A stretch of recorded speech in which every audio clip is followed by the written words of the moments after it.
Well, here we All are. right. Well, Fixing RWBY welcome Volume 7. finally to I said this wasn't an ordeal. the commentary for RWBY Volume 7. Actually, that bad. Oh my god, this took forever to arrange. So long. We all have different In our lives. In our defense, we're all terrible people. Oh yeah, no, Honestly, absolutely. the volume that doesn't end. It's just consistent. This was, like, I hate saying it, but every single year it's like, this was the worst volume to work. We've just grown too much. This, yeah. It's too big of a project now for like a hobby project. It's a lot of work. It's a lot. It's a lot of Oh yeah. It's just insane. And like, I mean, I might mention it, but like, this was also just like the hardest volume for us to me to write, because like, you guys now actually have official write. co-writer credits. You're right. Well, yeah, I'm mentioning that because I feel like I was the major anchor this volume. That was dragging everything down, and because I was struggling hard, and I was like waiting for like weekends, especially, so we can be in calls and such, and like eventually you guys kicked my ass, and eventually there are several things in my personal life that changed. I've probably mentioned it like on streams and such, but like all of that changed, and like it's like you have to write, you have to just write during the weekends, and maybe we'll review it on the weekends. And then I sat down, I'm like, all right, fine, I can't, I've been using you guys as a crutch, and I need to just kick my own ass and get into gear. And finally I got a rough draft out, and we all went over it, and it came out with the final volume, and I'm really happy with this volume. But I look back and I'm like, man, I really could have done so much more, so much better. We spent a lot of time outlining. Like me and Jay would kept coming up with prepositions for like the plots, the mid seasons, the finale, and it we just kept coming up to Kelton. It's like, is this one good? And you were like, I don't know. Yeah, no, Yeah, I this is sort hemmed of- and hawed. I just Volume 7. To be fair, I 'Cause think it's kind of a consequence of such a long running project, right? You couldn't foresee the cascading effects of like you doing a thing in volume 1 like Well, 9 years ago. it's also the fact of the matter is, like, we had a lot of ideas that we all got very attached to over and over again. Like, I got very attached to certain ideas, but I also knew several of them were conflicting. So, like, it's always the decision of like, well, what do we cut? Oh God, what do we cut? Killing your darlings and then a lot of compromises. Yeah. Yeah. I do distinctly remember at one of the points of that big confrontation's too strong of a word, but it was like a, hey, this isn't working. We need to have a quick conversation. A slap to the back of the head. Yeah, we can, like, we have strong preferences and stuff that we're still going to try and convince and steer you of, but you need to tell us what we're doing, and then we will try and make what you've told us you want to happen fit with what we want as well. Like, if you just tell us this is what's happening, we will try and fix it. I mean, We're the fixers. Well, I mean, like, you guys like previously served more of an editorial role, and that's where Mupa is currently. Although Mupa is also like wonderful, like giving feedback. She was involved in a lot of the conversations about certain elements and such. Ended up doing a lot for Clover and Crow, ironically. Yes, absolutely. Really good. That was one Yeah. where I was particularly struggling because I just didn't know how to write that dynamic per se. The Remnants this season was particularly hard. We had a lot of things undercurring like the main story plot that just needed addressing because RWBY itself didn't handle them very well. It's like, okay, how do we fix this whole mess? Yeah, and without it turning into, this is how you write a maybe gay relationship. It's like, no, we just want to write it good. Yeah, like, it's not like a good relationship that's explicit without being like too. This is the gay relationship. I guess like somewhere. Yes. Or stereotypical. Yeah. Like the whole. I think a common complaint is the masculization of Yang to the point where it's like it almost feels like they were trying to go for a man and woman in a relationship for the bees, where we're like, no, let's try to genuinely depict like a queer relationship and what that would look like branching off from their friendship. Yeah, being genuine was like a big focus for this volume and a lot of character relationships. We really wanted to be very genuine. Yes. And I think it all eventually came together. I know there's still a few rough patches where like you can probably pick at like, this might be a little fast or this might be moving in a certain direction, but I think on the whole we managed to get it. God, RWBY against the background. It's Wolf did some great art here. Everyone did great art this year, as normal. We should have a quick conversation about Roman's outfit, because I think that's a really interesting thing about not needing to have a person face to the camera and say, I am changing my outfit. We kind of designed an outfit and it was good and we liked it, but then a few people did a few edits of it, and I think we started to like the edits, and then there was this conversation with another artist called Kay where we changed the outfit subtly, and my suggestion was just have it changed. It's between seasons. Shows used to do that. Like, there's a little bit of inconsistency that I like whole art styles, whole changes, whole outfits. Yeah. And the thing There's is, like, room for improvement. There's always room for improvement. the oh yeah the explanation that I think we ultimately ran with is he just had it on the manta, he just didn't wear it. He wasn't wearing it initially. Yeah. And even me, I think that's too much. Like, there's inconsistency. Like, Jean has pink hair in the next season, and that would be too much. But like, characters just used to change actors in our children's cartoons as we were kids. Like, this stuff just happens. God, I love all the dynamics at play right at the start. This was very goofy. I think we toned it down, but it was extremely. We had. I'm still disappointed that I never managed to get in a reference to the April Fool's video where Ruby's like, "I had a strange dream." It's true, yeah. Oh yeah. It's semi canon. She had that dream. Yeah, it was just a wacky, weird, crazy dream. People who don't know what we're referencing, the April Fool's Justice League yeah, hallucination that we all wrote. God, that was so Canonically, much fun watching everyone be like, "Oh my God, tell me this is real," or like the people doubting whether or not it worked perfectly, because the entire start of that was just elaborately designed to trick people into thinking it's a normal fixing of the show, and like then like people started like, "Wait, why is he pronouncing Weiss's name weird?" It's just slow gaslighting. It's great.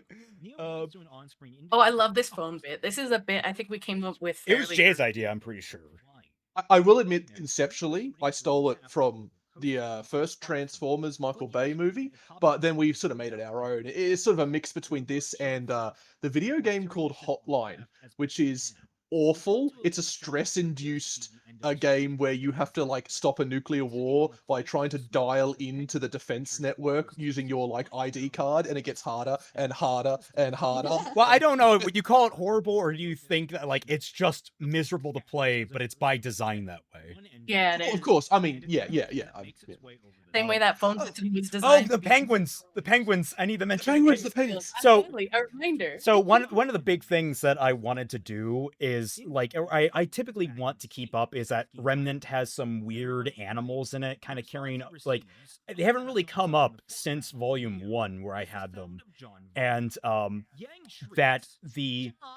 that we just haven't had any, and I came up with the idea of, okay, well, about like penguins with walrus tusks, and I threw like a Photoshop together of these things, had them all in place, and then I showed the initial video, or I can't remember if I showed the PNG, and then Nell was like, "Hey, I like that idea. I'm gonna go do that."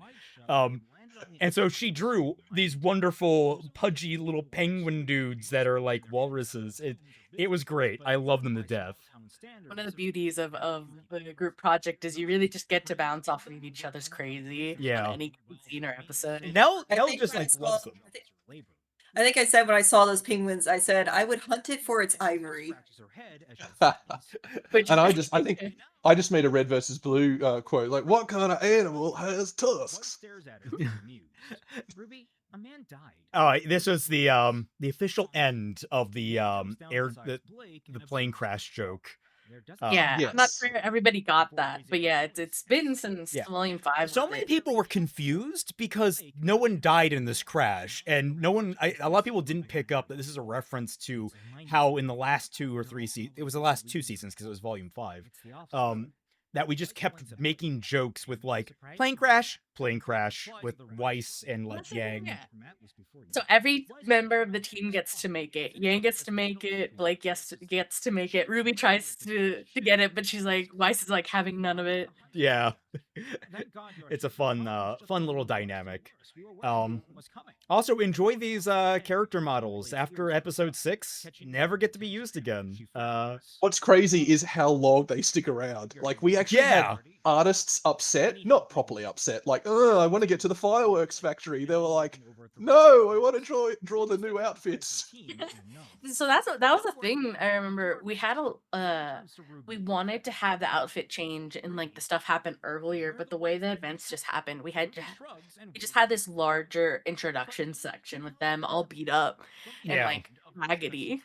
Yeah. Which I enjoyed, but it ended up being a longer stretch, which I think people felt a little bit on the week-to-week basis. Yeah, absolutely. Like, that was just, I know we wanted to kind of keep similar pace with the original in terms of like get them almost right into the new outfits, but it just, with everything that we needed to do leading up to the mine, which the mine restructuring, how that entire thing happened, like, I can't remember, it's been so long at this point. It's been like over a year, maybe even longer, since we I think we the first draft of the script was actually written like a year and a half ago. It was like done in like September of I was in Darwin.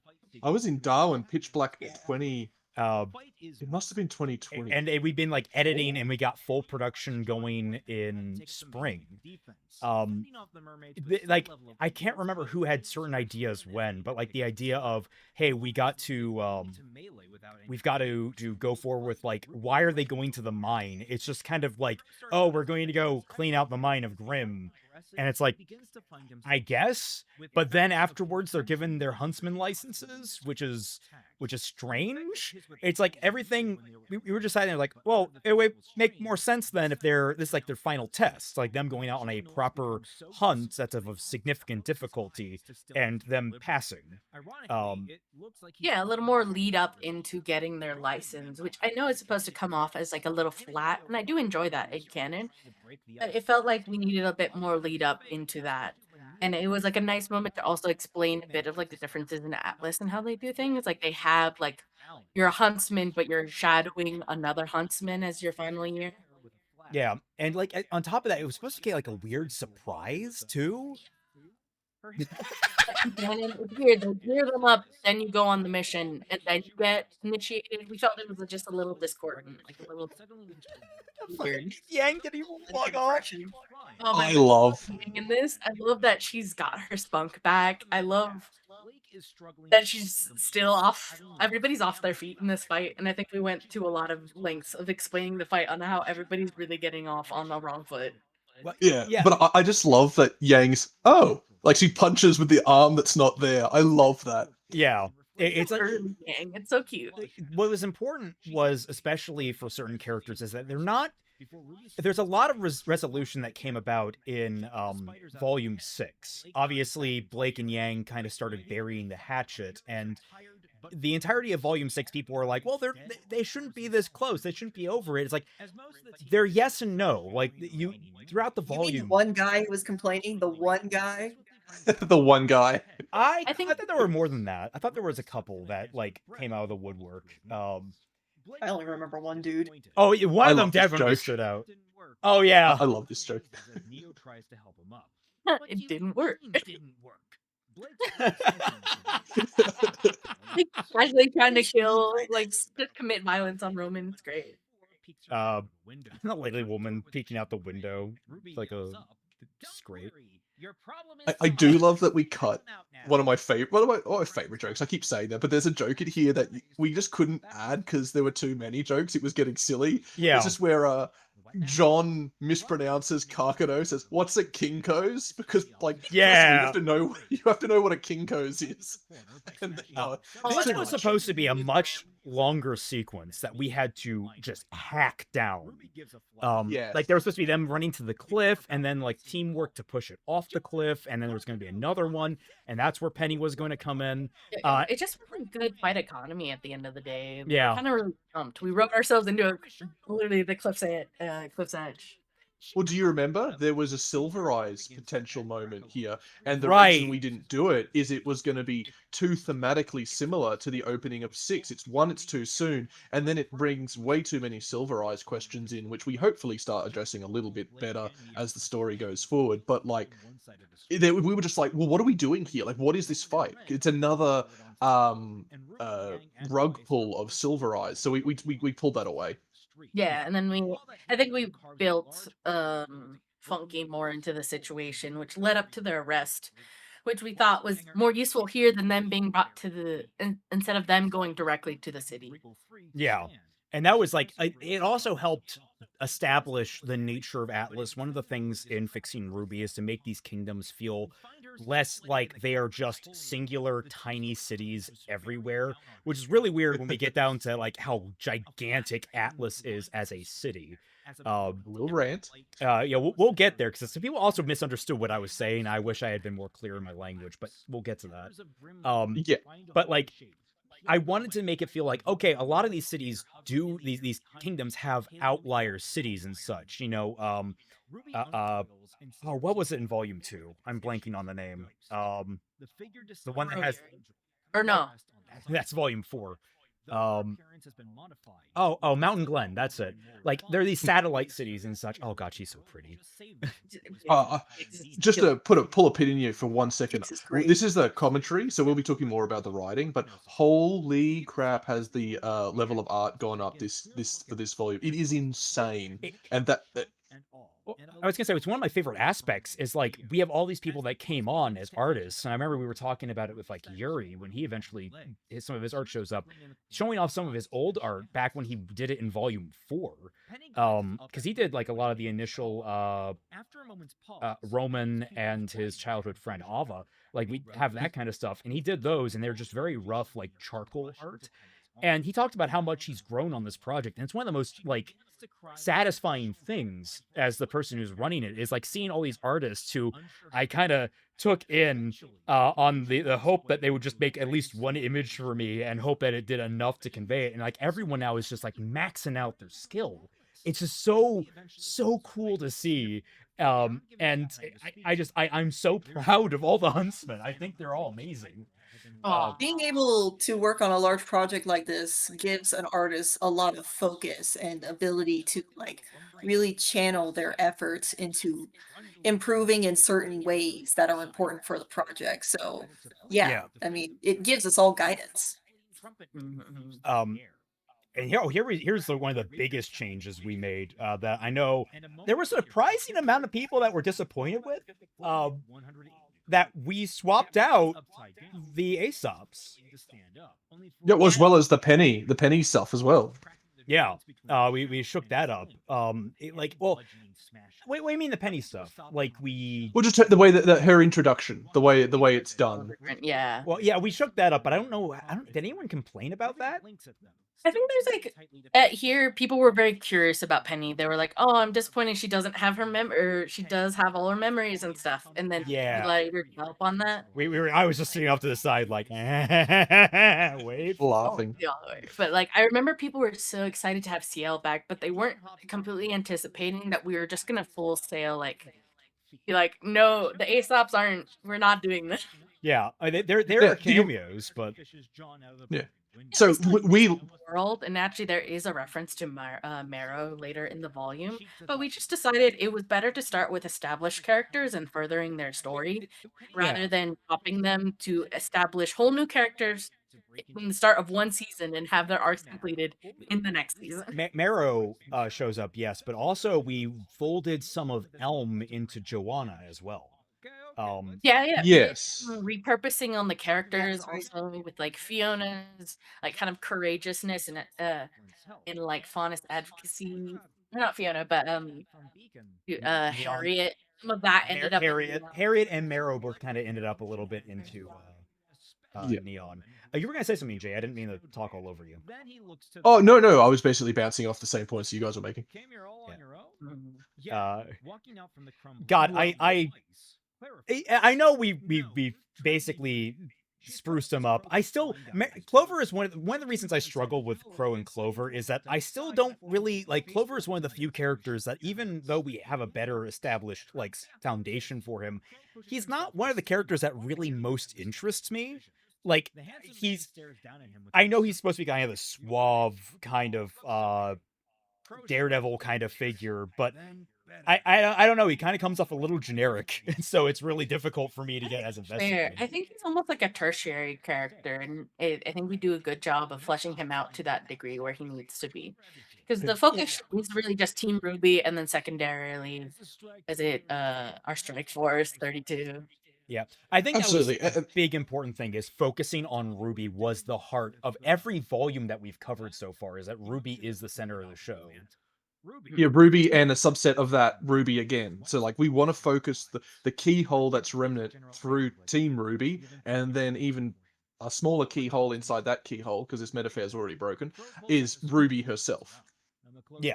Like that's how we see Remnant. It's really cool to have all these side characters and we want to develop them, but overall we want to keep circling back around to the world is experienced largely through Ruby. If we break away from it, it's because we're coming back to Ruby again. This is actually one of my favorite details where like Crow's trying to hand over his credentials and talk about how he knows Ironwood. And we bring it back from volume 6 that there are forgeries and such running around and different problems with that Cordovan mentioned. And we're bringing up, oh yeah, she actually had kind of a point. Like apparently that is a thing that's happening. She exaggerated it because she's kind of a piece of shit, but it was kind of, I feel like you get more out of Cordovan when watching this season because she was built in a way to prepare Team Ruby and the narrative for Atlas and Ironwood at hand. Yes. Yeah. I love how we successfully made people really want CL back. Monkey's paw closes. They fucking hate CL. Excuse my French. Yes, absolutely. Like that was great. Everyone's like, CL is such a bitch. And I'm sitting here, I'm like, she's doing her job, damn it. She doesn't hate I know, I anyone. think a lot of people were like, oh, she's fucking a bitch and I love her. Yeah, that's great. That's great. Where they understood, especially at a certain point, they understood her character, and I felt they were like, damn you, I get it. I love this moment where Roman throws Blake under the bus and she gets to like say Gira's line of, I really don't like you. It's true. I remember, I think I suggested that, and it was just like a nice callback to her dad not liking son. Yeah. And it's like, yes, good. Like father, like daughter. It's just so good. This whole bit of just being like, y'all are, we have to arrest you. Yeah, Which I think we it's did fucked up. talk about. It's like, do they have to? And I'm like, I think they have to.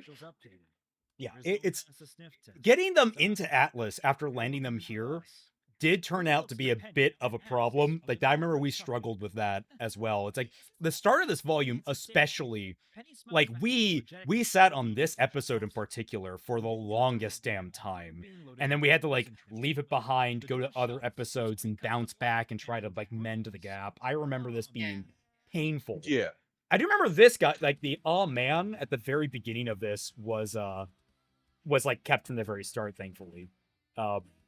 I think what was good was the fact that we were trying to expand Atlas as a kingdom with more than just one location, and we were really hell-bent on getting these other locations, but they had to feel natural, and this out-of-town bit and then all the conversations about that became really crucial, that even though we were struggling to get them into Atlas, we had to have them outside Atlas first. Yeah. It also served as a decent setup of like why there was this random mining facility. So if you didn't quite cut on, it was so Atlas has like seasonal mining, like people go out in the warmer weather and they have mining operations in these like little company towns, and then they come back in for the harsher seasons into the main city of Atlas. And that's actually what we see with Cinder and Malachite, is that they're along a group of people that are coming back into the main city. It's right here, actually. Exactly. Luby and his constant cameo shoving, which is great. I love it. It's great. He can't be stopped. Here was a very tricky scene with explaining how Malachite works without being too expositional. Like we're not shoving it down your throats, but even then I felt like that was something that it's still not a scene that I'm the happiest with, but it did come across like establishing at the very least that Cinder doesn't really listen to Malachite all that much, and she doesn't really value her all that deeply. It's like she is a tool to Understand Cinder. her whole bit. Yeah.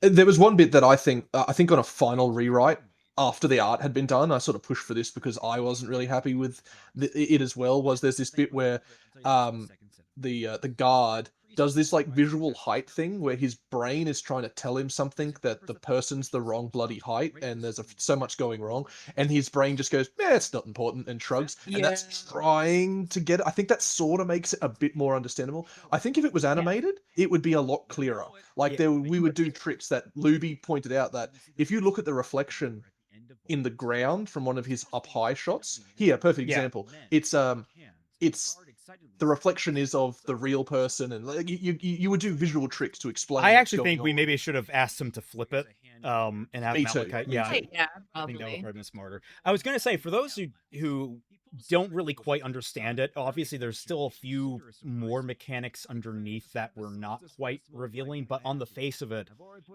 Malachite can, after some level of contact with people, take on their personality, for lack of a better term. Their affects. Their affects, Mannerisms. And not their She's like memories. She's like a really, really good con artist. Yeah, an impressionist in a way. Yeah. Gaslighter extraordinaire. She And- can gaslight everyone into believing you. And so, and because of how she presents herself and her semblance, it kind of projects to some degree. It has like a pseudo mental effect where they see what they want to see from it. It's not like a real illusion. It's not a real actually- illusion. If their brain is sharp enough, it can actually pierce through it. Like here, like this guy knew who this person was, and so he got like wires crossed. He got really close to going, what's going on here? There's a concept in Hitchhiker's, one of the later Hitchhiker's Guide to the Galaxy books, called an SEP field, somebody else's problem. You can project a somebody else's problem field, and you know that something's wrong, but your brain just goes, that's somebody else's problem, and you just walk past it. And that's sort of what's going on here. God, I love Butterfly's art, but she never draws the legs, so all the PNGs that I have are just like these floating thighs. It's a funny thing you wouldn't notice because you try to edit around. I them. try so hard to edit around it, but sometimes it's just impossible. Ironwood is another one where it's like I think you have 3/4 of him. Oh yeah, because we had to have Kobe do that like last minute because I could not for the life of me create a really good PNG that has expressions. I love, actually, I had a lot of fun doing this reflection trick. It's not that hard, but it's just I was very satisfied with how it actually managed to kind of come in line with the window. I like that. And I love trying to get you to speak like a Valley girl. It's funny. Like, it's not the hardest thing anymore, but, you know, it took some getting used to. Her ability to not really give a shit on what's going on is really interesting as a dynamic, as a villain. Like, she's just not interested in all the stuff that's going on, and it'll be really cool to see what we do with her going forward. Yeah, we have plans for her, especially in Volume 8. I cannot wait for us to get to it, but it's safe to say that Malachite's whole thing is that she is zero focused on one goal, and effectively, as Cinder is using her as a tool, Malachite is using Cinder's to her own ends, and that's where obviously you get a lot of tension later on in this volume where it seems that Malachite's goal is well within reach, and it may have started to shift as a result of certain characters, which is really, really fun. There's a lot of turning gears with the villains that haven't been capitalized because it's not their volume, at least not. And actually, that was a thing we had an explicit talk about, is Cinder's role in this and how much she is running things. So this chronologically takes place quite a bit before the girls even arrive in Atlas.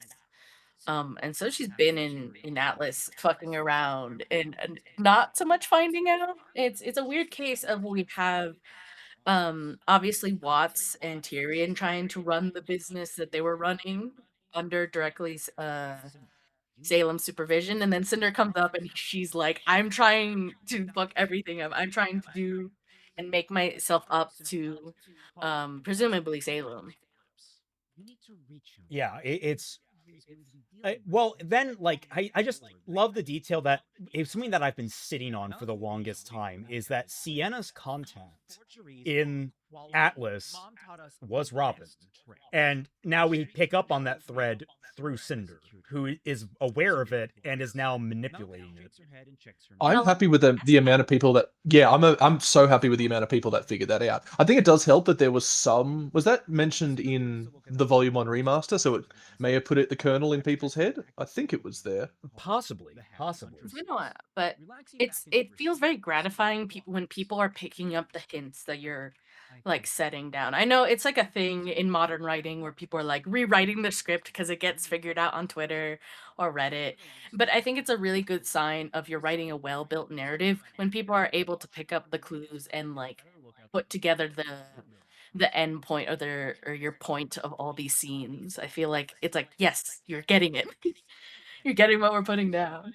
Yeah, it's one of those things that like I always wonder about Ruby's writing, in that like I do wonder how many things may have veered one way or another depending on fan feedback and whether or not that's healthy. It's one of the biggest concerns in Fixing RWBY is we don't want, like, we have plans and we kind of have to be married to them. It's not that we're trying to, I mean, of course we would love to kind of, you know, take the rug out from under people and surprise them with really cool plot points and such, but first and foremost, what we want is to write a good story. So if you guess ahead of time, that means that we've done a good job building up to it to some degree, unless we've just outright stated it by accident, which it can happen. This was a big thing. It's like we wanted to show. I remember when you mocked that up, the amount of airships and such like parking. Yes, it's a plot point that I've been weaving into Fixing for a while now, where like, yeah, I'm a logistics guy just for my history, but I do like that in the background because it's just a cool thing. But this idea that the embargo is this thing in the background that has narrative weight rather than just an offhanded line, where it is very it's been mentioned throughout the last couple volumes about just what the Schnee Dust Corporation is having to do, or the Atlas as a whole. All the ships are back home, and as we're going through a logistics crisis in the real world, you can understand if ships aren't moving, things are really starting to go bad. And I like the idea that Weiss is just looking out the window and going 1, 2, 3, 4, 5, 6, 7. Like, she's just figuring out that essentially the whole SDC fleet is just sitting around doing nothing. Yeah, And that's a really good thing that we do with Weiss, is that I feel like Weiss kind of shows up in Atlas with this information that she's lived here all her life, which you kind of don't get in canon because you don't really explore the setting to a degree that yeah, makes that sense. was the biggest disappointment in canon, is that we get like a couple of minutes in Mantle, like exploring Mantle as it's like functional, and then like most of the rest of the volume is just random grim attacks down there, and then we barely get to touch Atlas. It's like There's like one picnic scene of all things, isn't there? Yeah, like I don't think there's a single scene of anyone outside on Atlas. No, aside there is. from- There's that scene with the picnic. Like, there are people No. sitting. I mean with our main characters. Oh, with the main characters, yeah. of Yeah, course. I don't think they ever explore the actual city. Oh, Here's guy. Ruby. There he is. yeah, I can't believe he frubied all over that alleyway. Frubied all over. Yeah. I We love, are pissed. I love that she was just poking at, like, pulling at one of the strings like a cat. We did gloss over it. Did we want to? We gave him a little bit of a funnier bit in this one instead of being like a conspiracy theorist. Yeah. Uncuffed Did we? like last time. Partially because we wanted a little bit, because we get that the official team at Ruby, or it used to be Rooster Teeth, was But like you guys have no idea how difficult this scene. I can't remember if it originally had art or not, but I remember making the landing scene here. Like, I had a full like PNG animation for it, and it was No, sorry, I'm thinking of later. I'm thinking of much later. That's when they've captured Tyrion. My bad. I didn't mean to interrupt what you were saying. I just wanted to know a point of almost mental breakdown that I had. But it was the quick bit was it's Forest Ruby, the main character of Ruby, and we are named Fixing Ruby, and so it was just a little bit that we did. Yeah, we wanted to poke fun at the fact that they tried to force the Ruby hashtag. Yeah, we wanted to. I think there was another joke, but that felt a little too explicit / mean, and we were like, no, we Yeah, want to yeah. keep it really light. We toned it down. Did you want to quickly cover before we get too far away from it the Atlas size, because we had missed that moment? No, we haven't missed that moment because that's in episode 5. That's man, it's been so long. that's when they're at Amity. Right, that's right, because we fly through the city. We fly. That's right. That's right. Now, this is quite interesting. I think is it's having Winter. We introduce her, and she's in on the inner circle stuff, and realizing Weiss is in on that also. Yeah, it's the elevator where everyone realizes John knows sign language. Biggest elevator in the world. And what that is that's a joke, but also he does know sign language. I think one of his siblings is hard of hearing, is what we said. Yeah, Or I is think that- that's what we at least quote unquote headcanoned. It may come up sometime in the future, but like that's our explanation. Is that Soft canon. Yeah, soft canon. I just it's like, is it too late to go to the bathroom? He never ends up going to the bathroom. I wonder if they like stopped on the way to Ironwood's off. Yeah. Super long. Oh god, like one of the few times I actually used footage. I forgot I need to do the framing thing that I've done for all the other footage I actually did use. I have a nice little framing format that I forgot to do there. This was also another one of those scenes that like had mostly. This might have been done for the Blu-ray by now.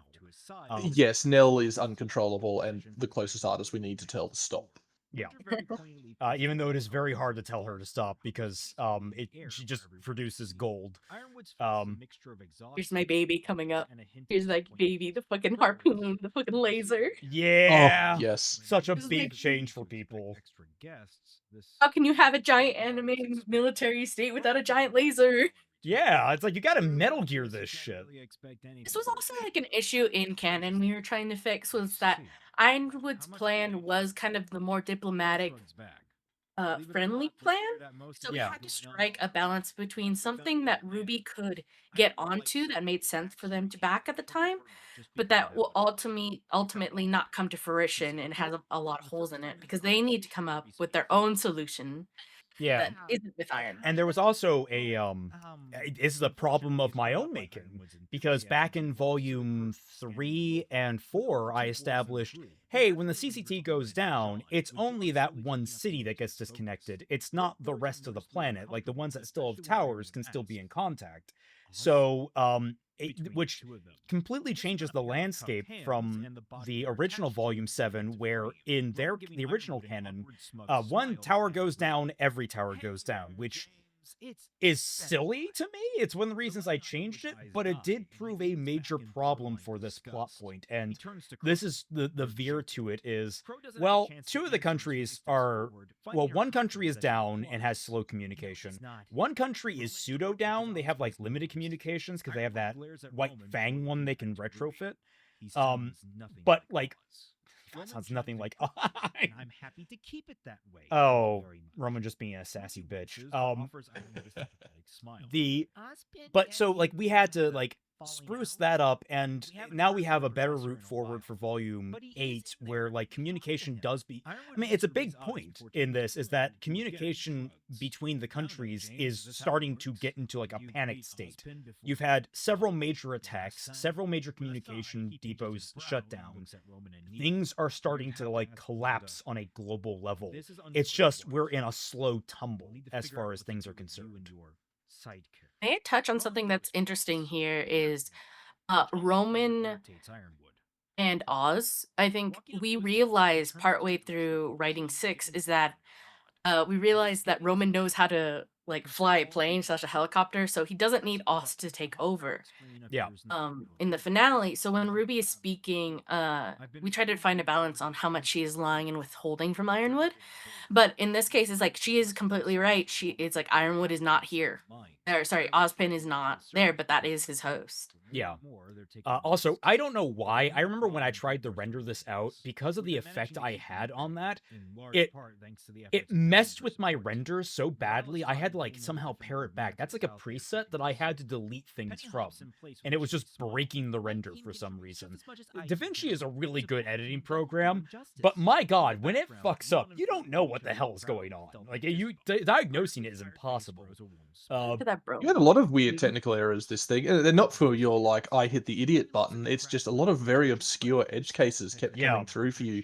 I mean, there's even this edit. There's like a flickering, teleporting multi-ruby in a few places, and we're not going to fix every error in an 8-hour project. I wish I could. I wish I could, but like I was already having like breakdown problems.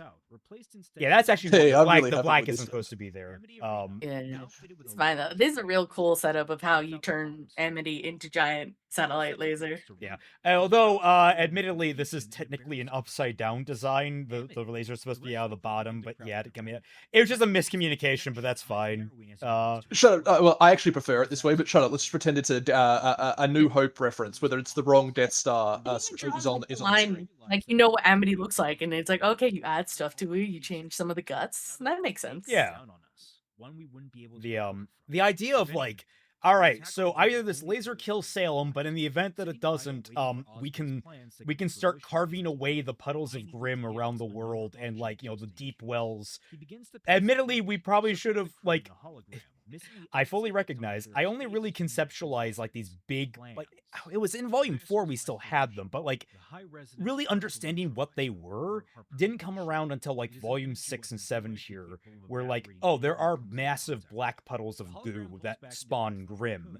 It's not all Grim come from it. Like Grim can come from a lot of different places, but like a gigantic amount of them come from this, and they're very big threats. Like eliminating them would open up the world to a lot more safe havens. So like we have a lot of different layers of God. This animation is so good. I think that's the real clincher in like making RWBY kind of really think about, do we want to be part of this? Because this was a real conversation we wanted them to have. I'm like, why would they want to stay? When it kind of seems like they have things under wraps. Yeah.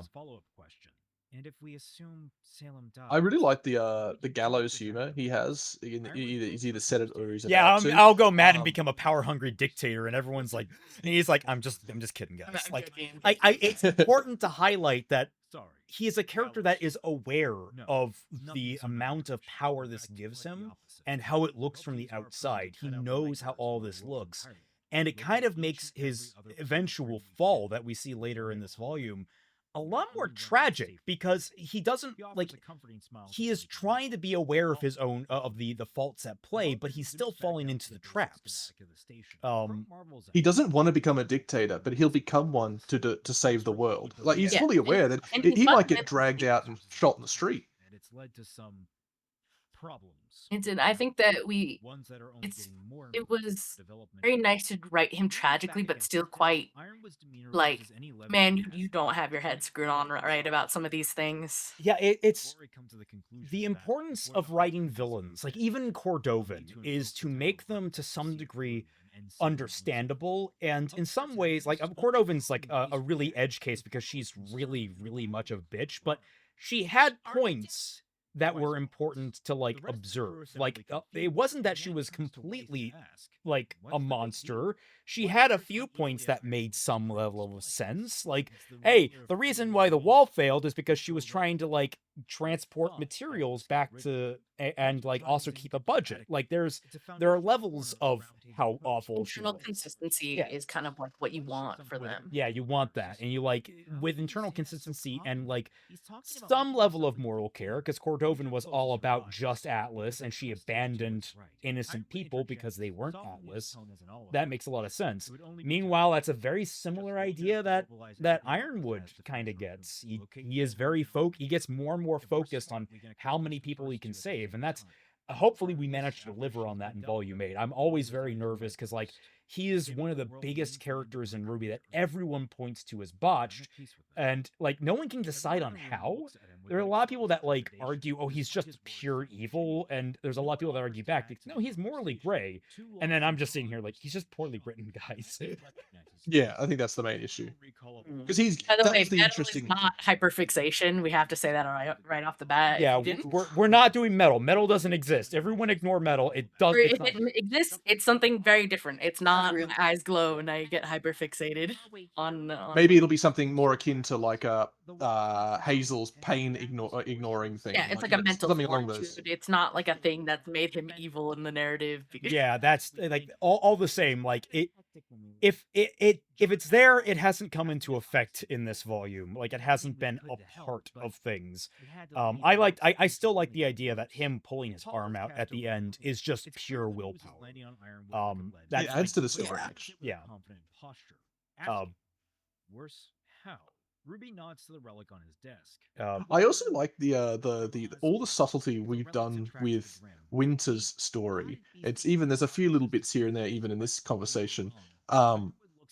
So to the fact that a lot of people get angry about Winter, but then also forget what she's done, and it's going to come back in later Well, seasons. they also Like, don't know the full extent of what's going on with her either. Yeah. Like we still have a few cards up our sleeve right now. Kind of like CL, where it's like you're seeing the outward affect of the things and thoughts she's having, but you haven't been seen behind the screen. Like we have that scene later for CL where it's like it clicks in. We haven't had that quite yet for Winter, but trust, we are very mindful in particular about the things she does. Winter is a thing that has been stewing for quite some time. And all the same, when we got to this volume, actually delivering on what we did was so like difficult. Just because like trying to logistic out things that have been planned out for a while and how much things have shifted in one way or another is really, really difficult. I'm still worried that like when we give some more revelations about Winter's whole end game, that not everything is going to line up. Like I'm fully acknowledging that I might that you know I'll put this all on myself. I might fumble the landing, and that's why I'm really hoping that these guys catch me. But I will shoulder that blame if I fuck this up. We've got a few ideas. Make on sure you how shoulder we it. could Don't land. worry. Yeah. Thank you, Moopa. Confident about her. I think she makes a lot of sense. And I just love her dynamic in this volume where she's really towing the line. Giving it to me? Is how I would describe her behavior. God, all the subtleties of like why Ruby didn't trust Ironwood, because it all relates like back to all the different I love tying it back. So in volume 7, the original, there wasn't a lot of good justification, it felt like, for why Ruby didn't trust Ironwood. And of course, having them talk about why they don't trust Ironwood was important later, where it's like, okay, we have literally had an entire string of betrayals from people who have been in positions of power. And Ironwood is clearly at the end of his rope right now. Like he is frayed, he's stressed, and though we have brought a light of hope to him, it's not a guarantee that he's going to like maintain stability. And ultimately, Ruby's judgment is kind of right, but also the tragedy of it is that like her decision helps instigate her being right. It's like a self-fulfilling prophecy. There's like a lot of layers to that. Really shows to the depths of which we try to write our characters. Is we try to make it be like, if only they knew about this or the other way, or if they just talked, because it felt very human in terms of conflict and not in the kind of like exaggerated misunderstanding arcs you have in anime. It felt kind of like a more grounded version of that. It's like, I totally understand why these characters side with these ones, and I totally understand why these other ones don't trust Ironwood as far as they could throw him. Yeah. Because there's a really great line, and your delivery, Kelty, is really good. It's just Ruby saying, and it's a bit later in the script, he just looks so tired. Like, it just goes a long way to understand what Ruby's not so much doing it because she's worried about being betrayed. She's also sort of worried about probably causing people to break. She wants to shoulder burdens, not so much in the volume 9 I'm gonna go kill myself way, but like she wants to help people, and she can sort of feel empathy for Ironwood to the point where maybe I'll protect him. He doesn't need to know this. I'm pretty sure he doesn't need to know this one thing. It won't make him feel better. there's so many different layers to how Ruby decided to handle this. It's not, obviously I bring up the whole betrayal aspect, but like that's only one element of it. Is like Ruby has a very clear like desire to not hurt Ironwood. She doesn't want, like, up until the very end, she's trying to help everyone. She's trying to be like balance everything, which is like it's really important to me that we go back that she has this idealistic side to her, and even though she has recognized that life isn't black and white, good and evil, she keeps pushing for it, even if it ends up hurting her. So it's I really like it's such a good. I feel like we came through with a lot of these different elements, and I'm happy with it. And I hope a lot of people. It sounds like a lot of people are happy with us. We obviously get our detractors, but I think there's a lot that we managed to deliver on, even if I feel like we did occasionally like trip and fall in places. No show is perfect. And Atlas was a big piece of pie to bite in on. I think the mistakes of 5 and 6 were a little more obvious, but volume 7 and 8 kind of sneak up on you on how much dysfunction lays underneath like the main premise and like plot. For the hallway scene, perfect. We were like, okay, let's do it, but this time, okay, Cut to black. End of it'll be just like Beacon. Episode 3 opens on Yeah, so the one thing I love about that hallway scene is it's like canon, but it's a little expanded upon, and I feel like we have more layers with the Penny saying it's just like back at Beacon, which will come back and bite you a little bit later when you realize she doesn't really understand the full levels of what she's implying there. Yeah. Yes. Oh, this was another. That a few. Well, just quickly before we leave on that one, there was a few people that didn't like Ren's characterization of just leave her on the floor. I'm like, that's not really characterization. That's just a dumb joke. Like, well, I mean, more so, it's like she'll be fine. It's like Ren has seen Nora fall asleep in the oddest of places, and he's just too exhausted. Like it's Nora's fine pretzeling on the floor for like 15 minutes before she wakes up and then goes to bed. So this is interesting, is we wanted Ruby to have more stakes and more of a connection with Ironwood, I think, fundamentally. So I think we talked early on about like, okay, that scene where Weiss is having an honest talk with Winter, well, nice. We're like, I feel we have to be more purposeful on how we're using our main character, Ruby. And I think that's how this scene developed. Also, if you notice any of the shimmering on the PNGs, I have since learned how to fix that. It is a weird, like, layering issue. Like, there's a setting in DaVinci that, like, I didn't learn about until after this that helped fix that problem. It annoys the hell out of me that it's still in every volume that I've used DaVinci on up until now. So, if you notice it, congratulations, you can't unsee it like I can. I kind of like your compositing work is both awful for comedic effect and then occasionally just like, that looked really good, that little room. The one that I'm really proud of is near the end of the volume with the lockers. That was like the one I am the most proud of. That's art. Yeah, that's not even like a, hey, I did a Celtic. I was really disappointed. I can't remember who it was. Might have been Nell. Someone did like art for that scene, and I was really worried that I was going to like not have space to put it in there. But like, no, I managed to keep that in there because I was like, I'm really proud of that image. Here's a structural fix on like the vault in area. It's like if you had a terminally ill / fading away maiden, you need her as close to the wall, as close to the vault as possible. Yeah, like the idea is that they are not just preparing Freya to die. She is literally serving her role, her destiny, so to speak, up until the very end. Like she's a door. She is a door, but like she is still like very dedicated to the cause. And that was one thing that I really find very interesting about her. She's living a rather miserable life, and you can see it's having an effect on her, but it doesn't seem like she's any less dedicated to the cause. Yeah, seeing the end game of what becomes of a maiden was kind of like something we felt we had to explore a bit more. Like later we have this implication, and I'm not sure everybody got it right off the bat. The implications is that she is wired up to like euthanize her also. Yeah, it's like the emergency plug. Also, there's the transfer machine back there. I it's just Worst the comes to worst. worst comes to worst, they have all the options at the ready.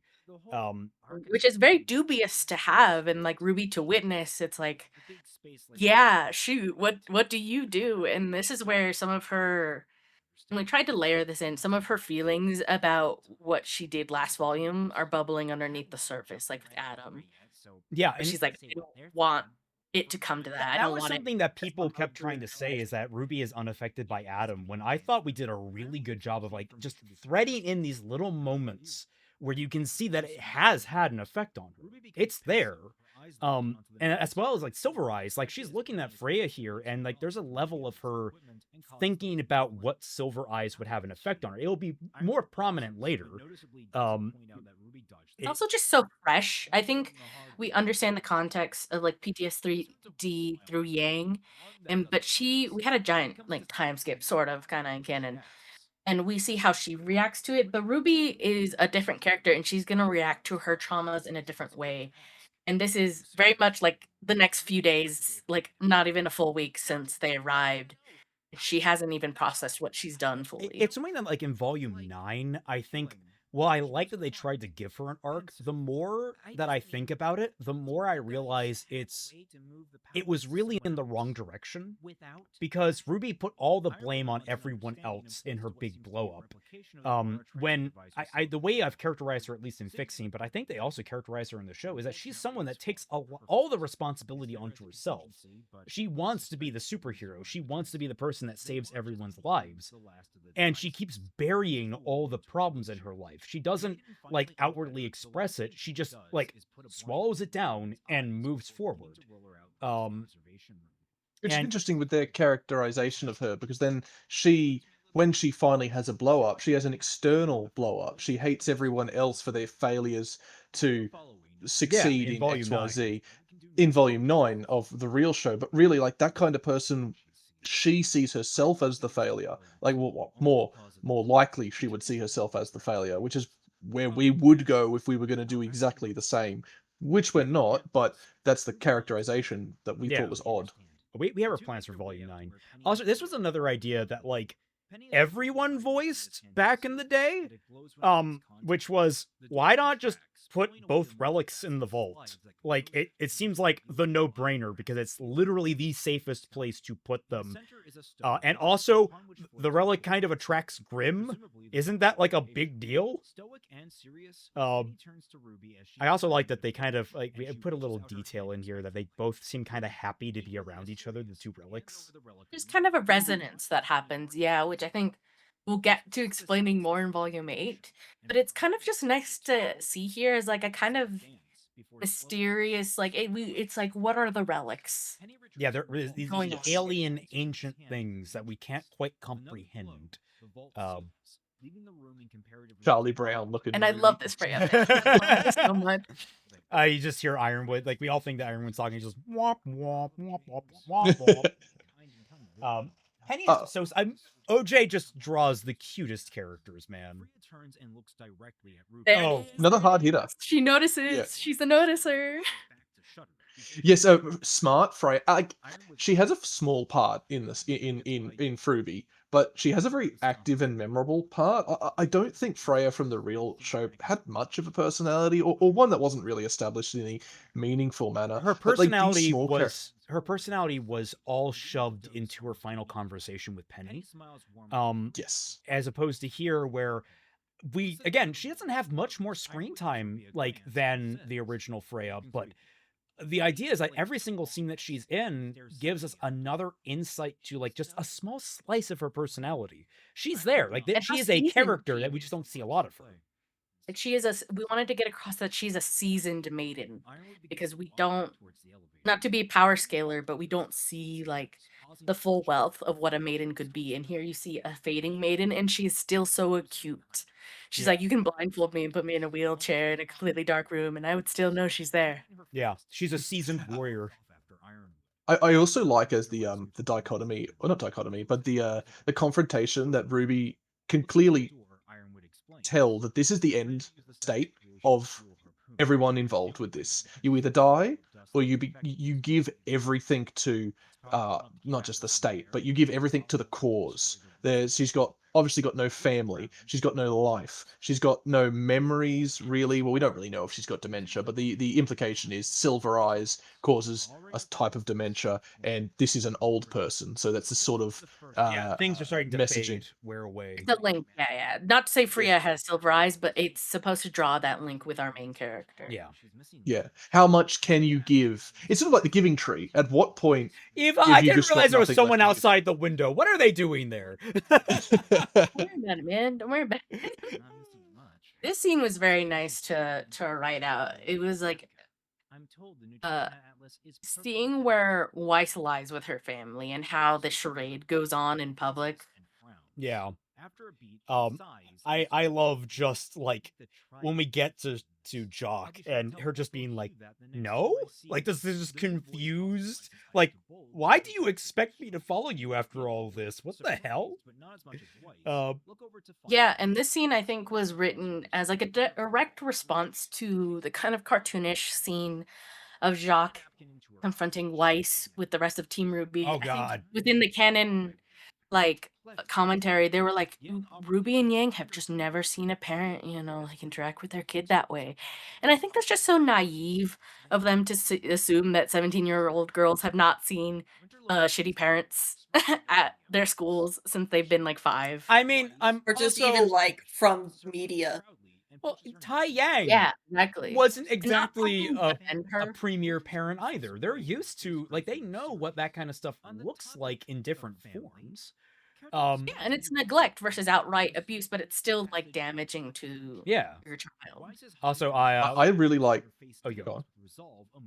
I really like odd dynamics that you would never think of. Like there was a very specific thing. I think there's less of it in the script than we originally intended. Of when your friends meet your older siblings, or just these weird dynamics where out of all the people, I thought that it would be hilarious if Winter finds Yang quite like the big sisters, not intelligent, witty.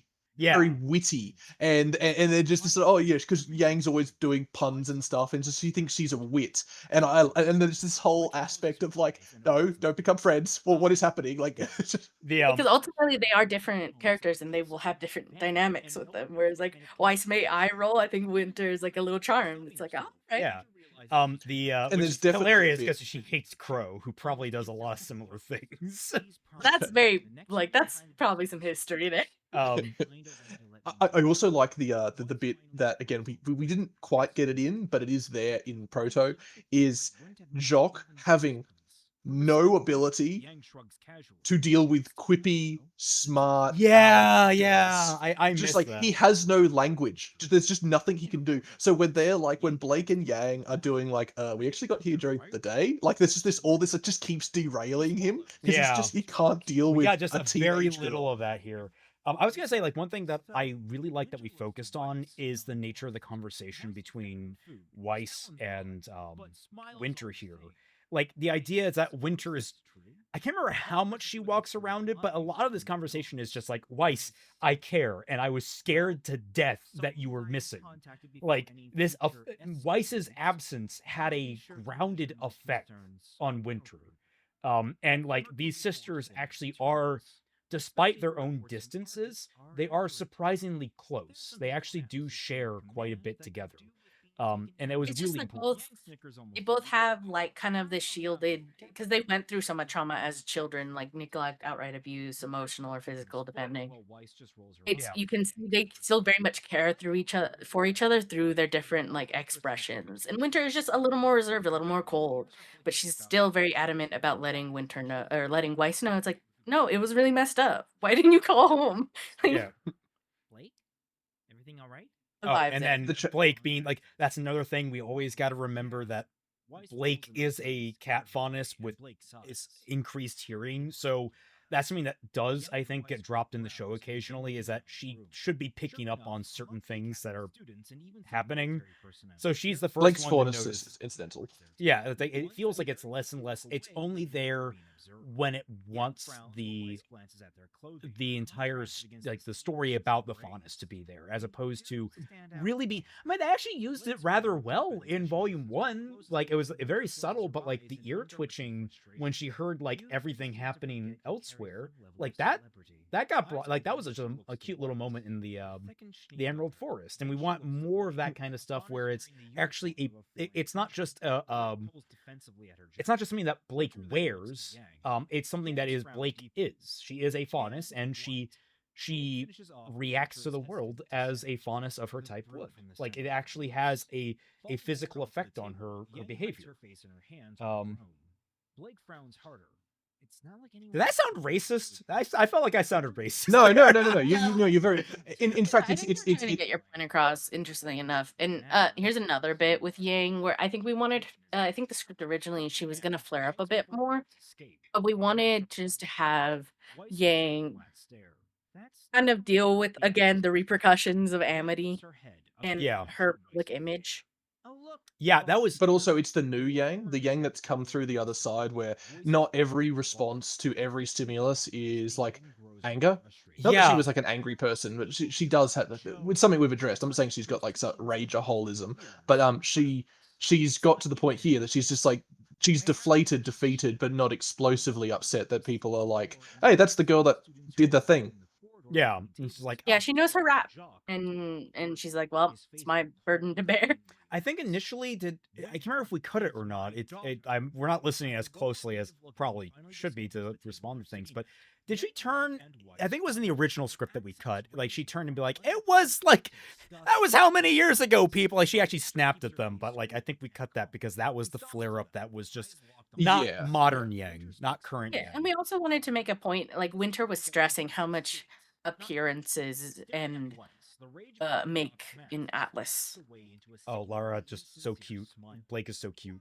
Like, look, I love that little tooth. The little cat tooth. Yeah. There's an interesting thing that I wanted to bring up momentarily is we did talk to the artists, and it's one of those things where we would probably have set a more drab color palette for Atlas students, not to the point where they're monochrome, but it was something that we did pair back in the other drawings where we were getting like hyper expressive huntsmen, and we, with the exception of Neon, we kind of thought that like there is a level of conformity, not in terms of forced conformity, but like the nation of Atlas is less overtly quirky expressive, like even their hunters are. It's more more collectivism. They're all working towards a collective goal, and that's why the system and like society and how it works is because they all believe in this. It's like just less individualistic because of where they are.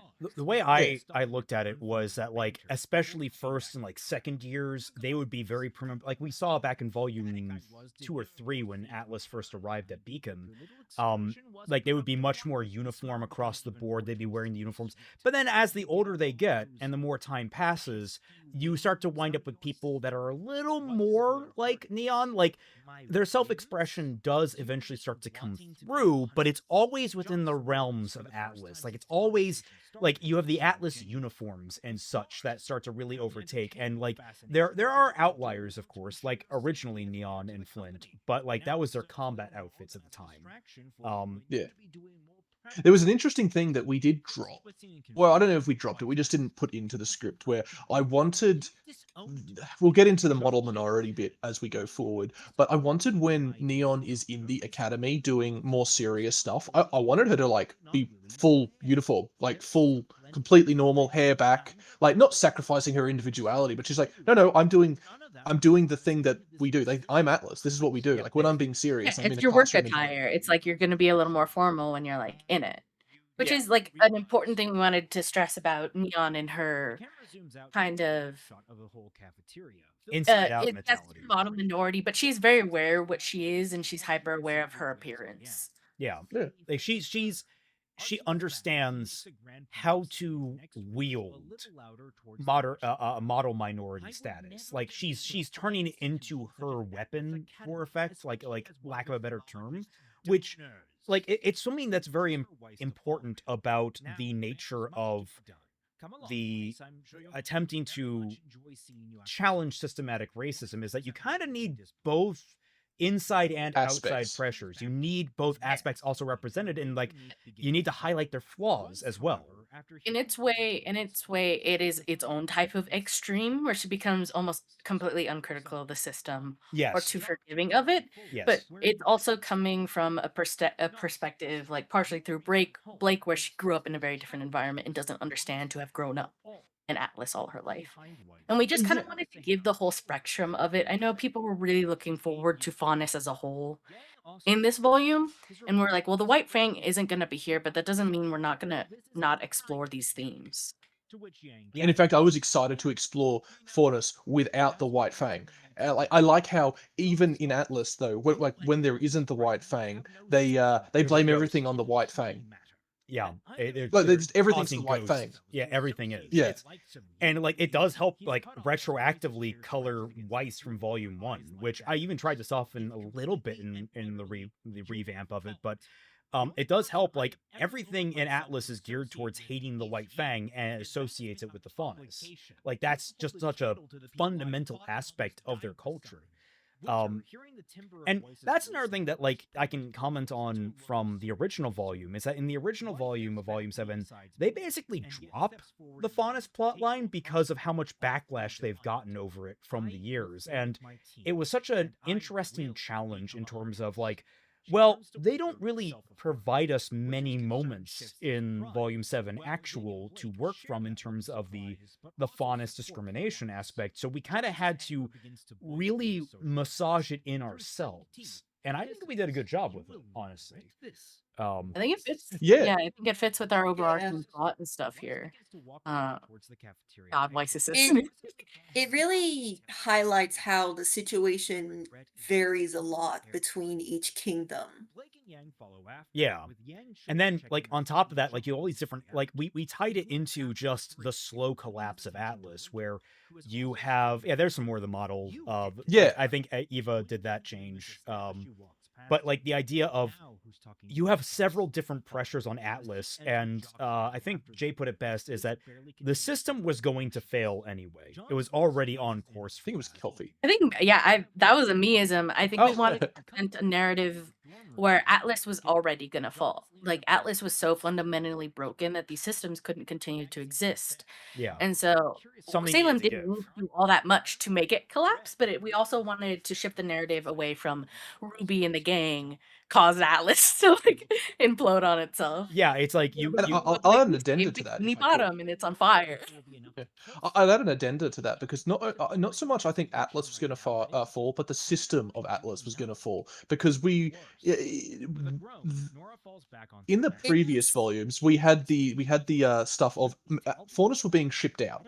They didn't want Faunus, but it's now turned around where it appears that Faunus are actually moving to Atlas, the most finger quotes racist kingdom, because I think there was money to be made, economic opportunity, while stagnant and while not equally distributed. The point was the system itself of the higher ups and a lower caste wasn't working anymore, to the point where more people wanted to move into Atlas, and the system was going to change. Robin is an example of that system attempting to correct itself. Other things get in the way of it, but like Atlas has its rigid structure. I don't think the kingdom wouldn't have fallen into the crater.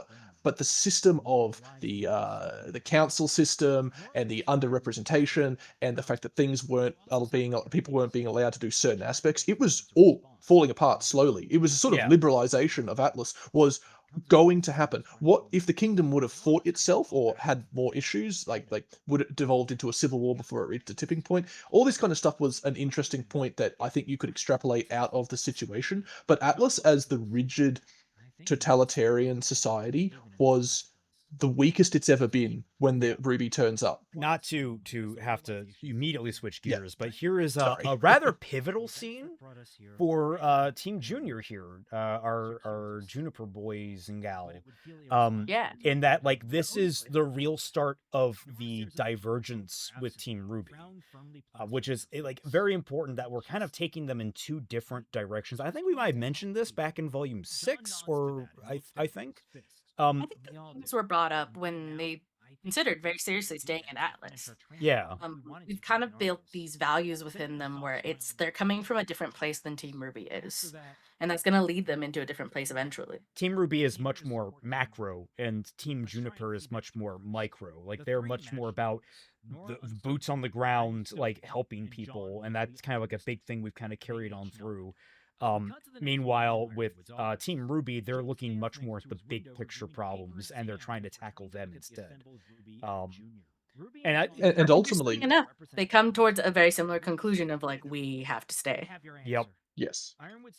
And ultimately, I think it boils down to, I think Team RWBY, Junior can't follow them on the adventures that they're going to eventually have. I don't mean they're going to split, but there probably will be a split temporally or geographically. But these girls are going to essentially go on the magic quest at some point, whatever that ends up being. But there is a difference between Junior are going to fight in the finger quotes real world, and again, I'm speaking more metaphorically than literally here. Well, RWBY are going to find the forbidden knowledge, find the secret elixir, go get the Holy Grail, whatever it is. But they can't necessarily follow them down that path. It is the four girls who are going to go get the Ark of the Covenant. Soon. I love it, just like Yang with the shells in her mouth trying to reload one-armed. The fucking droppers. So this is a distinction between like Vale and like Atlas is they're very high up. The lockers drop. Yeah, well they do both. They do both. Like that's yeah. They're engineered for both, but that was a thing where it's like, oh, we could bring these back, and now they're lockers.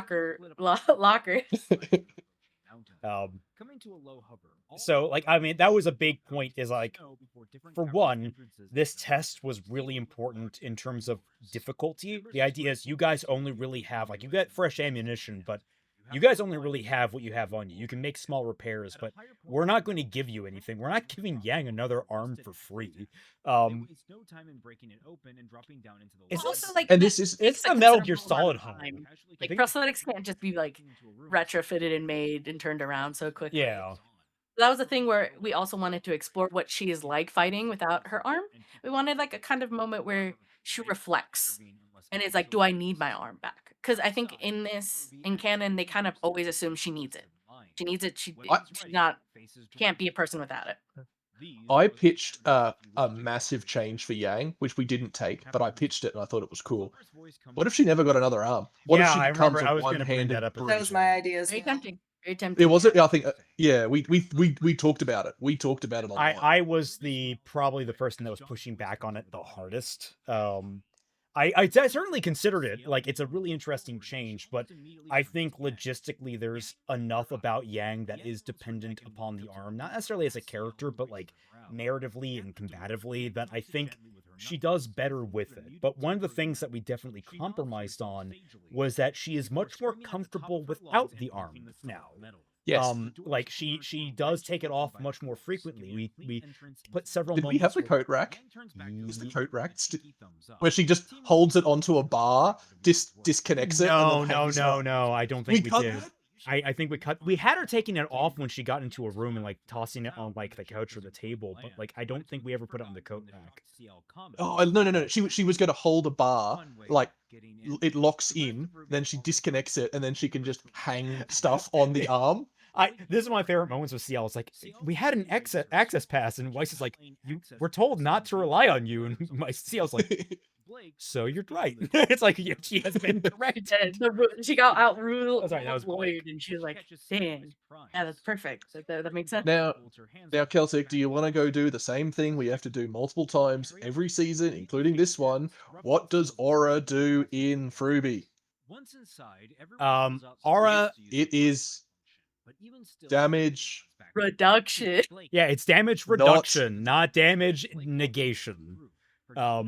It is an energy resource that doesn't perfectly protect the user. That's one of the biggest things I established at the very beginning, because one thing that always bothered me about RWBY is that people would get like scuffed and such, and it's like, wait, isn't aura just like a flat out force field? And it's like, oh no, but like their aura was down. It's like, no, it wasn't. Getting scuffed and damaged, and like their aura wasn't down, it wasn't break, and then the inconsistency of that all the time. So like it helped. Like it's one of my favorite elements. Like, oh yeah, no, we can have acid leak through their aura. It's definitely like reduced in volatility, but it's not negated. It would melt Oscar Pine. Oscar Yes. Pine would be like the Terminator at the end of T2. Yes. Listening to the conversation, frowns, and This was important to like RWBY trying to connect with CL and ask, what happened with Penny, because one of the big things that happened at the end of Fixing Volume 3 is that like CL came to the realization in front of RWBY that she was being she had been a terrible friend. Like she hadn't really considered herself a friend to Penny, and now Penny was dead, and CL kind of realized, oh, there's a part of me that actually is genuine. Like she was my charge, but I was actually befriending her in the back of my mind, and I didn't realize it. And like she admitted that to RWBY, and they had hope together over whether or not Penny could be revived. And so like this is RWBY trying to rekindle that connection and that understanding to also understand how Penny's doing. Yeah, but CL's a bitch. Yeah, but CL's a love bitch. that continuity, because I think most people haven't revisited Volume 2 in a while, and so that was Three. something we kept in mind. Then we have the attack from the the sulfurfish. Oh, that was one of the things that we wanted most. Is like, hey, the sulfurfish, they got thrown in from the fan contest, the very controversial one, but like they won, and they're a really cool idea and design, and they get like relegated to a background grim. They never really get their time to shine in the light, and it's like this is the first fan contest we've done in so long. RWBY with the crosshair eyes. It's the first fan contest that RWBY did in such a long time. Like I think Velvet was the last one, back in Volume 2. This sequence is got beautiful art, and it's just so fun. Oh yeah. Yes. Yeah, Yang being like, it's fine. Yeah, the fire, no problem. Everyone else is getting burned, but Yang's like, no, fire is fine. And she does this. Oh my god. She likes it hot. They're kind of cute. Yeah. And then the Sentinel drops down from above and covers her in acid. This was controversial. I knew it was going to be controversial. It went over better than I thought it would go. It's because like everyone, I think, expected us to either not cut anyone's hair or cut Blake's in line with canon. But the more, like, I argued very hard for cutting Yang's hair. This is a fight that like boiled over from us and into the character designer room. Like arguing over Yang's hair was just a huge element. I mean, it was going to be there regardless. Yeah, and it was just like the amount of hair that was sort of. And I remember last volume we like thought about having Adam cut off Yang's hair. Yeah, that was a big element that we thought about. We advocated against it because we kind of wanted it to be Yang's choice fundamentally, and not a choice made by another character, especially Adam, who had originally taken her arm, right? So we kind of ended up in a place where it's like, okay, we need to decide if the hair thing is happening or not. And we found like this neat narrative thing where it's like, okay, this kind of gives Yang room to grow as a character, because then she reflects on how she didn't blow the fuck up when her hair got damaged, and like see where she wants to go with that, in kind of a similar reflection to her arm. Yeah, so that was her that she can like analyze her feelings and like grow in a different direction. And it led to one of my favorite moments in the entire volume, where it's just Yang and RWBY, like, hey, remember they're sisters, guys. I wanted you to nail that scene so much. There were so many scenes I had planned out, like for the last few volumes, and I was like, we've got to get the emotional core of this, because it's like really important to, I think, their arcs. I love Flint just messing with Team Juniper by pushing the Yeah, because they're also taking the test. Just came in through differently. Oh god, getting like Finish your your thought. situation was also hard. We were like, what is their their place in this. I finished your thought, Coffee, because about the haircut, or did you? Oh no, it was something we're gonna get to it also later, but it was a scene I had in mind for a long time, where it was sometimes when Kelt is writing out scenes, he's not quite getting at the emotional core or like the dynamics of the characters. So a lot of times I have to be like, okay, here's the thing about this. Yeah. And dynamics are just something tricky that you got to iron out as you're like going through the script. Yeah, absolutely. It's like one of those things that like I like to pride myself on my ability to write conversation in a lot of ways, but I definitely can drop the ball really hard. I completely recognize it's one of the reasons I'm very Not nervous everything's about home my run. own writing is like I don't know if I'm really conveying this right or really nailing the characters. Like the more I've aged as a writer, it's like I feel like I'm not very good at writing characters or at least like conceptualizing them. So having you guys here has been like a massive help. Oh, God, I love how cheeky these guys I are. love this scene. I love it. I was just thinking that. Listen, Just one quick one, but we'll move on back so we can talk about this scene. Is a lot of people, well, a few people mentioned that they thought it was either a mistake or weird or bad writing that Team Junior didn't come to help in the upcoming scene. No, that's a big choice, and that goes to the thematic difference that we're talking about between the two teams. That was on purpose. yeah, that was on purpose. Well, it was both on purpose and also logistical because Yes. managing ultimately something like 11, 12 people in a single battle is a really hard ask, especially at the beginning of the volume. And the idea is that we're kind of like Junior isn't the focus of this volume. They're involved, but they're not the main drivers like RWBY are. And so like their reactions are going to come more like they're more than likely going to have more to do in volume 8. For sure. Yeah, they follow orders. It's literally that simple. They were told that the thing's over, they left. Yep. That's important. I love Yeah, they make it different. we're in right now. Oh, it's so good. In the dynamics at play, because we know they had a very antagonistic relationship during Volume 3. Ironwood did literally arrest Roman. Yeah. And It's, what I like and the is like bullshit. Ironwood is just like, I'm cutting through the bullshit. Give me Ozpin or I might just think about killing you. It's just like and Roman's like recognized, like, you might as well just kill me now. And Ironwood's like, that's not off the table. It's like these both these guys know where they stand with each other, and it is not pretty. I really like the dynamic because I don't even think Roman hates Ironwood, and I don't think he has much of opinions on him, but he's just like, I'm not doing what you want. I'm not. Weirdly enough, I don't think He likes getting under his skin. I don't think Yeah. Roman hates very many people, believe it or not. I just think he sees them as like marks or not marks. I think he just likes being difficult. That he likes. Yes. I do think that I think he hates Cinder. I absolutely think that. I think Yes. he might also hate Watts. To some degree, like he's willing to use Watts, but I get the feeling that both of them are too big to be in the same room. They're too big of personalities. Yeah, they're just disdain and also hate. There's like degrees to it. Yeah. Definitely, he out and out hates Cinder. I would go for that. Like I'm on board. Like he hates Cinder. Yeah.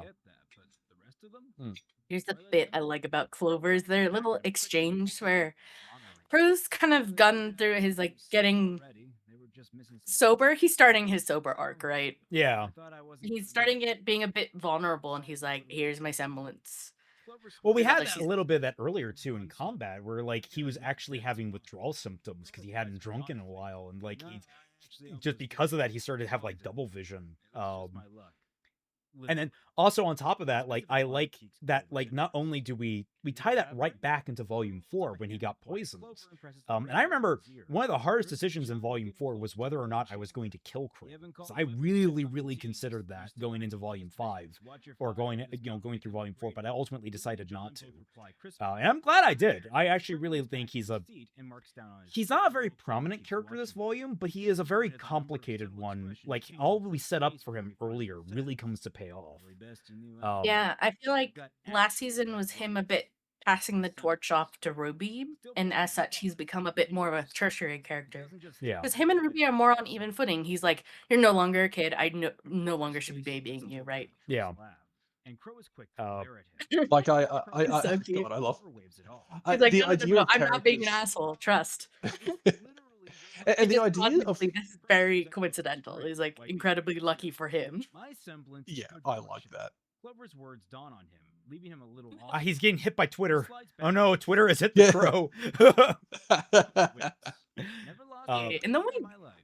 In fact, Yep. there was this one time with Winter that his words are cut off as one of the monitors. On the mention of Winter, I remember we wanted that in there just to make it seem like these characters know each other and interact. Yeah. Because I couldn't really name you a scene where Clover and Winter talk in canon. Like I couldn't off the top of my head. Yeah.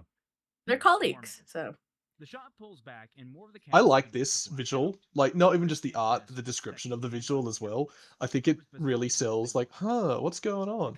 Yeah. And like I remember when we struck upon the idea that they were observers, and so we could actually involve them in more of the story, and like actually like they're observers, they're graders alongside the rest of Strike Team 32. A reconnaissance, technically. Yeah, the reconnaissance. They are basically supposed to be the men in the chair that they might have in the field, and like it's just a nice way to get them involved. And of course, Team RWBY is like, oh, fuck that noise, we're going in. God, I love Neon. I just love every time Neon's on screen. I'm just like, I like Neon. When she's not on screen, I'm like, where's Neon? I love also this moment because like it shows that Neon gets serious when she needs to get serious. Like it's a very important aspect that that these characters are professionals, even if they express it differently. Neon is always that when we've seen Neon in most contexts, she is intentionally trying to be as obnoxious as possible as a combat maneuver. Like she's obnoxious. She's not that bad. We're ignoring that. Yeah. Right? We're ignoring that, right? like we all kind of are on the same page. It's part of the test, I'm sure, is what they conclude. With a smile, the three are quick to follow. We shift over to Flint, having I love what was their logic? No, their logic was like the test is over, we're no longer being graded, we can do what we want. Like it's not part of the test. Like I can't remember the logic we gave. I just remember it was really funny. I love Nora. Look at her. Nora is such a fun character. Behind the I'm so done with this John. She's having fun. She's smashing. Her hammer down Yeah. into another batch of sulfurfish. That only means more for me. Into the central chamber of the mine. I Large space clearly carved by I remember this being in like this wasn't colored initially because Tortoise didn't have time in his personal life to color it, so it had to come back for the Blu-ray. But it was really hard to tell initially. But now it's like so clear that oh yeah, it's a big cavern filled with a bunch of different types of. It's really good. I hadn't seen this piece before. Well, colored. I'm like, this is really nice. Yeah. Flint's tunnel empties out onto the biggest carved tier that's This fight had a few rewrites. Oh because Christ, yeah. we couldn't get it just right. It's conceptually been the exact same fight. Literally nothing changes. It was just the way we delivered it.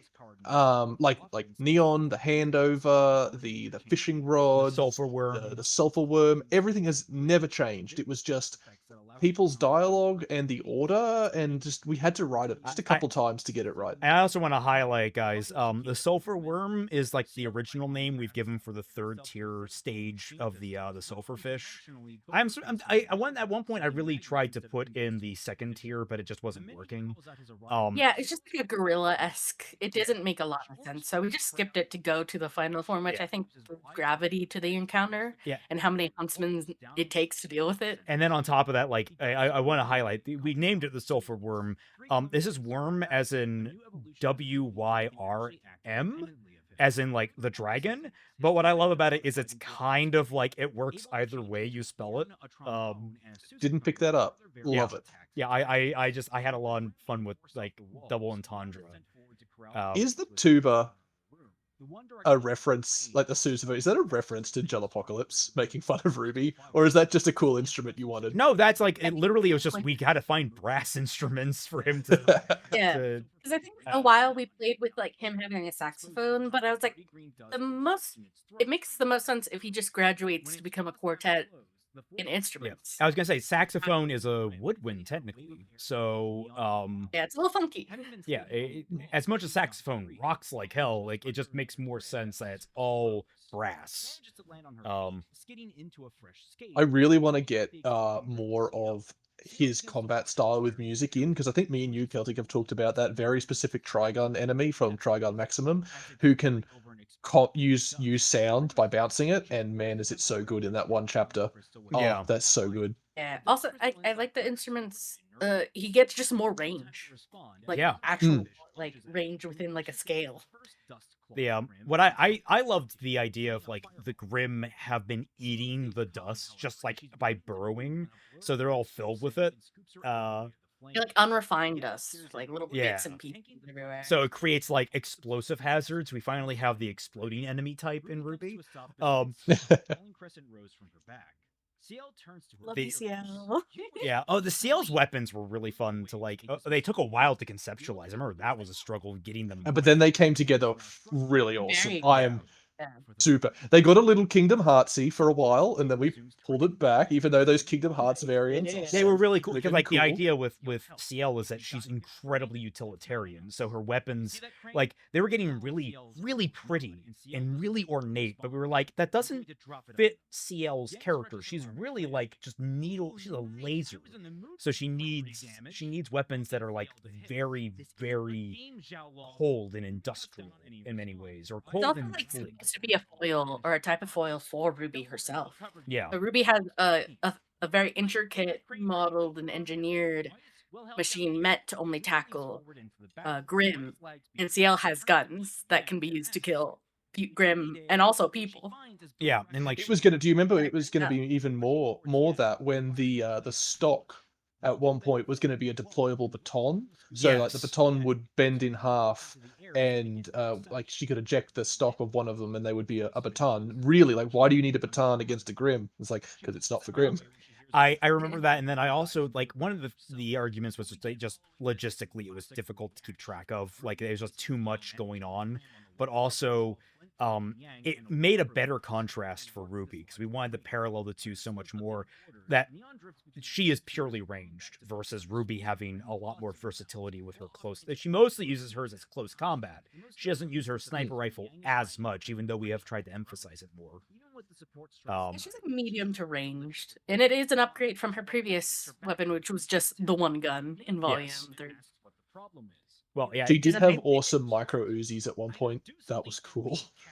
Lift with your legs, not your back. Yeah, that was just a great moment.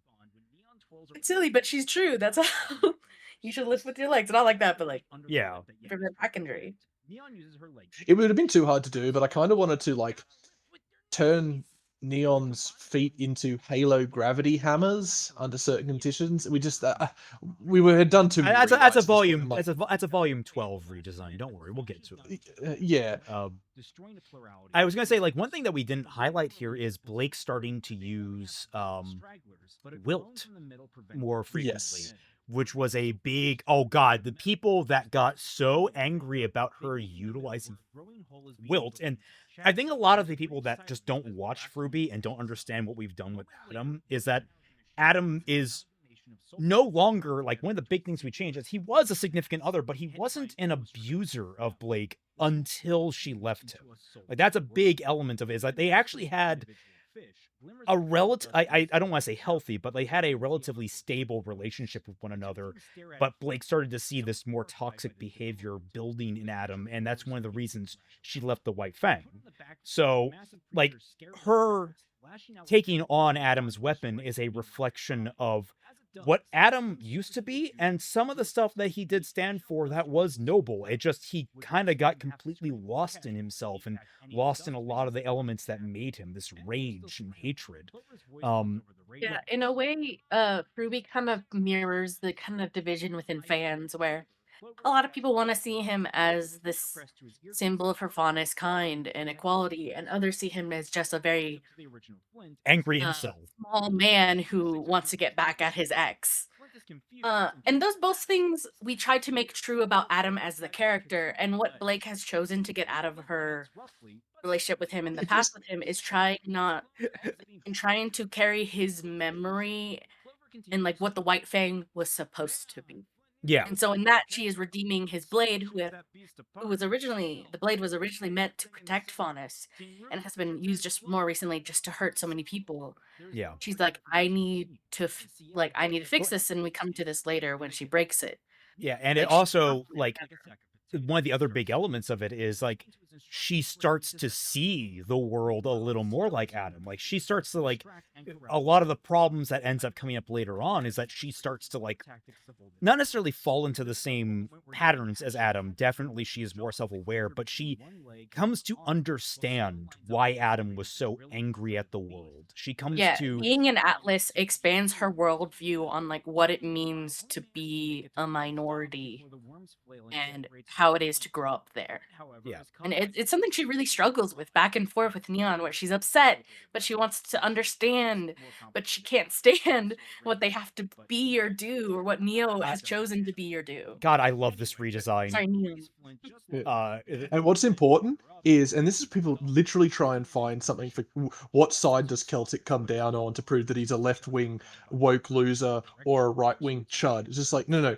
Both sides in RWBY are correct, and both sides in RWBY are wrong. And in fact, there are more than two sides in this. And no, this isn't centrism. It is just sometimes social issues are more than just they're A or B. incredibly complicated because humans at base are incredibly complicated. Everyone's got different reasons for doing different things.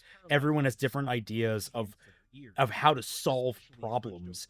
And a lot of times people just run into each other while they're all trying to do different things.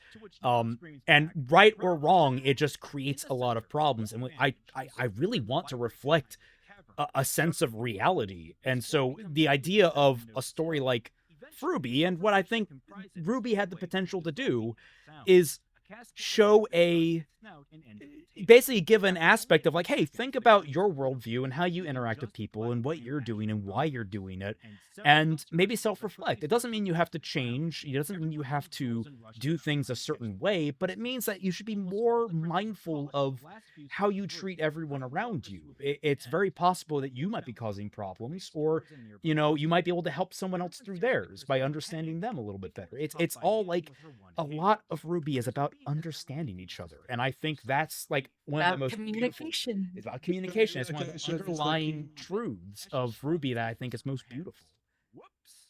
And you had a nice like. I love this. I Yeah. love this. It's fun. That's one other thing that is, without leading into something. It's interesting as writers, we've identified something we were doing. We've tried to stop it too, but it's very easy because you are the media you consume. Marvel quips. We try to pull back on Marvel quippiness ourselves, but it is also good to have a show that is fun as well. Like a lot, so like RWBY became a bit dour, and I'm like, you can tell a serious story that has very serious consequences, but it doesn't have to be like oppressively depressing at all times, because that's how serious people write serious things. I'm like, no, the jokes they go for are also not very good. Like the way they and to be fair, like comedy is subjective.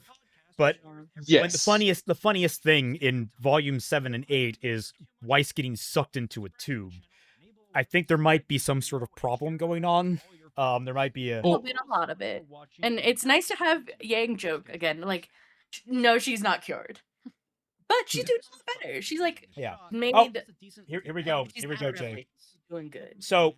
Yes. People misunderstood what I said here. They're like, oh, I didn't realize Atlas was that big. And it's like, we're not talking about the landmass. The landmass is actually somewhat fine.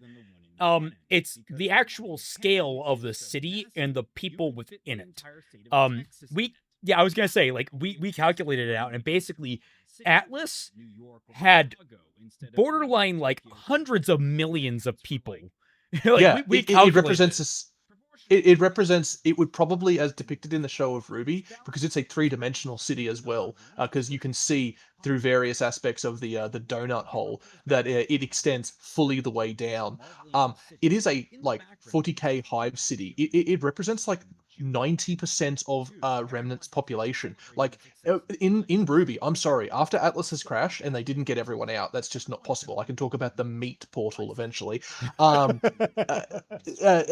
Remnant is doomed. There are too many people in Atlas who have died. They have fallen below the ability to repopulate the planet. Like literally 90% of the human population and faunas have just died in the fall of Atlas, as depicted by people. Like everywhere else in Remnant is little rural villages, or maybe one place as big as like Rome. You know, like one or two big cities, and the rest is like rural Europe or Asia. And then there's one ultra mega super duper megalopolis. Like, oh shit, everyone's dead. It'd be like if like America, Canada, and Russia got wiped. America, Canada, Russia, and China got wiped off the map. Like that's basically, we're talking the scale of the most populous powers just vanishing overnight. Can I interrupt a bit? I want to talk about that Weiss and yeah, I was about to switch over. Please. Is that I feel like when we wrote that scene, we wanted to kind of abate some of the worries that were caused by Volume 9. We wanted to show that the team cares about Ruby and would check on her if she's not looking herself. And she's very much in her head a little bit here. She's reminiscing of what this place was the last time she was here. And Weiss is just checking on her because she's a good friend, and she's kind of made herself very much like this emotional core and empathetic person in Team RWBY. Yeah, Weiss literally has the back of steel with how much she carries Team RWBY. Like she is. It is kind of funny, like it just accidentally wound up that Weiss is the support member of the team. Like she is like the utility member, but she ends up being the emotional support too. It's like that actually gels really well thematically for her. I mean, think back to the Weiss scene with Yang, like in volume, was it 5, wasn't it? I think she's displayed herself to be incredibly empathetic and be like being there for her found family, which she stated earlier. We've had a scene with her and Blake, haven't we? I feel like we have in volume 6. If not, it's in this volume because this is the monochrome volume. Yeah, well, it's in this one. It's on the airship. She wants to talk to Yang. Right. Yang's busy with Ruby. Talks to Blake. I love having Penny bounce. That was just great. It is one of those like, again, we understand what they were kind of going for in the original volume, but it feels so much more like the characters knew this was coming. And like you would want it to be such a big, momentous occasion for them, but it's after they've earned it that it feels like we haven't really earned this because we've been doing this for so long. It's like, what does this really mean anymore? Like the idea of it being a surprise for them after a weird mission is strange. We are honored, General. Appearing behind the set, as if from nowhere, Neon and Penny. Now party time! Party time! Party time! Oh god, the party was just so much fun to like conceptualize with a bunch of different. We had a bunch of guests. We were like, let's not do that. Yeah. Have a lot of cakes. Let's celebrate a little bit. Weird cake made with the blue milk. Oh yeah, the party popper was it's like, is that suffice? And he's like, yes. Yes. Friends. I had a lot of fun voicing these characters this volume. That's one of those things that like very difficult, but also very rewarding when like I nail a delivery. At least I hope I nail a delivery. So many different characters need very different deliveries, and I know everyone's like, you should have different, a bunch of voice actors, and I'm like, I'm already insanely overburdened with like managing the cat wrangling that I have to do with the sketchies. And on top of it, one thing I didn't mention is that we have 2 dedicated musicians now, and we didn't actually quite know how to handle them for a little bit. Because and then they really figured it out. Yeah, once we figured it out, Jesus Christ, they just blew it out of the water. Some of the music that we got in this volume was superb.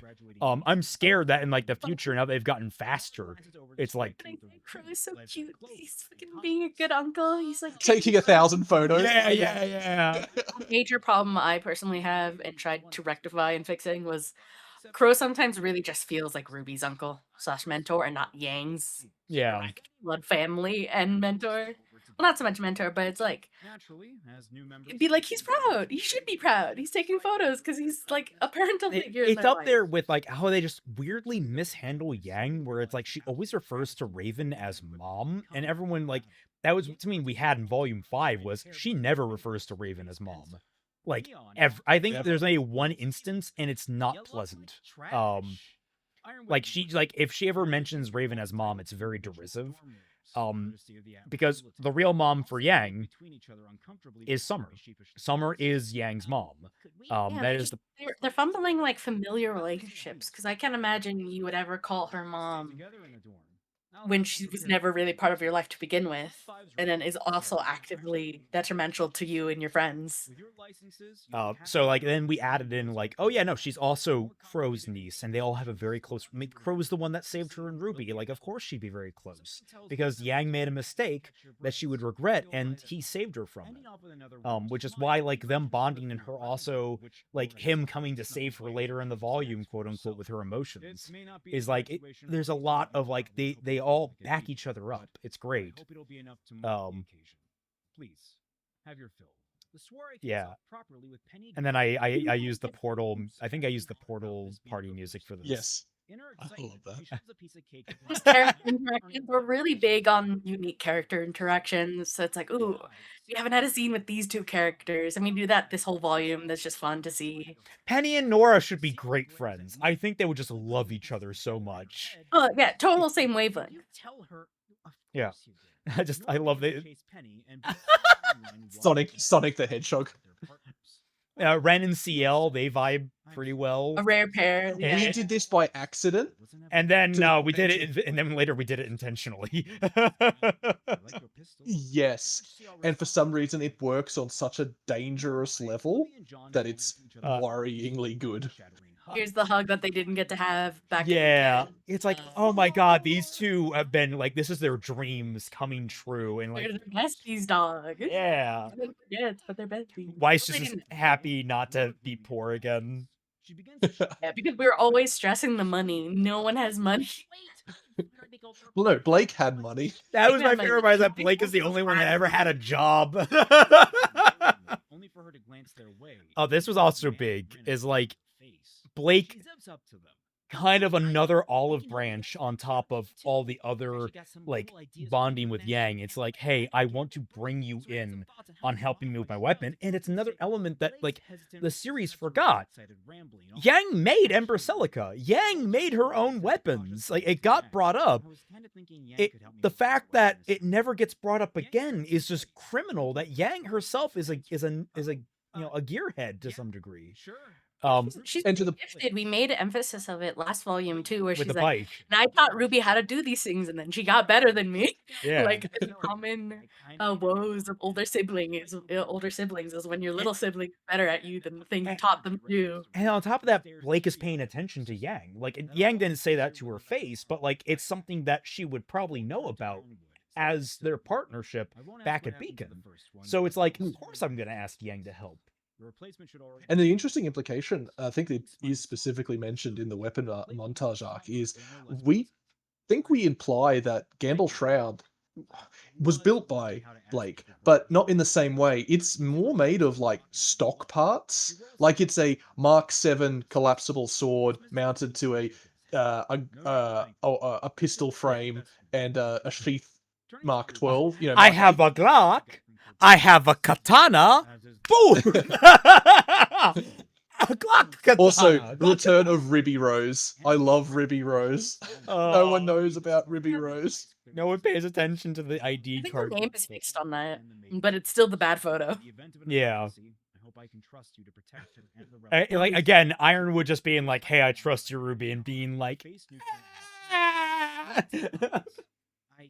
I know it's not in it, but I love it. If you actually read it, it says name RWBY Rose. Next line, last name. That's actually killer. I love that. I also have something I wish to speak with you about. And then, this was a big one for Jay. I know, like when we were trying to decide, like, how do we explain? Like, well, this was a big problem.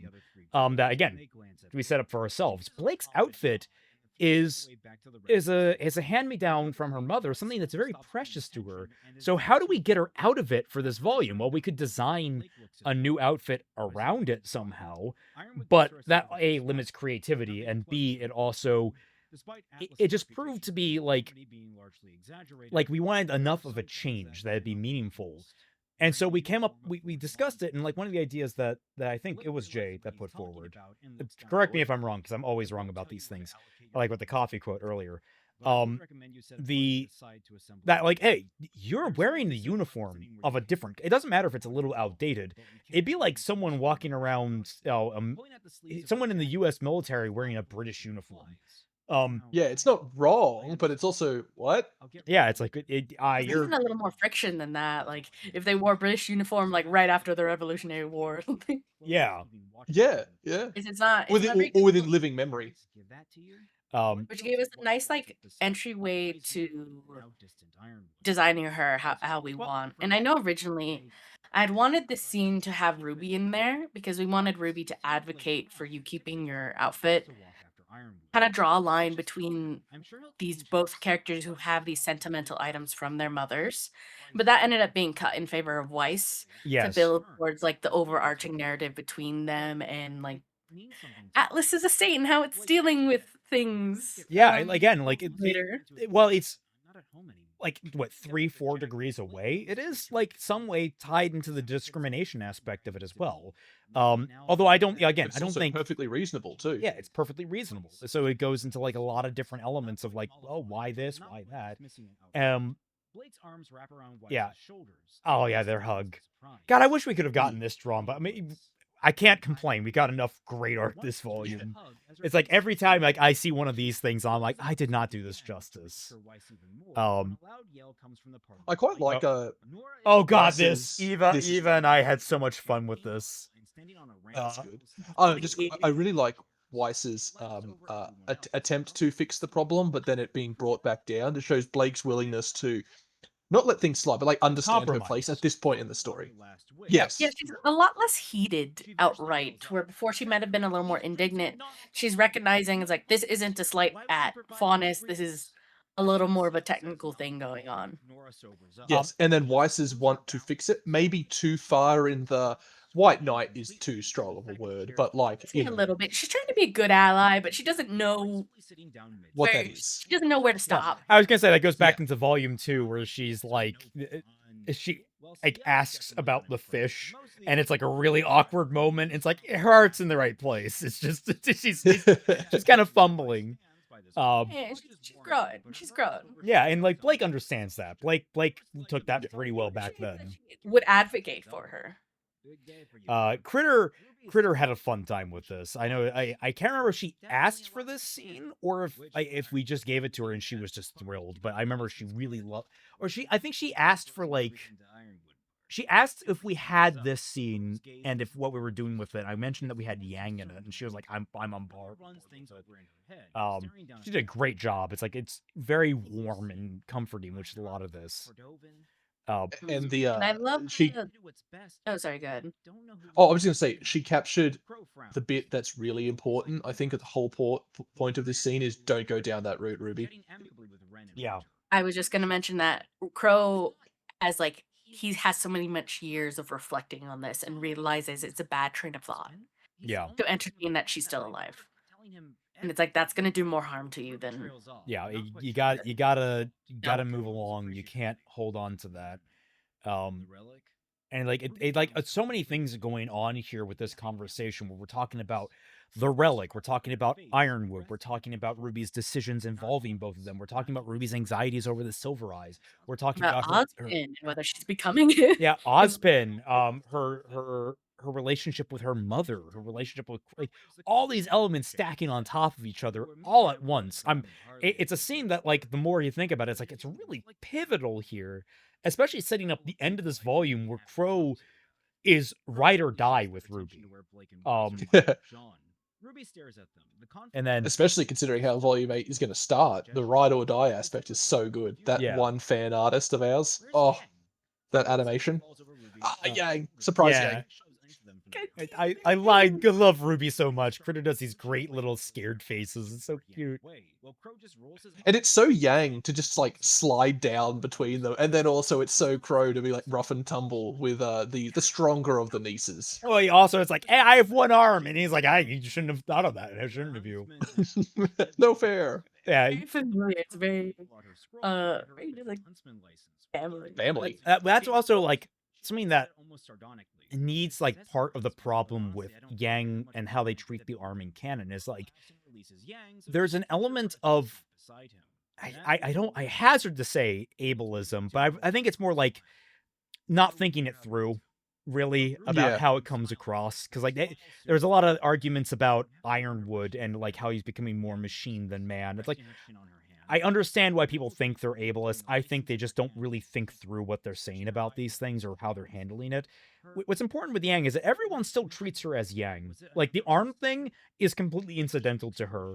It affects her as much as she wants it to be. No one's pandering to her as the arm thing, and anyone that does, she actually kind of gets a little angry at.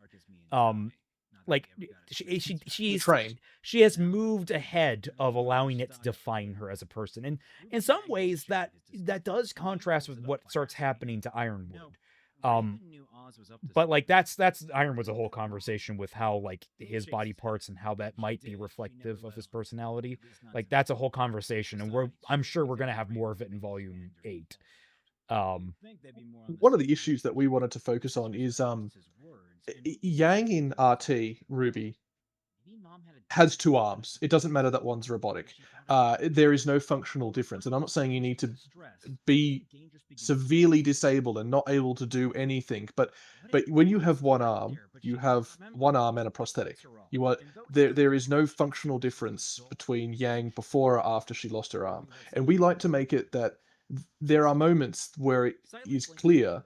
Not moments, there's a sort of cohesiveness to Yang has one arm and a prosthetic.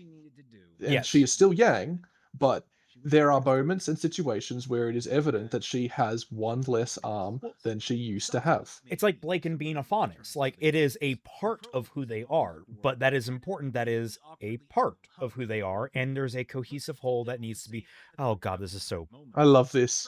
There's stuff in volume...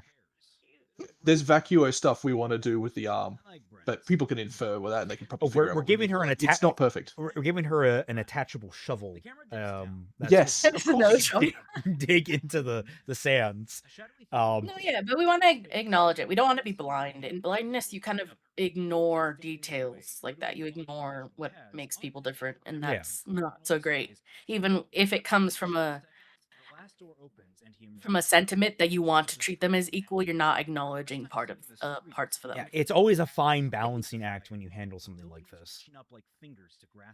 Because you want to over pander, but you also don't want to under address. And here comes the plot. Yep. Look at You him. really did the effect of him just turning and bowing. I think that was a really good part of the script. And then the pixelated blur out is so good. Yeah, I over abuse that effect so much this volume, but I have no care about that. I think it works perfectly for a lot of these things.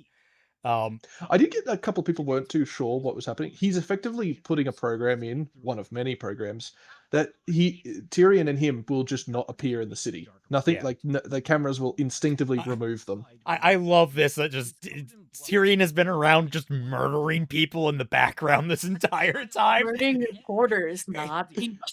Yeah.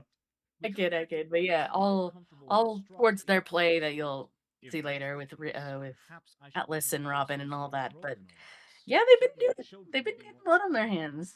Yeah. Working.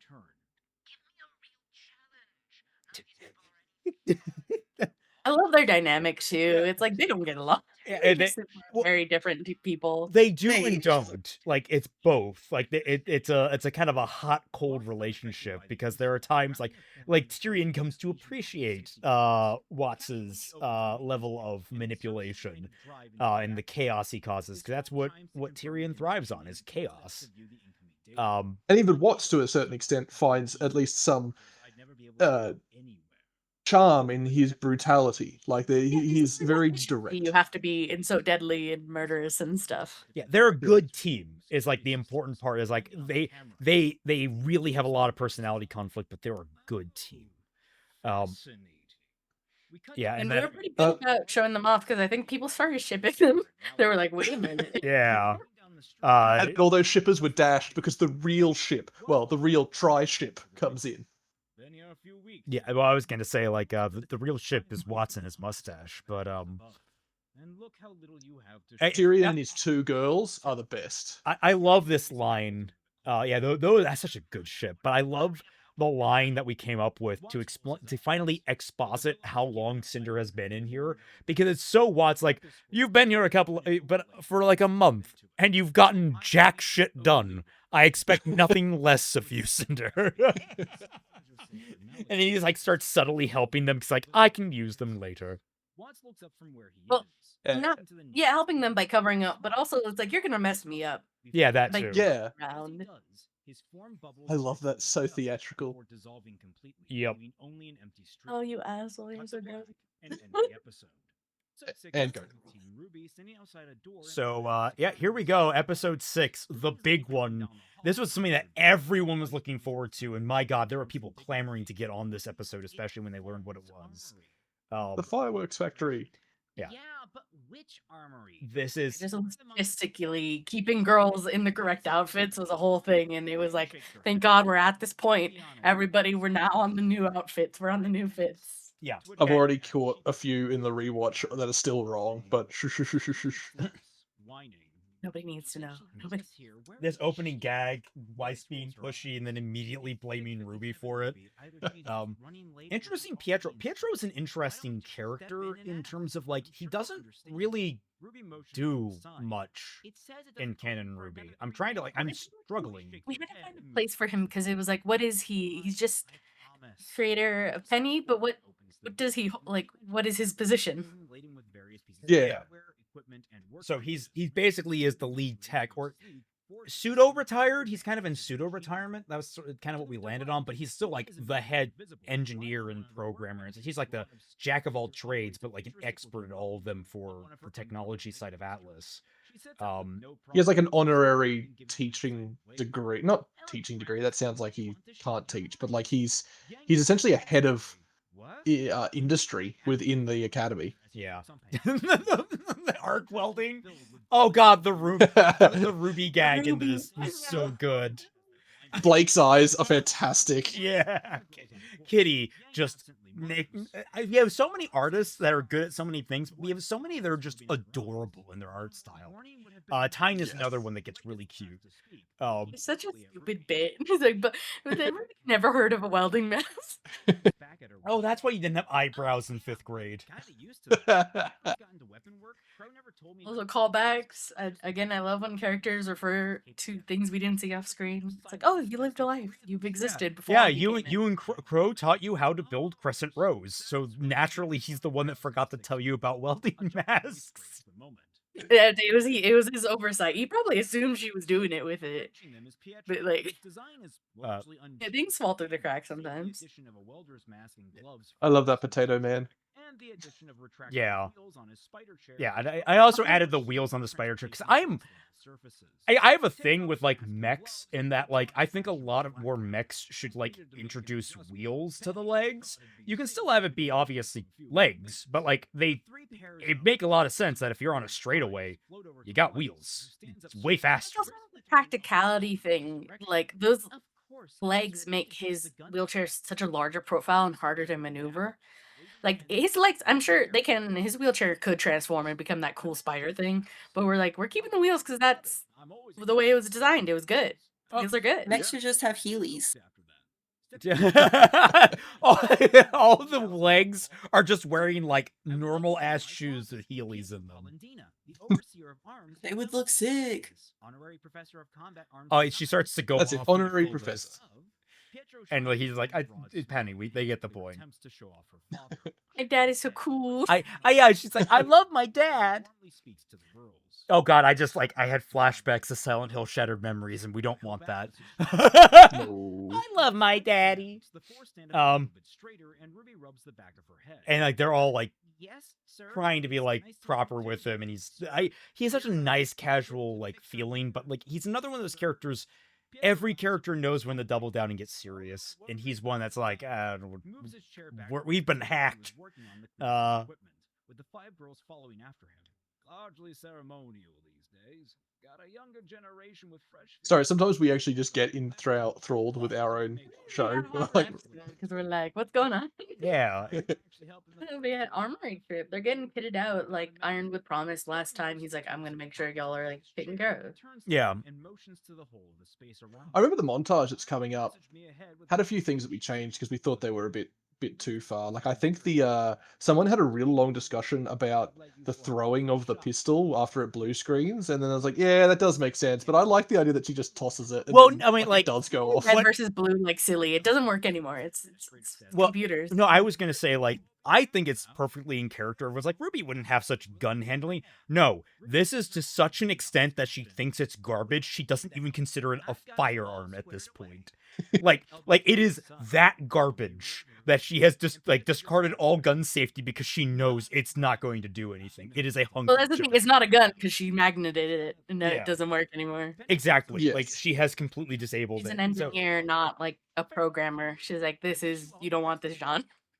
And you just know, at one point she was like, what if I put a computer in Crescent Rose and then tried it and could like fail the first step and went, computers are the devil.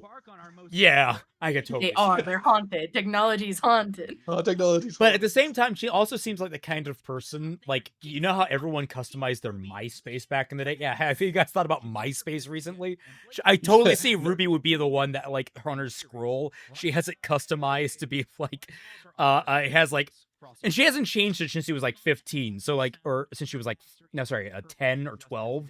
So it's, like, customized with all this, like, black background and all these edgy posts and such.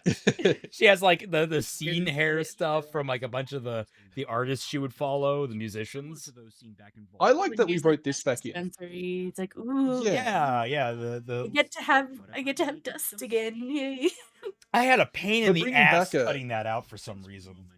You did a good job on it though, but it was good just to bring back a dust delivery method that just seems, yeah, like anyone just goes up here and you just get a container of dust and you do whatever you do with it. Like every students do different things. Oh, Weapon Nut RWBY is so much fun. Just like, oh yeah, so RWBY, I was just thinking, and RWBY's just like, I'm pulling a pin and everything falls apart, and it's like, okay, let's start from scratch.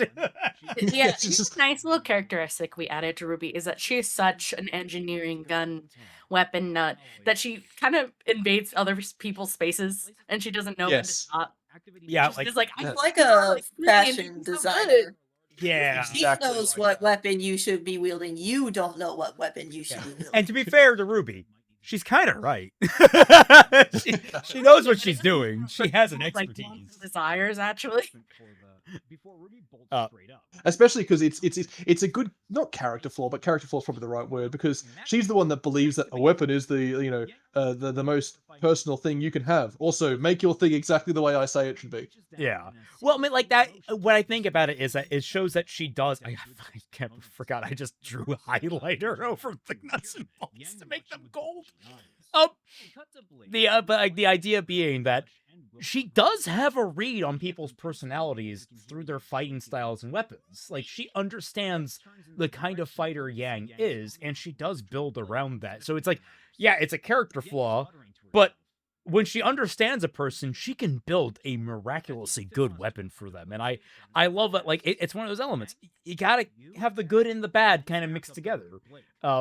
She might not be able to build a good weapon for like Neon. She doesn't know Neon well enough to do it, but she might also recognize that too. Tri-barrel Embaselica 2.0 is so cool. Yeah, and a lot of people assume it's like a double barrel shotgun. It's actually not. Each arm just has one barrel. So we tripled it. We thought we were initially just adding one more barrel, but that thing only has one. So we're like six-tupling her like output. Yeah. Yeah, and the interesting thing is effect that it was trying to mirror is that I think Mooper was one of the key designers of a earlier version of the Emberzelica 2.0, which we ended up not going with because we felt that it didn't land right. It And was too Mooper big and bulky, I think, ultimately decided, something like that. and weirdly too spindly. Right, yeah, it's right, because it was built into the arm, and it was going to come out of the arm and be like this big tubular thing, and we kind of solidified that last volume, but then we went back and like, it doesn't work quite as well. Yeah, it was like a really early design for Yang's arm and Yang's new weapon, and I was really inspired by Arcane at the time, so I was like, big gun arm, fun. Yeah. Yeah, but I think we came across the idea of we wanted to keep her prosthetic and her weapon separate. Just because that felt correct for the character. Like her arm isn't Yeah. automatically a What- weapon. She has Ember Celica, which is her own project, but that original at the- arm that was given to her by Atlas wasn't her like original, like not something she would have gone for. Yeah, her at the time arm design when we did that, I pulled it myself fairly quickly because I could tell the rest of the sketchies weren't really vibing with it. Yeah, and I Yeah, wonder, it's one of those things where how much difficulty between like both of them were pretty difficult. To Deadly Nightshade and Ember Celica 2.0 were both incredibly difficult. What do you think we had the most trouble with? definitely Deadly Nightshade until weirdly I just took a crack at it, and I know it's congratulatory, but I did a design and then we just rolled with it, and I don't know if that's because I forced it a bit too hard or anything, but it just became really the first version of it that I drew at work on a ballpoint pen.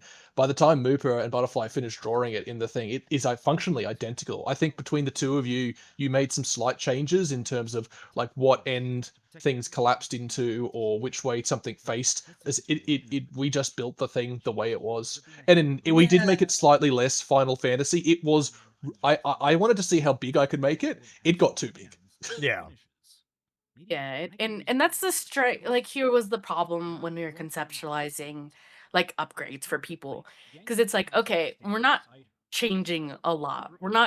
Nothing's fundamentally broken here in the way they fight. So we just wanted to give them more versatility, I suppose, or like it was just trying to find the balance of where the upgrades stop, right? Yeah, I mean, like a good example of this is Weiss and Ruby don't really get significant upgrades. Like they're more like Weiss obviously gets a faster loading mechanism, which is nice, and Ruby gets her goggles. That's her big upgrade.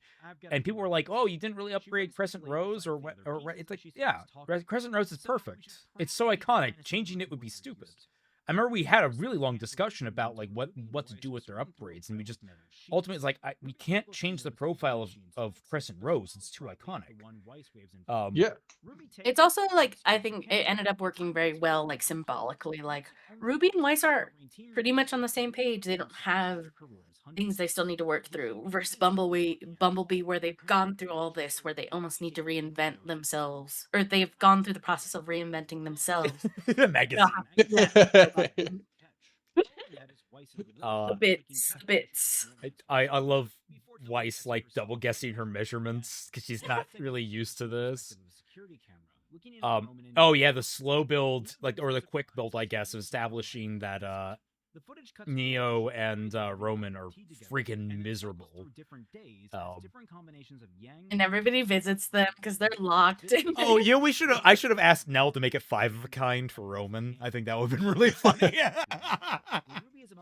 Oh, here's the beautiful Big by Butterfly. Yeah. Yes, which consists of about 1,000 unused failed. Failed's the wrong word. Yeah, But it- like designs. In there. Yeah, she Yeah. was very like she loved particularly her Weiss Snow White design. I remember that was tooth and nail to convince her otherwise, and I feel so bad. It's just like we wanted to go a different direction, but it is a beautiful outfit. It is It's a better version of the one they did in Volume 7. Unfortunately, we hate that direction Yeah. for different reasons than her quality of drawing. Like Yeah. that outfit is Where it's like our designs need to branch naturalistically off of the previous fixing designs and not Yeah. the current designs for that seasons of Fixing. I'm happy that at least like because she had a lot of different designs that we just couldn't go with or we didn't, and I'm so glad that like we got to manage to like let her just go loose in these scenes. I think she actually specifically requested it. I'm like, all power to you, girl. Give us a great show. And I remember people loved a lot of the designs she threw out there. So I'm and each group gets kind of like their own bit, like the different Nora characters, punch. or different artists.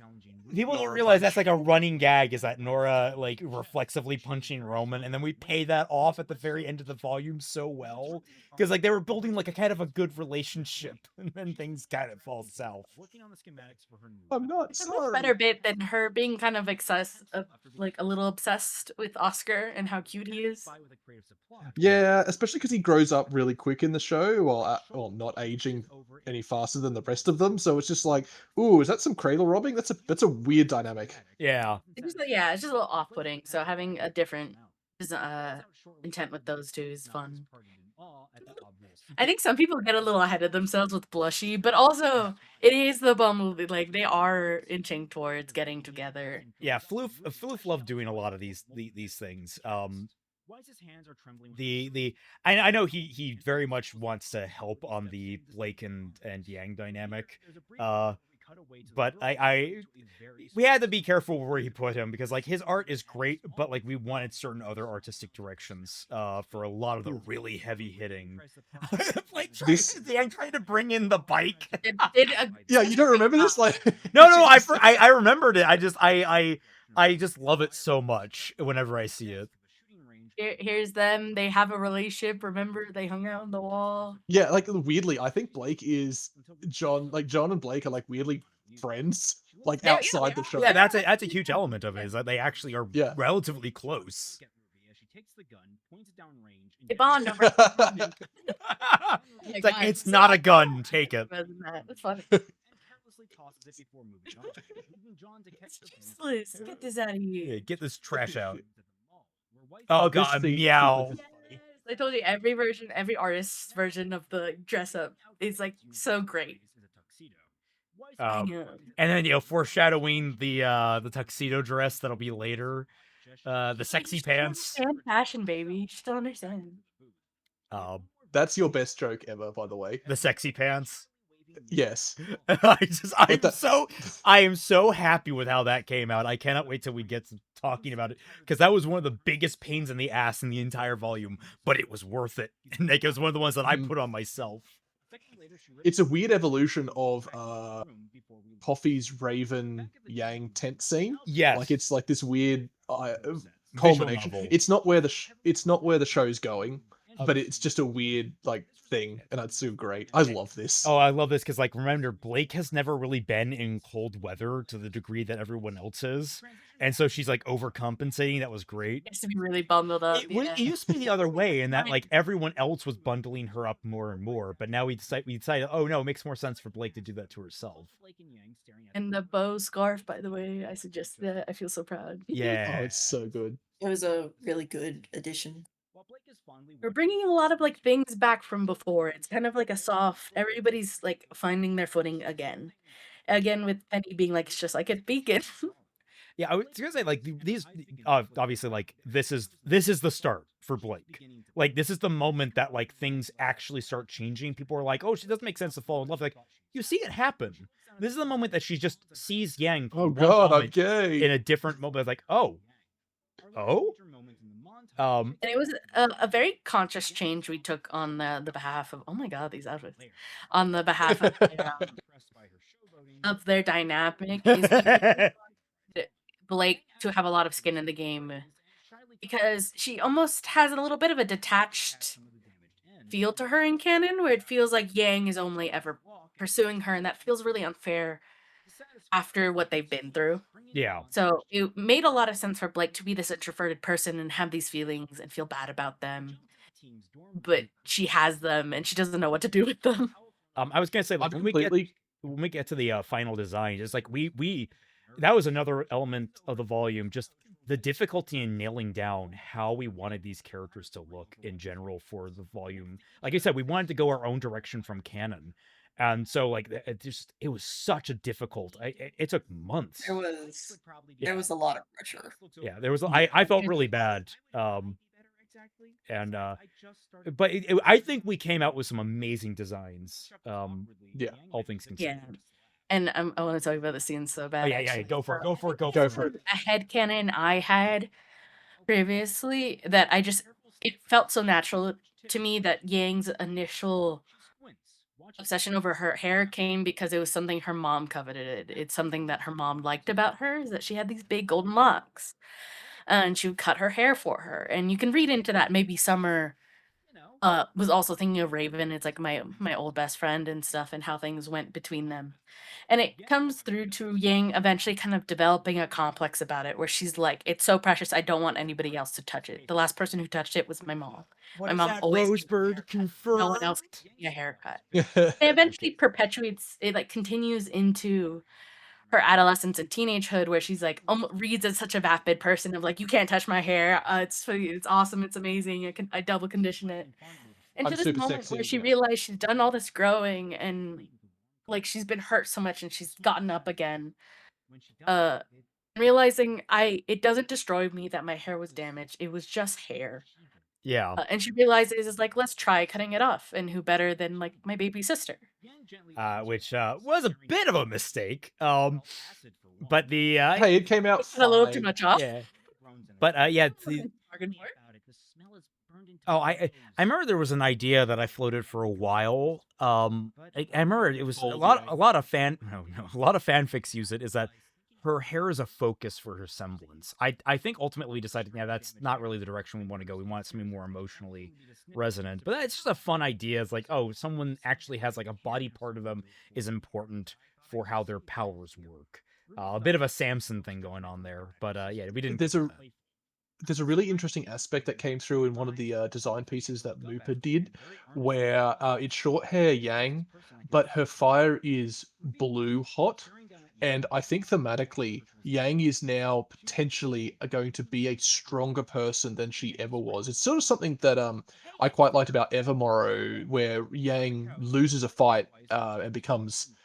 It breaks her, but then it makes her stronger. But more specifically in this scene where her hair is cut, at this point, Yang is on track to be a completely different person, still connected to the original Yang, like not like different in terms of like different, but she is going to be stronger and burn brighter because of the things that have happened to her and the people in her life and yada yada, all that. She's sort going to of be lovey-dovey Yang but stuff. blue. I was also Yeah. I was also thinking like the blue fire, it kind of seemed like she had a lot more control over it Yes. all now. It's hotter, but it's more controlled. It's like it's a tighter flame, therefore it can burn brighter and hotter. This Yeah. was Which is sort of what I remember part of the scene that was so difficult, because I remember the scene having a lot of revision.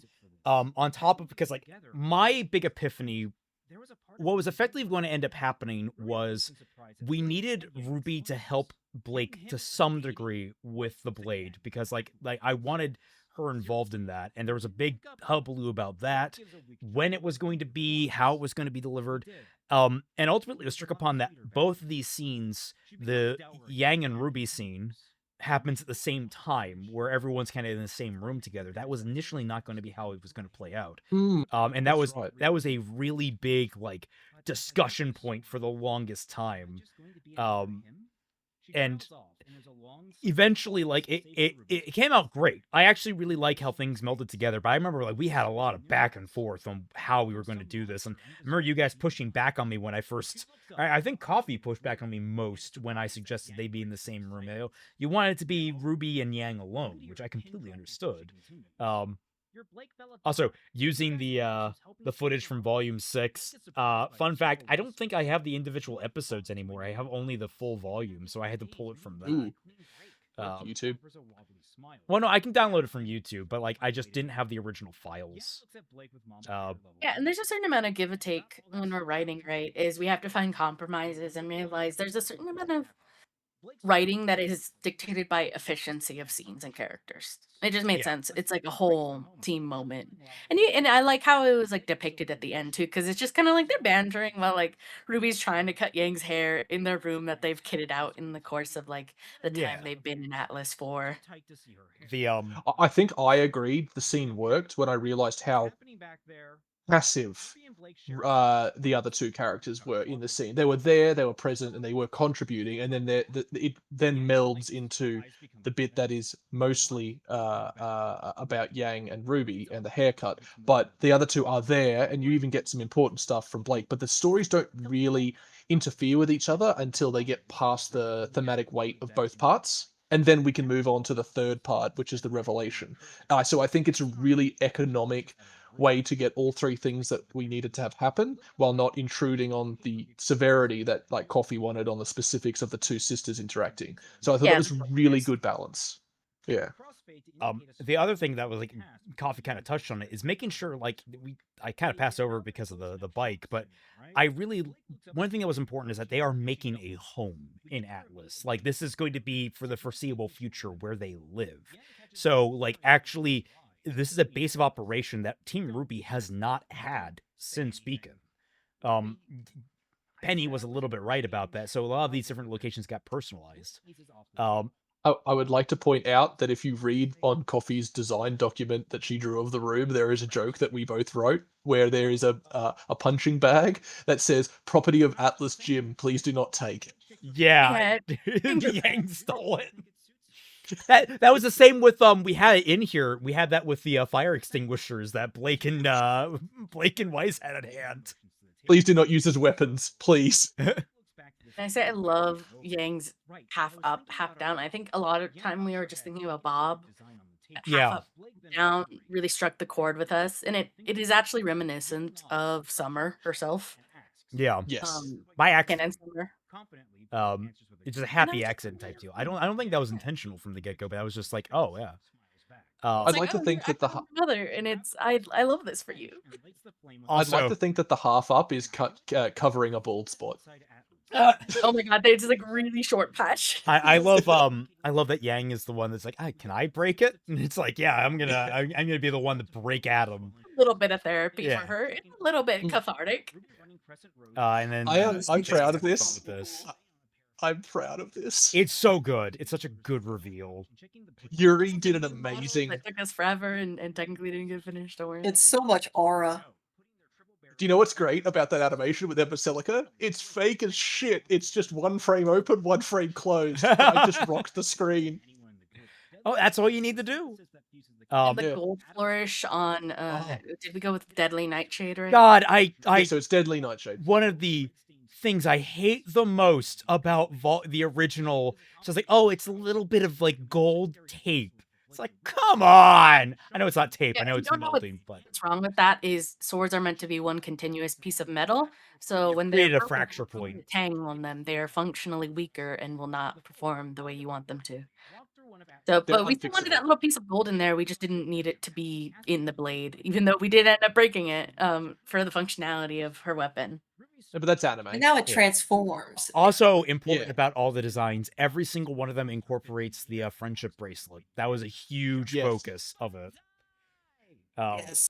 I remember you guys were so against the bonsai. I remember I fought tooth and nail for that, and I'm still think it's the right choice. It was a little too goofy. There's a certain line we like to toe with like how referential we are of the early volumes, because then you get in the trap of, oh, Beacon days forever. We just repeat the same jokes. Haha, I'm Queen of the Castle. Yes. We're just cautious about that. We really want to build a RWBY that makes sense. Yeah. And RWBY that I love builds this scene with itself. Underwood. I absolutely I love that. He is not wrong. He is doing exactly what you should. Just checking things, just making sure, and then that's it. And it's just, I love this bit. I think it's really good characterization of him. Ooh. Episode 7 opens inside the main hub. I remember Soon Plonk's cat. Yeah, Soon Plonk always puts it everywhere. And I remember one of the things, how much did we discuss opening this episode with them all exhausted like we did? The main entrance to the room. I think it was a fun gag that came naturally. I think the one we discussed was the sequel that happens where we do the same with Junior. Oh, it was the next episode. Episode 8 starts the exact same way, and then no, this is where Junior meets him, and then the rest of the team follow. God, I can't remember now. We have the Junior gag and stuff. By the way, there's a. I think here people commonly think we have a Dusk Queen reference. This was written before Dusk Queen came out. Yeah. We didn't know that line was in Dusk Queen. The Complete- ladies are both beautiful. What is the term? What is the term? Not coincidental. Convergent evolution. Convergent I was evolution. gonna That was say it. it's great minds think alike. I think that just really speaks to the voice of RWBY that two separate projects came to the same conclusion on like a characterization for Yeah. Yang. It's like, yeah, we know what Yang's about. She would make that joke. But I love doing this choice of like having them come in like oh, the last episode ended on this big heroic note. Hey, we're official. We're doing all these we're gonna have many adventures, and then like it's effectively a hard cut to them just being fucking miserable. Which just like really it's like, through the hey, ringer a little it bit. ain't what it's snuffed up to be, guys. It's hard work. Kind It's of effectively like using. workout where it really hurts, but you're like, ooh, I did it. It's good. It's like a sense of pride, but you are also beat up. Yeah. It's also effectively using the episode format that. Oh, that's I think interesting. even- Soon Yeah, Blonde go. colored the fur trim on Ruby's clothes white. Oh, shite. Yeah, we Oh. didn't catch that. I was gonna say, like, Soon felt bad because, like, the opening shot of Juniper, she kind of missed it in the script to the way it was described. So, like, for the Blu-ray, she did the touch-up. It's still so good. It's her art. Oh yeah, absolutely. This is so good. I love her John doing the finger guns. I loved keeping this in. This was such an important, like, this was such a like thing they just this. glossed over, but turning this into an actual scene was just nice. Kid on God, Nora's the kid back. on I Nora's, never noticed that. what, the kid on Nora's shoulder? I had fun editing this. I love that it still has Bill- the same problem with the big-headed children and not the right way. It's like, Yeah. Ruby, you're so bad. What is that in the right corner? Like, I obviously edited out John in this. I can't remember what in the. Oh, it's the stop sign. I didn't edit out the rest of the stop sign. Whoops. I might have yeah, just I see. gotten sick of it because extending this street was a pain in the ass. Yeah, John's a player, by the way. Like, well, not a player. Like, he's just. We kind of. After last volume, like, one of the things that we said is that Pyrrha is now at rest. Like, she's still very important to Team Juniper, but, like, the matter is that she's no longer being held as this anchor around their necks. They're finally growing and moving on, and while she's very precious to them, it's no longer going to hold them back. And so She doesn't define their Yeah, it's entire not life, such which an was open wound was the primary thing we were going for, because I feel like in canon they really kind of tie John, and really just John, to being so loyal and in living in pure shadow to a degree. We wanted to kind of display that they're all in a kind of healthier place about it. I just noticed With that. that anime John moment. maybe date, and it's not crazy that maybe he considers dating like a really young. Might have an off-screen girlfriend. I don't know. Maybe they didn't mention. Young Might be man. Jessica. Might be Jessica. Who knows? Maybe like 20s, early 20s, and he's 19 at this point. Yeah. The mom is handing John a casserole and he's hesitant at first, but then past her shoulder he sees the ghost of Pyrrha and she just tells him, "Be happy." Oh my god. You really didn't The like ghost that of ending. Pyrrha is sitting there in the corner. I don't actually know. Okay, all right. Now here's the scene we kind of went back and forth on. Oh because god, this was such an effort. Initially, we had to really find the balance on Strike Team 32 on where Flint and Neon kind of lied on being obnoxious while being huntsmen and having their own ideologies. I think really early on we wrote a little blurb about everybody and where they stand ideologically. Yeah, we had like at least a little line or two to be like, okay, how do they stack up. And like, because it was very difficult. They're supposed to be parallels, obviously, to both Ruby and Junior, but like everyone's sort of like every single member has a bit of a mix, so the groups aren't monolithic. I mean, obviously we have Ren here, who does seem to synergize a little bit more with how Atlas works, and Nora, who's a little bit more chafing against it, leading to stuff later in the volume. And John is just, guys, we just got to protect. Oh, the black flickering. Oh, the black. I can never fix that. I can never fix the black flickering. It haunts my dreams. Together, and that's a nice thing where he's trying to be a leader and stuff. But I remember when we first wrote this scene, Eon and Flint were supposed to be. We wrote them too nice, is what it came down to. And there was then a we wrote nice them too conversation rude. about the walls and how they're the first thing to always go. But ultimately, we found for the case of the entire story, we needed them to grate a little bit against, where it's like they're good and they have good reasons for doing the things that they do, but they're also a little obnoxious about it. Their heart's in the right place. God, I think this is the third version, because we, I think the second time, because we all agreed that, and we tried again, and then they came off as like completely unlikable and like rude. And why would the next scene be them hanging out training together? So it was just like, ugh, well, no, third it time. wasn't them hanging out together initially. Like the initial thing was they met here, and then we were going to have them go onto the wall. I remember. Yeah, we had That that was the to be secondary lost engagement. written That was the out. really nice one where they had a nice. Jean and Flint had like a philosophical debate. that's right, because Neon was grinding along the full length of the wall on rollerblades while they We had a gotta put that in conversation. I volume loved 8 that. somehow. We gotta find like a fight sequence where she's doing that. I love this part of her attitude that we've written into. She can't really sit still. Like during every conversation, she's moving. Yes. Usually, like she's just even there. She's just being obnoxious and rollerblading through the conversation. Yeah, just having her like little PNG skate back and forth does so much for the scene too. Like the way she pops in and out. I wish I had had more time to really like have her move around more in other scenes, but like I was really happy with how she came out here. It's one of those, wow, I have to do a lot of keyframing to just constantly, like, I have to also put, keep moving where she is in the layering, gotta make sure things line up, and then like if I accidentally hit the wrong button, everything becomes decent. God, the PNGs this volume were just a pain, because by this point I'm still using the puppets, and then my computer, I basically built a new computer after mine crashed, and basically when I reinstalled DaVinci, all the puppets I had set up, which were I built into DaVinci, were scrapped effectively, and I had to just work with the ones that were there. And it just. Do you want to quickly explain why we like the PNGs are now multiple artists? Too many characters. Too many characters, largely. And they just gave everyone something to design, because so many of our artists are just so creative that after a while they were just like, can we please draw something, create something? And we finally just said, well, what a great idea is if we just split it off into teams.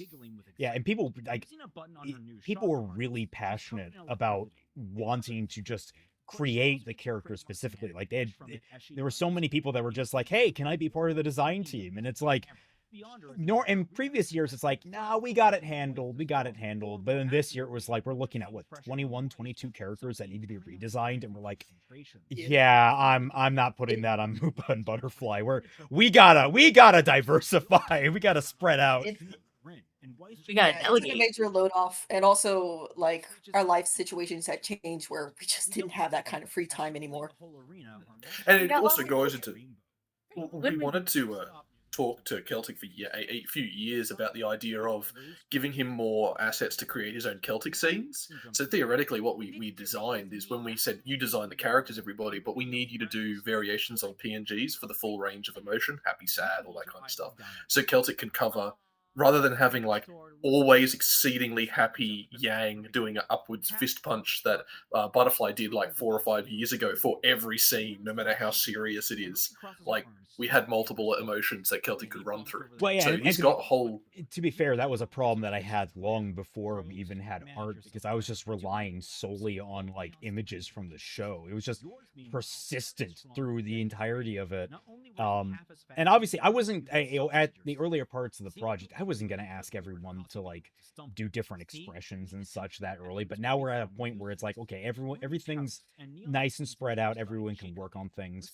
Oh, I'm talking right over some pretty important stuff here. Yeah, I was gonna say I really like this scene for the way that we have our two speedsters compete against each other and see the strengths there. Because I know we were like deciding who was gonna win in this little training scenario, and we settled on Ruby winning, but not in the long term. Like she doesn't have the endurance of a more seasoned huntress like Neon does. Yeah, she also has Yes. like I can't remember how we landed it.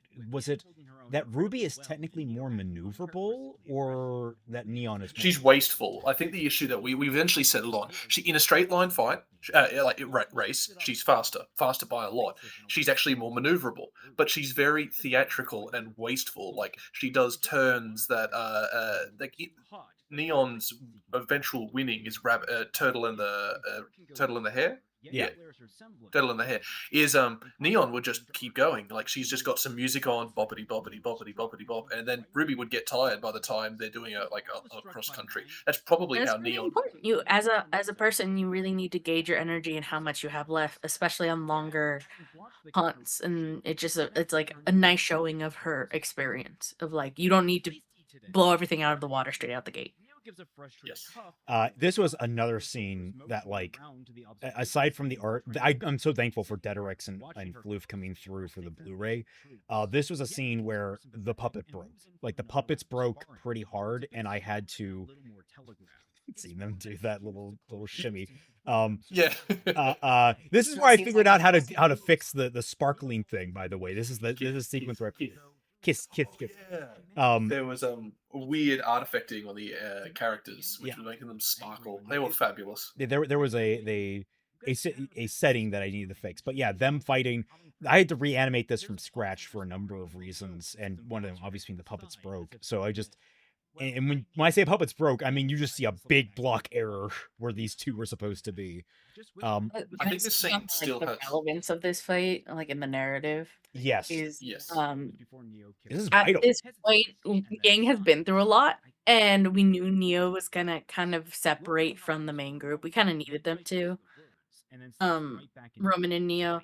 And so at this point, I remember I conceptualized a scene where like Neo is basically testing Yang in this bar to see if she can stand by herself. And like it got kind of that tough thing of like, I need to know that you can take care of yourself.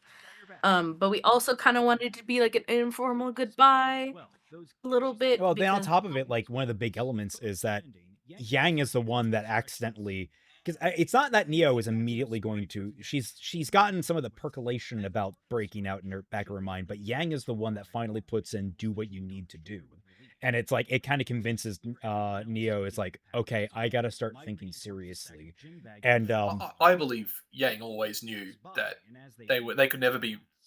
They would never stay with them forever. This is something Yang's always knew. Maybe not in this moment, but she's always sort of known as the type of friendship they have. It's a good friendship and it's transitory and it's a very strange one.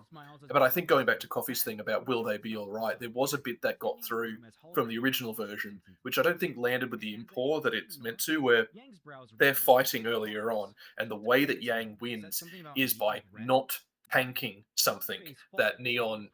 So she does a redirect, which is Neo's thing. Sorry, Neo's style. So Neo can understand, like, yeah, Yang's not the same person. She's grown, so I'm pretty good now. Like she's good. And I think I was worried about it particularly because Yang has abandonment issues clearly. Yeah. And I wanted a situation where it's like she's fine, she's grown. It's not gonna hurt her if Neo goes. Like she's a big girl. And it's not as damaging anymore because she has like more of a self-esteem, more self-worth in herself to know that it is not about her when somebody goes. But then we get a nice contrast here with Ruby and Penny, which is I mean, also, I just winding back a little bit. There's a small moment here that I think is nice, where Yang asks Blake to carry her bag because she doesn't want to wear her arm, and it's like, oh, yeah, it's like it calls back to that scene in the train in Volume 6, where it's like, oh yeah, she trusts Blake now, like they're on the same page now to some degree. But yeah, I Ruby, love that line. you have laser eyes. I The hate besties that- are besting. I hate This that is I something can that do you said John before so Core well. Coffee. I remember you were like, can they just be like together and like not together in any relationship? Like just they are besties. They should just. Well, she's asked naturally that hang too, out. but unrelated. Yeah. Using it all the time. The But no, like this was such a good scene, and like what I like is that we transition so naturally into it from another plot point we've been setting up, which is that Penny has become rather elusive when Ruby wants to hang out. And that leads obviously up into the episode 13 big conversation, which is like just building again and again, because one of the things that I remember we struggled with was we can't get Penny in these scenes. We had to keep trying to force Penny into these different scenes. And like we were going back, it's like we can't. She doesn't fit. And so we struck upon the idea is like, well, what if we make that a part of the character arc we're trying to build? And it's like, oh my God, that works out so well. It's one of the greatest examples of, well, we're thinking in one direction, let's go the exact opposite. Let's stop trying to force her in. What if that's the problem? But I'm kind of railroading on that particular point. This is such a good conversation because in canon, these two never talk about the Silver Eyes. Like, I don't know if John even knows about them, does he? I can't remember. I don't think so. Maybe. I think it's probably one of the billion things that they have talked like off screen, like how John knows Raven's mom, or sorry, knows about Raven suddenly in Volume 5. yeah. Oh, right. Ruby takes his words to heart and begins. Oh God, that one was so much worse though. Like that's just like wait. Or like when It was. Rin- It's just you never know with the writers on what is presumed knowledge that they've shared off screen or not. or like when Rin knew that John cheated. Oh yeah. Yeah. We're planning to completely re-angle what that conflict is, even if it exists in the same manner at all. It's very strange. That is a very strange issue that he has. John talking about the journal, and then like, how do you know about your sister's journals? And he's like, well, they were planning shit. They were planning. I had to get. Never gonna execute me, Ruby. Little did they know, John escaped multiple dress-up sessions with that knowledge. Yeah, and it turned out real nice for Ruby to be like, oh shoot, I can write. One of my one of the more disappointing aspects of this volume for me is that we never quite got a really solid visualization of what Watts's lair really looks like. We had some good ones, but I feel like we never I quite made got a model. That counts. Yeah, it was a fine model. It's just like I feel like there's a whole totality here because we never really got like the server rows, for example. Like it just I feel like there's a kind of I wanted this place to be really grungy and just uncomfortable to show how purely utilitarian Watts could be. For as finesseful as he is, when he needs something, he just works with what he's got. And obviously, Tyrion is a nut job, and he's building an effigy of Salem out of trash. Concrete shoes in the middle of the ocean would be worth more. I Man, can't, Yeah, It's really just fun. distinguishes like the type of believer he is. I can't remember who came up with that idea of him building the effigy. Yeah, that's like a It's coffee been thing. so long. It's been so I think long. it's like a religious angle a little bit, but I think it might have been Kel that was like an I effigy. feel like that was me, but like at this point, I'm so hesitant to take credit for anything. Is it a leftover of the Cult of Salem? Oh It yeah, absolutely- absolutely. Yeah, because we were gonna Tyrion have. Cult of Salem shit because Because if Tyrion was that meant to be only the Tyrion was in the crowd, we needed other people in the crowd that were also Oh seated. yeah. Yeah, and then we Oh, just And then we were like, okay, let's really lean into it, which I thought was like a bit much, but it works out. yeah, the Cult of Salem thing just it was a cool idea, and I would have loved to do it, but at the same time, it was just so unwieldy in terms of like, okay, well, you established this, and now where do they go? They're just not there anymore. Well, what are they doing for the Yeah. rest of the volume? It's just like we went through it. It's like that just it doesn't. When they're Having useful, pillow I fights. suppose. I think they're just like a background lore detail. It's like, of course, Salem has a cult that is dedicated to her. I was gonna say the other thing is that Tyrion and Watts, though they're really good at their jobs, they don't come across as like leadership material either. like one is a very isolated assassin and one is a very isolated tech genius. Like I don't see either of them being like leadership for I don't believe Watts trusts anyone to be smart enough to be his underling. Absolutely. Like he's everything is by convenience and then you're done. I reckon he makes his own coffee. He doesn't get someone to make it for him because they'd get it wrong. He has one of those little Rick and Morty robots. What is my purpose? You make coffee. Oh my god. Is it? Watts gives a bitter smirk. Tyrion uncoils, shoulders sagging. Our mistress. We do occasionally just like watching our own show. I'm sorry. Well, I We love zone the out. little squat and hear it. I'm trying to think of like more things to say, but like Watts and Tyrion are relatively straightforward. God, it is so horrifying. That is Tortoise so did serious. so good. Yeah. Close. Hilarious. Oof. And back at it again. Back at it You're back at again. it again. I just love like everyone giving Ruby like it's my favorite dynamics. Ruby's first mission goes to shit, but every mission she leads afterwards because of this new arrangement is fine.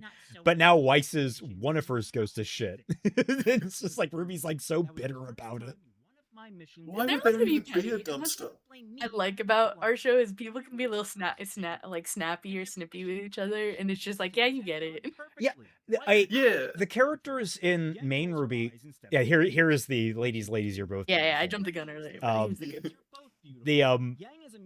The thing that about canon Ruby that can also get kind of like all the characters now they've gotten through their like crises, they're all super nice to one another, or if they're making jokes, it's rather like lighthearted. There's no joke that doesn't quite land with one another. There's no like petty bickering that happens between them. There's no texture to their relationships, and at the end of the day, they're still all very close friends, incredibly close. But you still get shit between friends. Hell, you get shit between family members all the time. So it's like adding that back in, it just makes them leave. And that dynamic range. They're just boring. That's one of the other issues. That they've got no group dynamic apart from Ruby is the leader, Yang is The hot there, Blake is Yang's girlfriend, and Weiss. Weiss's comic relief. It's like they have a hive mind. Well, Weiss is only Yeah. comic relief in Volume 9. Because they Yes. literally, it's like, we don't have a Nora, we need to just shit on Weiss. what John said and motions to the apartment. Not like we can't afford it. It's not like we've got a lot of expenses. Ruby looks around the room all the same, but it seems Yeah, Ruby feeling guilty, like it just hammering that like all of this is still in the back of her mind. The guilt is building more and more about she feels like she's taking advantage of Ironwood, of the entire situation. And it's a very understandable thing. It's like you're being given some very nice stuff and you're not really feel like you're giving back. Especially because like at this point they're just kind of a big point of this is they are sitting around, like Ruby just said, they are just sitting around waiting for things to happen, which is a big problem in a lot of the show, is that the main characters kind of sit around just waiting for the plot to come to them. And that was a fix that Calaxon actually did a really good like proposed rewrite of Ruby, which flips it on its head where Salem is actually the good person and Ozpin's the evil. No, Ozpin is actually the alignments are still the same. It's just Salem is running the the world. She's like out in the open, and like so when the heroes go on their journey, they're more so like outcasts and outlaws that are fighting against the system, which really works well. For this season, where they're kind of trailing behind right where Watts and Tyrion have been, right where Cinder have been, like right where Salem has been, and they're catching up. Yeah, We kind of wanted them to close the gap and eventually get ahead of Salem, because like you said, they've just been like trailing so behind. Like they didn't have any clues back in like Mistral what was going on, and they were so behind when when Vale happened. and it's like it's interesting because like it's not just Salem, it's also like the parallel interweaving of the Atlas arc where like everything converges at the very end, and then they're going to start like separating in Volume 8. Yeah, Just like just that political unrest and problems of having a police state. for all the problems of Volume 7 and 8 in canon, I admire the ambition of Miles and Carrie and Kiersey and Eddie a lot of ease in that development staff. I admire the ambition of trying to do like this back-to-back volume as like sort of a part 1, part 2 type deal. And I think like there's some really cool ideas that we have managed to spin out of that. And I think they managed to introduce. Again, with much of RWBY, I don't think their execution was all that great. But obviously, and we get mixed opinions across the board along all the sketchies. But I think we've really made something amazing here out of a lot of those ideas. And then getting more in here of Blake and John being friends. I love keeping touching on that. There's one bit that I wanted to just quickly talk about. You mentioned about Ruby's feelings for Ironwood. I also think there's an aspect that we were trying to get where Ruby, in her head, even if this is not a driving force, she's the protagonist. She knows that, well, kind of in a way. So this sitting around also is like, well, they don't like not. They were at the center of things for such a while, and now that the adults are back in charge, they're sort of, well, we're just waiting, aren't we? Yeah, that's what we wanted. I guess that's what we wanted, but like. I want to know what's going on because we're important, aren't we? Yeah, that was the sort of aspect. It's been an important build in all of Fixing, and it's something that's kind of crystallized even as we've come into volume 6 and 7. Is that gradual progression to these characters really becoming the focus? Because like that is obviously a problem with main canon, but it was also kind of fundamentally as a problem for Fixing RWBY is that these characters were kind of subservient. They were only like the second they're the middle layer of this entire conflict. They're the middlemen. And like it felt like they were on their own journeys in volume 4. They felt like they were going on their own to Haven. But not really. They were just going to go there and get under more leadership. They were going there basically to find kind of instruction and figure things out. And then, obviously, again, coming to Atlas, it's just them going from leadership to leadership, looking for something to guide them. And this volume is like, it's things finally cracking where it's like, we got to start taking things into our own hands. And that's where I think volume 8 is going to be really exciting. Well, they've learned. Is it the weather one? Is it about the... Yeah. And like, that was one of the ones where like, it was going to end at Blake, but then I read the script and I was like, no guys, that's astronomy. Yeah, you genuinely corrected us and it was like, wait a minute, this is a cute moment. Be like, she got something. And also that's like a change we made because I think technically based on the maps, because they're different maps of Remnant and stuff, Atlas doesn't always fall on like the Arctic Circle, but we decided that it would be more interesting if they were for the environment and the storytelling. Because volume 8 supposedly take place over like one night, right? And we were like, well, there's this thing called like polar twilight, when you're so far up north that you get these long, like diminishing light until the sun goes down until the season ends. And so we were like, this seems really interesting, and it kind of spun out into its own kind of cultural like lore building of Atlas and Mantle. Yeah. The festival. We needed a festival, except the festival didn't need to exist until we had the weather, and then we were like, well, then we can base it on the weather. Like it's one of those a decision about timing influenced the script in such a huge way, where like the entire third act hinges on something that we just made up because we kind of wanted to do a joke. Not really. There was more to it. There was more to it because like one of the things that we needed was like it was just like a spinning of multiple things. We want to talk about the Happy Huntresses, but like it was a spinning of multiple things where the dance or the ball or whatever at the Schnee household, we still kind of needed and wanted that. So we had still at the house for a long time. It was still at the house for a long time, and we had to like then we broke it off and like we played with it a lot. And like one of the things we convergently like from different ideas, all of it came together into the Solstice festival at the very end, which just was like a lot of different things that needed to happen at once. Kind of veering off of that, unfortunately, because I want to talk more about that. But the the Happy Huntresses. This was a big change. People were mixed on some of the redesign elements. I was surprised how many people were not happy with the Robin redesign. Strange, because I think a lot of it stems from them not. They have a very strange view of the Robin Hood myth. The bits that they pull from it are very odd, where it's just like, oh, she doesn't look like Robin Hood. I'm like, what do you mean? It looks like the classic depiction of Robin of Locksley. It's like, oh, but Robin wasn't rich. Robin was Robin of Locksley. Like, he was a noble. He was a noble. Yeah. Just like he fought in the Crusades. Also, again, unfortunately, most people's references are like the Disney. Yes, the Fox. But also, he and his merry men in the actual book, they kept a stockpile of treasure on them at all times. And if they had a traveler over and they liked the cut of his jib, they would just give him some money. Yeah. Well, it's largely a misunderstanding as well. Like, he doesn't rob from the rich. He robs from taxes. He takes taxes back that are unlawfully being levied by who's the King John? Yeah, I think it's King John. I believe.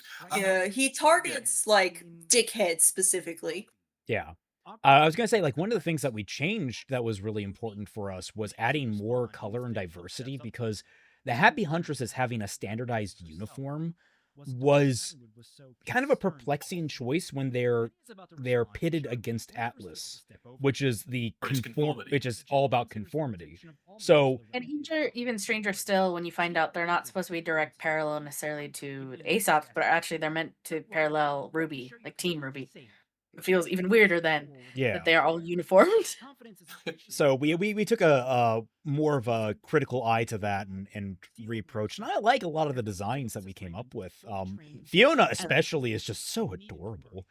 Also, like, our executive decision to decide that it's like, actually, May and Robin finally speaks up. And Robin are a thing. So we just committed to that. Yeah, and we didn't make it a thing either. Like, the thing about acceptance is we don't want to go into politics. It's just like, if you're say waving a bauble in front of people, going, "Look how good we are," I'm like, then you're not really doing it for any other. Yeah, you're doing it for validation. Us, it's like be clear and like proud of displaying a thing. It comes off as like clumsily written, is I think what you're all getting at. Yeah, absolutely. It feels insincere. Well, I probably think they are quite sincere, and it's one of those things where you start to accidentally infer a lot more about the people writing it. It's probably not even there, but just the way it's depicted. Yeah, which we won't really go into. I mean, yeah, that's just like a problem with writing. Is that I love them so much. It's so good. I was gonna so just like.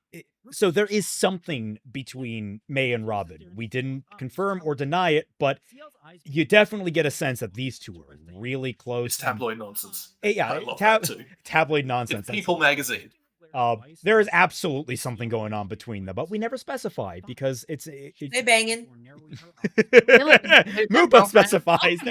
They're girlfriends. They're girlfriends. It's kind of a contentious because they're mixing love and politics. It's being in politics and the Happy Huntresses, but what we wanted to do with them is actually kind of interesting. I like the idea. It's not really depicted in the show because, again, we like the visuals, and the thing is, and we see in a later episode, is the Happy Huntresses are essentially a parallel mantle equivalent to unlicensed huntress licensing, hunter licensing, couldn't think of the word, where they are a sort of local militia. Like, that's why they all sort of look unique and stuff. They're almost a direct antithesis to the Atlas style of rigid Elysian hunters and stuff like that. So it was really cool. They were meant to be in the background, and that's why they are all different, because they're essentially a complete repudiation of the Atlas system. Oh yeah, sorry. Going back to like signaling things and RWBY being confused about May and her being trans, and we just like, she grew up in a small community. She's just like, what?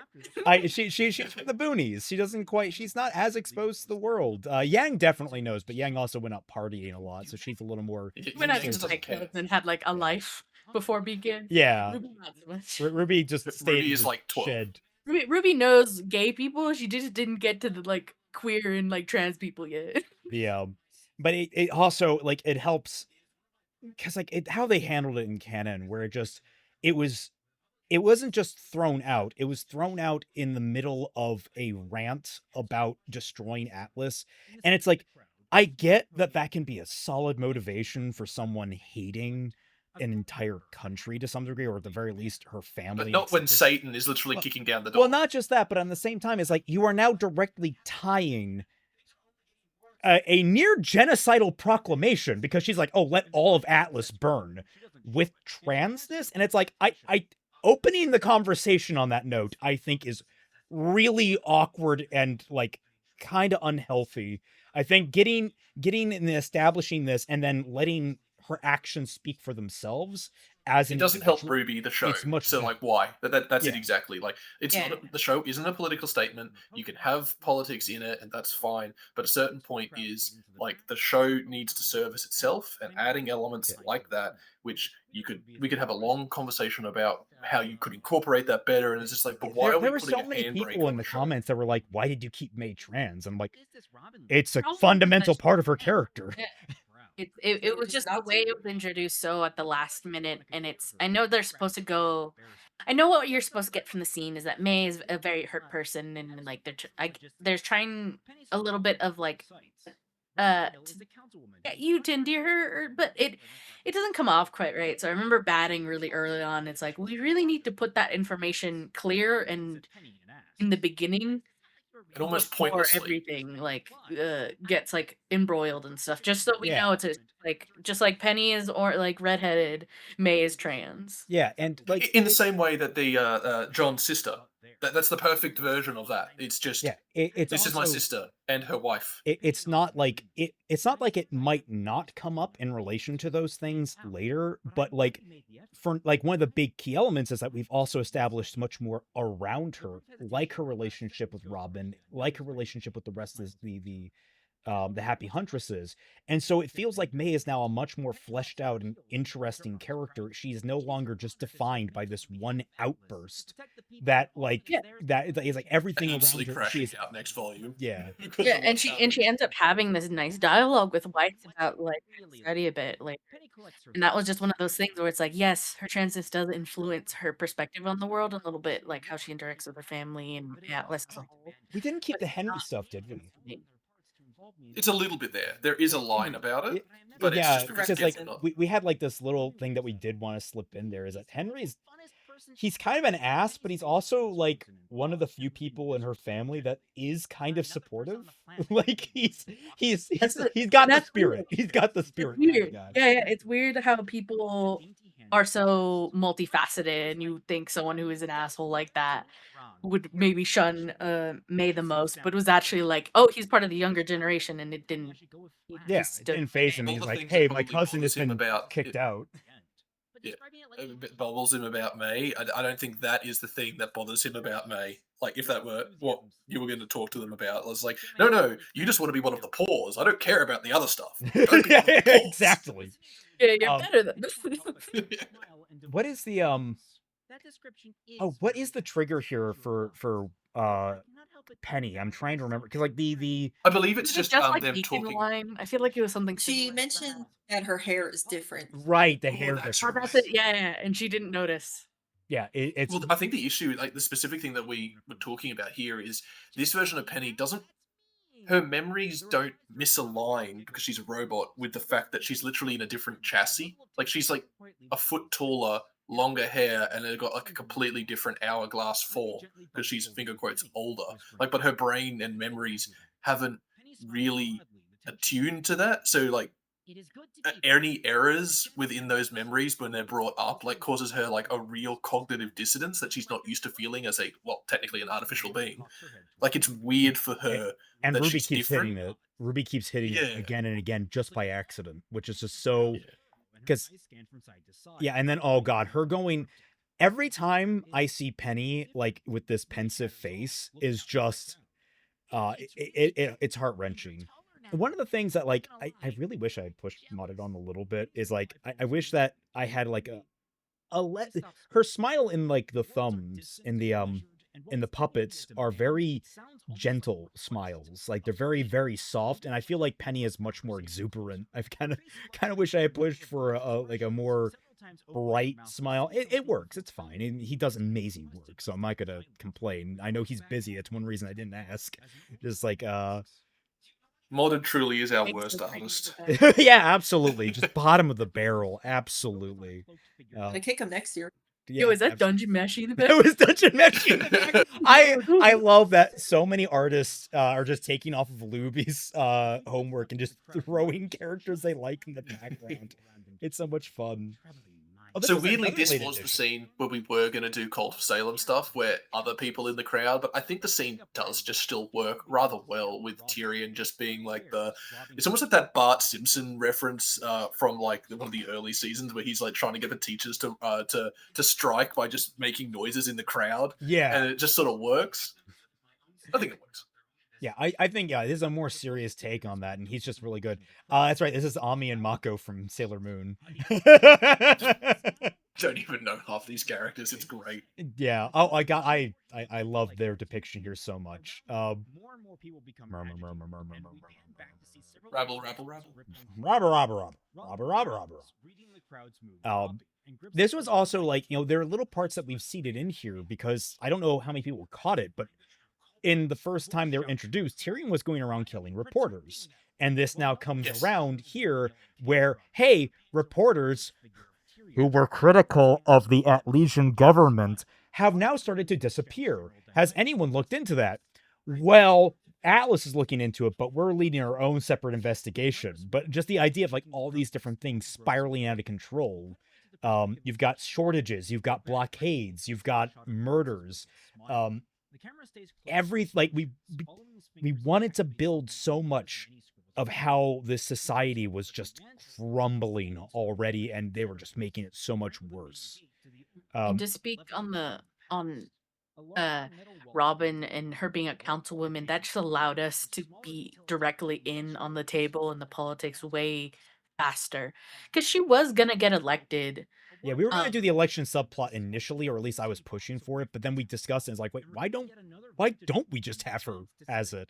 Because it just had her have to be an election candidate as her main story, and that really limited us to what we were going to do, as well as, and we won't have to tread the water, like it was so dated in terms of its addition, and we don't have to go into that, but it actually hurt the character that we actually liked. I actually enjoyed Robin, a character I felt nothing for in the show. I actually think she's a really interesting character in the show now, and because we didn't have to lock her down to one aspect, giving her control and power already, even though it was limited power, it really and I think expanded the what we could limited do with power is so defining of this volume in the fact that one thing that I hope we did really well, and I think we did really well, was showing just how there's so many different forces all pushing and pulling on one another. And she's one of these relatively noble people that is willing to get a little bit dirty in order to meet her ends,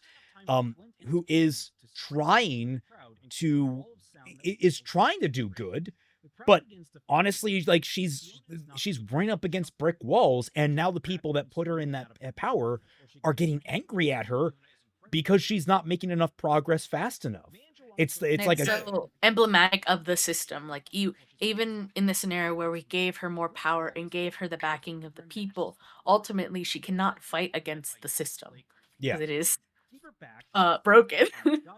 It's interesting because I love the sort of difference in, not opinion, but just like we have a wide breadth of views in the writing thing, because I quite like the fact that one of the things that Tyrion did is kill the free press. Wait, you're telling me that there was a free critical press operating unrestricted in Atlas? I mean, like, maybe the system had, like, it was going to collapse, but what that collapse meant and entailed was going to be vastly different, or could have been different, depending on the moment. So, like, maybe if a critical press was giving it enough wave behind Robin, things can start to change. But the problem is, all these destabilize. I love these jokes, but yeah.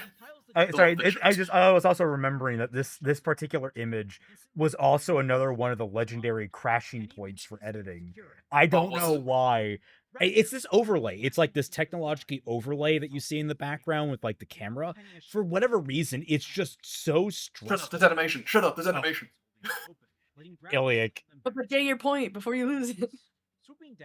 Oh no, just largely. I just think the different styles of political intrigue or political forces and machinations going on within Atlas are really interesting because there's different versions of how it could have played out equally possible within the system that we created. Like they're not literally space fascists doing space fascist things. It's like Atlas was really politically dynamic and not one-sided in its depiction through us, because like again, like I point out, like a free press was operating under the supposed totalitarian Ironwood. Like the reason that it felt like the civilization was getting worse is, oh, Ironwood's obviously killing all his opponents. Like he wasn't. Yeah. Here's the one of the big we all hate CL moments, even though CL's right, guys. She's genuinely right here. They fucked up. People almost died. CL's a bitch and I love her. Yeah. Like Penny is a walking weapons platform, radar array, anti warning device, everything. It's just like I felt sad that I like can't remember something. Yeah, it's like you distracted you distracted the Iron Dome. How did you do that? But yeah, no, it's where was I going to go with this? Ironwood's turning the friggin' frogs gay. So the like water's frogs gay. The all the different press and such covering this and blaming everyone for it. There's gotta be an Alex Jones in this universe. Oh my god. We gotta come up with a color name for the color pun for him. But no, the point that I think I was going to make about the whole political angle is that like you've got Ironwood, who's the military. You've got Sleet, who is much more business attuned. You've got Camilla, who is more legally attuned. We didn't really go into her too much. But like she used to, I was thinking we said in volume 6 that she used to be like an attorney, like she was a civil rights attorney or like a free attorney. She was one of those public attorneys. It displays a certain type of empathy or sympathy for Mantle and Faunus specifically. The system may be rotten, but not all the people are. That's one of the important things. And like they're all struggling. Yeah, which is the thing I think RWBY falls into a lot, like canon show, is they make issues of racism more of an individual rather than systems and groups of people. Yeah, like the thing that we try to cover is like it's every layer. It's got a lot of different layers. You have individual, sure, but like you're not going to solve... Weiss, you're so noble having thrown that guy into a garbage can. Great. We have other problems that just have not been touched on at all. I'm not allowed at the front of the bus. Yeah. There's also, like, obviously Ironwood. Watts explaining, hey, we gotta slow roll this. We can't just, like, let all the Grim in or else everyone will catch on something went wrong. We gotta blame everyone else. These expressions are so good. You know what they say. No society is more than 3 meals away from revolution. Oh, God, I love that.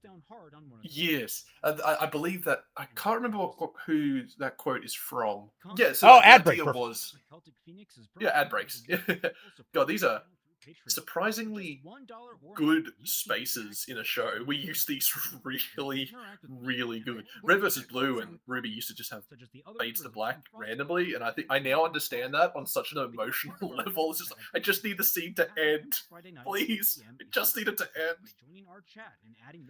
But the 3 missed meals thing was just, again, this doesn't have to be like, oh, we're trying to make RWBY like grim, dark, and believable. Like, but there's just like a sort of niceness to having the plot in the background of the silly, fun adventure show that we've got have weight and seriousness to it, which sort of helps elevate both sides of that, where it's like there are stakes and there is entertainment and there's like a nice clear dichotomy between the two that sort of reinforces them both. Contrast maketh the narrative.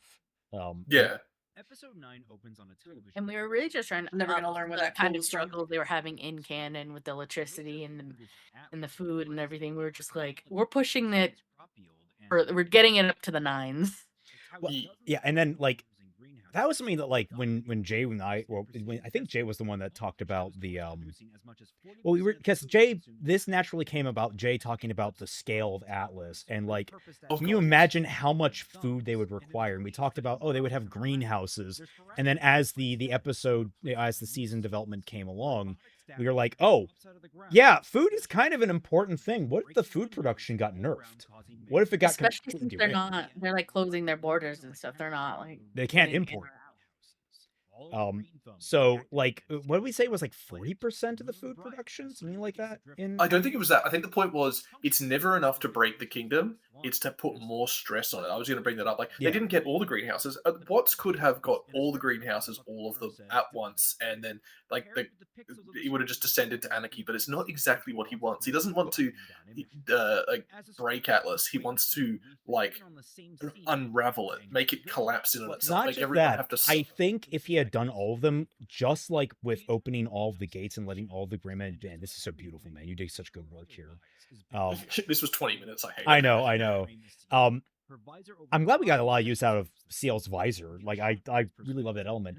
But I was gonna say, if Watts had destroyed all of the greenery in Atlas, all the crops and such, I think that would have pushed Ironwood into a humanitarian crisis, and I think he would have opened up trade again. I think it actually would have been like, okay, this is too great. We literally, our entire civilization is going to fall immediately if I don't get instant imports. Yeah, and it would have an opposite effect. I think people would get closer, and they would rally behind him. Yeah. They would rally behind like the fact that You're like, finally, Ironwood, he cares for the people. Like, obviously there was someone outside of us that did this. There's a sabotage. Clearly.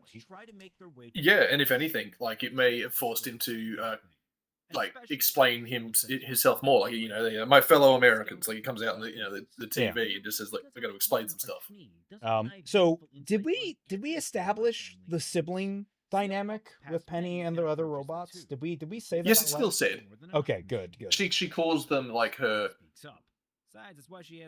they're little brothers or something. I think at some point. I forget the exact wording, but yeah, it's. Also like having Weiss and Flint work together because of like that whole dynamic that never got touched on ever again. They were both in business families, and like this used to be a company owned by Flint's family.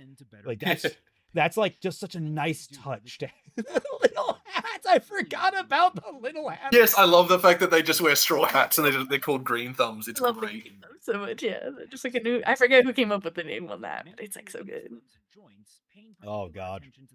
Well, if no one takes credit for it, I'll take credit for it. Well, I think I'll give the credit to Yuri. Yeah, we'll give it to Yuri. It's usually Yuri. What are you looking for? And again, this sort of weird like, we can't hang out as much type thing. The exact damages and their cause. Yeah, it's just like the awkwardness behind them as well, where like Penny both wants to be Ruby's friend, but she is like also terrified because it feels like she knows nothing. Like it's that you talked with someone at a party for like 3 or 4 hours, and then you meet them like a year later, and you're trying to remember what their name even is. But you know for a fact that like you had a really good time and you would love to have been better friends with them. It's kind of like a little more intense than that vibe.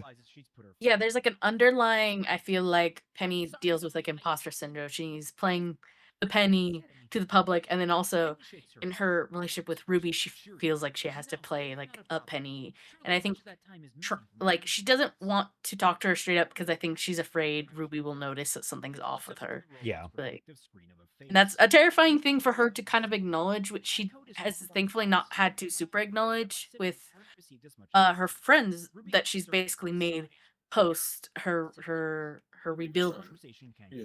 Penny needs to go through that a was one of persona. the aspects that we were going to, but it never came through. Is she speaks a lot more robotically in front of crowds and stuff, almost like, oh, isn't it nice that the robot is slightly clearly robotic, like you not like I am a robot, but more like she's actually learned. It's like it's like this is the android, this is the protector of Mantle, it's Penny. I was gonna say she's a little bit like Data from Star Trek, but I think actually like in personality wise she is already she's definitely in public it would be more Data. In private she's much more exuberant and lively. Yeah, more socially calm, like less awkward around her, like CL and 32. Like she's very casual. Anyone else see that flick? What was that? I couldn't. Yeah, this whole man. I was gonna add that Penny feels she's more comfortable and is like kind of grounded. She's like allowed to be a little buttoned up around Strike Team. Oh, the jacket. I completely forgot we comment the jacket that Pietro made. Oh, Dad gives it to her. It's so cute. It's cold out. Take this. And it's like she's a robot. It doesn't matter. But it's like no, it's his daughter. She's going to be cold. Oh, that's right. This is Jay's joke. This is that's such a Oh yeah, I You love made it. it all the way to the end with this. Like, I don't know how many seasons or years we had this. Like, you had this idea. giant SDC flying by. Yeah. You guys don't understand. These things are freaking gigantic. They're bigger than container ships. Like that's the point. Like, they're bigger than like Supermax, Panamaxes. Yeah. This is like the Evergrande just going past the window. It's just like, and she knows that it's behind her at a certain point. Oh. It's just like, let's just go. Just like a defeated moment of defeat. We don't even see it fully go away. This is concept art from the show, and because Yeah. the Snee crest is there, it's like this is Snee headquarters. The show never does anything with that. I'm like, Yeah. I'm assuming that's what that Go just concept art take is. it. It's just generic Atlas concept art. I like that we're not just Hey, Vesta. visiting the Schnee Manor again. Yeah. This allowed us to meet a certain other family member of Weiss that I was really hyped to get into. I Yes. was really passionate about their dynamic this season. Can you tell it's a floof character? No, not at all. No, at all. The eyebrows are completely. The eyelashes are completely. He had to get rid of her ears. Honest her, because it's me. Oh, that's right. He just drew her as Vesta, and it's just like, wait, no, they're not going to have one of those working there. No house faunus in the Shinee I headquarters. remember it being a Much. pain in the ass to find like very fancy office hallways. For some reason, there's just like a dearth of photos for them on the internet. Or should I say ones that aren't like I love that line. Right. That's a me line. I'm sorry, but it's good. damaged goods delivering damaged goods? Yes. It's I think, was that one me? I feel like that one was me. Pretty sure it was me. There's a few lines that I think it said was- stuff this season, and we all just go quiet. I'm like, that's just me. And I'm like, I'm sorry. He's like, it's great. It's just me. Honestly, same. It's weird how much of Kelt does the writing, but how much of us is like in there. Well, it's also really hard in terms of just like we're all in the call when we're discussing these lines, and it's just like it blurs together at this point. It's like I don't know. I have imposter syndrome at this point. How much of this is me? Don't worry about it. Don't worry about it. She making What was the sauce rationale? and she They making having the same crisis as Penny. Did we what was the rationale for not actually having the Jacques meeting?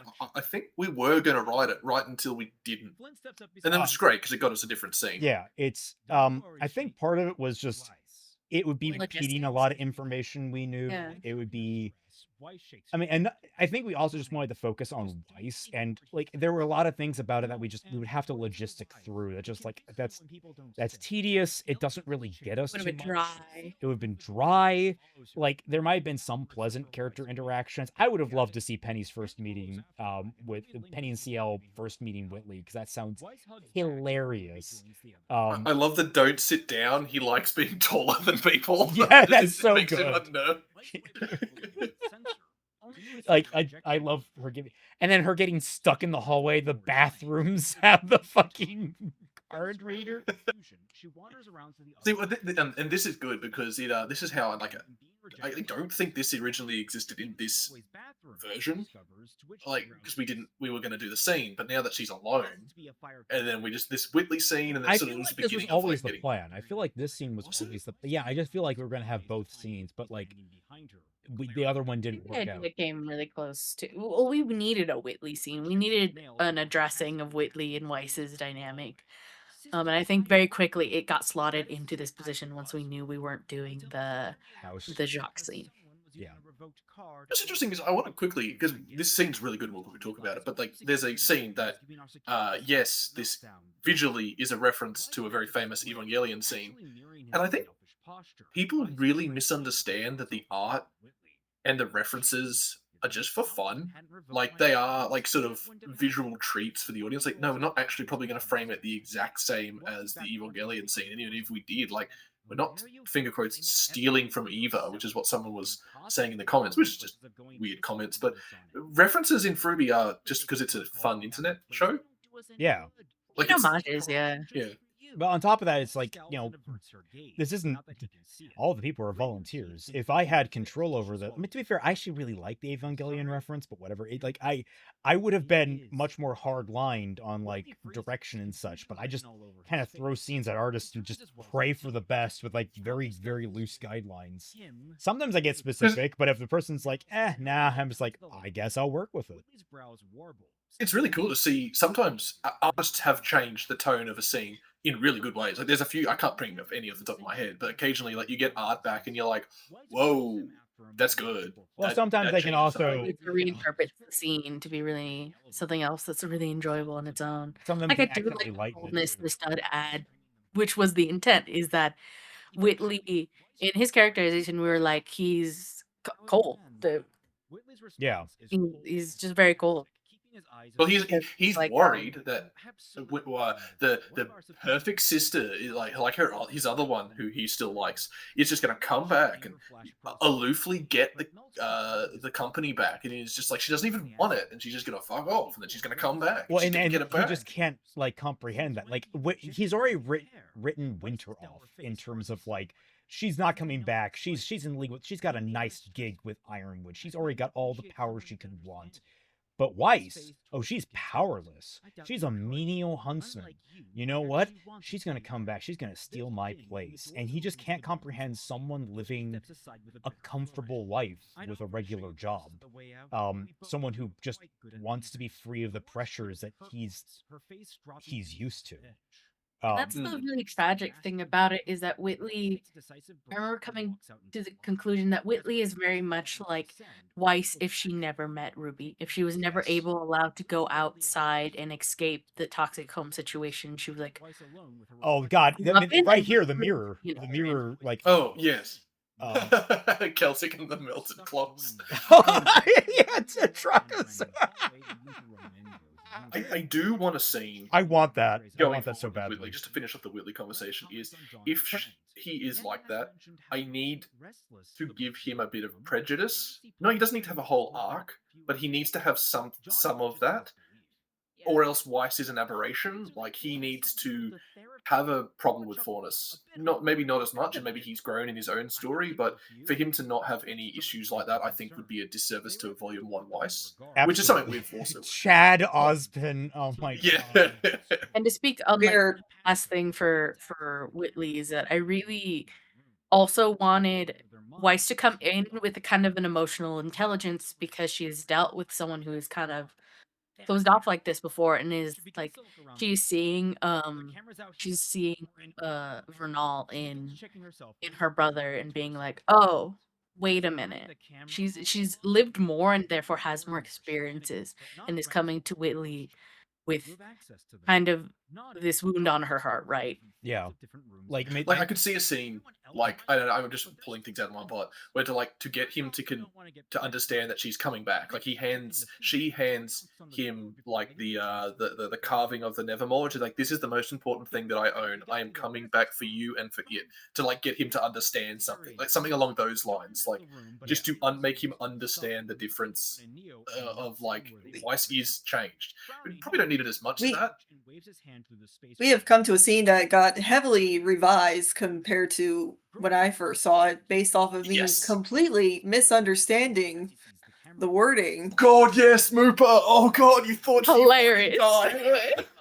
Wait, explain, Moopa. What? Explain. So basically, the way this was originally framed, I think the idea was that right, hanging from the ceiling. Yeah, John was looking at them from the security cameras only, and they weren't necessarily there in person. And it mentioned them hanging there, and I took that to mean, oh, they escaped, but they escaped by faking their deaths. I thought they had committed suicide on security cameras in order to escape. I thought, man, that's pretty dark. I guess that's just how it is, though. But you gotta get out of there. No, and then, like, the intent was the intent was they had disabled the security camera. Oh no, yeah, that's right. This was the part where I realized that I was confused because the mentioning of them hanging from the ceiling was way fucking earlier. No, in the I remember. story. It was No, part what of it the was montage. no. Okay, so Yeah, what it it was part was of the during the montage. montage. There's meant to be a few And scenes when yeah, and it just mentioned when them hanging from the Neo. ceiling. I was like, oh god, they faked their own deaths, and nobody's reacting to it. That's crazy. And then I kept commenting every time they showed up again after the montage, like, aren't they already dead? Why are they... We Speaking of didn't not get that. We reacting, thought you were being Moopa funny. speaking of not reacting, we didn't have the initial reaction to everyone learning about Roman and Neo's escape at the this episode ended, I think, with this conversation, but like we Yes. ended it on Ruby getting the phone. Like we had to go back and like, wait, none of the characters Yeah, react to Roman and Neo vanishing. Oh, we gotta address that. And so this and the scene at the start of the next episode got written in near last minute before the script got finalized. Like It is a deficiency in the script. Like, we don't think this is perfect. Jesus Christ, Yeah. no. It's surprising how well you can get the story across, and it's like they never talked about it. It's never like Yeah. normally addressed, which you think it would be. It's just like, why are they only reacting now to them being gone? They've been, as far as they're aware, they've been dead for ages. It also did a really good job of like setting more, like giving us an Ironwood and Ruby scene again. It's like tasty, good, set up. God, I really wanted to see CL and Penny meeting Whitley. Yeah, Twilight. I believe this was added. She Yeah, definitely. spruced that up. Yeah, it's good to have extra. I I know you're disappointed. You wanted to see tall Neo in the outfit. Yeah, I wanted to see Neo in like just with her head de-transformed in like and she's like tall. I wanted to see that. That would be funny. Her in full body armor and just like 6 foot tall. Roman's own smile. I did want the I don't know if Twilight captures it, but the visual is a sort of like singing in the rain, walking off into the distance type attitude for the dynamic duo. They're literally walking out of the story for a while, and that's why we sort of wanted them. We wanted them to like, they're not doing stuff, but Fruby is focused on the adventures of Ruby, and Yeah. it's cool to have characters leave for them to come back. Like, one of the issues that I think everyone struggles with, and it's not an RT thing, it's an us thing, it's an everyone thing, is if a character exists, you have to be seeing when they go to sleep every night. Like, you have to see them brush their teeth. I'm being hyperbolic, but like, non-main characters can leave, and their leaving can like make the story better. Yeah. Their mystery of what happened to them. They're pretty CL. Yeah. I like them. They're so pretty. This game, I just have so much fun with these. Oh, this was a you want to talk about artist goofs, things that you don't catch. One of the things that we had to change in the Blu-ray was initially drawn here. Ironwood had his robo arm, his other robo arm, and so on the Blu-ray, Kagita, Kagiata, is that right? Did I fuck that up? I don't remember. Kagia. That's right. She goes by Kagia, but Kagiata is the handle. I hope it is. But they had to go back and they had to redo it, or they just fix it, tweak it. And I think they added a few images too. I want to say they remember the one of the important parts of this early part of this section we're about to go through is Ruby, again, not really understanding that like she's not important. Like she's very important, but you know what I mean. Like Ironwood's not going to get her in for everything. Like she's what, a 17-year-old girl, and yeah, she knows a lot, but this ended she's up not being Batman. Really important in terms of like I'm so glad we caught the whole Roman thing. Oh, I'm so bad. But like the whole thing, like I'm glad we caught it because this scene ended up being relatively important for understanding that Ironwood doesn't fully trust Ruby. Like he was already on the skirts with Roman and Neo. So this happening, he's kind of pissed at Ruby. It's like, you brought them in here. I know this isn't your fault, but this wouldn't have happened if you hadn't brought them. Like he knows he shouldn't necessarily be blaming her about this because it really, a lot of the different factors weren't her fault. But it is kind of like part of his heart says it is her fault, and it's like that's coming through. He's kind of It's his pragmatic side. He wants to be harder, but he's also still very empathetic towards Ruby. Yeah. Don't worry. Like he's not like, I think Ruby's lying. It's like, I think Ruby could be wrong. Like, to be fair, he has no proof that really is Ironwood. So Ozpin. Yes. He's got no proof. Yeah, and it shows I'd love to see. in Ruby a kind of distrust / more doubt in her mind in this situation, which I think is very nice for where the narrative ends up going. Oh god, that transition. Nothing sums up Penny more than this scene right here. Like One this, thing this I wanted to have in here was I wanted to have like a box of her 1.0 version. discounted. Or discounted, but like I wanted that in there because one of the things I wanted to connect this with was the hair. And I remember we had a discussion about this, and it would have cluttered the scene having that there. Yeah. I would have loved to connect that with like her focusing more on that, and that being like, oh, I did have different hair. Ruby was right, and it's like leaving Penny like it's having her start to spiral a bit. She's also a product. That's one of the other things. Like, Yes. she's both a message, a symbol, a product. She's fake. She's a toy. She's real. Like she's looking in a store to buy merchandise of herself. Yes. CL has the full collection already. Yeah. She has to like go down in like sunglasses and like a disguise to not be caught. The entirety of her crew know this, and she's not actually very subtle about it. She doesn't realize it. Also, God, I fought tooth and nail for the Fahrenheit -451. I think the issue we had. Oh, you didn't have to fight about it. I think we were like, yeah, that's funny. Well, no, it's more so that, like we were like, oh, we got to cut the scene down. We got to cut the scene down. I was like, maybe we cut it. And I'm like, no, it stays. And they're like, okay, it stays. I think the issue I was having was logistically, it felt like the location Fahrenheit 451 was going to be what they were doing. Like, it was mentioned like slightly too strongly for it to be a passing reference. If that made right, sense. I went into more detail. I went into much more detail. Like they would go there at some point. Yeah.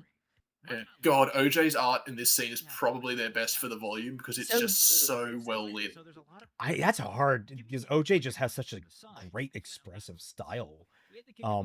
Like it just really comes through, and like you would think it's one of the things we really played with back in volume 5 and really started getting smart about was we have a lot of these artists that are excellent at drawing super cute, adorable art. OJ is one of them, Kitty Kirishima is one of them, Tyne is one of them. But then it was like, I think it was the Raven fight, where like, why don't we just give one of the scenes to Tyne? And then she blew it out of the park. And it's like, oh, we've been underutilizing our really cute artists. They can really or more so I have, because like now at that point I was making more of the full executive decisions. I think it was you guys that started suggesting that, and it's like, okay, let's open it up. And it's like, yeah, no, a lot of these really cutesy artists can deliver really kind of like this Blake face. Yeah, it's still pretty cute, but at the same time, it's conveying a rather serious tone very effectively. And it's just like, damn, I feel like I was just so naive back in the day about it. It's one of those things that also artists do step up to the plate when they're given a scene. I think when you're first given a scene, it's initially like, oh shoot, what do I depict here? And it becomes artists they tackle it in different ways, and you can see really people like step up and do their own thing with it. It's great. Oh, here we go. This probably is when we should start shifting to like, this is probably one of the more important scenes of the volume when it comes it's also to the Marrow cameo. thing. Basically, and the Marrow cameo as well, where it really depicts, and this is where it's really interesting for, I think a lot of our fans have got it, where you're not actually presenting, as part of the narrative, the answer for racism. For instance, in this one scenario, we're talking about racism.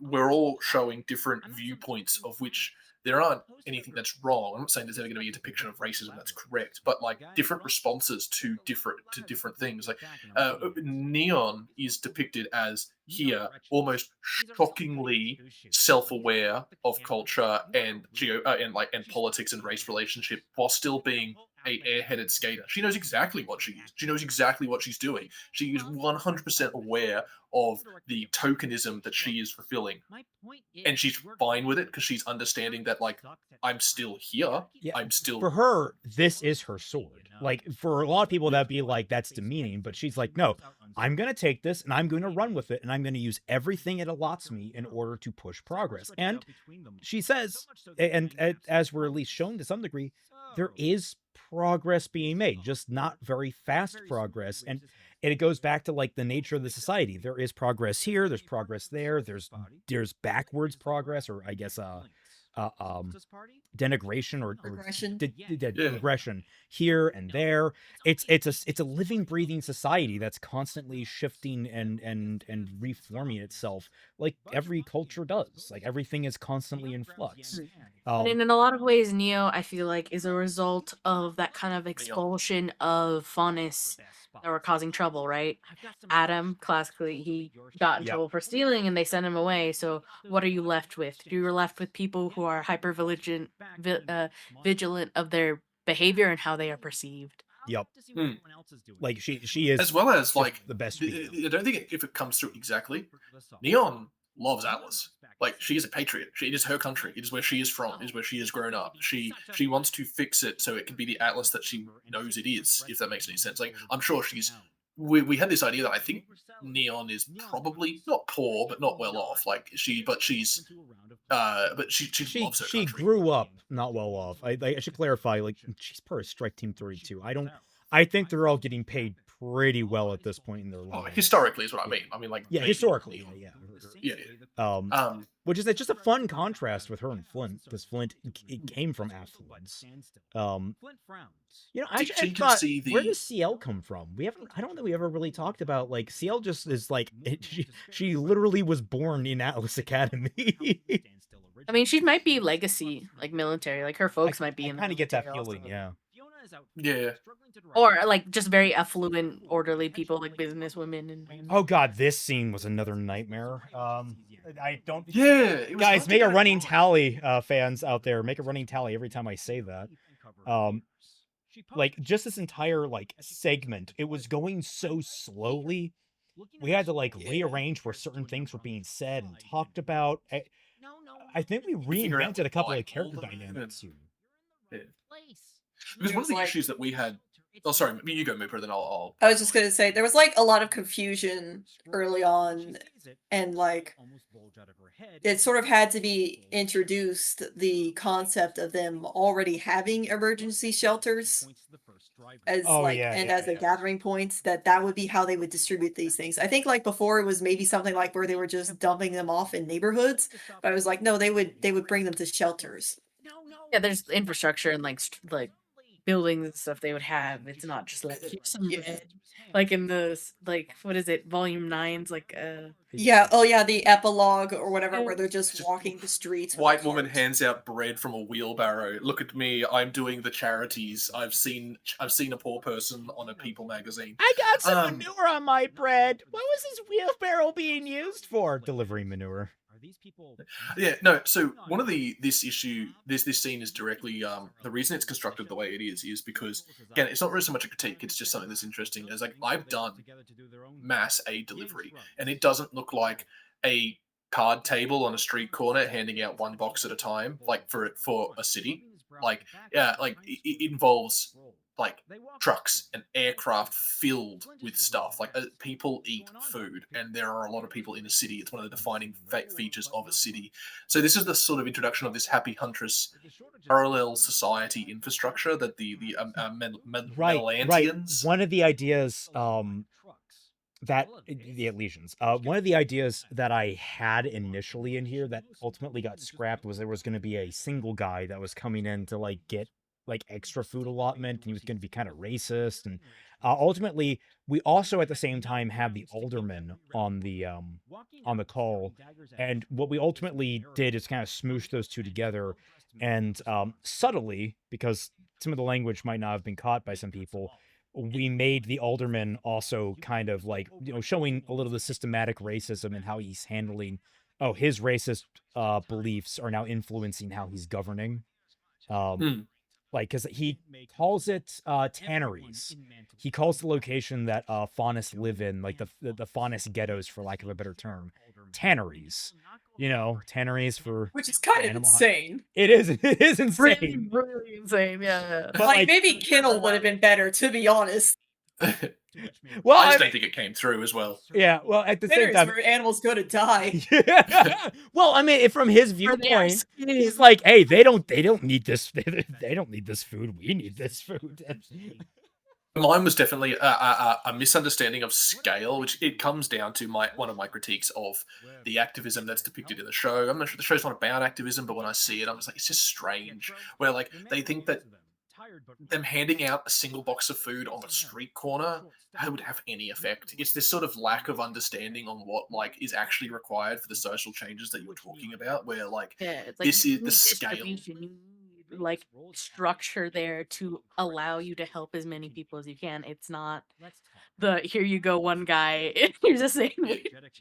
Yeah, you're not going to bake sale your way into like solving all the problems of Mantle. Like we're not going to save the rec center this way, guys.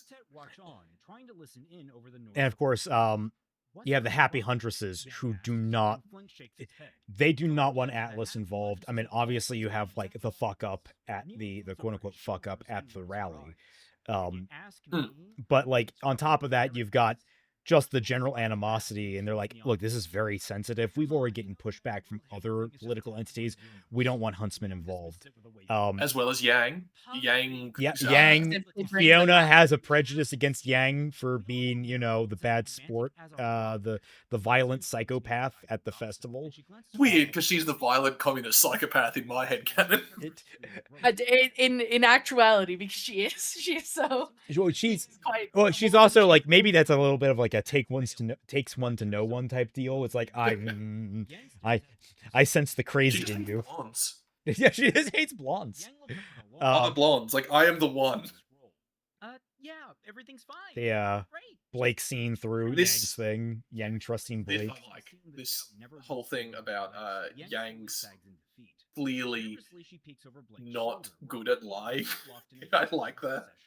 Looking between them and Blake, she grabs Blake and just pulls her aside and is like honest with her about the Neo situation, and Blake being rightfully pissed. It's like, holy shit! It's like, I may have said something. Blake's, you suggested it. That's not what I said. It was your idea. See, I also like the Blake's had some world experience where her first response is, "You should report this to the police."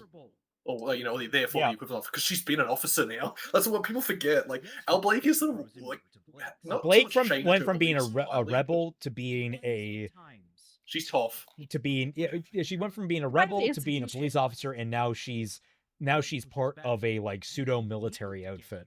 And not opposed to organizational structures. She's learned that. She was probably when younger. She's like. Probably was, if you were to map modern political terms, she was some sort of anarchist, but now she's at least understands that structures just need to exist. They just need to not be corrupt. Her getting lost in the sauce is part of her character arc this volume. Is like her. Yes. Also, she flips too much the other way. She becomes uncritical and realizes she's causing harm again.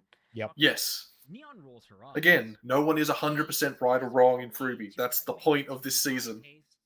Except Salem. Kill them all. She's right. I was gonna say no. She's wrong. No, she's right. What the fuck? And then of course we show that Neon and Flint, they're really shallow in this particular instance, and I feel like they kind of made it too shallow. But they're like, we're not getting paid. We're out. Like, I think they are so used to this. They're like, you just let sleeping dogs lie. Yeah. They just don't even blink at it. Almost, they've gotten that kind of numbness to the degree that the situation is happening. Yeah. As well as like, this is not their first run-in with the Happy Huntress organization. You can just tell. It's like, yeah, they don't like us. I'm not. What do you want? Like, they don't like us. We're leaving. Yeah, it's like, we're not going to force our way in. They don't want us here, and that's fine. I wouldn't have come if it was a Happy Huntress job. I thought it was a Pietro job. I didn't know it was a HH job. Now, Miss Marigold, there's no need to be rude. The I did ask them to come here. finger face, poke. I love Fiona. God damn it! Yeah. Look at those eyes. God damn it, soon. Fiona is just. What's really fun is you can see when people are drawing characters they help design. You can just feel the energy in it. Fiona, I just can't get over Fiona. So adorable. One thing about Fiona that I don't know many people picked up on, but like, I mean, it's sort of obvious that the cane isn't her weapon, but that's sort of what it's supposed to be. Is like it's a fake. It's another part of sheep in wolf's clothing type deal. The cane is not her real weapon. She's the wolf. She's not the sheep. Yeah. Though she still has the adorable sheep ears. They must be very soft. She's wearing a skin suit. Oh my god! This next volume, we just peels it off. It's like this bloody mess. Has to fight Malachite. Actually, a fight with her and Malachite could be interesting. I wonder if we can find that someplace for it. And then Yang just being like, nah, I'm helping. I came here to help. I'm not saying. And what I like is like kind of showing that if things were better, maybe Yang and maybe Blake by proxy would potentially join up with the Happy Huntresses. Like that might be a thing that could work for them.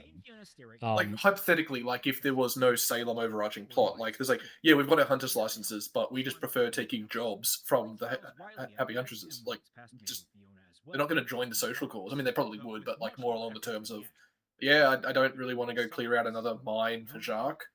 How about we go, like, do something worthwhile? Yeah. So I find this, like, kind of endearing that they've got a little bit of that connection going on. And then they also showed they were paying attention, too. Like, Yang was absolutely... Like, Yang... one thing that's really important, Yang isn't dumb. Yang is a relatively intelligent woman. She has moments. She has her blonde moments. She has her Barb moments. But like legitimately she was paying attention because she is invested in this. Like she's like, oh, these kinds of boxes go here. She's fun, not dumb. Yes. Like she likes bimbo-y like stuff. Like she likes the things that an idiot would like, but she's also not an idiot. Like not even that. I don't even think you would word it that way. Oh, the giant phone. Yeah, is one of those things I forgot to. But no, I didn't, because I wanted to have Robin clear. Okay, I thought I just forgot to read. Some people did not like that Robin sided with Salem. I'm like, no. Again, and some people just think that Cinder's just got like a claw hand. That's just stupid. I'm like, no. This all builds into the fact that Cinder is posing as the White Fang, who are allies and supporters of Robin, who helped her get elected in the first place, implying that she had some unscrupulous connections before this. She isn't just like, I love that element of it, because Robin in canon is not treated at all like an antagonist.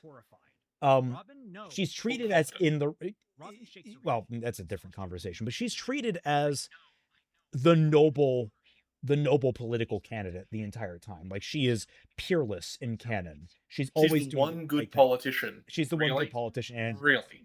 Oh, oops. Whoops. Selfie mode. She's just selfie mode. Oops. That was. Why did that happen? Double-sided hologram. Chill. It's fine. Why did that happen? You didn't put May in the reverse shot in the phone. This is the reverse shot. No. I didn't have a reverse shot. This was supposed to be just May all the way through. I think I tried to change May's expression, and I put Robin in by accident. Well, oops. Well, the scene does transition to Robin, so it must have a reverse shot at some point. I think it does. This is the trailer shot. Yuri did really good at this. I think when Yuri found out about like the 30 days a night, he sort of really vibed with it. It's like, I made some art. Yeah. I really wish I had found a place to put the music that I had in there too. That's the action, the Chris Redfield theme from Resident Evil 8. Our colleagues have been getting restless. I don't know why. I've always found the fact that this is direct reference to the Watergate scandal type political journalism type thing, and that the guy's code name was Deep Throat. It's always going to be funny, especially in the context of RWBY. It's all gay. Yeah, I love this. Robin just turns to oh god, I'm sorry. Robin just turns to May and says, "I'm going to the park to get." Never mind. I'm not going to finish it. I'm going to finish the joke. The best part about it, I don't know what you were trying to say ultimately there. But no, I do like the vibe of like, oh, this is like a 1960s kind of political noir type thriller moment, which is very out of like left field for RWBY. RWBY doesn't really have that kind of vibe. And that's one thing that I really enjoy doing with Fixing RWBY is employing a multitude of different vibes to different moments. Like really, they had the chance to like they really lean into like a lot more of this typical shonen anime action vibe, and they don't Every really, season's the same. yeah, every season is the same. This like every season I wanted to kind of feel different in Fixing RWBY. Connected but different. Why am I going to watch the same? Like Beacon's going to fall again, but this time it's in Mantle. This time it's in Mistral. You know what I mean? Like it's why are we here? It's the same show. I also really like to suffer. One of the interesting things is some people just are like screaming at the screen. It's like, but she's a bad guy. I'm like, but Robin doesn't know that. Like, and this is a really interesting dichotomy in some of the comments. I mean, a lot of our fans are really like, this is great. Like, oh my god, she doesn't know. But some people are like, how does she not know? Because she's not the audience. She doesn't know everything that you do. And I've noticed that's a big trend in modern writing. It's just everyone knows everything. There's no miscommunication. So if you're bad, you're choosing to be bad because you've got all the information. I'm like, no, you could just be misinformed or don't know. But that logic, RWBY should have known that Cinder was evil when she infiltrated Beacon. But she's the main character and therefore perfect. And you're being racist. Somehow. Yeah, because Cinder's a faunus. Someone. All this season is people really getting misled, and it's so tasty. I will say I don't think that came through as much, like her being a faunus. Like it was said in text, and yeah, obviously it was drawn, but I feel like maybe we could have made that like punched that up a little bit visually. But yeah, it's fine. It's fine. I just feel like it's one of those things that I think some people kind of didn't pick up on, is that she was posing as a faunus. Yeah, I get that. I think the issue is like how do you communicate subtlety when you've got to account for people that aren't? I'm not even sure. Like people watch this while going for a run. How do you account for people that can't pick up on subtlety because they're doing something else or they're not really paying attention? Like, I mean, it's unfortunately the case in like a lot of game design these days. There are people that are designing for like dark side fill. Yeah, yellow paint. Yeah, yellow paint. I'm not the biggest enemy of yellow paint, but I do understand why people are annoyed by it. I think y'all are thinking of like the tendency to write towards like second monitor like media. There's that too. There's that. Like they're not unrelated problems. I've heard the term before. My employer is quite eager to meet you as well. I haven't heard second monitor. I haven't heard. Oh, you haven't? Second monitor content. The idea is that someone will be watching something on their second monitor while doing like. Okay, that makes sense. Like, no, I can instantly understand what you mean. Hyper clear and explicit with no nuances because you are not. Is this the thing that Netflix shows? Yes, have that's to the Netflix thing. every 10 minutes? Yes. I'm sorry, that's an audience thing. There's a level of required engagement for the audience. I'm sorry. You turn up to watch media and there's expectations that you have of the media. The media has expectations of you. Like, you have to be literate. You have to be able to hold attention span for the length of the show. Like, I'm sorry. Unfortunately, like that's the thing I've noticed with myself. I struggle to have attention span with a lot of things these days. I just think we're all overstimulated. Like, legitimately, there's something wrong with us. You write less engaging media, so you're not engaged, you're not stimulated, so you're not paying attention as much, and it's just a not very good self-feeding like prophecy to a degree. Oh, okay. I worked so hard on this. It's not an art stream, but holy shit, me and Yuri worked really hard on this. You guys, this is such a keystone of the entire volume. It comes across everything. This is one of my favorite characters, random security guard. Yeah, Duke. Her name is Duke, and she's the fucking she's gonna come in Volume 8 and shoot Salem in the fucking head and win. That's not true. Oh, the Seventh Breaker. We'll come back. Yeah, the Seventh Breaker. If anyone was wondering why it's called the Seventh Breaker, it's because this fucking volume almost broke me. I do want to I want to highlight something really important here. This is a really good example of Malachite's power when she attempts to log into the console. The exact words are very important, and yes, by the way, this in character is a complete reference to Signalis, but for no other reason than I just needed a character name. But what Malachite is doing is she attempts to log in to the password. She cannot mind read, so she fails. What she can do is mimic unconscious stuff. So if she closes her eyes and stops paying attention, and like we can all do, put in your bank password without looking at the Muscle keyboard, memory. that is what she is doing. At the body, because she can mimic their Mannerisms. Yeah, the way they just move and shit. Mannerisms, habits, that sort of thing. And obviously, like, we have, like, I think a pretty good example of the face thing, too. Yeah. The Duke. And, like, Duke is picking up on it inherently, like, oh, something's wrong. And so... She can't figure it out. Somebody else... The more she stares at it, the more she stares at Ariane, the more it starts to, like, peel away, bubble away. Her subconscious is tapping her on the shoulder and getting to the point where it's getting off 2x4 and smacking her across the head, and it's like, pay attention. And the ship's own bulk. A moment later, the entire bridge crew feel and hear the resulting boom. I can remember this didn't have too many significant rewrites, I don't think. No, I think the one thing that did change is I asked politely if, when Yuri delivers animation, because we wanted to try a hybrid animation, would you terribly mind extending or contracting any part of the script just to make it flow around our animation? Because it's quite hard to time. We had a more extensive initial version of this in terms of, like, before Malachite and everything kicked off, but, like, we paired it back because it's another one of those, like, and it's one of the writing theories that we do go by, and it hurts every single time because I do put a lot of work into these. You write it forward to write it back. I typically overdo scenes. I overdo talking in scenes, but then when I run it through with Coffee and Jay and sometimes Mupa, it highlights, oh, we don't need this, we can probably cut this down, we can truncate this, we can shove things together here, and this wound up being much more streamlined, I think, than initially, because I think we had like one or two more like fleshed out, or like, you know, fleshed out as much as side characters can be characters.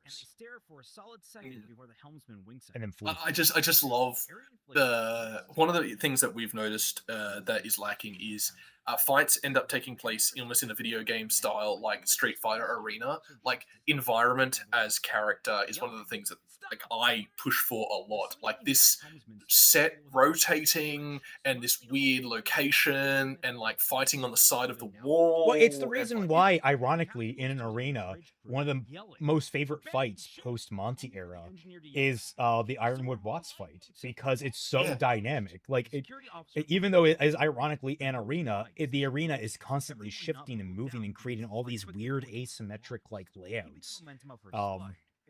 Also, I applaud the choice of weaponry. It's also a Signalis reference, isn't it? The Chiappa Rhino being the main. Oh yeah, so yeah, the gun that she's using is the gun that one of the main guns that you can get from Signalis. It's so great.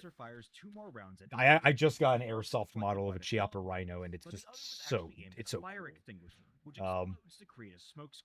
I cannot believe the audio didn't get picked up. We had like backup songs ready to go. Okay, I love this. She's catching each individual bullet and putting it in the chamber because it's just a weird anime fight, and it's so good. Yeah. It's also so like early RWBY, where it's like you just have a fuck off fight with some characters. It's not always like Team RWBY doing the cool shit. The entire series has gotten away from. There's a lot of characters who are combat capable in this setting.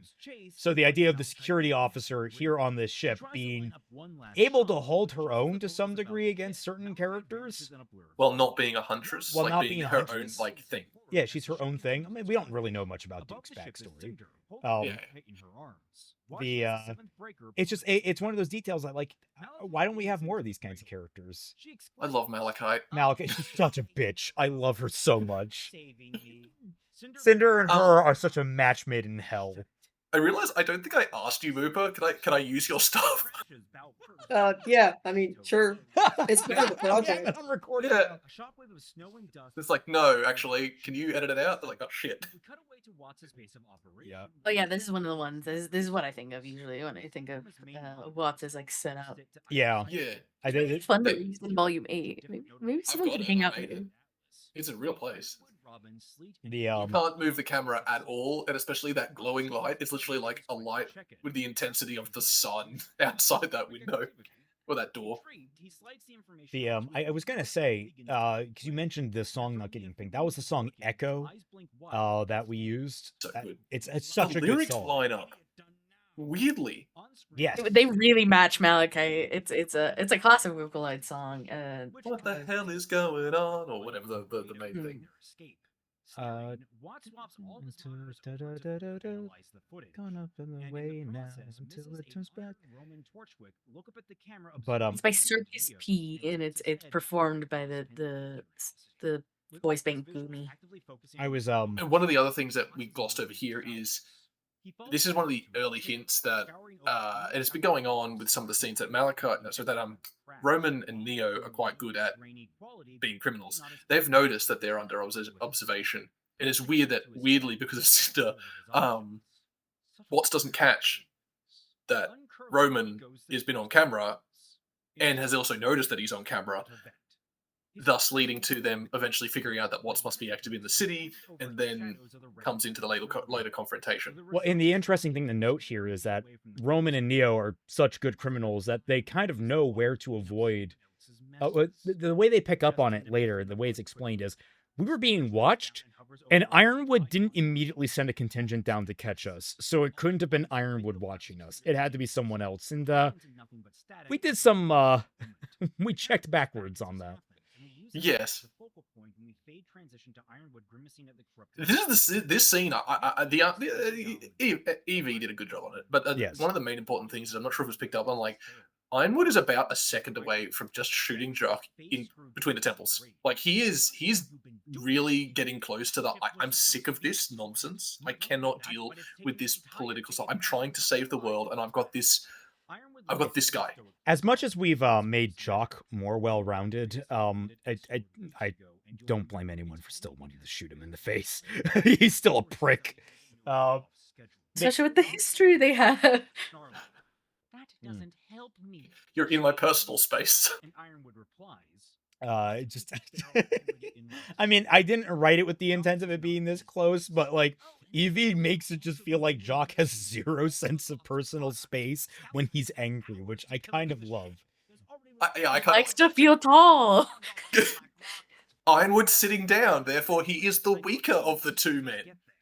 Rubbing his brow, Ironwood finally pushes back. And to be fair, this is a situation, like, it's one of those, like, yeah, Jock is actually kind of right in this situation, unfortunately. Like, I had guarantees from you that you would protect my shipment. It's the last Also, this is shipment. Ruby's fault. Did we explain that? This is Ruby's fault directly. Oh god, I'm trying to remember how. Sorry, this is because of It was sort Argus. of like roundaboutly. Because of how Argus fell out, and because the Argus reinforcements didn't make it back, there was no contingent ready to line up and meet. Now, the irony of this, I think, is that Cordovan was trying to leave early anyway. No, this actually does. That was because of the Grim, so it doesn't matter. Actually, it is all Ruby's fault. Yeah, but She brought the relic, which pushed them to try and leave early, which means that no matter what, they wouldn't have linked up. But then they also decided to go back to Argus. So there was in no my one view, the protecting thing is they didn't meet a rendezvous point. So I think the tanker was already waiting at like a safe harbor for them to pick up their escorting frigate, which was going to be Cordovan, and there'd be a military contingent probably on the cargo hauler as well as the escorting ships. So weirdly, in a roundabout way, it's Ruby's fault. It was like, well, I remember, like, I can't remember, again, it's one of those, like, I can't remember who posited, but I remember we were talking about it, and it's like, well, why is there no escort? I think that was just an accidental, oh, that's why we stumbled upon that idea. It's a complete accident. It's a cope from us to say we planned it, but it's just like world where it writes itself, low key. Yes. Yeah. Well, to be fair, we also come across like those moments where, like, oh, we want to do this and this and this, and we're like, well, we already did this back here, and that makes that impossible. It's like, oh. I do love that, like, the girls trying to gather other skills. This is a good one too. Just moving around the skills. This is this conversation that we were talking about earlier in the stream, where like we wanted to have more, Weiss and Blake moment, and this one came around by accident in our writing because we didn't. It was like, what's Blake gonna do? And then we actually said, I think we just accidentally just said, well, what if it's a Blake conversation from the outside? Like it's she's offering because like better perspective. one of the things is like going to Yang for sibling advice feels like we're pigeonholing Yang more and more into sister as the sister one. And irony, like how RWBY the show handles her is like we've overdone it. We got to pare it back just a little bit. She's too much about. I mean, she is very much about RWBY. Again, this scene is her and RWBY having sibling bickering and that kind of fun stuff. But ultimately here, the idea of Blake having a perspective on a sibling dynamic and from an outsider, it's so much more interesting than Yang giving the "I'm a big sister" talk. Also, I think it's more grounded too, because I don't think Yang would have had the emotional, well, not strength, or maybe it's awareness, can't think of the word, but like Blake just says you can't have the same relationship as those two. So it's just not It's possible. a very refreshing like perspective she brings to the table. And I know initially I think the conversation was supposed to be geared a little bit to Yang and how she's dealing emotionally after losing her other sister, and I think it was gonna be a more like touch and go conversation, a little more like pain in the forefront. But I like where it ended up, where Weiss does get her like nugget of wisdom from her other teammate. Yeah. Yeah. And like to be fair, it's another one of those, we love Vernal and the effect that she has on people, but we got to be careful, like Pyrrha, that we don't fall into the same trap of like leaning on her tragedy too. No, yeah, she's never mentioned. Yeah, she's not the main character. Influences the choices these characters made because they were a character she. I love Open Store. Oh. One day, RWBY, you'll know how to fight. You'll get it. The list gets more pronounced as RWBY 1. I love it. God, I remember animating that door was another annoying thing to do. Yeah, again, if we had asked Wolf for a set that would be, well, you'd ask me, but I wasn't around. If for a set that you could use, everyone would draw it differently. You're like, I'm going to need to animate this now. It's like not designed for it. Had to break out the door, had to like break out the back as well so I can animate the door between it. No, actually, I didn't. I invented that door. There wasn't a door there because remember, you could see into the cabin. It's the opening shot. Yeah. I had to like think, like, that door doesn't actually make any logistical sense when you look at the wiring there. Doors don't. It concertinas. It bends around the door. Whatever. Well, shut up. It teleports into existence like the bombs in. Guys, enough about doors and more about Monochrome. Why aren't they kissing? It's because they're opening doors. There's the transition for you. They're opening doors to siblings. This episode eventually does have some of my favorite little RWBY chibis at the very end, and we all know what they are. I love them. But this is an interesting episode before we get into it. That the action montage really came because we didn't really want to write the whole thing. Like it becomes, the episode would become that, and it became two things. But then it started to work really well, as well as the fact that we could then focus on the ending scene.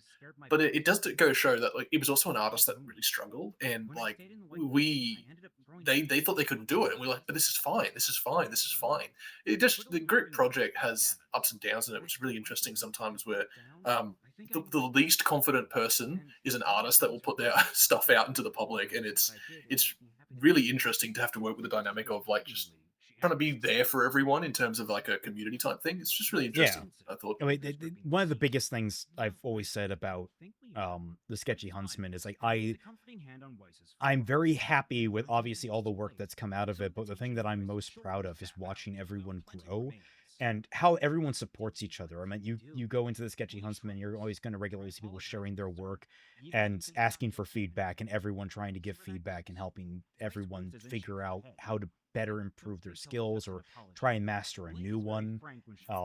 I'm constantly on Shnee's ass about learning Blender. The amount of people that can 3D model now. Like, it's just insane. I mean, Aiden went from doing purely 2D to just experimenting with 3D, and now he's working on... I don't think he's on Dust Queen, but he's on Evermore.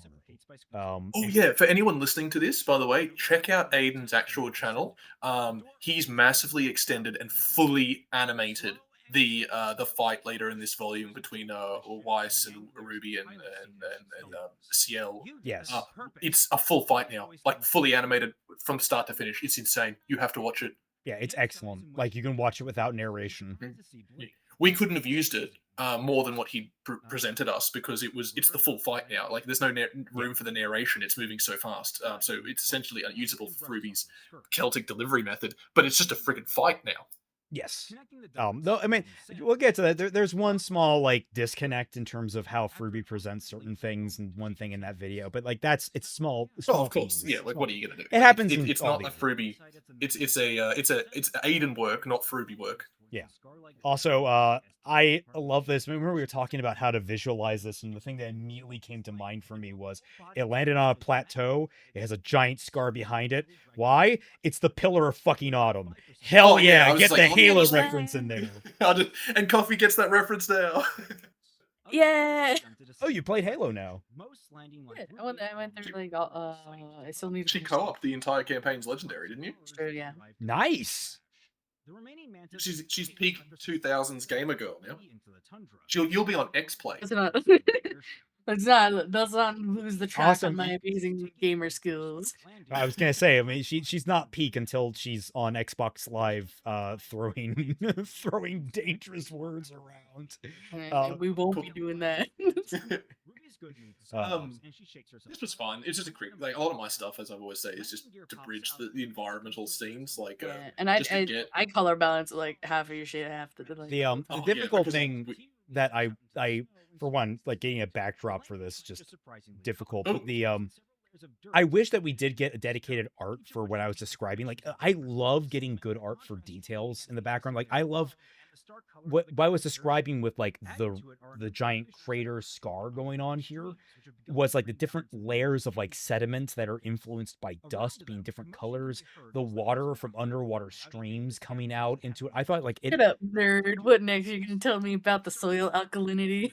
Yeah. But, like, visually, I like there's something about, like, certain types of terrain and visual that just they strike a chord, a very unique chord, and this one just has, like, this weird abandoned Nirvana type feel that I wanted to hit. Kind of like beauty and desolation type deal. I love this shot. This is so good. Yeah, Klon did a great job here. For the most part, the tone is light as they just Weiss dragging the guy. Yeah, I can see the whole montage of them just finding random people. Like, it's just great. And this is this sort of like this. It makes sense, but it's like this in retrospect, like, because like they're kind of the long arm of the authoritarian state to the people that they are doing this to. They're not stopping violent looters or whatever. They're hungry. They need their supplies. It's just weird because we never really established what supplies are on here. No, we established some of the supplies. It was like a whole smatter of different things, you know, food, dust. This isn't implicated where they get the weapons from, though, is it? At the end of the volume. No. They just had those. No, I think part of it is. Right. I can see. I can't remember. It's been so long. Yeah, this whole scene is general tech. I don't think we specifically say, but I think it's fully possible. We do mention that there were weapons on here. Like, that was specific by Iron Man. This being like everyone, like Ruby using her technology, Weiss being there for a mobilization, Blake being like their walking radar array. Like, I like this is Ruby being really Ruby. I was gonna say, like, a big point of this whole montage and this moment is Team RWBY are now in their prime. Like, this is like everything leading up to this point has been like them getting back on their legs. Obviously they've refreshed themselves. They have new outfits, new equipment, new capabilities. They're heading out into the world, but now this is a mission that we're seeing them at their absolute peak, and this is where, like, the new baseline for them is, and, like, we're gonna have to work from here on out.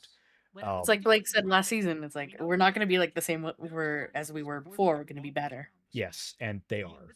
empty field projected by May gold shutters and collapses, revealing herself, Fiona Angie May. Joanna She's so Green, and angy. a fourth figure hidden by the open door of the airship. All four of them are frozen. Actually, Fiona looks a little bit like an elf. Free to move their bodies. It's like the mage, like, I'm the healer. Looks like she's gonna make cookies. Crescent Rose still in low ready, though she and her teammates are confused. This whole, like, who's in charge? Like, can they order us? Like, I was gonna really say love this was clearly inspired by the standoff in like episode 4 or 5 of the original, where like it's Crow, Ruby, Penny, and Clover, I want to say, doing transport duty. And like they get stopped by Robin, and they have to they call him out and they back him off. But Robin's like, "We'll get you next time, Gadget," and like we'll figure out what's going on. This I love it. It's so like, I don't give a fuck about you. Like, I'm just like that. Robin does not know that they're the protagonists. She just has like, I don't like Elysian weird hunters who are probably from outside the kingdom. I don't know anything about you. Like, shut up. Ironwood inner circle. And then on top of this, like she has some, I don't know if she has knowledge that they are actually in the inner circle. She knows that there are some people in the inner circle, but she doesn't know who yet. Like she has. She knows they're likely close to Ironwood because I remember no one's really allowed in or out in there. Right. They were televised on the Vital Festival, so she knows there's something sus going on. And but what I like about it, Ironwood as they are is what she's thinking, but she knows there's a connection there. What I like here is that Robin, even though she's pulling this card, she knows there's a chance it fails, and she is absolutely 100% ready to throw down. Like that's kind of how I wrote it. Is like, she's going to pull this card, and if it works, it works. If it doesn't, well, fuck, we're off to best. I believe that while she might not finish it, she would not have an issue if Team RWBY was put in the ditch. Like, not her problem. Yeah. Like that's Fiona will do that and whistle while she works. Like, she'll dig the hole. Well, and like the big point here is that this moment could. People don't realize this is a moment that is teetering on the spark of the Civil War. Like, this already is so early in the volume compared to what happens at the end with the whole Civil War subplot. This could spark it off if things go tits up. They get so close. She doesn't even realize it. She thinks it's they're kind of, maybe they know more, but like they are just a random group of hunters. Like, her making them go away would be a nice thing to do. She doesn't want to do it, but she doesn't have no understanding of the ramifications if Team RWBY were to suddenly. No, I think not even that. If they came to blows. If they came to blows, that's Robin openly attacking Atlas forces, which means she's obviously going to come under arrest. There's going to be a whole tribunal around it. Civil unrest will just catapult into the stratosphere already more than it is. It basically, the entire structure tumbles at this point if they come. I believe this is the first time she's ever got her hands dirty either, not in the slightest. So it's all like, we avert it, but for how long we avert it? It's like there are several points after this, especially where it's like, we're right there. It's so interesting because Ironwood absolutely lays into her for this decision for what RWBY decides to do here. But I think it was actually the good in this situation. Actually, yes. Yeah. It's a moment where Ironwood was thinking much more about letter of the law than he was about the long-lasting. These pictures are so good. We have them as reactions in the sketchies now. Blake frowns, eyes locked on the ground. Me when I'm just standing there. Not like standing there. I realize. Did we?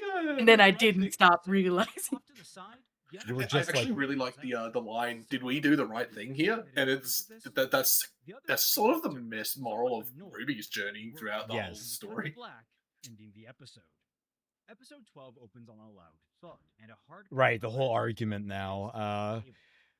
This is like the perfect encapsulation of what I was talking about earlier in terms of like the different political pulls going on, and really emphasizing just how much power Ironwood has in. That was another thing about the original volumes. The original thing is like, we never really got the clearest understanding or picture of how powerful Ironwood was, just that he was very powerful.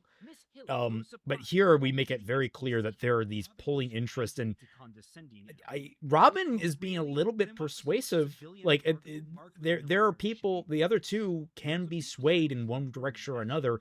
This isn't just a monolith of a situation or a monolith of a council. Everyone has their own goals and motives. Do you think was slated for Atlas? There's a flicker fault in Robin's scowl, realizing she tripped up. Yeah. Oh, it's right. And Robin accidentally revealing that she's been plundering too. Bit of a slip up there, just a small one. Glaring down at Robin. The movements of military resources are confidential. Robin doesn't back down, jutting forward as There's a teeny little thing that Ironwood will never forget. Done through military channels. Why is this being done through a civilian transport company? Yeah, that's always like Ironwood is now also on the chopping block because this was being done underhanded by him. He wasn't handling this the way it should be, and like why? His entire focus on secrecy is now biting him more on the ass than ever. It's just creating more and more tension. Everything's building to an end. God, I love building Ironwood's slow descent here. I wanted to make it very understandable where everyone was coming from. The subject and never cross my orders again. Robin crosses her arms. My orders are just as valid as yours. Ironwood flexing. God, he's making every mistake you possibly could without making every mistake you possibly could. I believe we're done. Robin gets him one last nasty glare at Ironwood before turning around and storming out the door. A pall falls over the room, and while Camilla leaves quietly, Slate holds Ironwood back, speaking in a soft, diplomatic. I don't have a lot to add on this scene. It's just a lot of good politics. Sorry, I was just responding to someone. Yeah, I just like the way Ironwood's dynamic just developed over the season, where it's just done. We don't want to fix it. That was one of the things that everyone understood. Well, I don't think RT understood it, but Ironwood came out as a very nuanced character, and they were so shocked about it that they then the character assassinated him because I think they wanted to portray him as completely unreasonable, but by accident they had made him reasonable. So all we're doing is making him even more reasonable, and then the tensions that he's having to be under. That is the thing that doesn't. Oh, I forgot about the little pixels. The thing that does kind of irritate me about that is that like they stumble upon anything with nuance in their show. They feel like they need to scrub away. Cinder can't just be like this kind of. She has to have this horribly tragic backstory. She can't have like. Okay, that should technically make a character more nuanced. But it doesn't necessarily. That just makes them tragic, I guess, or you can have a generically tragic character. Oh, she's tragically harmed, so she tragically becomes a villain. We leave it rather vague and make her much more obsessive. Ironwood is much more like determined to try and solve the problems. It's all. They stumble upon what could be much deeper characters, and then they trip and fall because they realize that they have somehow fucked up. Like Ironwood comes across like, oh, we fucked up that he's too relatable. People like him too much. We need him to be the bad guy, and it's like, no. It's okay. It's okay. You can have a bad guy who's understandable. It's okay. Which is really confusing because you're right. It sounded like they really wanted to write a bad guy, considering when Miles, I believe, says on the commentary, it's like, and then he starts doing a genocide, and I'm like, excuse me? Just a little genocide. That's a treat. It is actually. Why did they? Genocide is. I mean, I guess it's any group of people where it's entered the vernacular. People just use it when they don't know it. I mean, in fairness, like he was trying to nuke a city, so like that is technically speaking. Yeah, that doesn't have anything to do with like ethnic groups. I think. Does specifically, unless are we conflating genocide with Holocaust? Wanted to kill them. I thought genocide is much broader in scope. Well, either term actually doesn't necessarily connotate a specific race. It just means a mass killing. Yes. Which I get. Oh, But yeah, you're right. I was thinking a bit more like ethnic cleansing, which is more specific. Yeah. Yeah, you're right. And to be fair, But I don't think he would be delving into the exact colloquial and correct use of the word. Yeah, so he would be using it in more of the colloquial sense, which is colloquial. Yeah. the people that I like are being killed, which is fair assumption, but like, I just think it's very presentism, where it's just like, that's a word I hear now, so I'll use that word. It's really weird because Right in the screen, by the way, something about the composition makes me think there's a blueprint that's gonna come up. I think he uses the screen during the scene to show off stuff, doesn't he? It's just there in the model that NOL made. Oh, is it? Okay. Yeah, it's just part of it. It's not something that I have there. Convincing someone but of the truth is already going to be yeah, I was gonna say There's a shift in eyes to Ruby, who gives only the it's simplest strange how they treat it because they try to give like nuance to Mistral in Mantle, in that like you have the racists are down there. That's another problem. All the racists are down in Mantle. Like it just hit me like all the like Yeah, that's odd. the assholes Yeah. are all down in Mantle, but that's also because we just don't see a lot up in Atlas. Like all we see of Atlas That is was the the strange Academy. Atlas doesn't exist as a place. I I- remember that was something we had to be like, okay, Atlas, we need to go to places in Atlas, actually. It comes to do with just some of the issues with the world building in the show are just like they wanted to ditch the racism aspect, which I can understand, sympathize that they wrote something that I think it became too hard to do in a meaningful way, because it started off as G.I. Joe levels, like Cobra are the bad guys, and then it sort of got socio-political, and it just sort of got out of their hand. I don't even think it's a bad thing that they sort of maybe ditched it. I think they could have done it better, but whatever. I think the issue they then have is that they swerve so hard about it that there's no functional difference between the levels of like societal strata, where like, so there are equally amounts of poor people in Mantle who are meant to also be racist. So is there like a subclass in Mantle, which we don't even see at all? Of like, It's sort of a bleeding through of like American stereotypes where a lot of people associate rednecks with being racist and poor and stupid. Yeah. And which is remind- weird, because I've been following the education stuff in the States. Isn't like the Southern states have like the best education now? It's I weird. don't know. I haven't been following that stuff. I think we're losing a bit of a track here. Yeah, we are. I was Anyway, gonna let's say get- with that, a lot of Ruby's writing is very American-centric, definitely.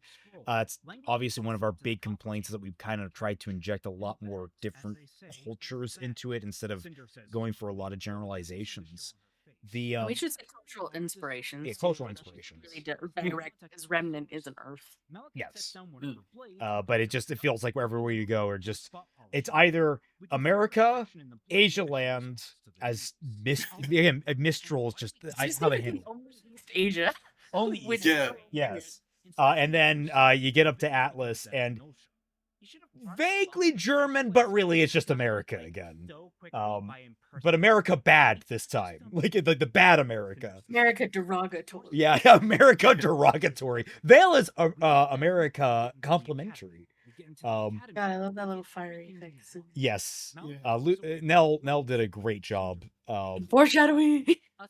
She's got such good framing, the way that Nell just designs like character interactions. Yeah. And we made sure, Looper, that she's in this outfit. We're sorry. Yeah, so for those that don't know, we had Malachite's lounge outfit in volume written for or designed for volume 6. And we wanted to use it, but then a miscommunication led to it not being used, and then we also realized it needed to be used for that scene because that was the fight scene with Cinder. So it's like it all just kind of spun out to, okay, we just gotta leave her in the outfit that we had for her in volume 5, I want to say it was. And we just had to leave that to the wayside, and I know that pissed off both Moopa and Butterfly. Like, okay, we fucked up. I think it was volume 4, maybe even. Dude, which one was?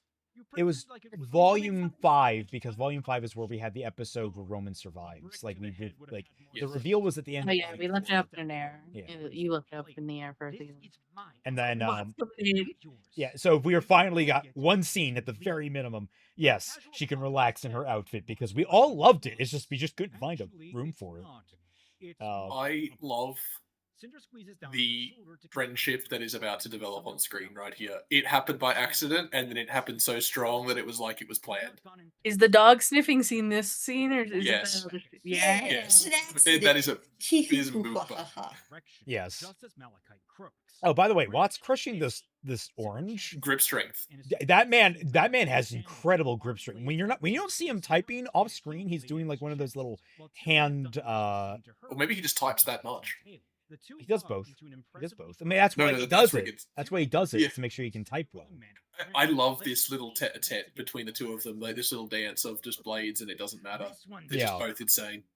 All three of them are. I love that immediately he clocks the two personalities. Like he's like, this one's feisty. Crazy recognizing this one. Crazy. I think that's what we were saying. There's a shift, and it's Milcha that says, "Are these people friends of yours?" Cinder ignores these friends, and like the closest thing Cinder has, I guess, to friends. How rude of I still believe that young Cinder really looked up to Tyrion until Tyrion scorpioned and frogged her. It's just like, it is in my nature. Like, I don't think there's any romantic connection there, but I think because Tyrion rescued, I think they were the mentor for younger Cinder during. He did bring her into Scorpion bang. I don't know how mentorish it got, but yeah, I think there was more of a regular relationship there, and now there's just more stain and the distrust. Simply think either Tyrion didn't cover something up for Cinder's incompetence, or just out and out just to not make himself better, but just because of the way he is the Scorpion. He will just stab you. Like, he will just stab you in the back to maybe help Cinder, to help Salem or something. Why did you sting me? Now we will both drown. Lol. Yes. The Scorpion said, Lamau. Like, you know who won't drown? Salem. Even for you. Not from my time. Every scene that Watts walks in and just lays someone out is so cathartic. I'm very happy with my delivery. I feel like you can really feel just how much he hates all of these people. It's like, I hate you all. I'm in. Derby. See, this is where like artists can kind of not accidentally. Obviously, he did this on purpose, but like for the scene, this is not how we would have it. But just it's not the tone. But God, it's amazing. Kind of want to turn those into things. Oh, this was. I love how beautifully framed this is. This is exactly what I had in mind. Not have you getting in the way. This is punctuated as he crushes the orange in his hand. Cinder's like, yeah, joke's on you. I don't own this place. I killed the people that lived here. That was their orange. Yours. No, wasn't it somebody else's place? Or did we change No, it was going to be Winter. There was this whole thing. This was Winter's house at one point. Yes. Yes, it was. So the idea was that, for various reasons that I can't quite remember, that the idea was this is an apartment that Winter maintains outside of the academy. She just never leaves the academy. She stays in her dorm. That she lives there professionally entirely. And I don't know if it was meant to be about the Little Bird plot, or it was just like, isn't this fucking hilarious that we're doing? It's just like we couldn't get it to make sense unless it was a huge coincidence, which is like, it was going to be all to do with the Little Bird stuff. Like, it was more to do with that, I think. Yeah, it did. Right. Possibly, but it's the way it's written out now. It doesn't matter. The point is, Smug Watts is so good. It's just like, oh yes, you see, I'm in charge. Yes, in charge. The recording ends and Cinder is visibly shaken, her furious face roaring with pain. This was deep cut. This is the delivery here was inspired by that one episode of Star Trek DS9. It's a fake. Really? I didn't know that. Yeah, that was where I kind of pulled that from in terms of energy. Is like I needed That was it's one of the most popular episodes where they need Oh yeah, to. I know the episode. Yeah. For those that don't know, it's like where the Romulans need to be pulled into the war, and so they keep trying these underhanded tactics. It's like the most morally questionable thing that happens in that show. Of one of the many morally questionable things in that show.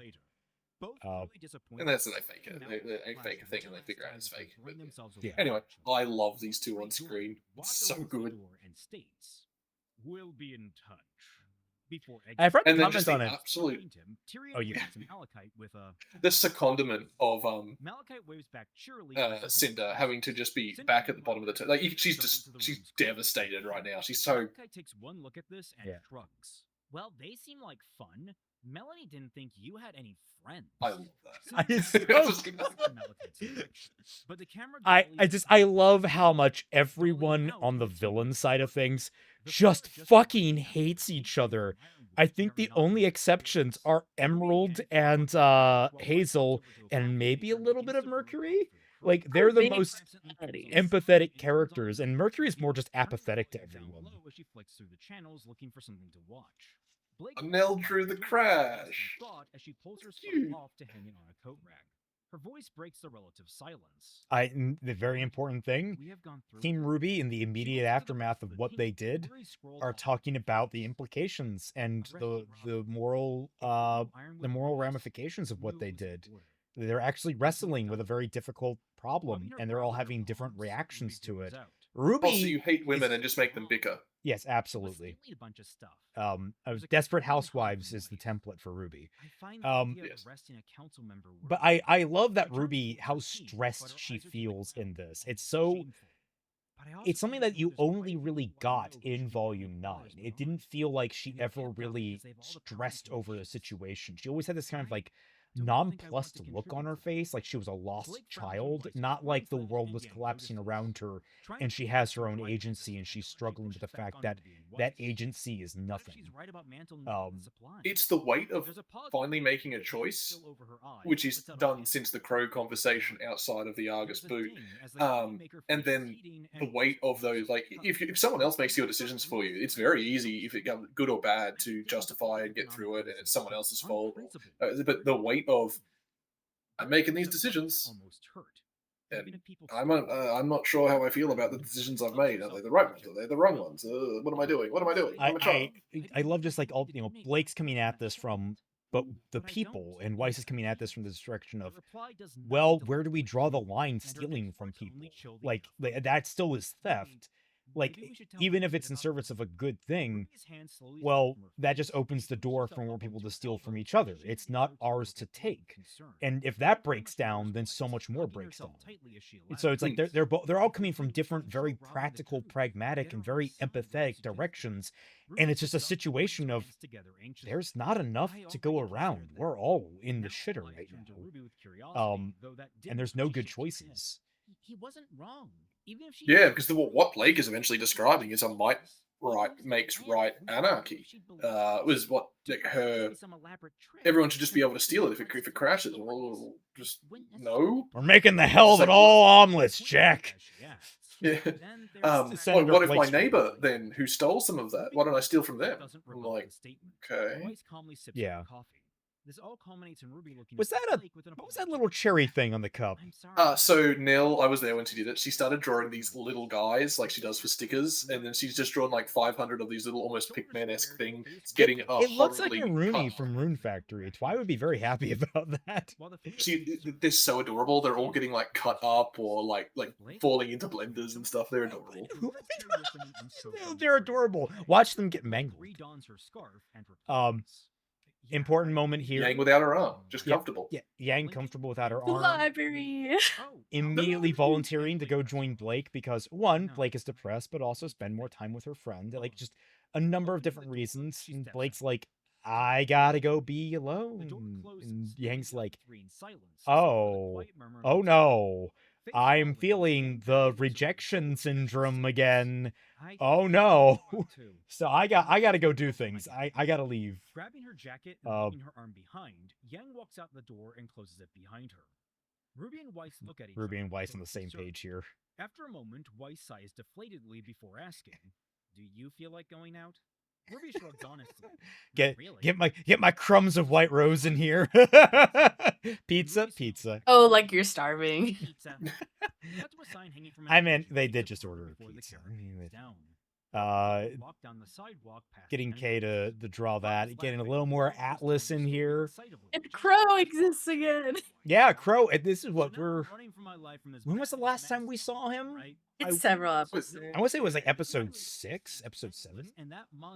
Point is, they are now equals to Crow, and therefore Crow is not in the story as much. Yeah, on paper he's like their guardian mentor, but really they're just allowed to do stuff on their own. The same way like Clover wasn't there during the Jacques investigation of the warehouses and shit. Yeah.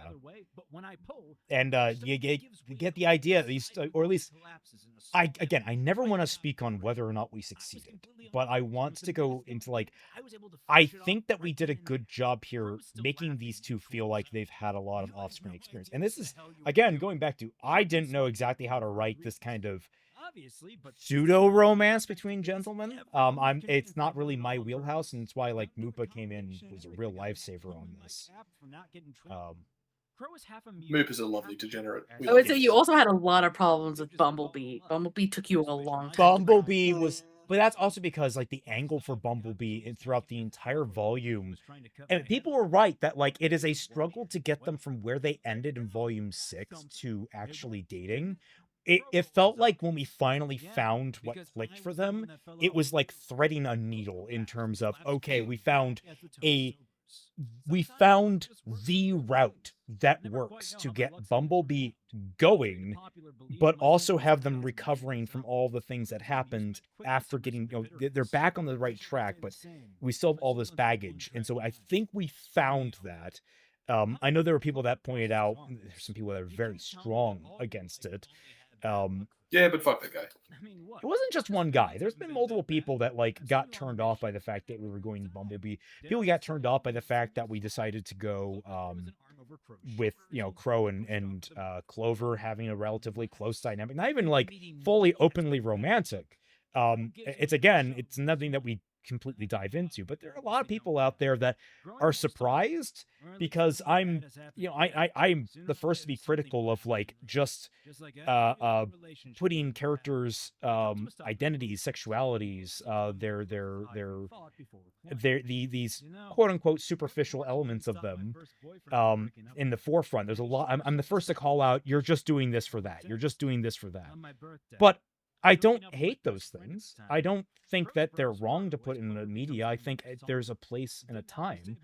And it's all about nuance and what it goes towards in the story. Yeah, and in this scene, we're having this kind of... It's neat to touch in back on Crow and see how his relationship with Clover and his sobriety has, like... You've seen him... We now are seeing him out of the other end of his, like, really rocky start. Yes. From like cold turkey. For me, it's not so much that gayness or queerness is something that you do something with. It's more like that can't be the only thing that defines the character. Yeah. I did a very heavy treatment of this scene because when I first got it, the story that Clover was telling Crow was fucking bad, frankly. I mean, that hurts. Yeah, but you're right, but it hurts. Yeah, that's what we're for. Stuff with like confetti spilling on a golf course and then like a legal loophole. Well, I think it was meant to be a funny story. It was one of those. The story got so convoluted, it wasn't. Yeah, it was also one of those like write too much and needs to be pared back type deal where it's like I went into way too much detail. It's like a great example of like, oh, this story wasn't going anywhere. It was just there to kind of fill space. It felt like at the end of the day, it was supposed to be, again, a comedic story to kind of like have these two talking about something, and really bonding over like a funny, history. It didn't work out at all. And I'm really happy what we ultimately wound up with. Yeah, I wrote like a different treatment that kind of made Clover more of an adventurous, debonair type of guy. And I think ultimately we paired that back in certain ways. It's always like a back and forth. Because we moved away from that quite quickly, and we're moving into the dynamic that we actually want to explore, where Crow is now a reformed person for Yang to bounce off, and as well whatever relationship he has with Clover, irrespective of what we're trying to do with that, is also useful for the emotional thread of this conversation. Like, we wanted to get Clover to be valuable to the story, and that's what we're actually going to talk to. Like, he's really good at helping provide a counterbalance and bouncing ball for Crow and Yang in this conversation. Yeah, as much as I like the big thing is like I just find Clover not the most interesting character to write. Like part of the big problem with this is he's Captain America. He's Captain America, and like I love Captain America, but I don't know how to write Captain America. It's one of those that like you've got to be very careful with it because you can very easily make them bland, and that's where I really needed the help because I wasn't feeling a lot of the chemistry between him and Crow, and then like him and Yang, like when he talks to other characters, like when he's in control of Team 32, it clicks because he's a good captain, he's a good commander. But everyone else, like in the personal life, it didn't really hit me until we got the treatment back from Mupa, and I was like, okay, I get a little more traction with him, and I can work with this and function. Work with him in the later volume where we find out he's actually quite sad's not the right thing, but I don't think you go to his house, it would be very empty. I don't think that he's given as much as he can to the cause, especially after the death of people that he knows. That's I mean, I just realized that he's kind of on track to become a version of Freya. You really think that? Yeah, kind of. He got a lot. And just sorry, a side note, I want to address it because a couple of people did ask in the comments. Yeah, the bartender is neither a Grimm nor Neo or anything. That's just what Nell draws herself as. That's the artist Nell. She's got like half a skeleton Grimm face type thing, and she's like, "Oh, I think I fucked up by putting myself as the bartender." It's like people think I'm Neo, people think I'm a Grimm. I'm like, no. It's just a very, very eclectic bartender. She's got half a face. It's a theme bar. I forget what it's called. Don't worry about it. It's just some pub. Weirdly, I like that this is the character interpretation because when I envisioned it, unless we change, I can't remember the location in this room. I envisioned this as booth seating, and it did change the dynamic. I quite like this left and right, not devil on the shoulder type thing, but like this different thing on either shoulder of Yang having a conversation. Like Yang is having to turn left and right, and they're not giving her like different advice, but they're just giving them like different life experiences, which is really visually, I think, better than reverse shot. Yeah, she's getting tag teamed life advice.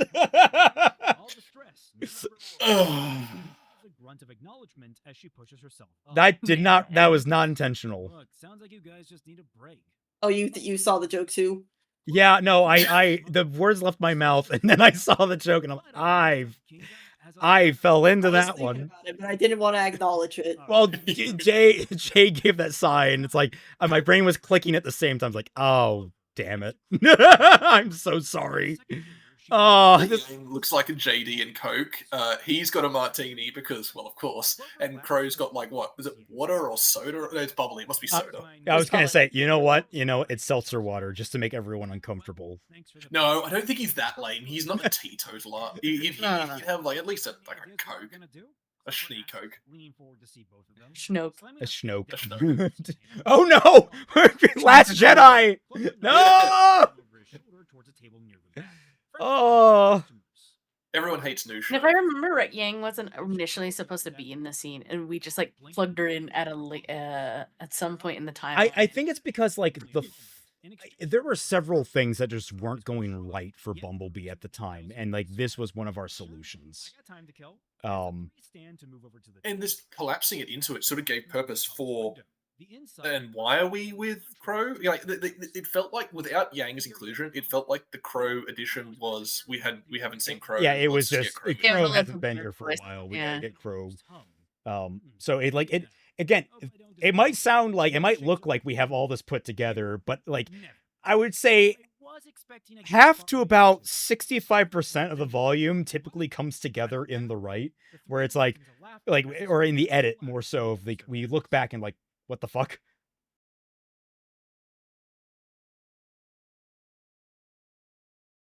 To find him, Ironwood and Penny talking in Pietro. I do love thinking of the names. We always talk about this. The names are fun. Oh yeah, the names are like some of them are instant, some of them are after. Some of them are just like, there were actually a couple of names in this that I think probably should have been flipped. I think Battle Across the Blade should have been the part 1, part 2 of the volume, and I think the one that was Burden of Command should have been episode 17, which is where Ironwood fights Watt. I think those are better fitting names, and I look back and I'm like, why didn't I flip those? Those make way more sense for each other. So you can again, I'm not I am not infallible. I make mistakes. You're actually incredibly valuable. It's really okay. Rude. It's really interesting to see that a lot of people, they enjoy media at different levels. Like a lot of people still haven't picked up on the little bird thing until now. Like there's even a subplot going on. Like this is the first time turns to screen and goes, "I think there's a hacker. We should look for the hacker." But I do like that most people who engage with it think the hacker that they're hunting right now is Watts, and it's not. There's layers to this deception. Like an onion. Onions are layers. The general asks. Because like we've talked about it in previous ones where What Winter's betrayal, spoiler, was completely ill-defined in the early volume 2. You had an idea, but then the characterization of the later volumes changed what any of that idea could even mean or be. And I think we've course corrected in a way that's quite good, especially people don't know the full reasons yet. And we sort of do. We have a vague idea. We actually need to write the scenes. Like, we need to. It's one of those things that's coming together in the edit. Exactly. We fully admit we don't know if we'll land it. We don't know. Yep. I know. I believe. Yeah. And if we don't land it, I'm going to delusionally believe we did anyway. I think that's just the wisest course of action to save me from crying alone in a dark room somewhere. Do it. Ironwood exits Pietro's office. It does show that you can set things up without this Tolkien-esque planning of like everything down to what the name of the screw company that makes Ruby's screws on the Crescent Rose are. Like you can have vague things set up, and as long as you're like consistent with your characterization and like at least thinking of stuff can help align itself, and then you get something. Yeah, and I think we have at this point in the production we have a very strong sense of the characters, and what they would or wouldn't do in a lot of situations. So when we end up in a scenario that we didn't necessarily foresee, like an event or circumstance, we're like, okay, what would make sense for these characters, and we're able to like write out something that totally, I think, is consistent with Ruby and the characters as they are. It's like we didn't know Penny, what we were going to do with Penny. We had vague ideas, and we had different, like we had almost like a sliding scale of what Penny is, and like different versions of Penny and conversations about Penny. But until we finally put it on paper, and then even made test adjustments after finishing the volume to make sure it all lines up, it's like that's when we got exactly what Penny is in volume 7. I'm just looking at Penny's design here, speaking of that, and it's like one thing we forgot to comment on that I love as a detail was with modded designing. I remember we struggled a lot with the accent color, which is the kind of gold that's going on right now. And I remember I'm very proud because my sister was showing off how she had like this rose gold watch that she really loved, and I thought it was a really nice color. And it was happening right around the time you were struggling with the right colors for bows and such. And I was just like, but I just got shown this cool rose gold. Why don't we try that? And we tried little variations of it, and we landed. I was like, oh, that's perfect. There we go. I think it's cringe, but as a whole, it's interesting because she's got her little hang up from before. She has her little pink bow in her hair, but everything else is very 2.0. Yes. We cut to the rooftops of more animation is showing. We have bits that we just almost ridiculously fall in love with. It's not to say that we don't like other art, but when someone like Iliac does something, we just can't not love it. It's the fight later with Malachite and Roman is just like I love Iliac's work. My main criticism with his work is just it's sometimes over animated. But it has a charm. I'm not gonna say it doesn't have a charm or it's in any way bad.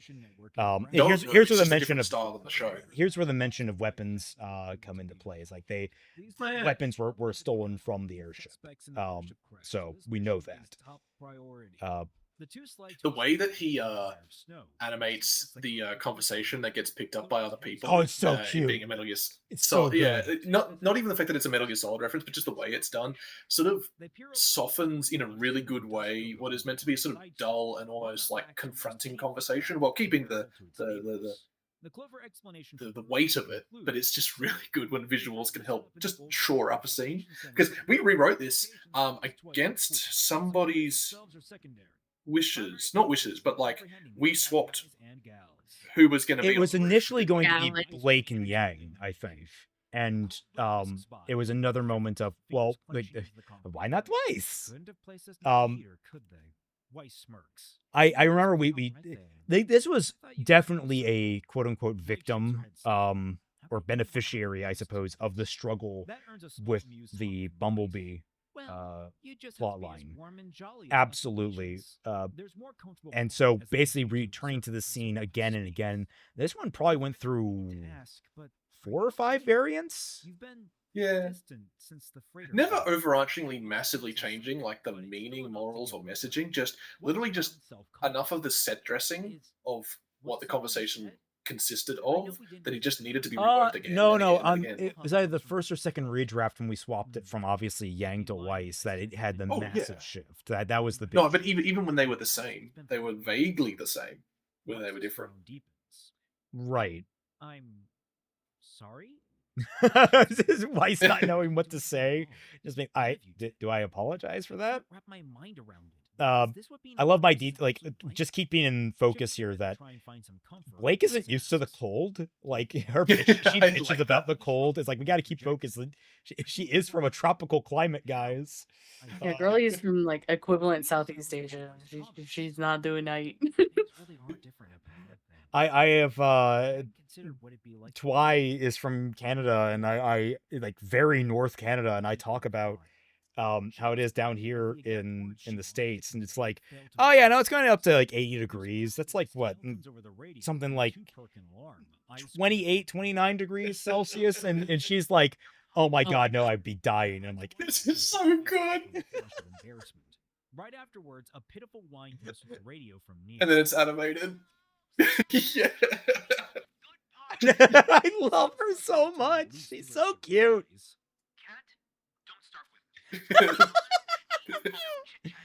I love that they're just completely red-faced the entire time. Yes, ma'am. Before tapping Idiots forgot that everyone was listening, you know?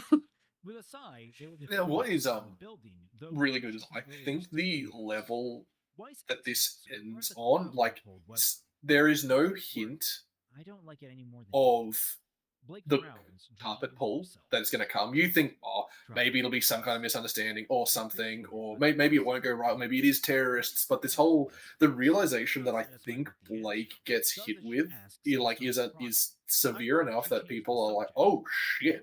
I remember people just like actually going, oh, they knew they'd fucked up, and they knew that Blake suddenly was like, what am I doing? And that was the whole point of writing the scene. It's just like Blake just realizing, like, I am literally everything I've ever fought against and hated. Yeah, and I can understand how I got here. I remember thinking about this scene really early on in the draft and be like, this needs to happen. Yes. The themes and everything that's going on with Atlas, Mantle, and personally for Blake and her journey. Yeah. I think what Blake hates the absolute most about this is she gets it too. She understands how she got here. She can see the complete line of logic. She can see everything and why it's so still wrong. And it's so wrong, and it's everything against her. Then she's realized that other people that she's fought in her life have been exactly like what she is doing right now. Yep. And it's just this understanding of, like, the world is far more complex than you ever thought it was. And again, it's not like, you can, like, the very end point is wrong, but there are several steps along the way that are logical in terms of, oh no, that's like, it's like, it's so easy to just take that one extra step. It's so easy. Yeah, and how do you boil frog? Yep. You start in cold water. And then Scorpion on Frog, Sting Frog, and then they both roll them out. Yeah, definitely when this came out, the people I think Jay hit it. It's like people didn't expect it to get so real, like in the live chats and in the comments. They were like, "Oh my god."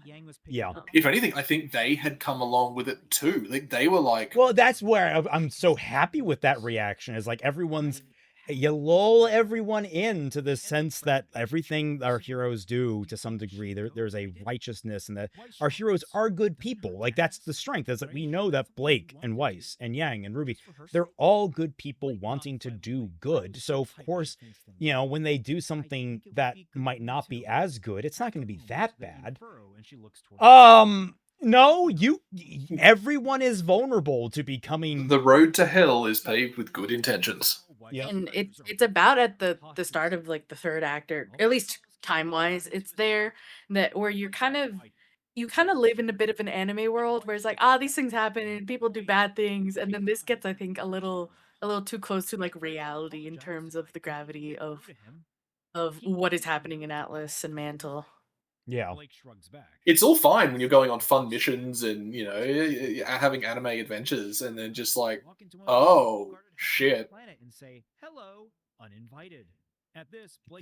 Talking about how Weiss was kicked out, and she's just being like, "Yeah, I can't just walk into the most heavily armed location on the planet." Being humiliated in the cafeteria.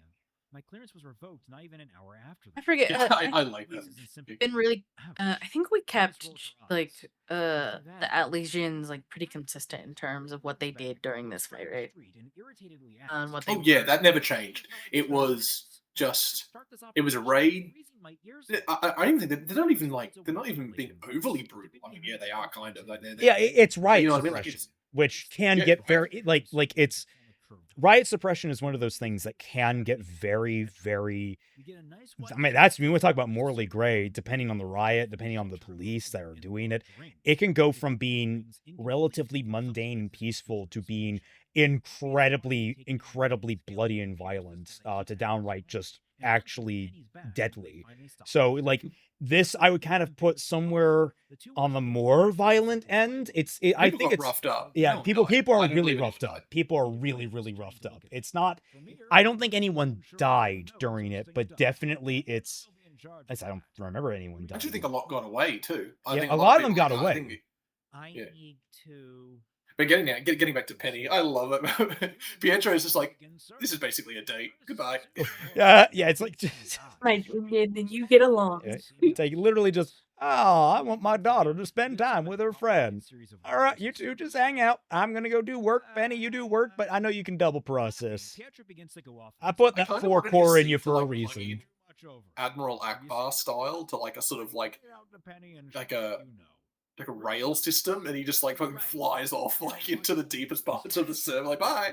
Well, I love the way I describe it. I just love he just crawls over top of them. It's just like, Jesus Christ, that chair. Ruby notices this a moment later, thinks nothing of it, and stumbles after her with an interesting point is this really is.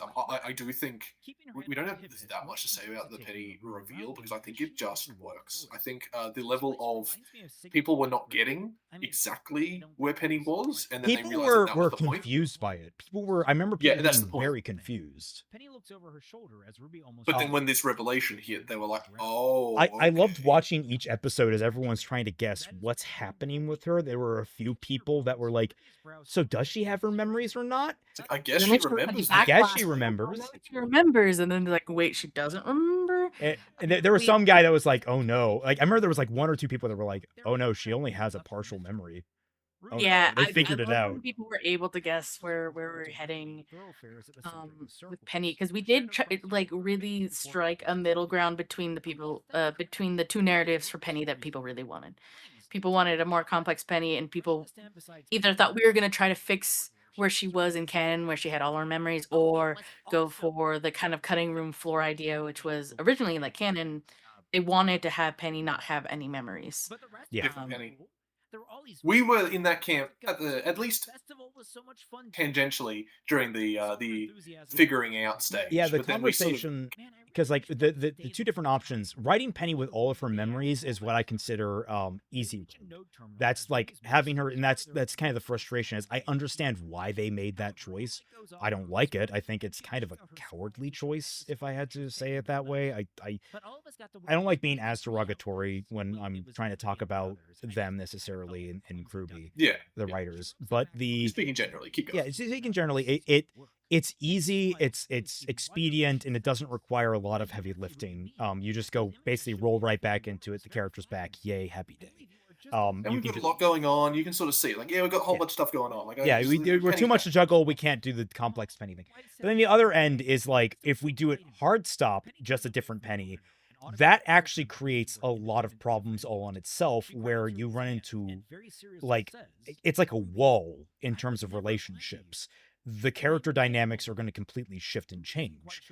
Doing it like this was such a spark of, oh, okay, we can kind of have our cake and eat it too, in terms of there's a little bit of the energy from before, not as much, but at the same time, there's this underlying tragedy as there are parts missing, and it then reflects Leans to again. that accidental dread of like her visual and like mechanical existence.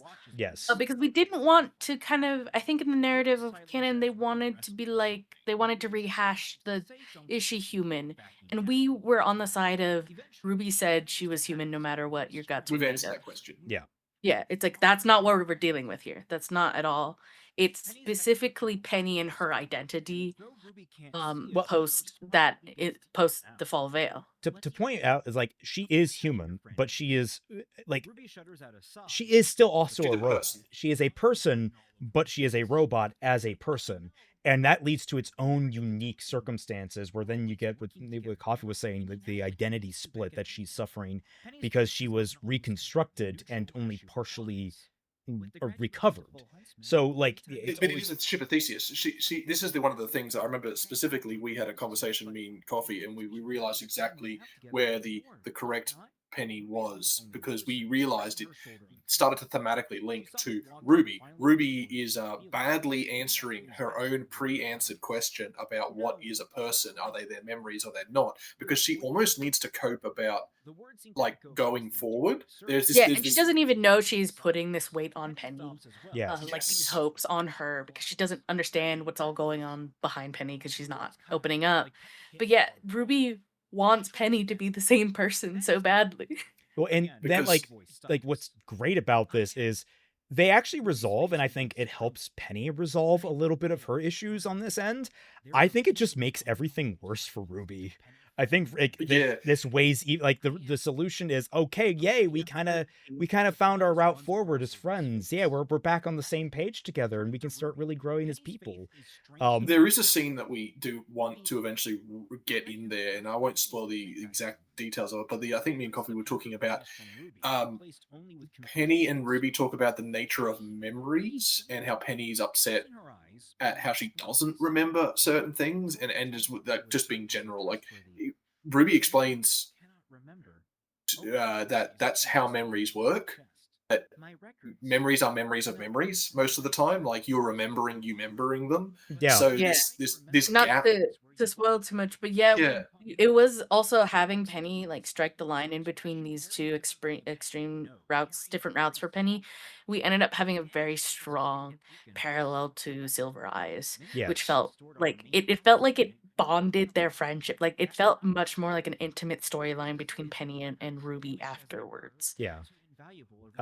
By the way, Yuri was so excited. Like he demanded this scene. And he knocked it out of the park. I know he's very proud of this, and I think he definitely should be. It's really interesting. There's a lot of unintended, but I think it goes to the strength of the characters writing that we were talking about, where a lot of things that RWBY interacts with can be used by RWBY as direct comparisons to issues that she's grappling with, whether it be Freya and giving everything to the cause, Penny and the relationship of self and memories being the person or the person being the memories. There's a few other little connecting threads that I think just really emphasize that Ruby is an interesting character if you bother writing Ruby. Yes. I just realized he drew Ruby with really long fingernails. Does she normally have? Yeah, I noticed that too. I like to think that she's addicted to cocaine, and it's every finger is her coke finger. Yeah. What is it? What's her name? Carrie Fisher and her Empire Strikes Back coke fingernail. SMP. It's so intense in this. Yeah. And Penny actually gets mad. Like, it's really, really strong to see a level of emotion that Penny has just never shown. There has never been an angry Penny. And Penny's not even angry. Angry is not the right word, but like that. No. I actually wrote her as like legitimately angry in this scene. It's not. It's not long. It's a different. It comes from a different place. It's frustration. Rage. It's frustration. Yeah, it's frustration, not rage. Yeah. Well, yeah. His fingernails aren't that long. She only got a lot of coke. Yeah. I think it's more like a trick of the tangent because her finger is like lining right up with her emblem. Yeah. And yeah, we were talking about how like this reflects in her silver eyes. When this scene ends and Ruby starts staring off into the monitors, I make a big point of emphasizing she's looking at her silver eyes in the reflection. Like that's the whole point of that. And I there were a couple of people that just didn't like. They were like, "Well, you didn't really talk about the silver eyes all that much." It's like, why do you think I put emphasis on these things? It's there. It's there. It's there. Very much thinking about it. Ruby does not like if Ruby does not like the silver eyes. It's not that she's ignoring like it's not that the show's ignoring it. Ruby does not like this power. She does not really want to engage with it. Like I think she likes what it can do, but she's terrified of what it will do to her. Like that's and she's not acknowledging it really. And to her loved ones. Yep. Because she's getting a first-hand feel of like what her team might feel, what her friends and family might feel if she commits down that road, right? Yes. It's like we're building towards something. Maybe. Maybe. But I love this also. Like they're taking their first steps again. Like it's like I'm here. You're here. We're let us try. Fine. How are you? Yeah, it's a mutual kind of coming back together because obviously it's hard. Like early Penny Ruby friendship is very much Penny kind of hanging on to Ruby, and Ruby's like, sure. and then we come back and it's inverted completely, so it feels kind of genuinely for the first time they're on even footings and like it's such a catharsis connecting for Penny, who's this entire time been struggling hard with just like how do I act around her, and now she knows, oh, I can just be me now. I like this flare of relief. I do like one quick thing that we're not going to cover because it never made it into the script, but we settled it on it being a little bird thing. There was a time where I wanted to try and push that it wasn't a little bird thing, or maybe it was. Anyway, the USB that I was thinking of that it would be, I wanted it to be from Watts's bag of it's Joseph and his Technicolor Dreamcoat. It's Watts in his like Technicolored horror backpack. Where I like the idea that it's a rim embedded in a USB. It's sort of like a scuttling crab, and that's why they can't track it. Like I like that idea.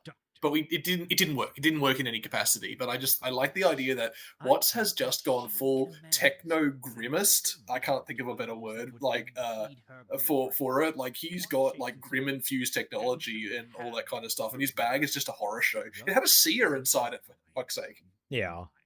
He's just a freaky little guy. A freaky, ridiculous, tall guy.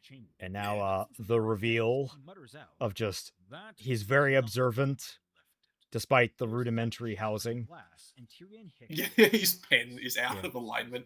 And then I want to talk about what Roman and Neo are doing, but I can't. Yeah. But I just love Neo. I love Neo right now. You will do anything. Just you should need to pay attention very specifically to what Roman and Neo were saying when they escaped. Yes. There are so many different, like, I mean, they've been walking around they've been talking about their plan this entire time. It's just they've been walking around it with everyone they discussed it with. There have been a few people that have like kind of started scratching on it. They've started to figure it out. There's also people that are like, they don't get what we're doing, and I love that. Yes. Like they think they've found like a pretty big glaring issue, which it is if it wasn't not an issue. Yeah, That wasn't very intentional. Everyone, like, there were people that were just like, "Oh, what was the point of making them good guys if you're gonna make them bad guys again?" And it's like, first of all, They that never were. yeah. Well, I was gonna say, well, first of all, that's like, have you ever seen any show ever that has antagonistic characters? You can get swaps all the time, so that's already an interesting question. But on the flip side is like, they were never good guys. Oh, I love that. Sorry, she's mute. She mute. Sorry, actually, I pissed myself. That's not an excuse. Sorry. That was inspired by Rogue One. It's like, are you kidding? I am blind. And a bit of Toph as well. Bit of Toph as well, yes. I'm here to bargain. Anyway, sorry to interrupt you. Just when you that's what it'll look like when we see it. Yes. But yeah, I'm excited to see where people will think this is going. And now Penny and Ruby, they're back on good terms, so you get happy Ruby for a little bit. Maybe I should have edited this one so she has a little bit of a red eyes, but you know, Or more like our neutral expression. I think at this point in the season, you were dead on the inside. Oh yeah, no, I was absolutely dead by this point on the inside. I wouldn't have gone neutral because her neutral one is also kind of aggressive. It's kind of the fault of this system. It doesn't matter what artist it is. Every single artist, they all have a good spread of like 5 or 6 faces that I can pull from. But there's always going to be circumstances where it's like, I need a specific type of face, and none of these quite fit it. Like, I would have a generally kind of more neutrally happy Ruby, but the only happy Ruby we have is Smiley Ruby. I'm always surprised at people that, like, there was like one guy, I think, who was just like, oh, this is just so convenient that she's just going to trip over. I'm like, that's how stories work. Like, stories are a series of believable coincidences until the problem is solved. Well, and then on top of that, it's like they're looking for this. This is exactly what they're looking for. It's like her tripping over it. Well, if she tripped there and she didn't find it, then Penny would have walked over and found it because Penny is observant that way. Penny's scanning the whole room. Yeah, Penny is actively scanning. So it's just basically Ruby walked through a part that they were already going to go through. It's just like get there a little bit sooner. It's like it doesn't affect really anything in the scene as in terms of like it's just how stories work. Like if it moved the plot forward immediately, like they caught the person in the act of placing it, they caught Winter in there placing it, that's a different story. That is absolutely super convenient. They just got there at the it's like time and place and people and schedule. This is something that was going to be found as a result of this search. Was it already? They've gone to place to find the thing, and Ruby's plotzy attitude, which she's sort of famous for in certain aspects, helped find the thing. It's not like a little bit faster than normal. That's the plot working with a character. It'd be like if Blake suddenly just fell over something. That would be weird. Yeah. Unless you gave some kind of like land on her feet. Yeah. Oh my god, she just lands on all fours with like her back. I'd love that. Can we do that? We have to have someone draw her do that one time. Just land on all fours. It does the cat thing where like you can see like it's not fur, but like it would be like her jacket like spiking all the way down their back. Yeah. Anyway, this is going to be a good episode just to have a little break on. Yeah. Because this is the scene that we were talking about. This is going to be... Yeah, this is... So many, like, I love the detail that the only lights in this place are the space heaters. Get a little more of the feel for Clover, which, again, this helped me figure it out a little bit more. It's like he himself is actually feeling a bit of stress and pressure here. Very different than we normally see from him. He's normally very laid back, but in this circumstance, it's like, there is a lot going on. I forgot I did that little audio trick where when he's on screen, I don't have an effect on his voice, but when he slides off screen, I transition into him talking over the radio. I'm actually really happy with a lot of my sound editing this volume. Even though I tried to peel it back a little bit, there were some touches. This Batman faunus, and yes, this faunus is Batman. But just the design is great. I think we just called him Batman or something. Should have named him Bruce. Yeah, that would work. I don't see any contraband. It's just And Blake, of course, like, you know, she's getting the first scratch of like something's wrong here, but then she still And no one's listening to me. no one's listening to me. But then shit hits the fan, and it's like, okay, we just gotta act. Go, go, go, go, go. Which is in a panic situation, in a high tense, what you think is a major situation here. People go through with it. Like, you get a lot of police operations that happen that do the right thing in this kind of circumstance where something bad is going down. They know it. There's some nervousness and trepidation about going in, some questions. Shit hits the fan, they go in, and everything's all right. It's actually a lawful operation. But then you get situations like this where, oh no, we have just basically attacked a whole bunch of civilians who are doing nothing but trading with each other. We're cold and hungry. Yeah, they're cold and hungry. Yeah, they were like bartering for sugar or some shit. It's like actually like war shit. Let's not bash about. These were parts of the stolen goods, but these are like livelihood things. These are like things that these people are. This is the thing that Blake was bringing up earlier. Is like, what about the people who are hungry, the people that need to survive? And like now she is oppressing those people, and it's like, oh fuck, oh no, oh damn, oh no. This awesome, strong, like wolf type faunus. This dude looks cool. Defender, they're defending their flock, dog. Yeah. I love this, and I love the weapon too. I'm always a sucker for like blades on chains. It's such a cool weapon idea. I was just kind of worried we weren't going to get the show off. Actually, it's the other huntsman we didn't get the show off. Like, Robin never got a fight scene, which is kind of a shame, because Robin's weapon is really fun. It is cool, but we want to do something with that. But I kind of like it too. Yeah, no, it's like Robin does this. the idea that we had it and she has this history, like, is really cool. That she never gets to be expressed as tragedy. I think we removed the word fascist pig because it didn't land right. Yeah, it didn't. felt It stupid. tasted wrong on the mouth. Totalitarian also just that was a little bit awkward, but I guess tyrannical might have been a better Oh, word. that would have been better. That would have been better. I was like, the So- level of cute is so right. Yeah, the Like, it's- absolute dichotomy there. Terrorism? What are you And then this. Oh, The sorry, bafflement, we like are the too minute that terrible. she also recognizes it, like, wait, what the fuck? What do you think is happening?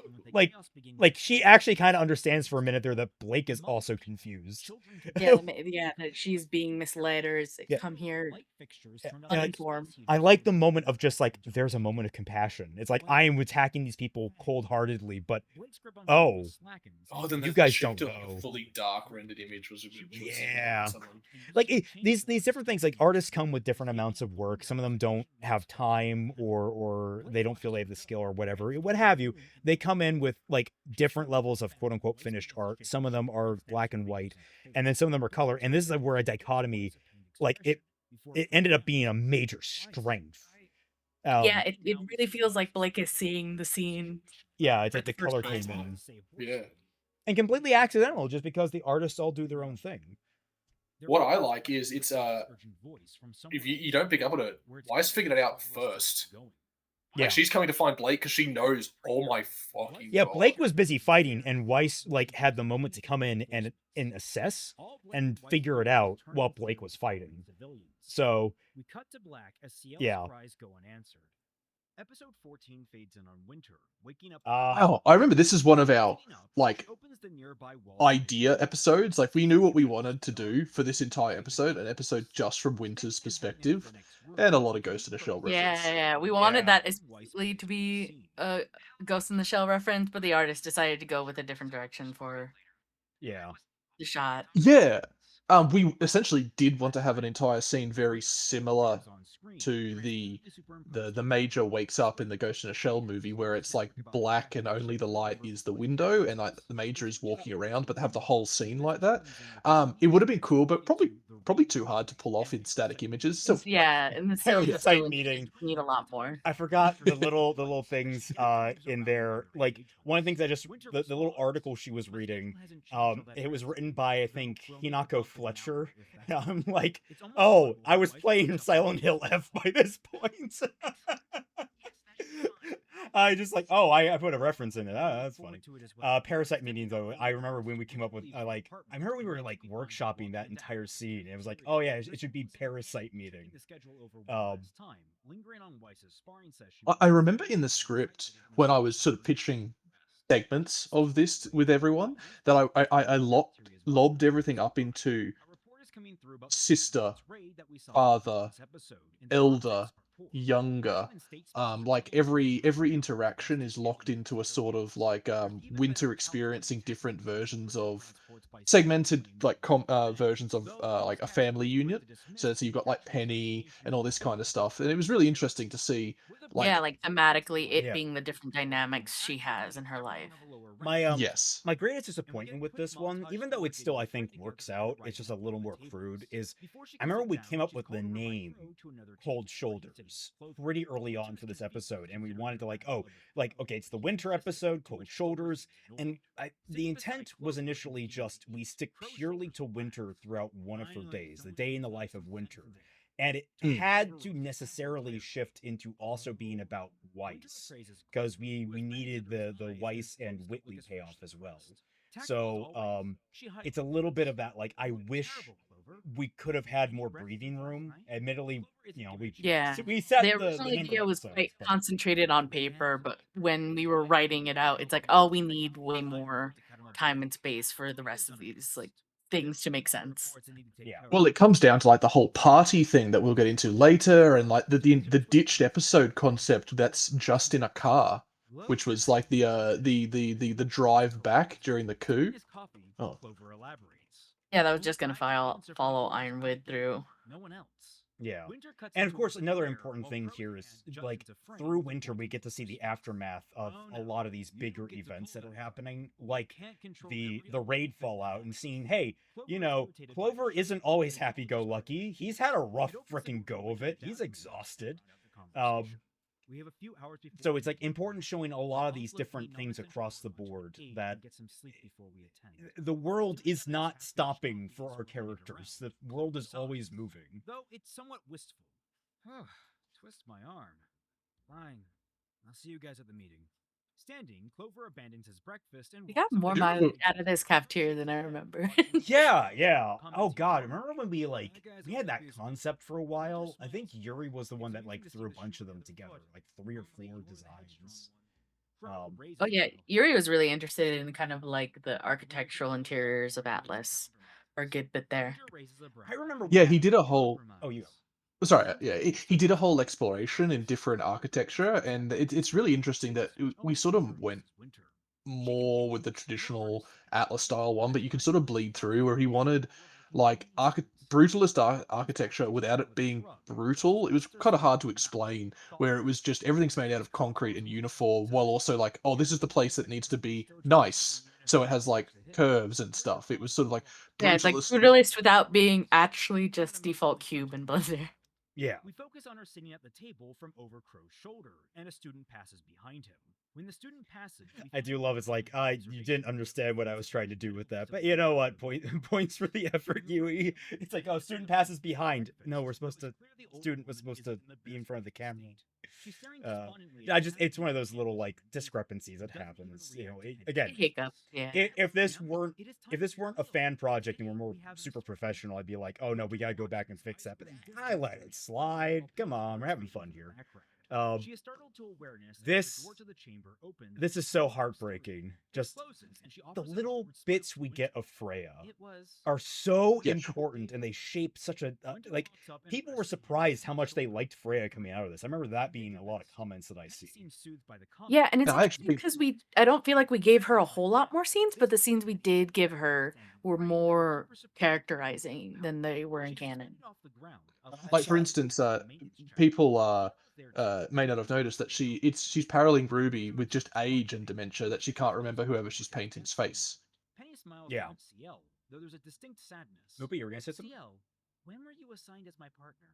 We get a quick shot from I was just commenting real quick in between you guys' statements that I love this shot by Yuri Hunter. Oh yeah, I know Yuri did so good. I I I think love he it. was actually really annoyed that he couldn't get to this in the first cut, so he was really insistent on, like, this was the first thing he picked up for the full length version, the Blu-ray.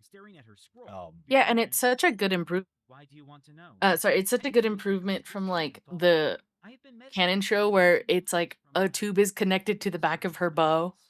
Yeah, which kind of cute. I get what they were going for, but at the same time, it's like, no, really go all in on the fact that she is robot. Like, I also just Yeah, they don't. more people on there who are just really into tech and sci-fi and like mech. Oh god, Yang's robotic. bike, quote unquote. You kind of need a freak on the cast who's like, I'm very specifically into only this. Let me please design that. Every video game with firearms that isn't going for like a wacky aesthetic, you need someone who knows firearms. That's a good example of it. It's like, if you don't, then you're going to like fundamentally not get things right, and that can really dull like what's so much fun about it. And just this was one of the. I really like this moment so much, just because Penny is so insistent on like, I want to make fresh memories for myself, and it's like, again, more parallels with Ruby on this matter. It's that's all you've ever done. I Her hand, her face. I love this, and obviously Ciel being this. People, I think we mentioned it before. People really hated on Ciel, but I'm sitting here watching this scene. I'm like, you know what Ciel is all about. She's all about protecting Penny. She is racked with guilt over how she treated her, and now she's doing everything she can for her. It was unfair. It's really interesting because she is really quite sympathetic. Like, I think they understand where she's coming from, but they still can't forgive her. You see that comment a lot. And I think it's because she is so diametrically opposed specifically to Ruby.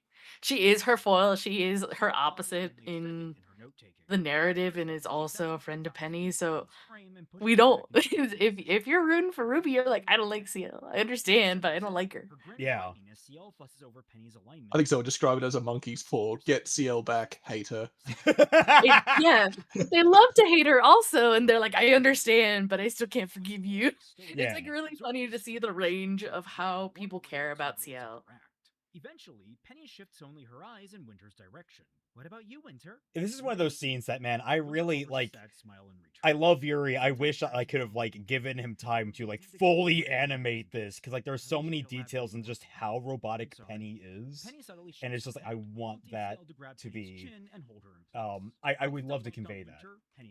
Well, we could next season. Oof. We can always bring some of that a little bit more to the forefront, especially when the stress starts coming down. Yeah. Here's another one. Nell really wanted to do this dueling scene, and then she just again went ham on it, and it's a really good, especially the transition, because she really liked the transition as well into the scene with the stab. Yeah. I mean, that's the thing that people always talk about with me. It's like, oh, you and your silly transitions and your goofy transitions. I'm like, I like smooth transitions. I don't know why people, like, I can get that I can be a little excessive with them, but at the same time, it's like, I have this vision for how things get from point A to point B nice and smoothly. It was only ever funky when the one season where it was like every transition was a door. Was that volume 5, I want to say? Yeah, it was volume 5. There was a lot of door like cut swipes going on. What was my pet word in volume 5? Because I have like every volume I have like a pet. It was a hottie, and it was hottie. It was hottie, yeah. Hottie. What was it in volume 6? I think hottie was volume 6. I think there was another word for volume 5. No, hottie was volume 5, because that would be both Weiss and Vanal, yeah. Vanal playing off of each other. Oh my god, that's so cute. I love there's so much like play in between their dynamic that we get to explore. They just have like a nice warmth in it, where it's like Winter is a more cold, reserved person, but there is a lot of warmth between their relationship. That is, You can see this. You can see that the Shnees aren't just robots or like one dimensional. It's just she's a reserved person. That does not mean she's a robot. Like she has a range of emotions. One of the things that like I think is important about it is that now they're spending a lot more time together as effectively adults than they ever did as children. Because like, you know, Weiss would have been what, in her early teens at best when Winter went off to join Atlas. So there's a bit of an age gap there where they wouldn't have really had much of a childhood together, but now they can actually be sisters on an adult level. Yeah, I mean, especially they only had their childhood. Weiss didn't get to be a teen around her sister as much. Yeah. And you kind of see that in canon where Weiss goes to slap her in the back of the head as you would to your like 9-year-old little sister, be like, "Don't be dumb." But she's like And, like, 17. adult friendships just hit so different too. Yeah. Yeah, there's a lot of shifting that goes on there. Some people don't get that because they're single children, but yeah, there's like a reestablishing and rebalancing of like dynamics going on. Especially with Winter, because we wanted to give this idea that while Winter likes Whitley, like they just have nothing to connect with. They're so different, and there's so much age between them, and like she's effectively an adult, like a fully adult. And he is just an early teenager, and he's got nothing. Mid to late teenager. Like he's only like, I want to say 2 or 3 years younger than Weiss. Yeah, but He's like Ruby's age or like a year younger, so I think he's like around there. Yeah. Yeah, so but for that, it's like Winter and Weiss are within striking range of each other where they can still make that connection happen. But across like genders and across age, it's just like Winter hasn't made that Weiss connection. is really going to be like if we develop Winter and Whitley a little bit more, I feel like Weiss is going to be the mediator between the two a little bit. Like she's going to be the bridge. Oh yeah, the little. This was so much fun to write. Just the idea is like both of them having this moment of mischievousness, like calling back just a bit to Weiss back in Volume 1 when she was scheming, and it's like, oh, this is Where she was like cackling Yeah, and her eyes. this is a super Schnee bug. trait. This is a very distinctly Schnee trait. That's all. Here's it an was. interesting bit. Here's an interesting bit I wanted to get to before we get into the Willow stuff, because that's going to be a big conversation, I reckon. Is this was the dance party? This was the subterfuge of stealing it. This was the cocktail party. This was Ruby drinking alcohol, and this was our impossibility to get that many people in a room that early and then figure out what the hell we were gonna do. Oh Like, yeah, this was a scene that got reconfigured a lot because we needed to set up the kind of split parties for the finale. So back here we were like, shoot, how do we order this? This was the pivotal scene in the volume in terms of like it determined so much about how things came before and came after, and eventually we're just like, screw it, we're going to split it and like put one thing here and everything else here, and everything else worked better. Well, we had to invent the solstice. Oh, sorry, go ahead. Yeah, we had to invent the solstice because we said, oh, well, what if there's a different thing? And I think I'll just say it was Kelty. He's like, well, what is that different thing going to be? And I said, look, we'll just have to make something up. So then we invented like, oh, maybe there's a solstice party. And then Coffee's like, yeah, because they're going down in the sun.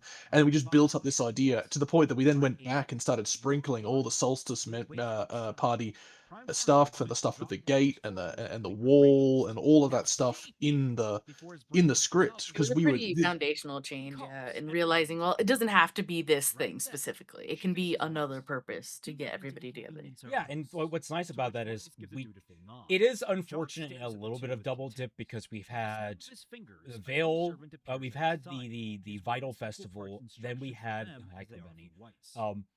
we had the Vital Festival, then we had like the festival in Mystery. Just we did that one for fun. We did that one for fun, but On the way out.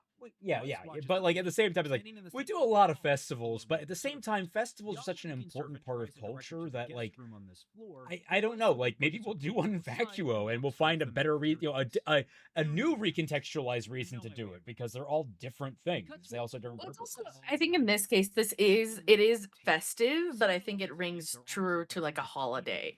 Like it's like, oh, this is the changing of a period that is like important for us to like recognize and like gather for. Yeah, one is more like, the Summer Olympics. The other one is, one is Summer Olympics, one is just like a happy casual festival, and this one is like basically New Year's.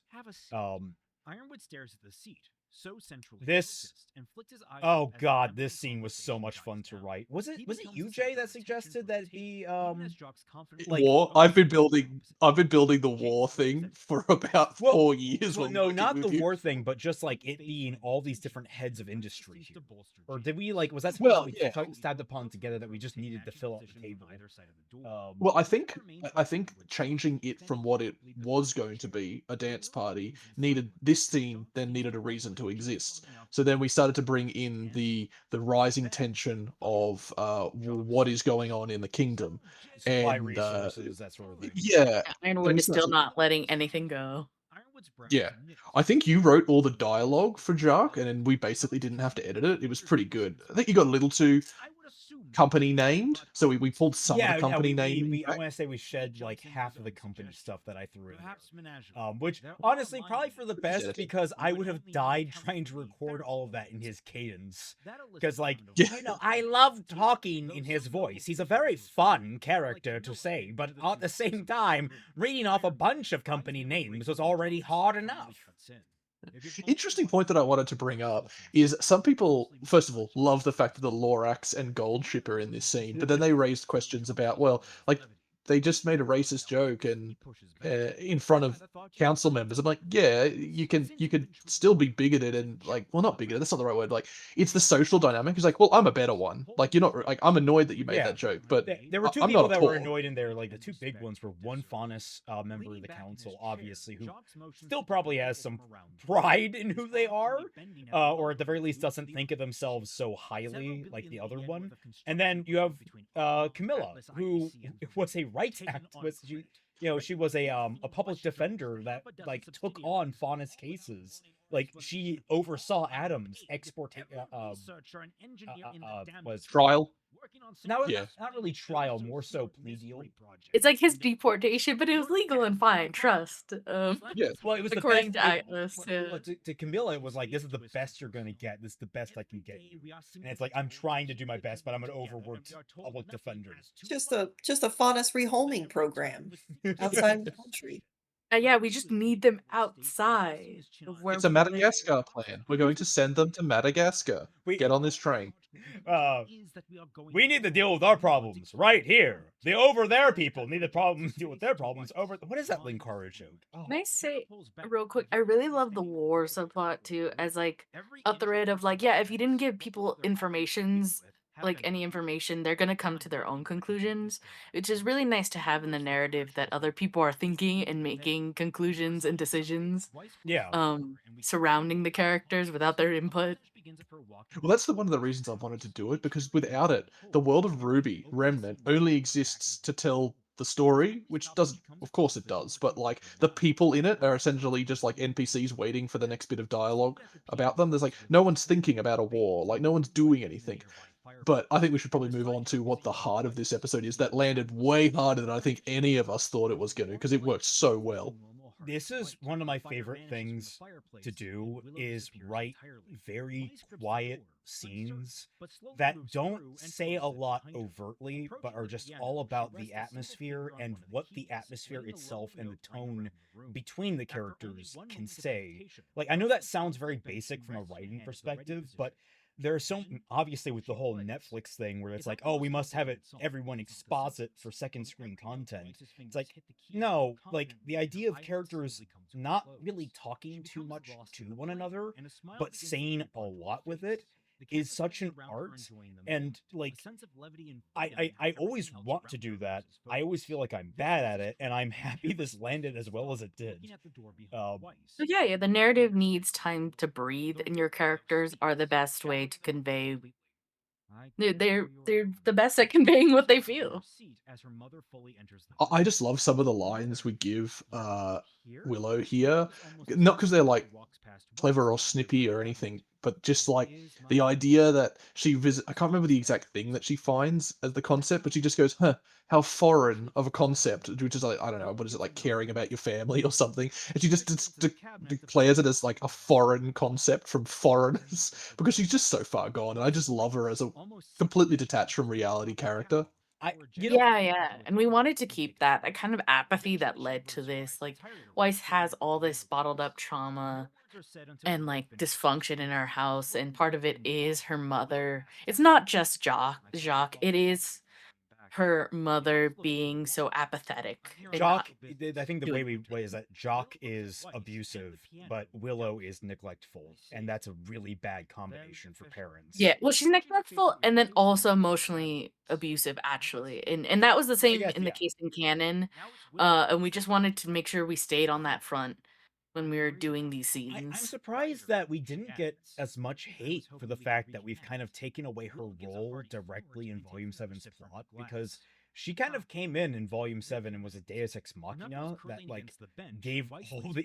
Like, oh, I have a secret camera in Jock's study that he never found because he's totally not a, secretive businessman that would want to check his room regularly for bugs.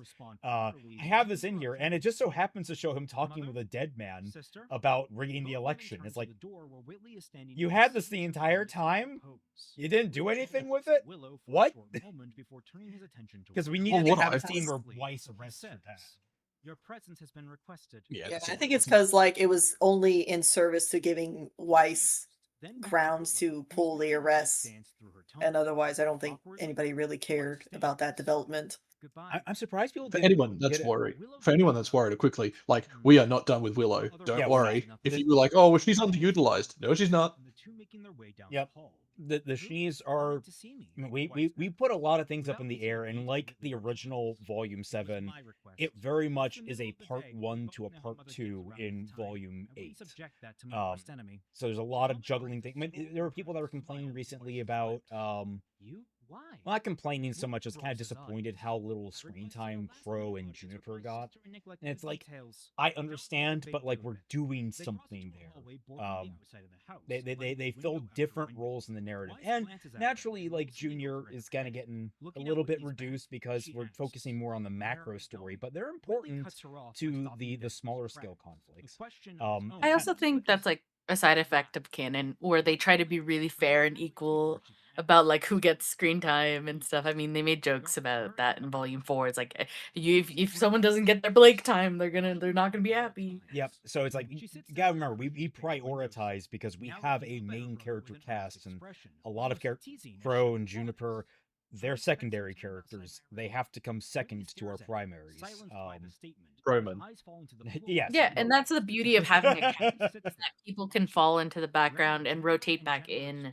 Nothing's wrong with that. People are getting different emphasis on different at different times. Yeah, I don't think it's going to surprise anyone, but Volume 9, RWBY are kind of the main characters of Volume 9 by default, because there's no one else there. We ignore John. Afraid you've been reading too many tabloids, Jocks. I love just like the tension of like every like Jock trying to just pry open Ironwood's shell, and Ironwood just being like as cold, distant, and rebuffing as possible. It's like, this is such a great dynamic. I had so much fun with it. And here's the thing. In this scene, Jacques is the good guy. He's not wrong. Good guy's probably too strong a word, but like, you're literally destroying the country. Like, literally. Like, he has points. It's like, you can't be locked in forever, Ironwood. You have to talk and you have to... He is coming at it from a completely selfish point of view, but he's selfish in like a productive way. He recognizes, hey, if the society goes bottom up, I go bottom up. I kind of need a society to exploit, guys. He needs an economy to function. Yeah, it's the moral. He is not the person to typify this idea, but he is the idea of moral capitalism, where you point greed in the correct direction, and saying that it's an innate human desire. Yeah, well, if it's an innate human desire to make drugs cheaper because of more people who can get access to them, yada yada. Whether you believe that, this is a more fundamental conversation, but that's the idea. And he's just saying like, hey, I need an economy to function. Like, I actually don't hate fairness. I do, but I don't. I still want them to buy my shoes. But you know what I mean? Like, it's just like the issues at hand. Yeah, like, he doesn't want to kill fairness because they buy shoes too. Who said that? Who was that famous? I believe, I won't get into the politics. I believe it's Republicans buy shoes too. Was a line from a famous basketball player. I can't remember their name. But that's true. The what was it? Slate characterization too here. Yeah, Living with the Slate is council. much more the like corrupt like counselor than anything. Like he's in bed with all the big companies here. You can imagine if Robin, like during council meetings and stuff, it's like she would have the hardest time with him. Like, oh, he is part of the wall that she's butting up against and trying to enact change. Yeah, and like oddly enough, she would probably be more agreeable with Ironwood than she would with Slate. Sleet. We don't have a Slate. She would be more agreeable with Ironwood than him, just because Ironwood, I think, would recognize that there's something to Robin that's much more honest, but Sleet here is much more kind of squirmy. He's a little more slimy. Although, again, like everything else, I didn't want to like portray him as completely devoid of purpose or empathy. It's always very important to me that the characters always have that. And that reminds me, I forgot to mention it with Whitley, but like we have a big moment there with Whitley rescuing Weiss from her mother. And like Whitley and her finally having the moment of, why are you being so friendly to me? We completely glossed over it. But Weiss saying, I left my room or something to that effect. And it's like, that's I spent some time outside my room. Yeah, which is like direct callback to what he told her to do back in Volume 4 in Fixing. Which is like, it's listen. Yeah, she listened to her brother, and now he's like, oh. And like that's why we see them next where they are. Now we can get back to this, where I love Winter's bit in this. I love it. God, it's like my favorite. The idea of like throwing it out there. Hey, we'll make Jock the next counselor, but Winter, you want a position? Hey, a father-daughter combo. That's pretty nice. And a skin scrolling.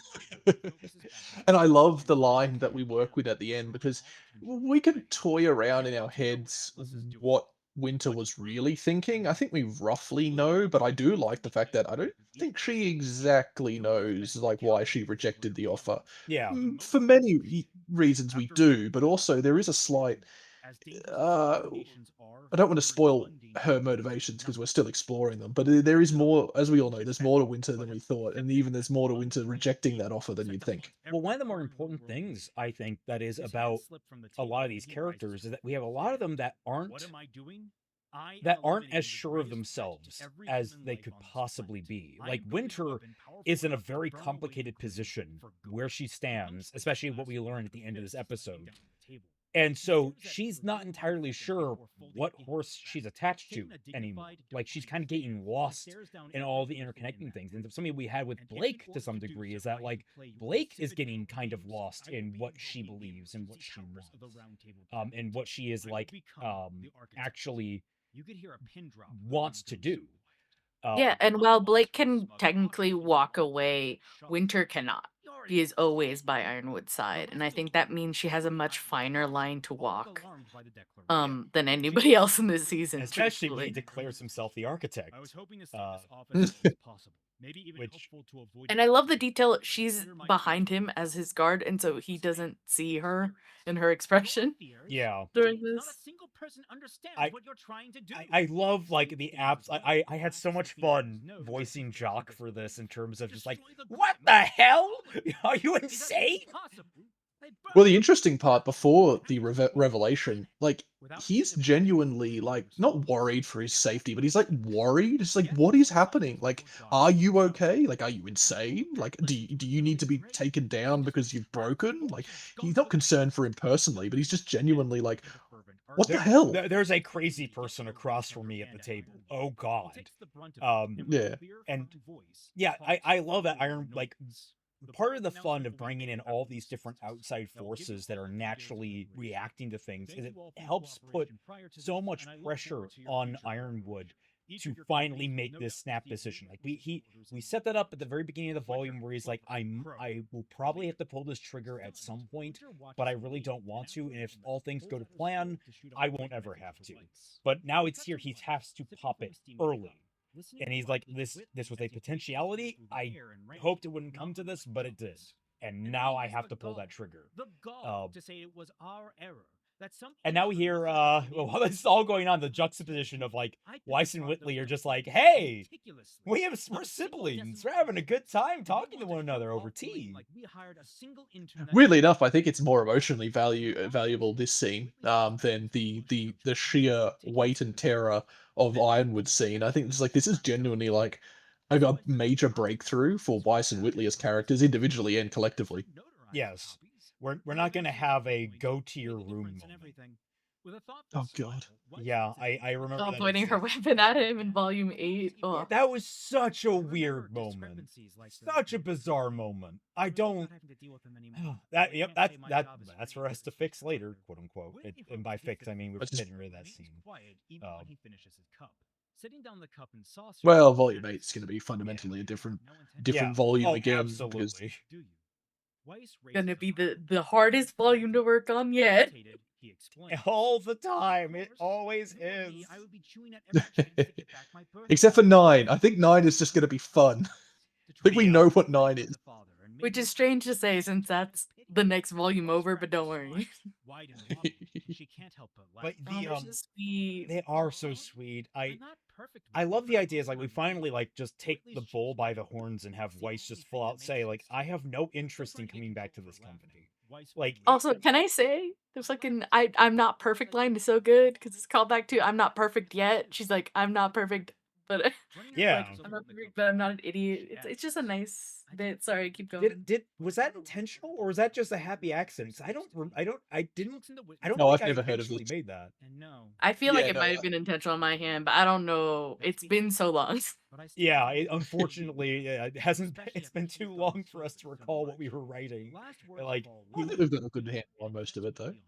Oh no, we have like a lot of the big heavy stuff in our minds, but it's like the small details sometimes get like washed away. It's where I always forget, hey, did you write this? Did I write this? Who wrote this? And here's that bonding coming in. It's like, oh, we both grew up under the same circumstances and we can bond over how our father is. Yeah. It is strange because from Whitley's perspective, he kind of idolizes Jacques, maybe in a strange way. Like I think he knows he's got flaws, but also like he's the I don't know. No, I think on it, he's a killer businessman. Yeah. If I may speak on it, I think fundamentally Whitley is also like a victim of abuse and a way to indoctrinate yourself with your like or be on better terms with your abusers is like fawning. It is like kissing up. It is being the best child. It is being the only good one. And like Whitley has found himself in that spot where Weiss was kind of before and got out. He has just been firmly in the lane of for all his life. And then on top of that, I think like I genuinely think he doesn't have quite the frame of reference for like what a healthy adult parent is. Because he hasn't left. Like Winter and Weiss have left. He has never left the house. Yeah, I mean he's left the house, but people know. Yeah, like contextually in his experiences, he doesn't know that much better, and so he doesn't know what's all really wrong with his dad and his relationship with him. Yeah, so basically, yeah, this is really interesting because this is the one of the big reasons we had to ditch pulling the trigger on the coup now, because we couldn't figure out at the end of the episode when they're meant to be riding in a car the whole way back and it being a completely new track of story we were going to go down. We got to the end of like setting up and then we realized, oh wait, Weiss is there, and it's like it just doesn't work, and we were like, damn it. Yup. I remember that. Yeah. We struggled so much on that. Like we had like logistical maps. We were like, okay, who's here and there and there, and then we're just like, okay, but what if we put them here or there? It's just like all was just hell. It was. I wish I had saved a few. The scene real quick though, intense. You can feel it. Yes. It's like, oh no. I love how he's glowing a little bit. It's the moonlight making him shine. That rim lighting, catching him more, and then like she's a bit more in the shadow, and that cut. It's Hamlet's father telling him to go kill some dude. His uncle? Oh, I thought it was his father. It was the ghost of his father telling him to kill his uncle. I completely forgot it was his uncle. It's been a while since I've read Hamlet. Oh, and this. Oh my god. Yeah, the glow on this is so neon and so warm for Mantle versus the icy cold. I love this incidental chain of information. Winter sends something to Robin because she's on board with Robin. Robin's like, oh crap, I need to call my contact in the White Fang. Which is, it's like everyone doesn't know who's talking to everyone. It's great. Yeah, and it's such a sad thing because it's like Robin has every right to know what's going on in the council. She's being purposely excluded. And so Winter isn't doing a bad thing. Yeah. But Cinder has gotten in the mix, and Salem is gonna get in the mix, and so everything is gonna deteriorate so rapidly because of just the course of information. I kind of remember this scene coming about pretty late in the concepting process. Yes, I think the TSA. The TSA, and it was just something we kind of struck upon. It's like, oh yeah, no, we can use that to emphasize some rather big bullet points that we wanted to. I think at one point its earliest version was before the raid, and then that's why we were sort of umming and ahhing about it, and then we put it after the raid, and then it could start lining up, and that's why we got like all the stuff with it really being the head for basically Blake. Blake is done. This is the bit, the final. She's like, I can't stand this anymore. Yeah. Also, just point out, like, Ruby and Penny on the mend. They're healing. It's a very subtle, very small, and like, there's still some lingering awkwardness there, but they're trying, and it looks like they're building something there. I'm just happy. I think something happened after Ironwood met with my father and the other major business heads. Yeah, Weiss and the crew haven't been informed what's happened yet.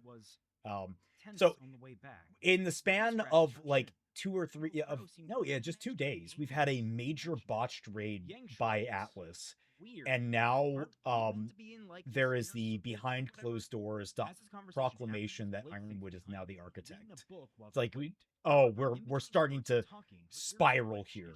Shit's actually starting to like collapse. No, yeah, and again, that idea we really wanted to hammer home, Atlas was not gonna work. It wasn't gonna work out. And this is just expediting it.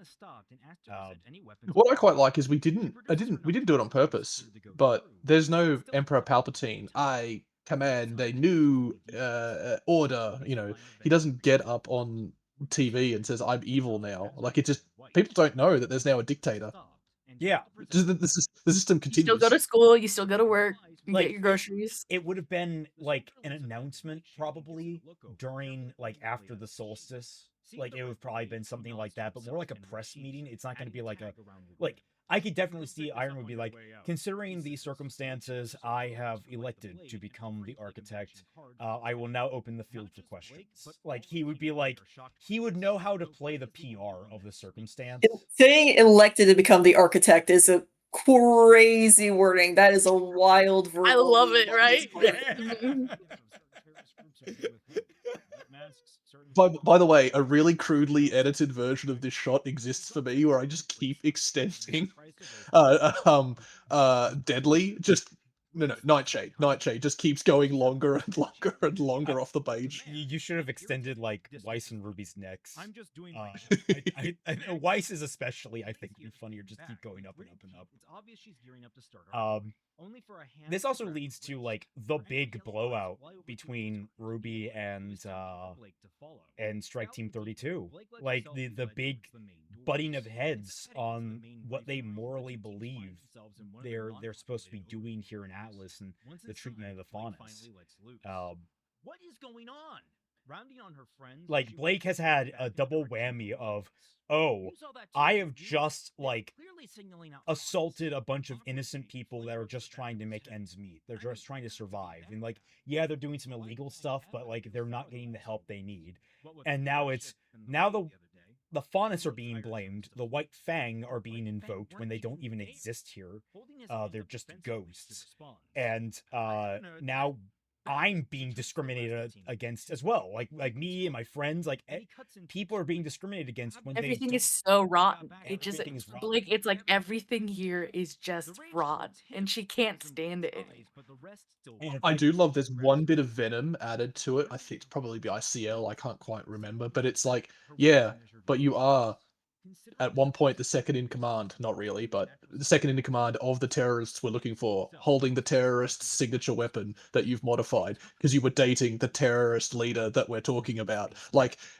Blake is the kind of worst person in this situation to be going, it's just not fair. They're profiling. They're looking for they're looking for White Fang members like me. I can't believe they're profiling me. Yeah, looking it's like for people like Yeah, me. funny and abstract. And then you watch last episode and you hear the baby cry during the raid, and you're like, oh, my heart. yeah. Blake just being X 3 counts of consorting with a terrorist or associating with a terrorist, was it? It's like, I Yeah. don't like you. I feel so bad for Neon in this because she is genuinely trying to be like a really good person. She, like, fundamentally, like, the members of Strike Team 32 are good people.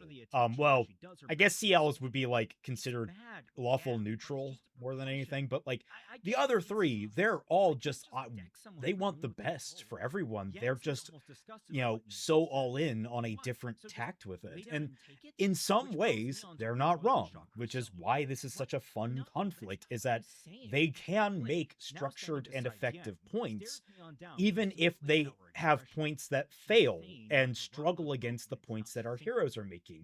It creates a much more three-dimensional conflict, and it's one of those things that very hard to write at times. I remember we struggled a lot with just trying to get like the right words out of the characters' mouths so that not only does it convey what we kind of want discussed, but also how the characters themselves would discuss them.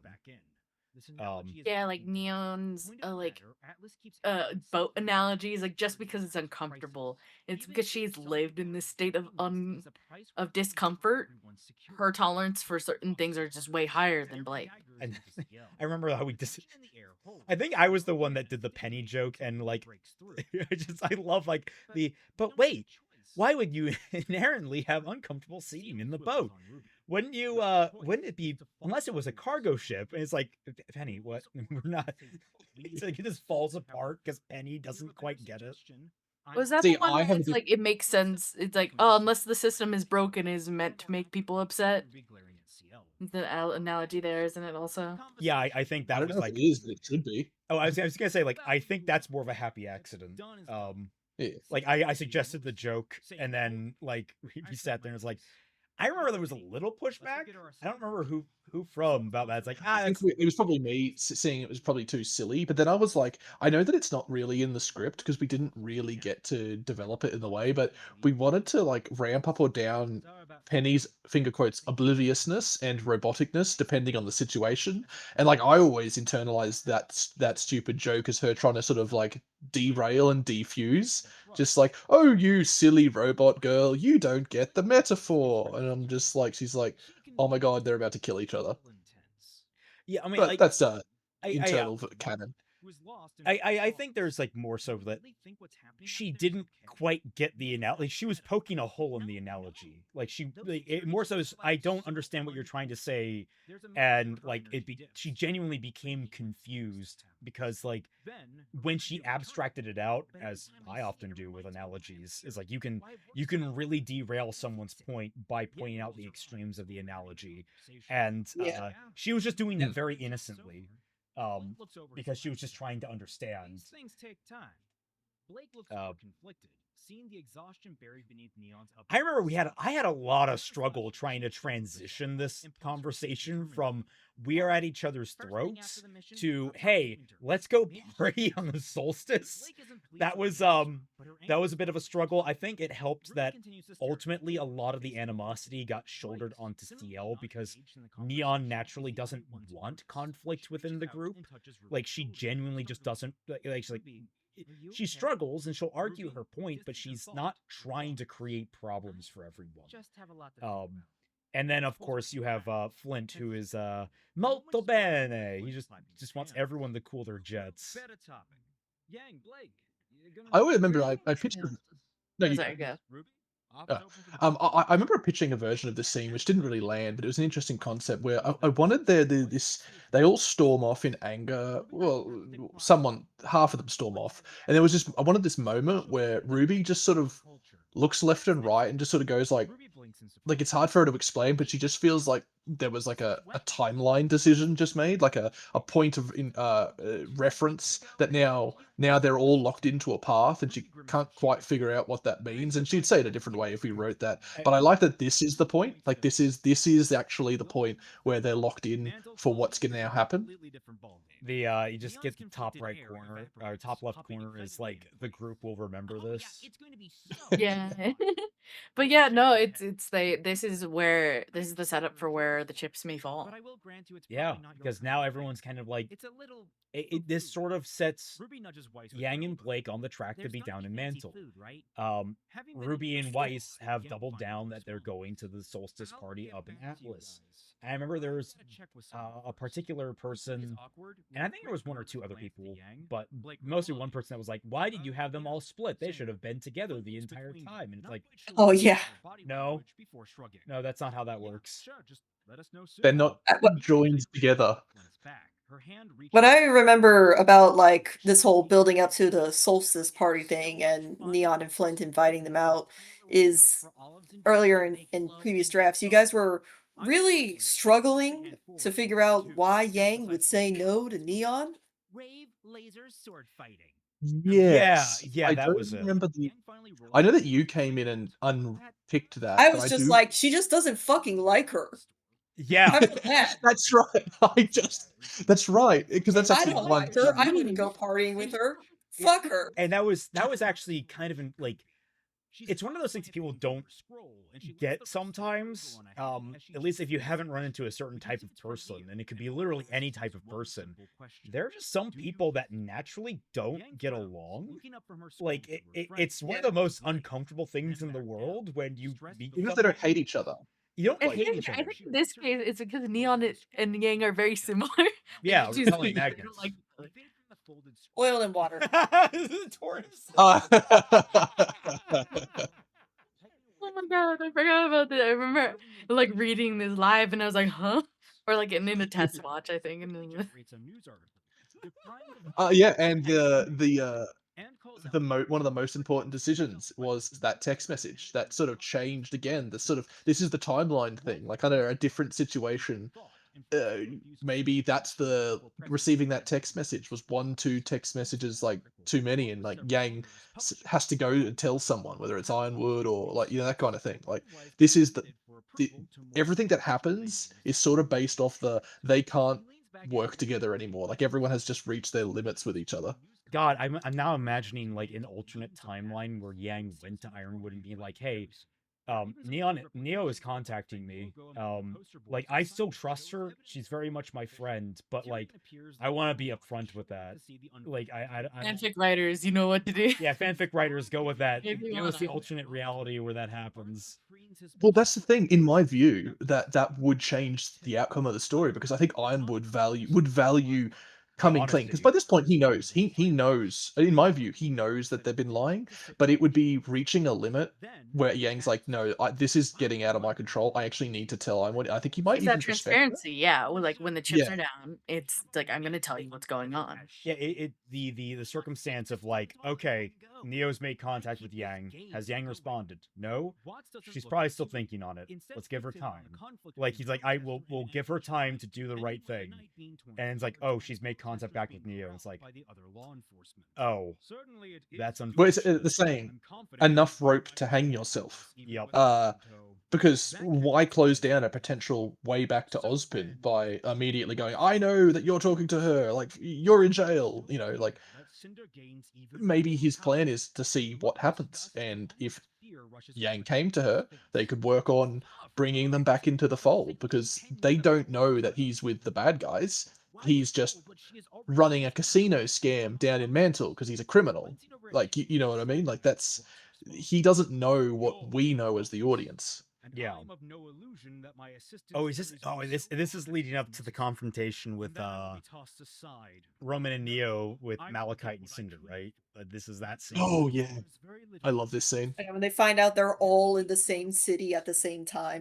And they're all supposed to be, they're all supposed to be working Spider-Man together. meme. Everybody points at each other. Buttons, Watts ends the conversation. Our first guests are Oh, I really love the insanity of Malachite and just the apatheticness of Cinder. Like, just like we'll hold her down with the claw and we'll just snap her neck if it's just she's had enough. Like, she doesn't Yeah. care. She doesn't care about anyone. oh, the game of cards. What's the most fun is like, how do they play it? And you have to try and imagine, like, is Malachite like running between the seats? Is she just holding? Yeah, I one think set she's of like cards? scooting between chairs. See, I like to believe that it's have you got any twos? And like in her head, one of the sisters is like making a drink of water and has to walk back. Like they're neither of them. You know what I mean? Like, they're- completely doing different. That's great. Yeah. So in their heads, they're just not actively playing the card game. They're picking it up, looking at it, putting the cards down, glitching out, picking up the other girl's set of cards, and go like, "Oh yeah, I do need twos. Go fish, Melanie." Melanie, wait, it's your turn. Come back. It's like, let me finish these reps. I gotta get swole. We're in my brain. You don't know that. You don't know which one's which. And that would be them. And then Roman just being a fucking cheeky bastard by just going in without being let in. They are cheeky. A moment later, Roman and The Neo donuts. enter the room. The former I love. Oh god, that's a really good shot. Got donuts. I like that. Those prices are killer. Yumi's great. Time slows as both These I love when they just look so criminally in sketch. Recognition of the voice. Roman's face, And then Tyne just as it normally absolutely is, crushing closer this. when he recognizes the two extra Wait, what?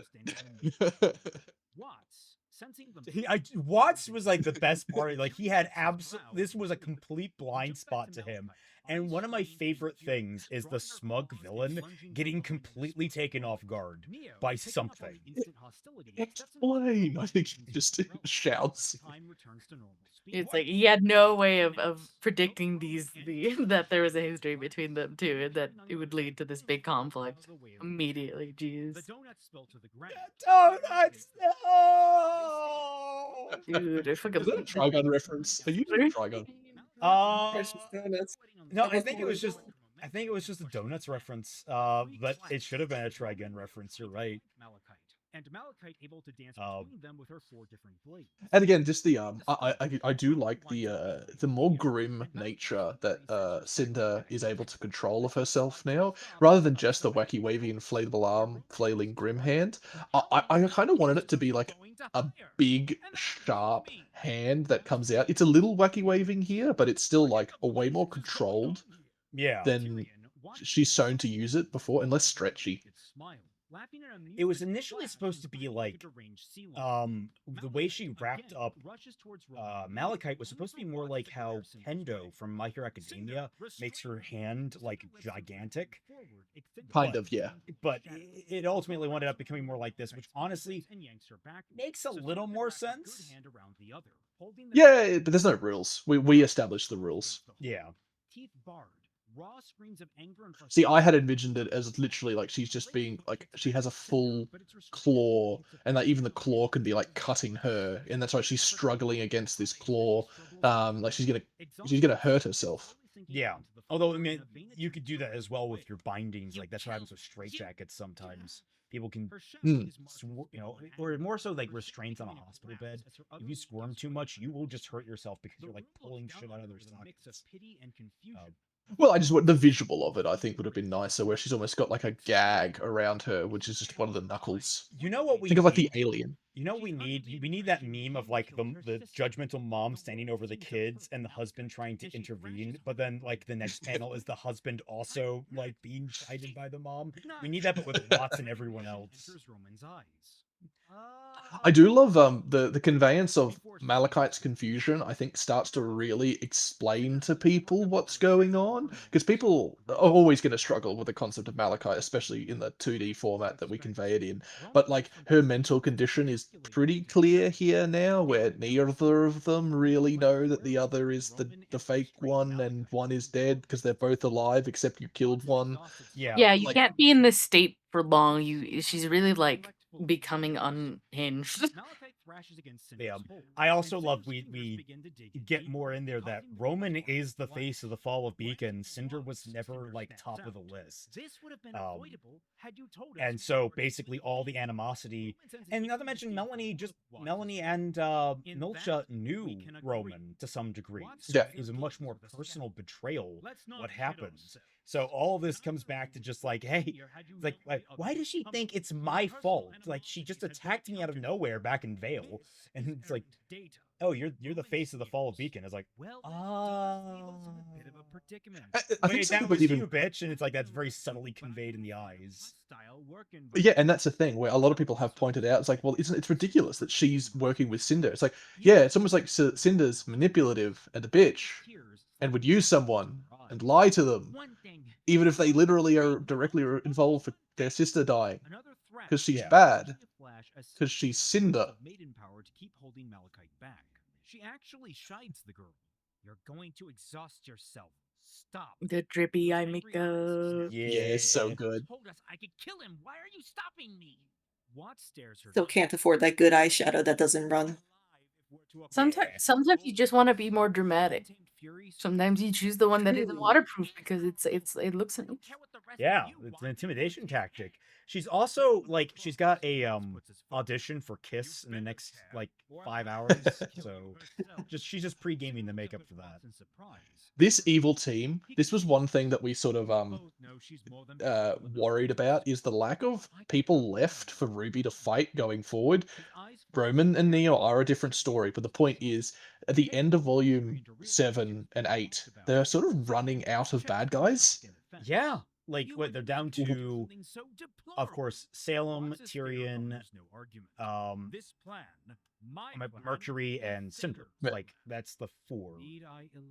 Yeah, that's it. Yeah. And we're not greatly increasing their numbers, but there's just like this problem where there's just like a couple of mooks, one lieutenant, and the big bad left. Oh, and then also the aftermath added the king's people from Vacchio, I guess. It's like, okay, no one's gonna know who the hell they are. You're gonna have to introduce them in like their whole backstory. Until it's in a show, it's not canon. Even the epilogues. We are nicer. We show Malachite's like weird split personality stuff. We didn't leave it in the book and then expected you to read that before volume 9 for Neo. Yep. Yeah. Neo's just Neo in our thing. No, you don't need it much more. You know, Orphan. Yep. No, she just has no moral grounding and is evil. Unfortunately, she's been infected by Yang, and she has a tiny bit of moral founding now, and she hates it. She's like, God, I can't do whatever I want. Yeah, her what? Brother, father, husband, Roman was not a good influence growing up. They're really weird, complicated relationship. Which I love and will never work on explaining. Exactly. It's always the magic to them. We're never elaborating on that. Don't explain, it ruins it, yeah. I love the split screen in the way it's like... Yeah. Yep, and I do this job offer. I love this. I will say there is someone in the comments that's already picking up on where this is leading. I was very happy to see that comment, and I was just like, should I respond? No. They will be pleasantly surprised. And then sad. And then very, very sad. Man, we're getting a lot out of that model that I made in an afternoon. Not even that. We had a lot of scenes in Watts's evil crypt. I also like that it has some floor, so you can put people in the background and scale them appropriately. It's kind of nice for the grounding of things, because a lot of times we just have like backgrounds that don't have much in terms of floor. Like, is that Is that like a concrete floor, or is that like a rug there? It's a concrete floor with a rug on it. I was gonna say, like, I love the idea that Watts put down a rug just so it feels a little more home. No, Tyrion put down the rug to make it feel a little more homey. I found this in the dumpster behind Kmart. And look, it only has one cat piss stain. It was just, you know that Watts just got upset because the wheels made a bad noise against the concrete. It was just Yeah. Malachite glares at him defiantly before ripping her eyes. I do love his crypto server and all this bot, like bot phones. Gallows, I've already informed you of your rule. Yeah, instead of having, it's like, oh, phones are part of his repertoire. He isn't like playing pianos on just phones. He has computers and other, like, he uses a wide range of technology. He has like some curved screens back there too, which I think is fun. Oh, I love my curved screen. I know that. I was gonna say I do like how we had to hide what Tyrion was doing. Initially, we actually had something on the table, like a case, but we thought, I think it was either Jay or Coffee that said that it's like too obvious. And after a moment, I'm like, yeah, that's too obvious. We got to obfuscate that. So, I think it worked perfectly because the scene that it links to, which we'll talk about, 50% of the people got it, 50% of them didn't, meaning that that's probably just about right. Yeah. Forgetting someone. Watts smirks and turns around, switching maps back to Atlas's interior. I like that, like, Watts is like, oh, I explained it to you earlier, and no one else is going to be involved in your part of the mission, so I'm not going to bother repeating it. As we all know, being the worst line you can write in fiction. Instead, he's like, I've already told Tyrion, I'm just going to skip him here. He's like, you can do it, right, He knows. Yes, Yeah, I can do business, it. Actually. You're going to send a message. I'm not the one that adheres to, like, oh, as you know is always bad. Like, if you're giving a military briefing, as you know is typically a, like, it's kind of a lame opening, but trying to get everyone on the same page. So I understand. It's serviceable. That's the thing. It's like, it's not necessarily bad. It's just kind of serviceable. There's like a lot of, you can convey information more interestingly than that. Yeah, and don't be afraid to let the audience not understand something. Because that's where mystery, intrigue, your own thoughts, your own expectations that can get subverted, not in the Rian Johnson way, just can, like... Your audience is smart. You can, don't assume you have to explain everything, because they will make connections that you didn't think of and figure it out really early. Yeah. In fact, that's what in some of the older shows that we all like fan theories that build episode to episode that get knocked down like bowling pins is half the fun. But on top of that, like, especially, that's always a thing that I wonder about RWBY is I wonder how many people guessed certain, like, plot points going forward and they tried to avoid them. I know, but that would probably leak through from the Tex reveal. Like, that's probably in the DNA of Rooster Teeth, where they never really... they learnt the lesson probably too strong, that people figured out who Tex was very early in Red versus Blue. And that's entered the company's DNA about, oh, we can't let people figure stuff out. And I'm like, that's the wrong lesson to learn, because not everyone's reading the comments. It doesn't matter. Yeah, it's fun for the people that figured it out. Yeah, people love being proven right. It's like, I don't know what the problem is with that kind of thing. Like, when people are guessing ahead of time, I'm like, oh, we did our job. We did our job. Yeah, it's a reward for paying attention. Yeah. And there's a lot of times you come up with a fan theory, you don't engage with it in the comments, but then you're proven right. But it doesn't mean it's like, oh, this show's stupid now. It just means that you enjoyed the show enough to... It means think you have on pattern recognition. It's like, yes, congratulations, you have a fundamentally important skill set. That can't be it. Of course, this is another pivotal moment for Yang and Blake. Blake doubles down. I cannot believe that's the whole reason. I think we did a pretty good job with the whole I don't believe Yang and Blake thing overall. This was I do think scene, I think, to write between them. back to the wall. Yeah. This is I actually think the confession bit... Oh no, I feel so bad about... Look at this scene. Oh god. Poor Schnee. They lost all their work. Everything corrupted. God, I forgot This is- about that. Oh no, yeah. I mean, let's This is just- me- she did me an amazing being- job fixing it back up. Well, this is mine. Like, this is my environment, and I had to put them in sort of like the shadow puppets. So she posed them up beautifully, and then I just had to just pull. My backgrounds are shit in this. Like, I don't. She thinks they're great, but I think they're just the quickest to do. But like, this is the sad part of having artists on timelines. If things go wrong, what the hell are you supposed to do? I mean, I You've gotta- wouldn't even say that's just artists on time. Anyone on a timeline. Yeah, just production itself can really like Yeah. you're on live. Your court date is in 5. Your court date's like tomorrow at 5 a.m. Why the hell it's starting so early? I don't know. But do you have your brief ready? I haven't even started. Oh. Blake shakes her head. What's funny is she was going to animate a large section of this, and I think there's a little bit of it still left. But the reason there's so much blue there it is. is I'm trying to hide. Yeah, I'm trying to hide the fact that these are actually her images cut out, screenshots of her models cut out and put in a 3D environment that I had left. That's why there's so much bloom. Hide the shame. Hide the shame. And that's what we call compositing. It's not a reference to Volume 1 or how it used to be rendered. It's like, oh, I'm screwed. But her face still holds that warm affection from earlier.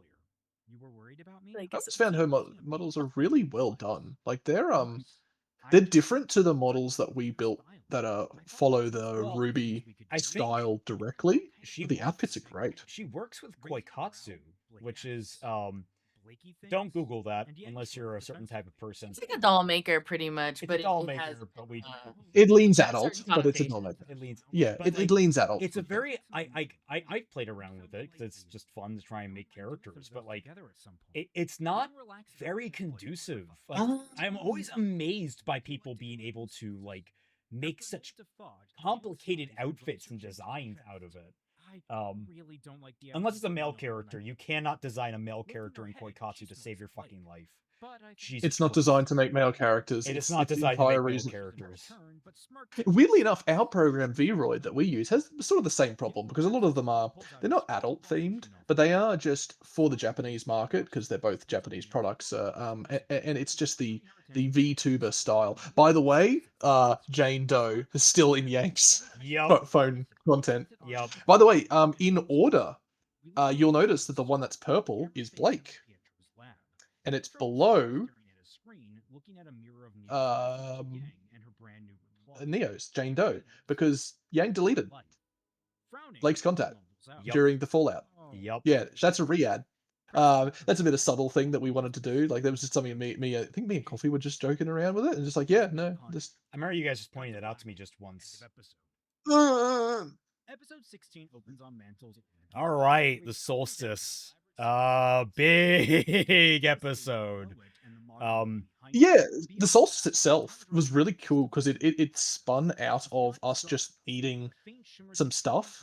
So, like, the wall came out just because we wanted to, like, expand Mantle, having, like, it's expanded beyond its old boundaries, and then we wrote all this stuff about, like, the wall and the gates and the two parties and, the upstairs, downstairs nature of the two, like, celebrations, and it just all comes naturally when you have a world the characters are consistent, so you can just have fun in that world by just making up lore as you go. Yep. Get the a bit of tension here in the Happy Huntresses. May and Robin kind of button heads on a particular issue where, like, May's conviction doesn't. May is much more aggressive. I think we've already talked about this. You know, May is the much more aggressive one. Robin is trying to be much more diplomatic. But May pushes, resting a hand on Robin's back. People have already gotten hurt.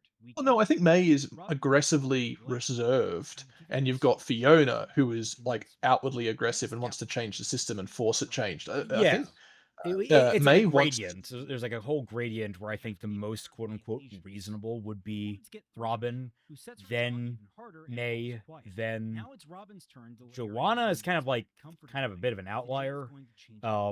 She's like apathetic, and then you get Fiona, who is just gung ho about everything. Unfortunately for Robin, Yes. Well, I sort of see a parallel between Blake and Neon and May and Fiona. They've got extreme views on how to, not extreme views, but they've got opposing views on how to achieve what they want. Like, I don't think May actually wants like conflict and that kind of stuff, but Fiona's like, no, it's going to be a conflict. Like, it's going to be one, I know, maybe not today.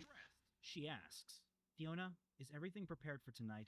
With an uncomfortable smile at the tension in the room, the woman replies, I like when we just start watching our own stuff. I enjoy that. We wrote, oh god. Fiona is like the most like violent of them, and she's just the freaking personal assistant. Like, I love Fiona to death. She scares me. Fiona rolls her shoulders. Genuinely, yes. Yes, That's yes. great. Yeah. I apparently have a thing for women that scare me. Finding my love for Toga Himiko Toga. The camera pans back out. I love this. Liubi, every single volume, every single time, Liubi just loves background details. He just puts his heart and soul into putting all these different characters he loves back there. I think you can see the Dandadan crew back there. Like all of them. Yeah. I explicitly left like a ton of blank NPCs for the crowd so that he could just fill in characters that he wanted. Yeah, the band up on Penny stage doll as well. The penny doll is a big one. Well, the penny doll I made myself, and the sleep token was all for me. Danganronpa one back there. Freaking, I don't remember the character's name. But... All the different prices being X'd out. That was a big thing. And the food, no, it's the food missing. Like that's literally what the issue is. It's not so much that the food's expensive. I love so much fun. I love Neon's design. It's so crazy and just hypercolor violent vomit inducing. It was going to be more crazy. I think we had to. It was you, Mupa, that came up with that design, right? Yeah, she like censored it by like putting a really dark shadow on her lower half, but like she had like a whale tail thing going on. I think even I was like, that might be too much. I'm not sure, but also I kind of. Listen, it was cool in the 2000s. Yeah, that's fair. I was kind of aiming for like an older demographic with RWBY because I always think that RWBY should have always aimed for an older demographic. It like weirdly appeals to like kiddies these days. I don't get it. Because it's a shipping. It's the purposeful marketing over time with the RWBY. Oh yeah, but like I was like, I feel like they missed an opportunity to have to keep it. Stop talking. I want to talk about the best bit of editing. Yes, you have ever I was done. going to bring up. This is my favorite scene in the. It was the biggest pain in the ass. This literally took me an entire day because of several different technical issues.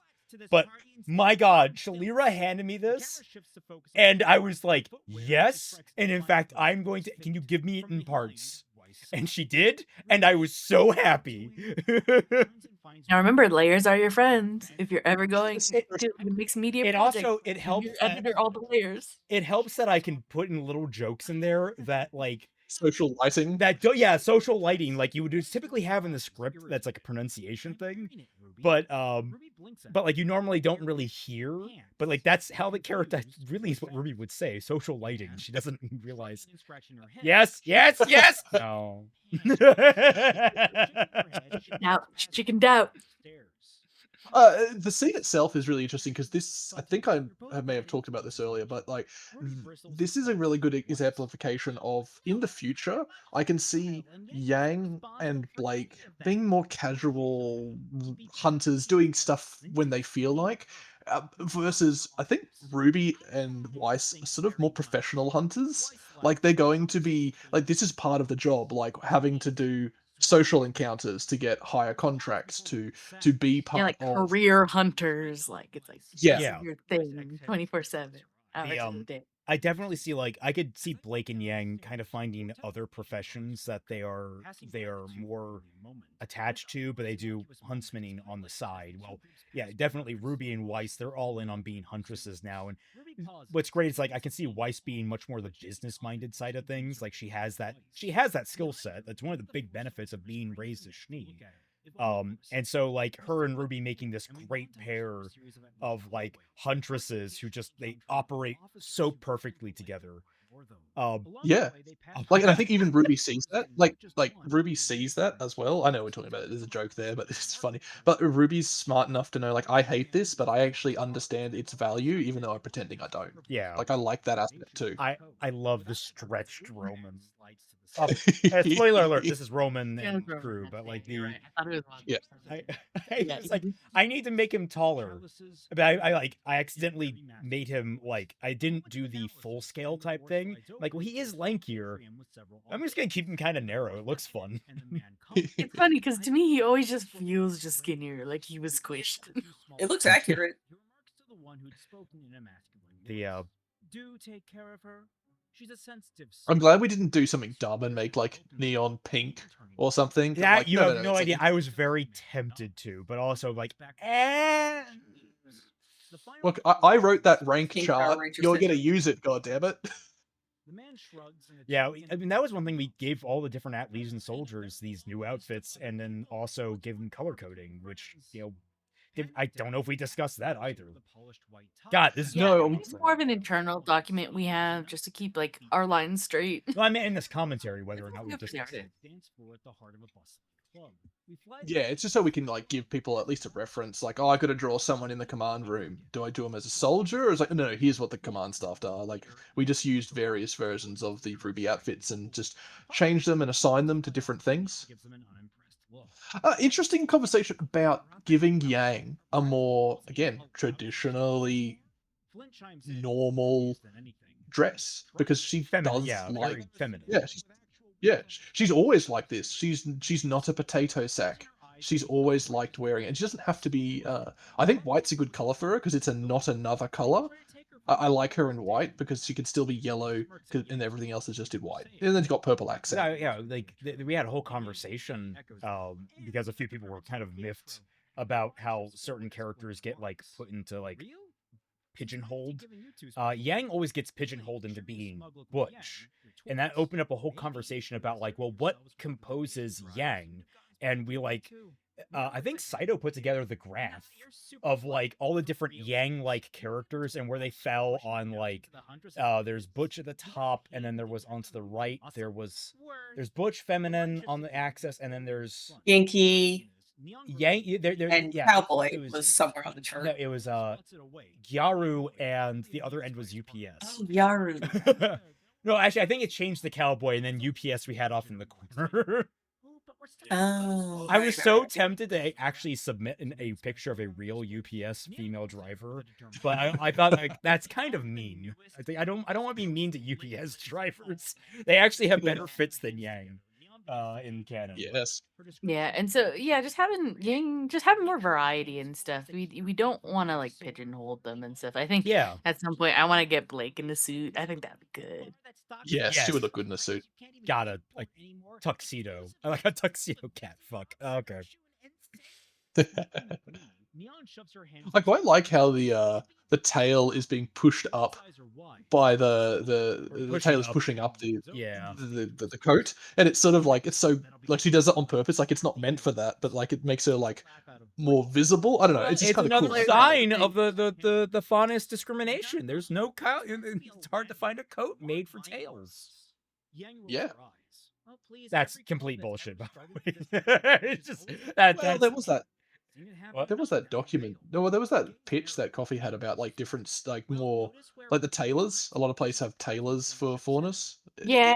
That thing more. You can see it in My Hero Academia. Like tailors are just part of a general store, so you can have anything customized because there's so much body diversity. Yeah, because heteromorphism is just so widespread.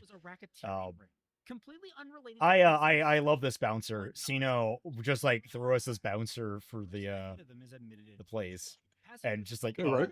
No problem. The four-step into the also we mentioned we're talking about the different clubs, and a few people got the reference in there about the tops. The Tower of Power reference to the old Let's Plays. Yes. The Tower of Pimps, actually. Oh, it was the Tower of Pimps. Frankly, I've only watched a couple Big episodes of it. I was never really the biggest fan of Achievement Hunter, so that's fair. But I did know about the tower. I did remember the tower. I remember watching the early episodes about that, but I fell off after a while. It's really interesting. Look at her. She's so sad. It's really interesting that people didn't pick up. No, some of the criticisms we received from the unfair people are like, oh, Blake finally, no, not finally. Blake crashes out because she couldn't get into a nightclub. How lame. I'm like, no, like this has been building the whole volume. This is meant to be the let's get our mind off the constant overbearing small pressure and the big pressure that they've experienced too. And so this is the final straw, not she gets mad because she couldn't get into a club. Well, that's a really reductive take, I thought. The club isn't the point. Yeah. The club is not the point. I was gonna say, like, last episode, we had a whole massive argument over faunus discrimination with like, this is basically part 2 of that argument igniting, and Blake now being, like, I mean, not unreasonable, but completely, like, unrestrained. She's fed up. She's sick of this. Like, everywhere she turns, she can't escape the thing that she hates the most. It's discrimination. And she's very right for it. I think it probably deals from most of their criticism is read from single dot points in Tumblr posts and not the cohesive overallness of a season.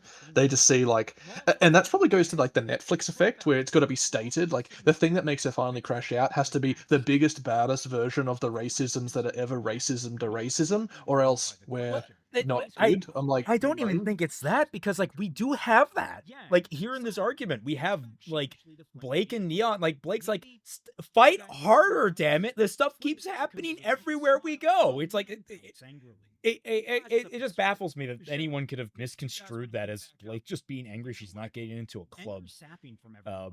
I also love that line in particular because it's like she's asking Neon to have more self-respect and stand up for herself. Yeah. And I still like the duality of it. Just like, that's also kind of a dick thing to say because Neon has quite a lot of self-respect and is doing everything she can. Again, Neon has made a lot of presumptuous. Neon has made a lot of inroads on her own, which is actually quite impressive.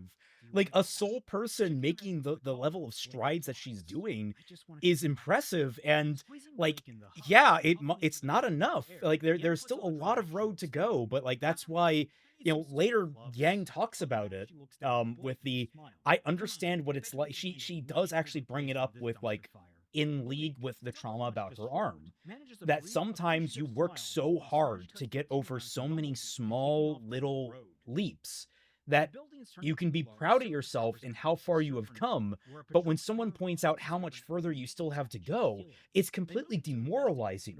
It's just, it takes all the wind out of your sails, and it might make you feel like you want to give up, because for as far as you've come, you still just, there's so many more fights to come.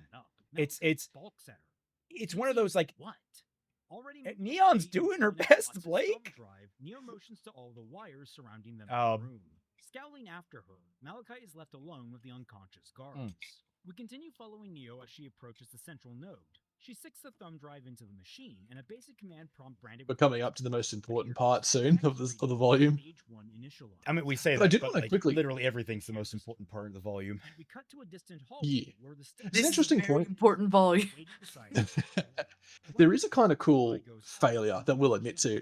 It's not really a failure because you can just talk around it, where the lights go out twice, and Neon is in 2 places, and it is actually a leftover of the script getting rewritten, and we'll admit that. Yeah. But it was just really, but we can rationalize it is a cascading blackout because there are parts of the academy that don't lose power. We even highlight that in the script. Certain parts of the city are still open. So you can just understand that it happens a couple times just because the program that Watts is running is doing things that Watts has planned.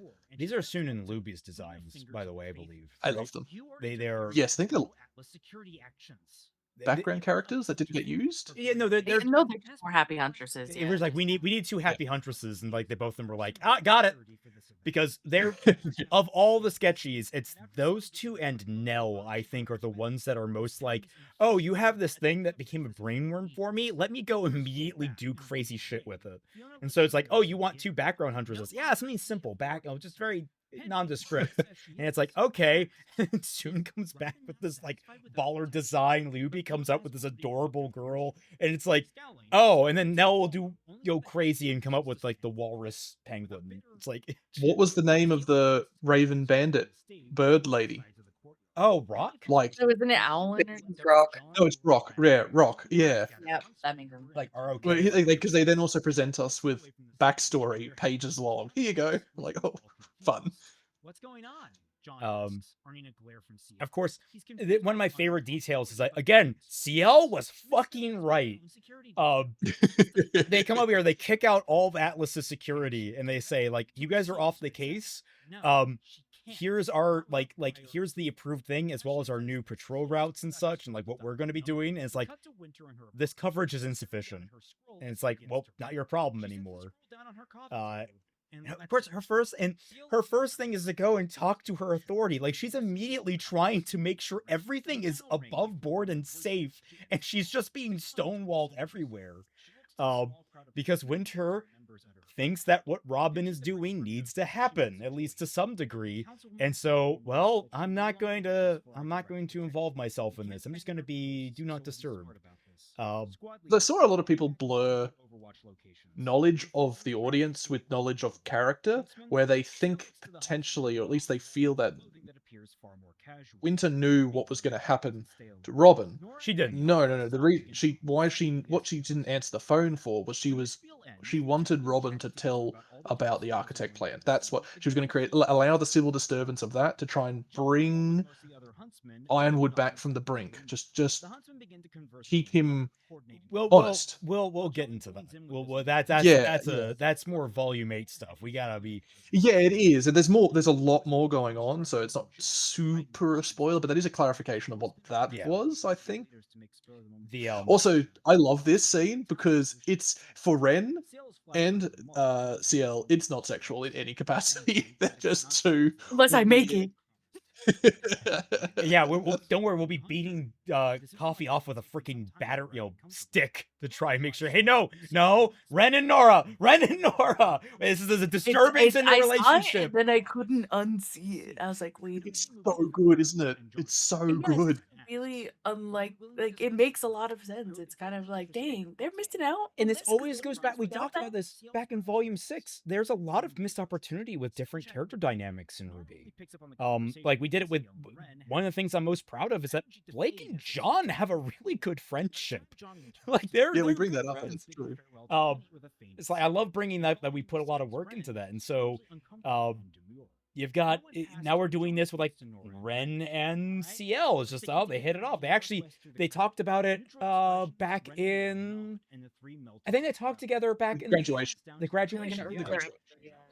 Yeah. I couldn't give you the number. It slides out from the station on bike to reveal one of Mantle's parks, covered in a layer of snow, and the lamps already. I just realized I didn't properly crop out like something on Bumblebee there, so like Blake was kind of covered a little bit. Yeah, whatever. This was a flub. I'm pretty sure we described it as like this place is supposed to still have snow in it. Like they turn off the heaters specifically, and then the note didn't make it to Mari, so she drew greenery instead. It's okay. Look, I think it's fine. A lot of people have it too. I mean, like, we're in Atlas, though, so it's like, why wouldn't you put snow? Yang froze her brow for a second. But I like this. Like Blake is immediately like, why didn't you stand up for me? And Yang's like, I'm seeing both ends here, and I hope you understand where I was coming from. It's like, oh. Yeah. Thanks for calming me down. Like, yeah, it's really to show how much Yang has come in RWBY. Because remember back in Volume 1, she's the one that doesn't know anything about the fauna stuff, and Blake is explaining her entire past to her. And now Yang is able to objectively look at and be like absorb both sides and try to process them as best she can. And it also shows how far Blake has come in that she's willing to listen and willing to actually relax. Like that was a whole thing with her in volume 2, is that like she couldn't relax. She always gets wound up about these things that she can't fix, at least not in the immediacy. And so this is her, like, her and Yang both being very mature together. They're like, Yang's like, hey, look, we can't fix it now. They're not responsible for this. They're doing their best. Let's cut them some slack and let's just try to relax for the night. And Blake's like, yeah, you're right. Let's just take the night to be happy together. And it's of course a little bit of a sparkle in her eye moment, because Blake really appreciates what Yang brings into her life. Like this kind of You speak of you speak of fixing things right now, but you know who can fix things right now? The previous artist in the last scene who had to redraw the correct outfits because we're terrible at organizing and we're bad people. It was another. They were wearing their fighting costumes and we're like, oh, God damn, right. I'm so sorry. Oh God, I hate it when stuff like that happens. It's Yeah, that's right. the reality something. Also, time continuity is always really hard. Oh, this is a big thing we need to hit on because people were confused about something about this. Well, it goes to the whole what's actually at the solstice and the sunset. It's really hard, and like this sells it in the exact tone. Whether maybe there should be like 10 degrees more light, I don't know, and frankly don't care at this point because the scene is so good. Do you want to answer the question though? The most important question. They did not kiss. The kiss never went through. They got interrupted right before it happened. The time cut at the end of this scene matches with where we pick back up with them. Yes. But the point here is, it's on the table now. Blake has fully communicated. Basically, she's given a confession to Yang quietly. Yang has understood this, and now the wavelength has been picked up. And so now, while it won't be resolved this volume, this dynamic between them is on the table. The romance is on the table, and Yang is now looking at Blake in a way that it's not that she didn't before, but it's like it's not something that was ever active, and now Blake has flipped the switch effectively. I remember we had a really serious conversation that if the scene went on to maybe the interruption happens on screen, it had to be for our own sensibilities. Blake pulls back to notice whatever happens, you know, the blackout. It's because you don't want it to be inferred as like a rejection. It's not gay panic. Is it gay panic? Is that the right word? But no, rejection. General panicked rejection. Yeah.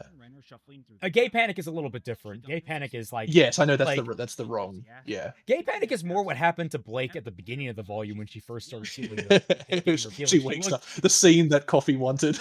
She looks over at Yang and it's just like, oh fuck.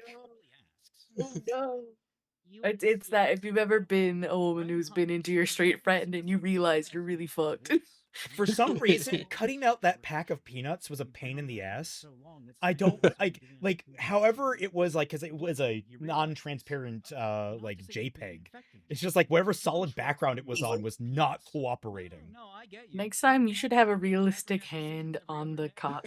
That doesn't matter. Yes. Like it's just like it's like a completely different skin tone. I was going to say there's a show in Australia called All Aussie Adventures, and they always do that. Like he goes and meets like a local Aboriginal man, and they've got like a cut shot of them shaking hands, but it's the same shot for every episode for the entire season, and it's like doesn't matter what race it is. It's just like close in shot, handshake, white guy, or something like that. It's just it reminds me of Naked Gun, which, by the way, everyone go watch the 2025 Naked Gun. It's genuinely fantastic. It might be the best of the entire series. But there's an entire running gag in there of they just keep getting handed coffee cups, and it starts like it gradually builds in just ad absurdum, where like there's eventually a shot where like he's driving in his car like to try and go somewhere, and someone just hands him a coffee cup through the window while he's going like 50 miles per hour, and he's like, "Thank you." That's great. Yeah. What's interesting is before we get into like the Ren stuff is I I just like that John is not the main character. So he's a lot more likable because he's not the main character, which is one of the problems with the real Ruby. Like, he's like, I kind of need therapy. It is a joke, but it's also like, oh, buddy, you have been through the ringer. Not the alternative, which is in RT Ruby, which is like, oh my god, we're stopping to have John be sad again. All right. Yeah. Yes, because in canon we stopped to have the therapy. Like Ren and Nora are actively therapizing John. It's like, can we not again? Speaking of Ren, Nora, and therapy, one of the first things that we set out to fix in this volume was the nature of the Ren and Nora kiss, which in the original was really weird. Yes. It was Yeah. awkward. So, And it becomes incredibly clear if you switch the genders, how uncomfortable that is if someone's having a panic attack and you go to kiss them. And the framing is all very romantic, like, oh, this has finally happened. Aren't you happy that they finally kissed? We were just really not about that vibe. yeah, not like this. Not like this. So, well, I was going to finish up with that. It's like, so what we angled for is, well, they're already in a relationship in our script. We knew this. We saw volume 7 by the time we decided that. And I like them as a couple. They're very cute. Here, though, they're having fundamentally like a misfire in communication. They haven't resolved it. And their attempt to resolve it is to lean back on their feelings for one another, which isn't strictly speaking healthy. It's not really resolving the problem. It's just kind of putting it down the road.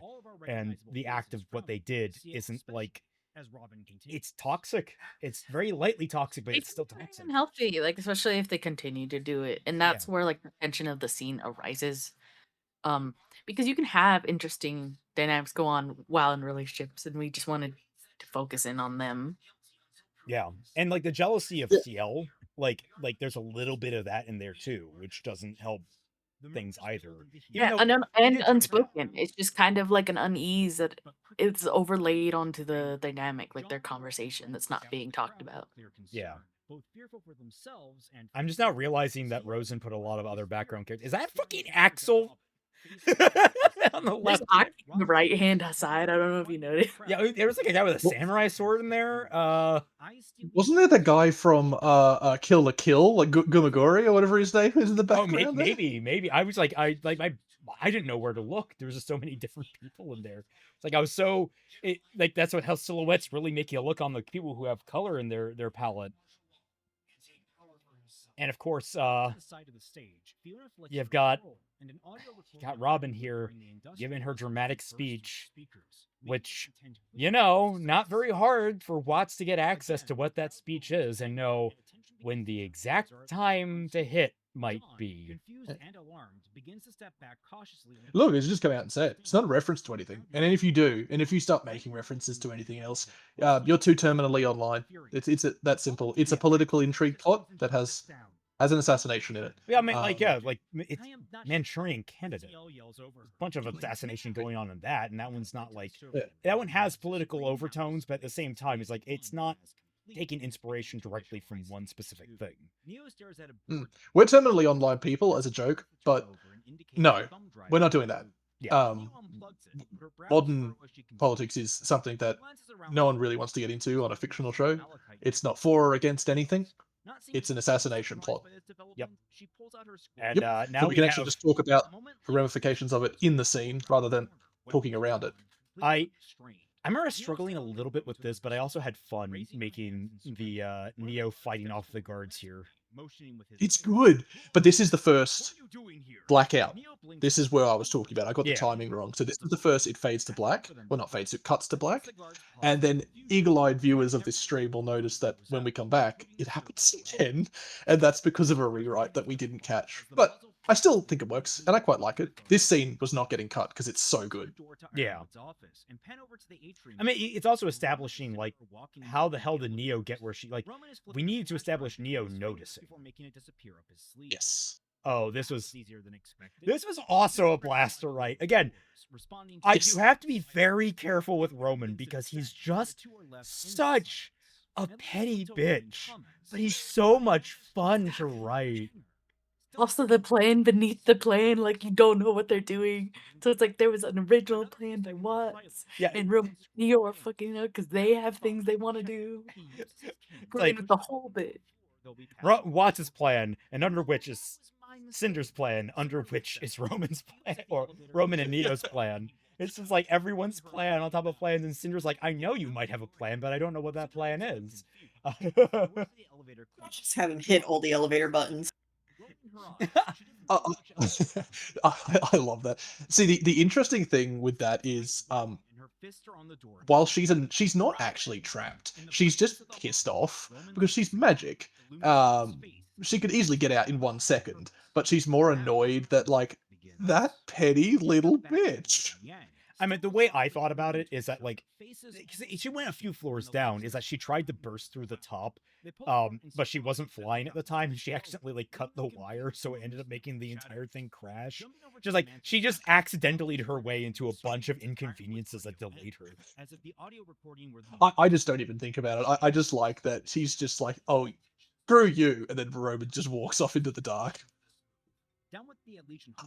Now that we can actually just talk about it, I think the editing on this was exactly what we wanted, including the record scratch, because we needed the record scratch. Yeah. But the level of tension brought by the music and the art and the sound design, like the echoing shot that's going to come up. On stage, Robin looks at the light. Yeah, Panini's little guy down there. I just saw that. The microphone cuts out. Yeah, and It's good.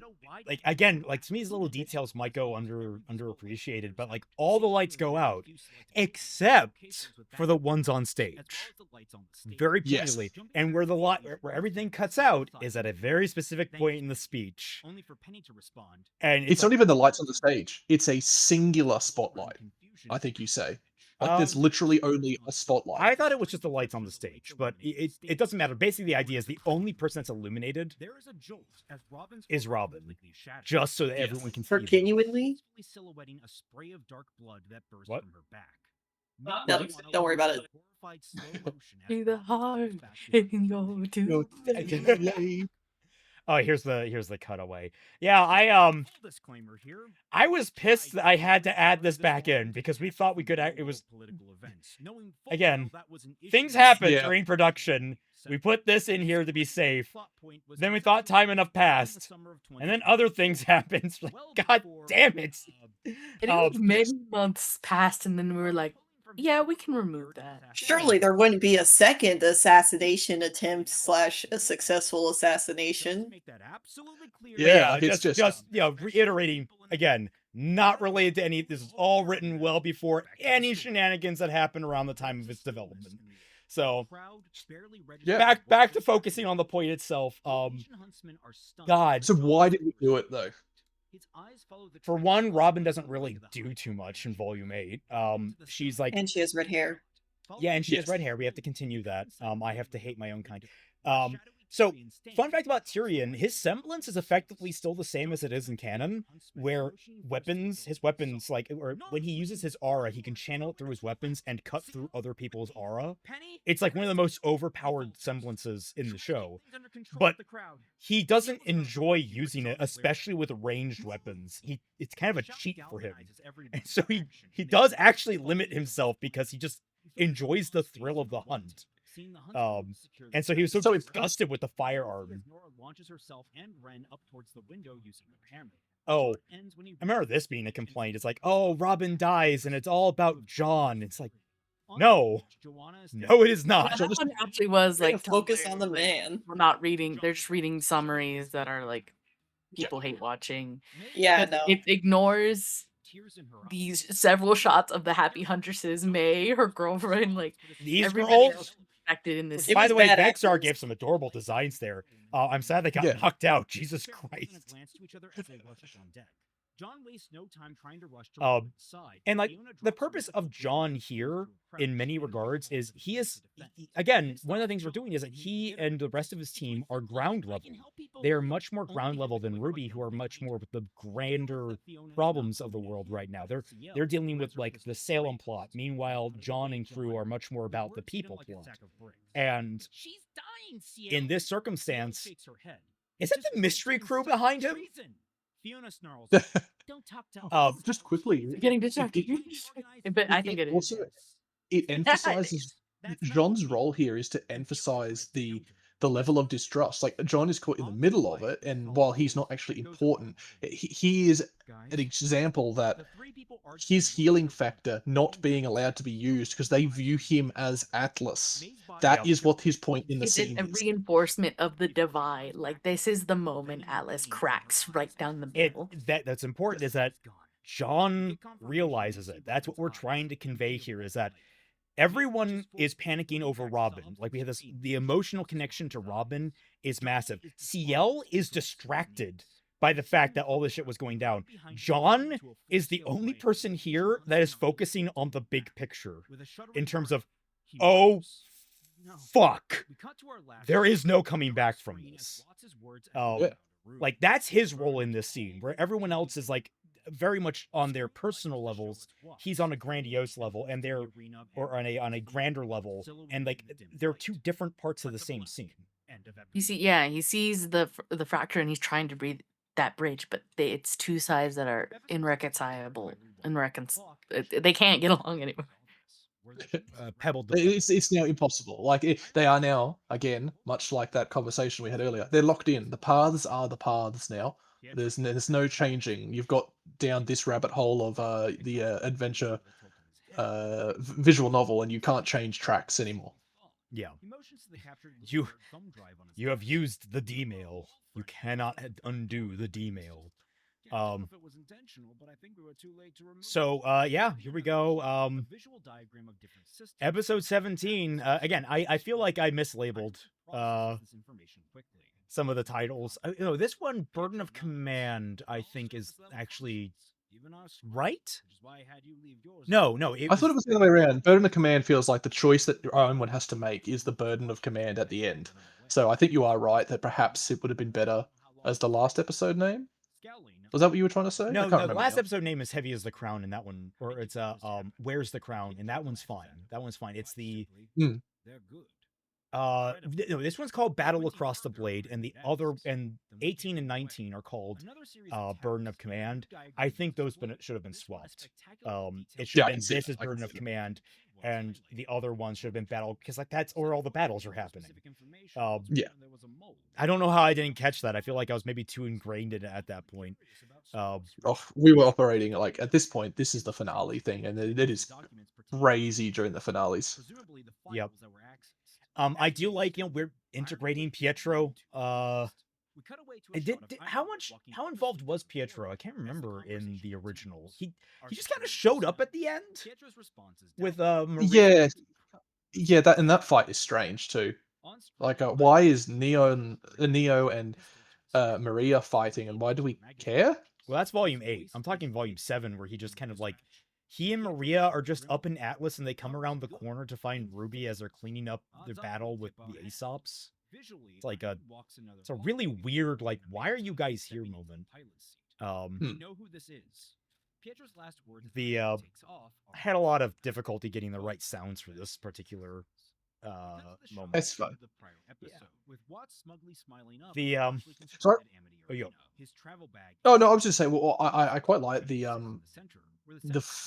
errors that Ironwood is starting to make. He is now solely focused on Ironwood. He is leaving people who shouldn't be in charge, like just random people. It's like, you're in charge of quelling a riot. I don't really care what you do. Goodbye. And just walking out of the room for a personal vendetta, which is correct in a certain sense, because it is a genuinely like important thing that he does stop, but at the same time it's like, well, it's not just mistakes, but it's like necessary mistakes in a way, because he can't trust anyone. There is no one he can trust right now. It's just him and Pietro. Yeah, there's no good answers. I do love the art that's coming up here of the Salem. I think the Salem scene is done really well. That was both artistically. Remember how that was a scramble, because that was another mistake in design. They used the old design from Canon instead of the fixing design for Salem. So we had a bunch of other artists hopped in to help fix it up. I made one that I fixed. I was actually really happy with it. It was so good that we were willing to, if nothing could get fixed, we would just use it because it was like, it's that beautiful. But the corrections were good. The corrections were really good. Yes, absolutely. Basically, it was like I think it was like last day or two. So yeah, this was one of the few points where it's basically 1-to-1 with canon, because the Watts and Ironwood confrontation is genuinely really good. It just needed a few tweaks for the confrontation itself, but I didn't have to change too much. Just added in basically account for things that we did for fixing that was unique. So yeah, like change the location a bit just to make it square up a bit more with what we'd changed, and a few lines of dialogue. The fight consists of exactly the same kind of stuff because it's one of the really good points of Volume 7. The one thing that we did change that was pretty major is that Watts doesn't have his gun anymore. And, yes. And of course, right here, like, why am I blanking on some Egypt's name? Smidgen. Yeah. Smidgen. Smidgen did a great little comedic thing with it that I just had fun putting a little sound effect in there. Boop, bloop, yeah. Yeah, it's very fun. But I mean, I thought Watts would be more interesting. It's just he doesn't need a gun. He uses He uses his hacking. It's always his brain. He's not a brute. Yeah, it's leaning into the technophile even more, as like a style thing, because it's cool that they're doing it in Amity Arena, and he has all these things available to him, and he can just do it. Yeah, and just imagine him like throwing like entire crates at Ironwood just from like this side, up and down. Or like activating some gravity dust thing and just like crushing him from over Yeah. Here it is. For someone who played there, you didn't need like a gun, was it like a 12? Oh, it was so bad. Yeah, like it has double barrel and like it has multiple cylinder. I want to say it has 6 shots on the inside and like what 18 on the outside, something crazy like that. It's like, why? What? Why? And it's not in such a way that is immediately stylish. Like on first view, I don't think most people even realized it's like not just like a revolver. Well, like yeah, a fancy revolver. Well, I was gonna say it's up there in terms of like, I would have much rather it be a simple revolver because it just looks ugly. It's up there with freaking Ironwood's Mac cannon in the Glockinator. I'm saying. Volume 8. Oh god, I forgot. Oh, that thing is stupid. I haven't seen this though. Oh, this is so good. Yes. Iliac just sometimes his animation is just too comedic, but like I also love it for that. It's like, yeah, there's a lot of serious It's like scenes. a little bit rubber hosy because it's sort of like weird, It's got but it string. retains a certain amount of volume and shape. It's interesting. Yeah. As we cut to Ironwood's confused face, Different colored hard light. I love that. what I like is just the amount of detail you're getting about Watts that most people aren't even discussing. Like, there's a lot that you can glean from what Watts's past is during this conversation, vis-a-vis like the things he built or the things he may have done. There's even some Penny stuff in there that I don't know if we'll get into, but there is technically some Penny related material to what Watts is talking about. Yeah. Dangles Watts off the edge of the platform, exhausted but in control. All of this is kept. Man, animation's cool. It is. I will sacrifice anything to protect Atlas, to keep the world. Anything and everything, James. Watts still manages a smile and a laugh. Oh, you will. Anything and everything, James. Just to try. Infuriated, just to try, like, it's one of those like, man, I feel it's kind of awkward, but then I read it out in like the tired, beaten voice and just like the whole arrogance, like, oh, that hits, that fucking hits. So this sort of leans into that. It'll come back to it, but I still love Watts being this Watts in his marvelous bag of like Maleficent Grim. Like, I just like that idea that he's just got Grim technology, Grim infused this. He's carrying around a Seer. Like, it's just cool. Which is why I wanted that spider USB that just didn't work in the script, as I talked about earlier in the stream. This is like the problem, by the way, the and then still drinking it. Yeah. Yes. She got her hand on some bubbly. That was an idea we had way back at the beginning of development that we managed to keep in the entire story. It's cute. In that list in the World of Remnant, they're also it's a reminder that Ruby's now of like legal drinking age, I believe, or something. I actually close. don't think she's close to legal drinking age, but like, no one's really IDing here because like, why would there be a kid at a fucking gala like this? Nah, mate, it's bloody 18 is what it is. Truth. You Americans. All you need to know, it's not 21. Not the American standard, which is 21 years of age. Yeah, no, I think it's like 18 we agreed upon because that's where like Yang Yeah. for the whole conversation. Married at 14. That's a joke. That's right. Married at 15. Weiss and RWBY are already married. This happened before. With parents' permission. With parents' permission. I mean, there And may the have been some requisite threatening pensions. on the part of Weiss towards Jock, but you know.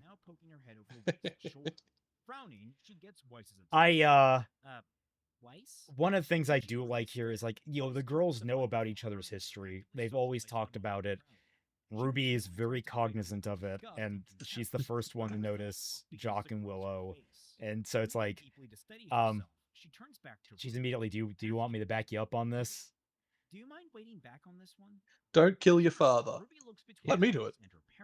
It's like, I know, you know, people, I am the White Rose shipper, but like, the big thing that's important to me is that these girls are very close friends. They are practically family to one another in many different regards, and it's important to show that they've got each other's backs. I get just the warm tinglies in my belly watching these two just be nice to each other and like actually be close. Instead of just doing like dramatic poses in the middle of fights. The two bounce apart sharply, and RWBY ends up this drinks the girl was carrying. The waitress apologizes. This was another thing that was at the very. Was that the very beginning? I can't remember when this came about. I feel like It was. This comes back. So this character being three people comes back to the original Schnee Manor party, which no longer exists in our version of it. So that is meant to be a Schnee servant. Yes. But we've then moved it forward in the placement of the story to that is now part of this party that we invented. So the idea was essentially this entire system of getting key cards and all that kind of stuff was originally going to happen much earlier in the script, and I'm actually glad we moved it because then it was weird that RWBY just didn't notice how long. Yeah, she just wouldn't. It would have been a plot hole. It's like, RWBY, how did you not know the most important thing wasn't on your person anymore?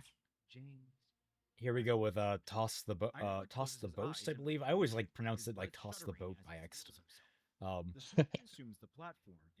But yeah. Damn. So good. Yeah, all the alts, all the smaller ones are the correctors, just the repainters, just to get the outfits good. Yeah. Well, not good. Again, it's the hair. Toss did some amazing work in this. It's like last minute. Kind of wish that is something that like does come up in production, is that we encourage people to share works in progress, but like, you know, we can't nail them down on that. So sometimes we get finished pieces that look amazing. It's like, I wish you had shared that earlier. We got to fix something. We hate it. No. It's important. It's just the importance of communication. Like you got to communicate large projects. And we get the sympathy of it too, because it's like, it's hard to show off stuff that's not done. Like we know it's not done, but we just need to see it. Yeah. Well, then just also not everyone has the time either. Like we ask. It sounds like we have a very cohesive, like all dedicated production, but a lot of people are just doing one or two scenes, and we're just kind of throwing like, "Hey, you want to work on this? Yeah, I can pinch on that every 2 days or so." And that's the second cutoff for the lights. The second cutoff. That's the cutoff for the lights. Man, I can't believe you've conned people into drawing stuff like this. I know, man. I'm just Salem's face is absolutely beautifully sculpted. I'm like, oh my god, she's so scary. Actually, yeah, this is like, I'm not typically the kind of mommy guy, but also or Salem, like, hello. You're terrifying, but also like, damn.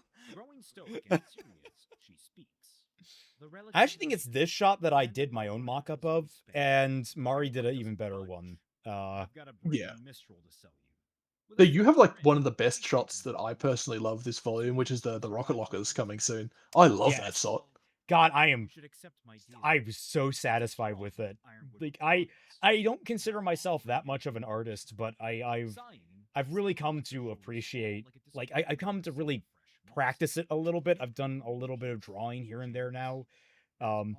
So like when things come together the way I want them to, it's great. I love the conversation here where it's just this final reveal about like uh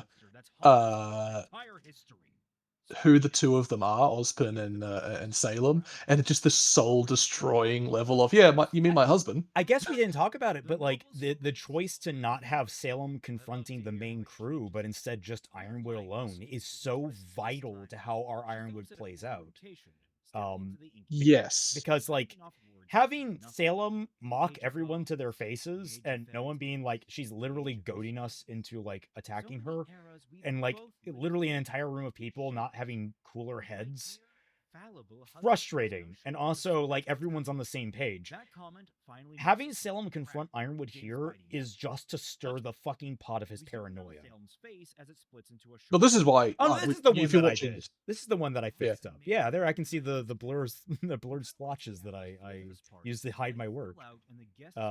If you're watching this, you've seen the real show. The rest of the volume, like that's the reason this conversation here is why Ironwood shoots Ruby.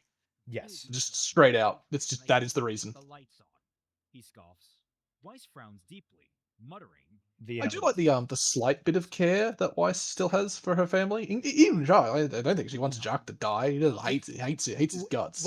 What I look at this as is Weiss is now approaching them as an adult, meeting like she's basically not rekindling their relationship, but she's building a new one on top of it, and it's like basically asserting, yeah, you're not abusing me anymore. I'm in charge now. You're still my family. You're still important to me, but I'm not taking any of the bullshit anymore. I'm in charge. Oh, Jacques probably going like, why does this keep happening? It's you. It's a Jacques is not happy about that. Like, obviously annoyed. Had that like period of like no contact or very low contact where it's just like, I've come back. Let's set some boundaries, perhaps, if we can. Yeah. God, it was the I used some music from Bond, and I ended up getting copyright struck on that, so I needed to or claimed I needed to find better music, and I ended up using it from I think the Everything or Nothing video game. Oh, I love that game. And then Nyla came in with new music. Yeah, your job is now fired as musician person.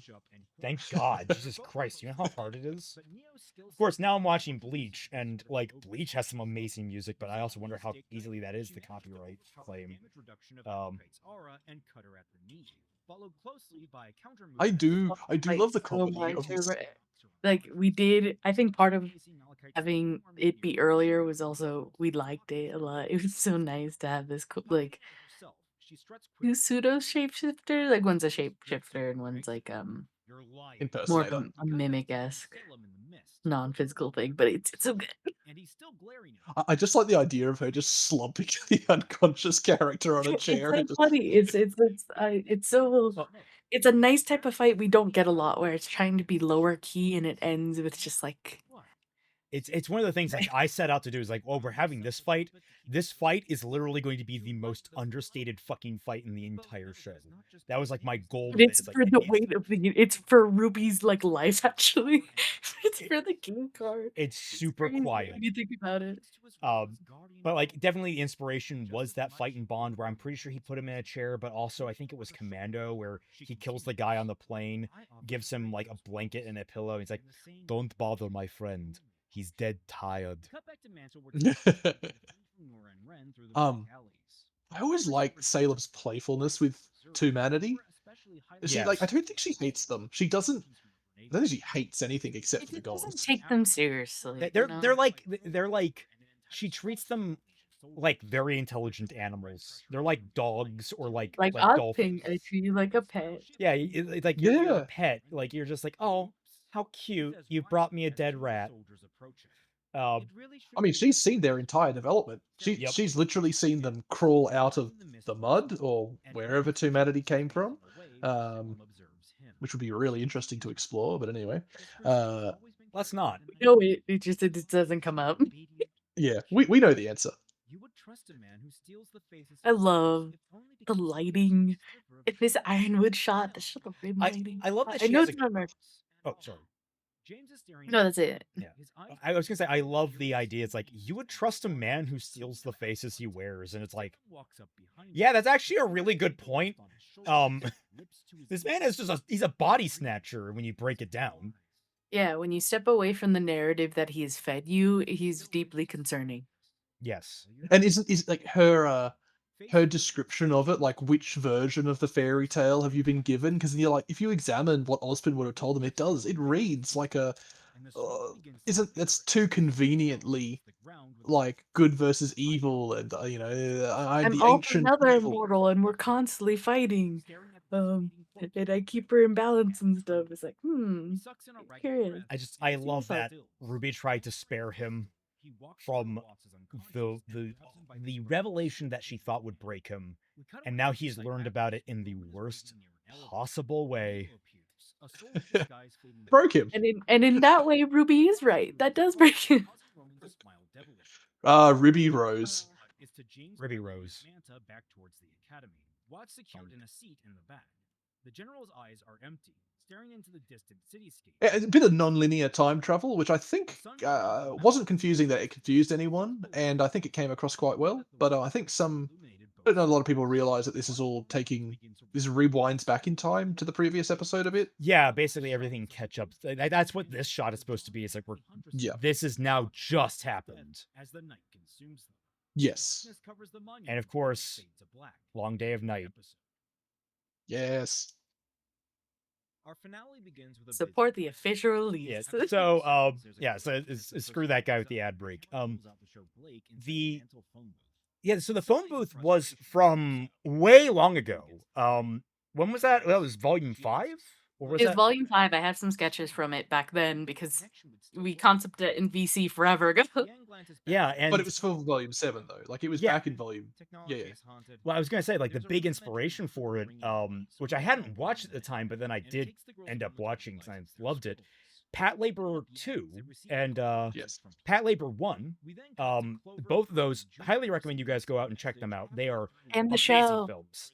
And the show, I've actually watched through everything but the live action TV show, which honestly the first 2 or 3 episodes were really weak. There's also a new show coming out this year. There's a new show coming out this year. I'm very nervous because it has CGI mechs, and It depends. CJ's getting really good. Oh my god, they shot.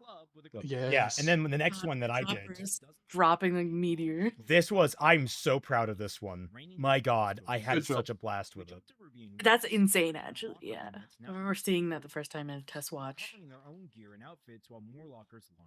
But yeah, it was just a really quiet moment and visual that we wanted, where it was just them alone in there together after this weird event has happened, and it was so personal between the two of them and intimate. And it used to be a bit different. I know there was some stuff about like not being able to call up because she's like a faunus registered on her AD. Oh yeah, we couldn't get that in there, unfortunately. Like we had a whole thing about like you needed special permissions to get from Mantle to Atlas. Like we wanted to have that in there, but it never made sense in terms of like where we could place it. That was supposed to be like an earlier thing in the volume 2. Yeah, it was going to be like, don't worry, says Neon, like you have the special bus pass. And she's like, I need a special bus pass? It's like, yeah, because you're one of Ironwood's good ones. I'm one of the good ones? Yeah. Horrible to hear. First red flag, slash yellow flag to come. I mean, CL, I felt so awkward making that happen. Can I say in an earlier version of the script, Juniper was at a dance and was doing like they weren't doing security and they were gonna do like a little group dance like they did in the prom for volume 2. Oh my god! Like I barely remember that. That must have been. Oh yeah, it was like very early. Like we hadn't nailed down anything yet. Yeah. Yeah, so like, oh god, there's just so much to touch on, and I'm struggling to figure out where to start. We need to get primary communications back online. obviously the entire crew is scattered. This might be this might be the biggest finale that we've I mean, scale wise, it feels like this is like a huge escalation in the A lot of moving series. parts. There's so many moving Yeah. parts. In terms of scale and like, oh god, Yeah, it crosses so much landmass. It's dealing with so many different facets of the society all at once. There's so much going on, and I had a blast with it. And what I find is looks like he's gonna explode with him. Oh, I remember this being one of the key, like, shattering of Ironwood's sanity. Like, at this point, like, everything else has broken him, but now, like, he is starting to crumble apart. Like, he's seeing that chess piece. He is just turning into sand in front of people. Like, he's just not making any right decisions anymore. Yeah. And it is important to note that, like, it doesn't matter. Like, it's not that they don't know that Neo can do things. It's the fact that they know that Neo can do things. It doesn't matter to him who unlocked the door. It matters that Ruby lost the keycard. Either she is malicious or she's negligent, and either way, she cannot be trusted. And he's leaning huge liability. Yes. Yeah, and he's leaning more to malicious at this point because of all the things that the girls have done, which make perfect sense. It's right after the talk in Salem. Yes, all that stuff. It's like the girls are doing protagonist stuff, which gets excused when you're a protagonist, except no, you don't get to have secret back-end communications in a totalitarian society without the risk of being found out, and they will view you as a bad person for doing that. Like, I'm sorry, gang, that was the wrong decision. Right for Neo, wrong for you. I mean, like, I go back to that now. Interesting. Oh, that's right. Timothy in his score here is great because he was taking. He pulled a few notes from Tron Legacy, which has such an amazing soundtrack. He managed to actually really reincorporate it in such a unique way for his score. I go back to that AU idea of what if Yang had told Ironwood, and like, what kind of conversation would she be like? Hey, I kind of want to respond to let her know everything's okay. I think maybe I can talk her back here. Like, yeah, like that sort of thing. It's definitely one of the key points, and we've talked about it earlier in this stream as well. It's communication and not trusting not trusting anyone without reason, but like Ruby's reason to lies. Everyone's reason for lying makes perfect sense, but the reason that they still do it has repercussions, and the truth, while hard, is probably the best way things could have been avoided, and just willing to listen to the other side. Like but for instance, on screen right now, both of them are talking at each other, not to each other, and that's why it's going to end up in a fight in about 10 seconds time. Yeah, especially because, like, well, what's even more difficult is that Flint and Neon are basically sworn to secret. Like, you can't tell Blake and Yang while they're under arrest. You just need to arrest them now. You're informed why, but they can't know. And Neon cracks. Like, Neon doesn't want to lie to them, doesn't want to withhold that information, but she's obligated to. And they're good people. These are just two groups of good people that are fundamentally clashing because of circumstances, because of ideology. There's just so much that's bashing against one another. And it's like, that's what makes it so engrossing. And, like, that's also, like, a lot of people are afraid to write content that hurts. It hurts. We don't want to see either of these groups come to blows. We know all these guys. We want them to be friends and happy, but they need to come to blows. It's the stances have like demanded it. They can't be on the same side on this one. And especially, like, here's an interesting thought. At no point have Neon and Flint, Penny, or CL lied to anybody. Yep. The entire volume. Yep. Like, the worst they get is trying to not answer a question here. And they even fail at that because Neon is so honest. Yeah. I love in the comments people were so... Oh, sorry. No, you go. No, I was just... Yeah, I love in the comments people were so torn up by this. they really were like of the mind of like, oh, if only they went with them, but I understand why they didn't go with them. Yep. Like it kills you because the motivations align just perfectly for this misunderstanding to escalate to the level it does. Yes. We'll sort it out later. We were talking about the largeness of this finale, and I actually think it's not only is it the most complex in a really good way, it's the most RWBY because we've always wanted to try and like get up to Monty level fights again, just full knowing that we can't. Well, the exception of one of our members basically can almost do it now. But the idea of building our own skills back up to getting the fights of RWBY into this have now reached the full levels. We're having airplane fights where the characters are being dragged out beside. We're going to have huge semblance-based one-off fights that are so cool visually to watch. Like we have multiple things. We have maiden fights. We've got everything. Where it is a fight show again. Not that it wasn't in any of our RWBYs, but it is now. It's always been a contention with how I've handled RWBY is that like I focus so much more on why are we even having the fight. With a lot of Monty era stuff, it was just I have a really cool fight idea, I'm gonna throw it in. Like, obviously the Lieutenant, for example, back in Volume 2, the Neo and Yang fight, he just wanted these cool animated fights. He threw them in and kind of left Miles and Carrie to cobble things together. It's why I've always held that I love Monty, but he wasn't really that great when it came down to actually writing the show he wanted to make.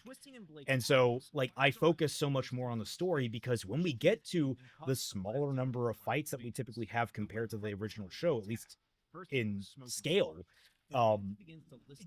it hits a lot harder. Like, that's if we're not invested in the characters, like I'm not invested in the White Fang Lieutenant, but if we get invested in the White Fang Lieutenant, well, suddenly seeing the fight happen feels a lot better. It feels a lot more tense. Who wins? Who do we want to win? That's always a question now. One thing that I want to point out is that Yang and Blake make the wrong decision here.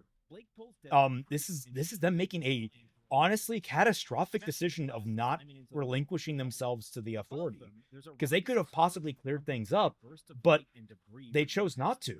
They chose to resist because they didn't quite comprehend the situation. And what happens? Well, they break a window here.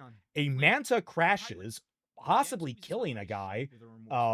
We know that Well, could have killed the others. It could have killed the other two. It could have killed anyone on that floor. That was incredibly dangerous what just happened. And now just before we get into the insanity that this is, before we get into the insanity that is this fight, which is so good, I like that. Did I didn't write it that way with you, but did Blake learn to sail behind the manta from the Bullhead in Volume 5, where she was like water skiing and Spider-Manning across Mistral? I didn't even think of that. I didn't even think of that either. I guess so. Again, happy accidents. You know, we just accidented ourselves into good situations. You mean totally intentional? Yes, we did it so good. Spider Blake, it's a thing. And this is another vital moment. The last communication between all of Team RWBY together. All four of them conferring with one another.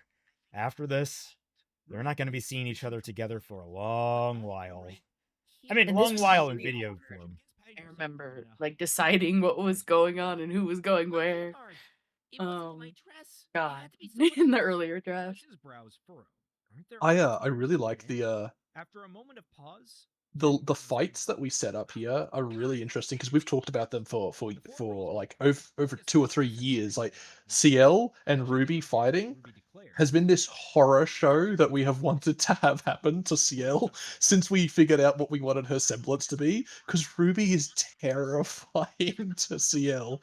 Like, it is so cool for them to fight. There was a different scene that may get used later, so we won't talk about it, but where it is just abject terror for CL to not be able to do anything, let's just say. I think that's so cool. CL's semblance, for those that were asking, because obviously we're going to get it here in just a minute, is called Look at the Time. People were asking about that in the comments. I think I've answered a couple of them, but like, if you guys were wondering, it's called Look at the Time, and it is what it's on the tin. It just speeds up her it's her perception. It's her perception and her ability to think. That's all that speeds up. Which or slows down. She can adjust it freely depending on her. Yeah. her needs. Yeah. Stay out of trouble. Yang smiles back. But she cannot change her physicality. Yes. Ruby Yeah, rounds it up yeah, and her says, physical reaction time is gonna be the same. So her really slowing it down and making those minute changes is like she's gotten real good at that. She can use the lag to her own advantage, but she still has to move at the speed of the server. Yep. Entering the main command center for Atlas I forgot that's where the operations, split Atlas happened. saw Clover in fact These last 3 episodes go by so much faster than I thought they would. Everything is like being juggled. One of the officers replies, "No, sir." I A lot of love this moving stuff. parts. It feels really good. Floof gave me this and was like, hey, put it together like this. And I'm like, yeah, sure. And I did it. I'm like, man, this is a good thing. This is a great idea for this. It's so good. I wonder if it's a reference to something. He's pretty good at pulling from things that he likes. It's probably from like a Eva type show. It's probably something. This reminds me of Ava for some reason. Ironwood declares, "I want Tumbleweed down, tumbleweed down." No one gets in or out without my say-so." This is where he starts really making mistakes. Yes. Like before him taking down Watts, I think there was room to recover from that, but this is where he starts delegating more and more, and the authority. You don't hand someone authority like that. Especially if they don't know. Like they're being handled authority for a civil disturbance. That's not what's happening right now. Like what they've been training for is not like an undercity riot that's getting out of control. It is Satan is turning up on our doorsteps. Oh, my ugly fucking firefighting mantas. Don't worry. Why did you make them pink? I tried to make them red and I didn't use the right overlay and I was crunched for time. You gotta use multiply, not overlay. Classic music. We've all been there. See that?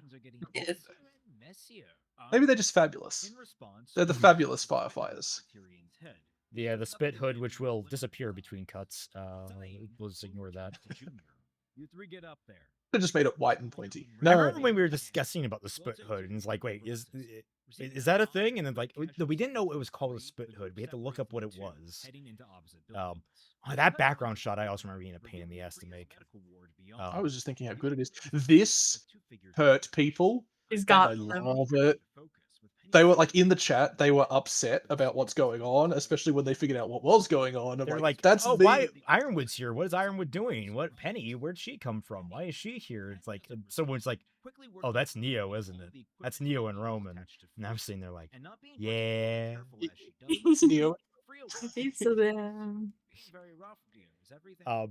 I love Freya just being this poor confused old woman. Like, hey, dear, are you okay? You're being very rough. Oh, all seems very cotton. Is something happening? Well, yes. One of my favorite smart things that Torchwick does is telling Freya to be silent, to hide the fact that neither he nor Neo can speak. Well, obviously Neo, but like that he can't say a word because Neo can't make audible illusions. It's one of the talents that Malachite has, that Malachite can mimic people's voices, but Neo can only do visual illusions. So he has to like say, "Oh, we have to be quiet," so he can explain. He doesn't have to say anything himself.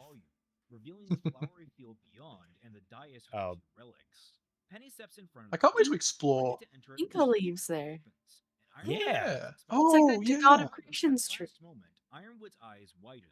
He grabs Ooh, Penny and I didn't notice that. aside, just in time to avoid a ball of fire that explodes where Penny had just been standing. I think this fight came out rather well too, because it does mirror quite closely, sort of, the one from the volume, but there are enough changes in it that I think it's pretty our own. Of course, there's just completely different characters down here at this point. It's one of the ones though that we didn't choreograph quite as indeed. Is like one of the ones that we kind of skimmed over a lot of the choreography. We just kind of said, okay, this fight happens here, and it kind of has these beats to it.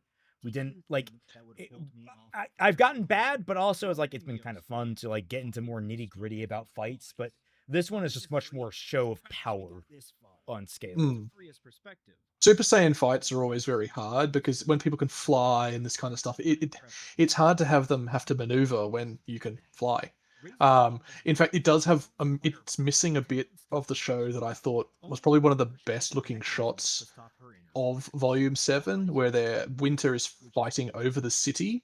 I think that's really beautiful, but we just couldn't get them there. No, we didn't Also, need to. such an important moment for Freya. With all this going on, her first reaction is, I gotta close this fucking door.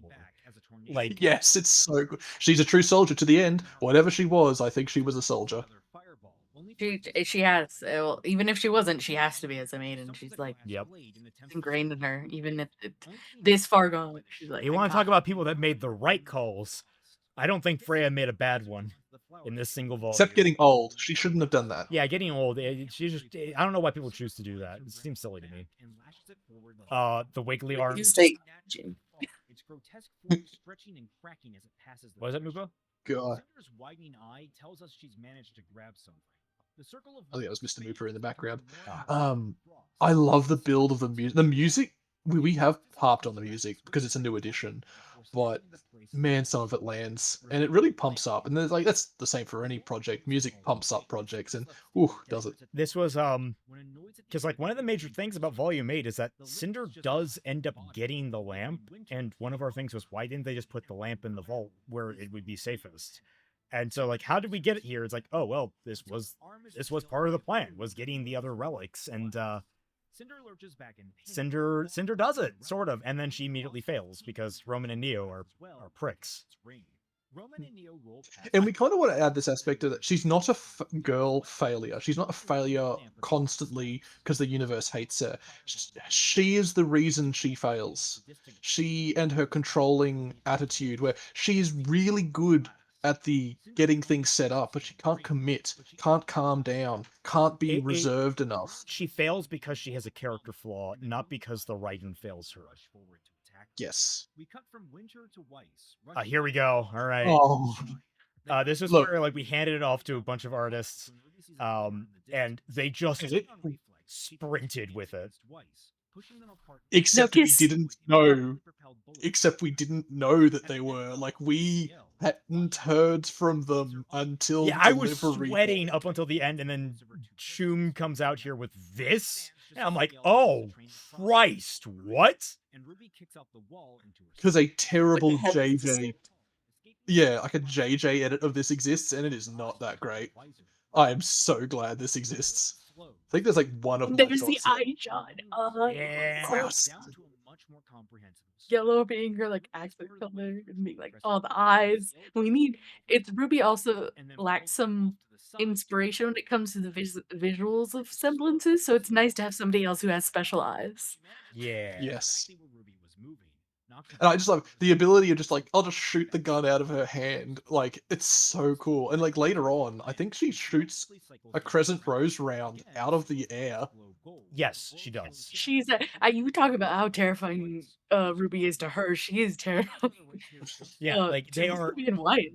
It's rough. Well, she's terrifying to literally, like, if she had focused on Weiss, she would have disabled Weiss real fast if she hadn't been focusing on RWBY. Like, CL but to be fair, a stiff wind disables Weiss. No, sorry, go on. Well, don't tell she that. The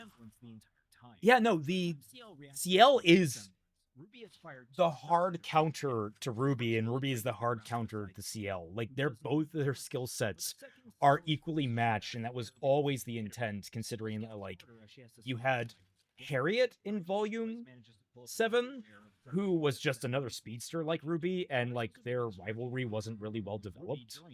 The Aesops were not at all very well developed. In fact, we just, like, one of the reasons we decided not to go with them is that we didn't really know what to do with them. They're just kind of weird at, like, stapled onto the plot characters.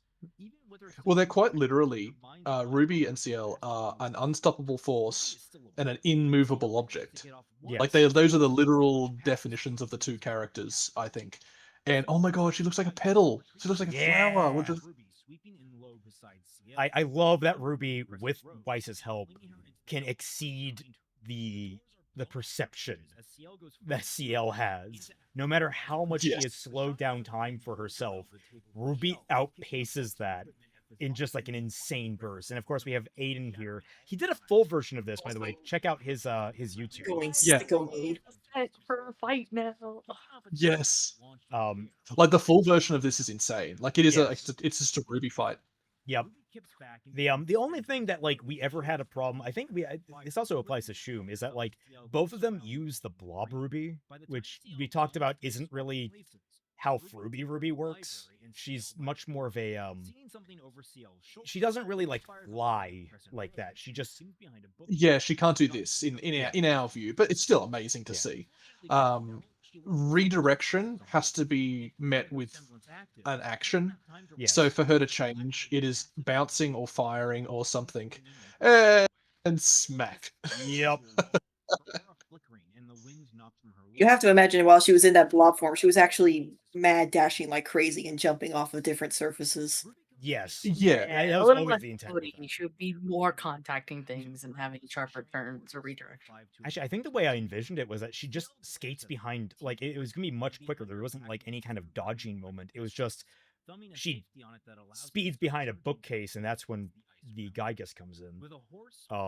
Yeah. Still, I think like it's- I'm not saying like it's bad or anything. I think him and Shum did an amazing job. I'm just saying like it goes back to the visuals aren't strictly speaking Fruby. They're just like nice supplementary, and they're amazing. Like don't get me wrong, but they aren't necessarily speaking the details. Yeah. have done enough. And I this love this first, but- this bit is the bit where like a lot of people went, oh, like they just finally get CL. Like up until right now, they still hadn't get why is she such a bitch. Realizing too late that she has, in a way, by not revealing the whole truth. You did lie. You did. Oh. She also has You hurt her. She also has a little bit of it was mentioned briefly back during the Penny conversation, with the conversation with Penny. Anyone else hurt her? I think my read on that could have been better, honestly. But her conversation with Penny about how like Penny reminded her of her younger brother. I think she has a similar case to like Weiss a little bit in that older sister syndrome, older sibling syndrome. Like all the pressure on my shoulders and not on theirs. She has a bit of that. So like a lot of her life defined by rules and order and being prim and proper and such. I feel like she's kind of internalized a lot of that, and it's why like she's so rules heavy. I would pay to see this fight. I think it would have been equally as fucking awesome to see Weiss, who's not incompetent for the script, and CL, because they fight to a draw. It's quite clear that she ran away like to catch up with Ruby, not because she had like lost, and not because she had won either. I'm like, that's she awesome. created enough of a gap that she felt comfortable running after Ruby. Rolling Girl. I mean, I love just bringing that back. It's canon. It's her headphones. Her ringtone. Ringtone. Oh yeah. And listen to the song lyrics. They're nice. This was such an important thing to get right too. God, the original canon version of this fight was so weird. But now like it all makes sense. Clover. Yeah, an incredible fight, really. Everybody loved the fight. It just didn't make a lick of sense in Canada. Yeah, choreography was stellar. Visuals, I mean, the ending visual was great. And I do think we didn't quite match that energy with the ending shots, but like otherwise, I mean, I love that Lums went back to add like more detail and such to this scene, and that he made the lighting better. Him, her, I actually don't know what. I think Lums is him. After a moment of staring between them, Crow realized. But the And in doubt, they love his fans. Behind them, but yeah, they did a great job conveying just like clearly loving the building. Clover wanting or feeling awful about this. He's basically in the same position as Flint and Neon, but he is much more like composed about it, much more resigned to it, much more in line and understanding of it. A soldier for much longer. Yep. Yes. Feel it. And And oh yeah. well, what I was going to say is while it lacks the weight of his death from the show. I don't think they earned the death, not because like bury your gaze or whatever that kind of stuff. It's like I don't care about him at all, and even during Fixing, he has a lot more to become a great character, like a character I'd care if he died. He's enough that I hope he lives, but we have more we want to do with him, so Yeah. he's not going to die. At least yeah. not here. Now everyone's on the chopping block except for like Oh, the yeah. core cast, and even Except then, for I'm Ruby. looking at you, Blake. Just Team RWBY. Just Team RWBY. Anybody You might else? be fixing RWBY, but I still hold canon you against you. I love NOL work on this. She did so many 3D models and mock-ups for this. It was cool. Yeah. At one point during the clash, they inadvertently cut through some of Tyrion's bonds, allowing him to free himself. I do love this sort of more chaotic fun that the fight has between the two of them before it gets serious, which I think is quite RWBY-like as well. I love that Tyrion's just like, fuck it, I just need glass. Give me the glass. Let's go. Doesn't care that he just ripped himself open. It's like, I'll jump out the building. And I do like, so this was a slight rewrite where we're like very early on, because we were like, make sure, because we wanted it that no one knew that he could do this. And I just like the idea that like the last words he says is like, well, that's lucky. It's just like, what the fuck? Yeah, it's like, see, I had imagined it's such a good mirror to like when Crow was poisoned back in Volume 4, and he realizes, and he's just like, well, that's unfortunate. yeah. Yeah, exactly. I actually hadn't put that together, but yeah, this is the exact same situation. No, I'm sure VJ put that in there on purpose. I do not remember that. I just kind of like, Neither do I. Neither do I. I remember saying Maybe that's lucky. maybe it was just intentional on my side. These are the things that get lost. Coffee, you saved us once again. There's a chirp from his There's a lot of shoulder, parrots. which he draws with blinding speed. Floof can do serious, but only for limited purposes, and then Floof comes back. yes. Glaring at it, Ironwood He wants to have Santa wood. Highest ranking officer. Captain. Hey, look, there's Vesta. I think that's Vesta. No, that's not it. I can't remember what Tammy? I think the name is Tammy. I remember he asked me, and I think I gave him a name, and he's like, "Okay, fine, that's her name," and I'm like, "Okay." Again, he just comes up like, "I want to make a cute character." There she is, cute character. And if you join Fixing RWBY, you can shove your OCs in the show. Yeah, if you get into the sketchies. And Winter's exceptional skills, training, and experience. Yeah, here's the fight that we just kind of broad stroked. Thanks to the esoteric. Yeah, and that is a bit of a, like, we could have more, but I think it does work. It works for what we're trying to do, because we have had, this is so long. Yeah, this is 8 hours. On top of that, like, the important parts of the fights that I go into detail about are much more like every beat has a character moment, like a micro character moment built in.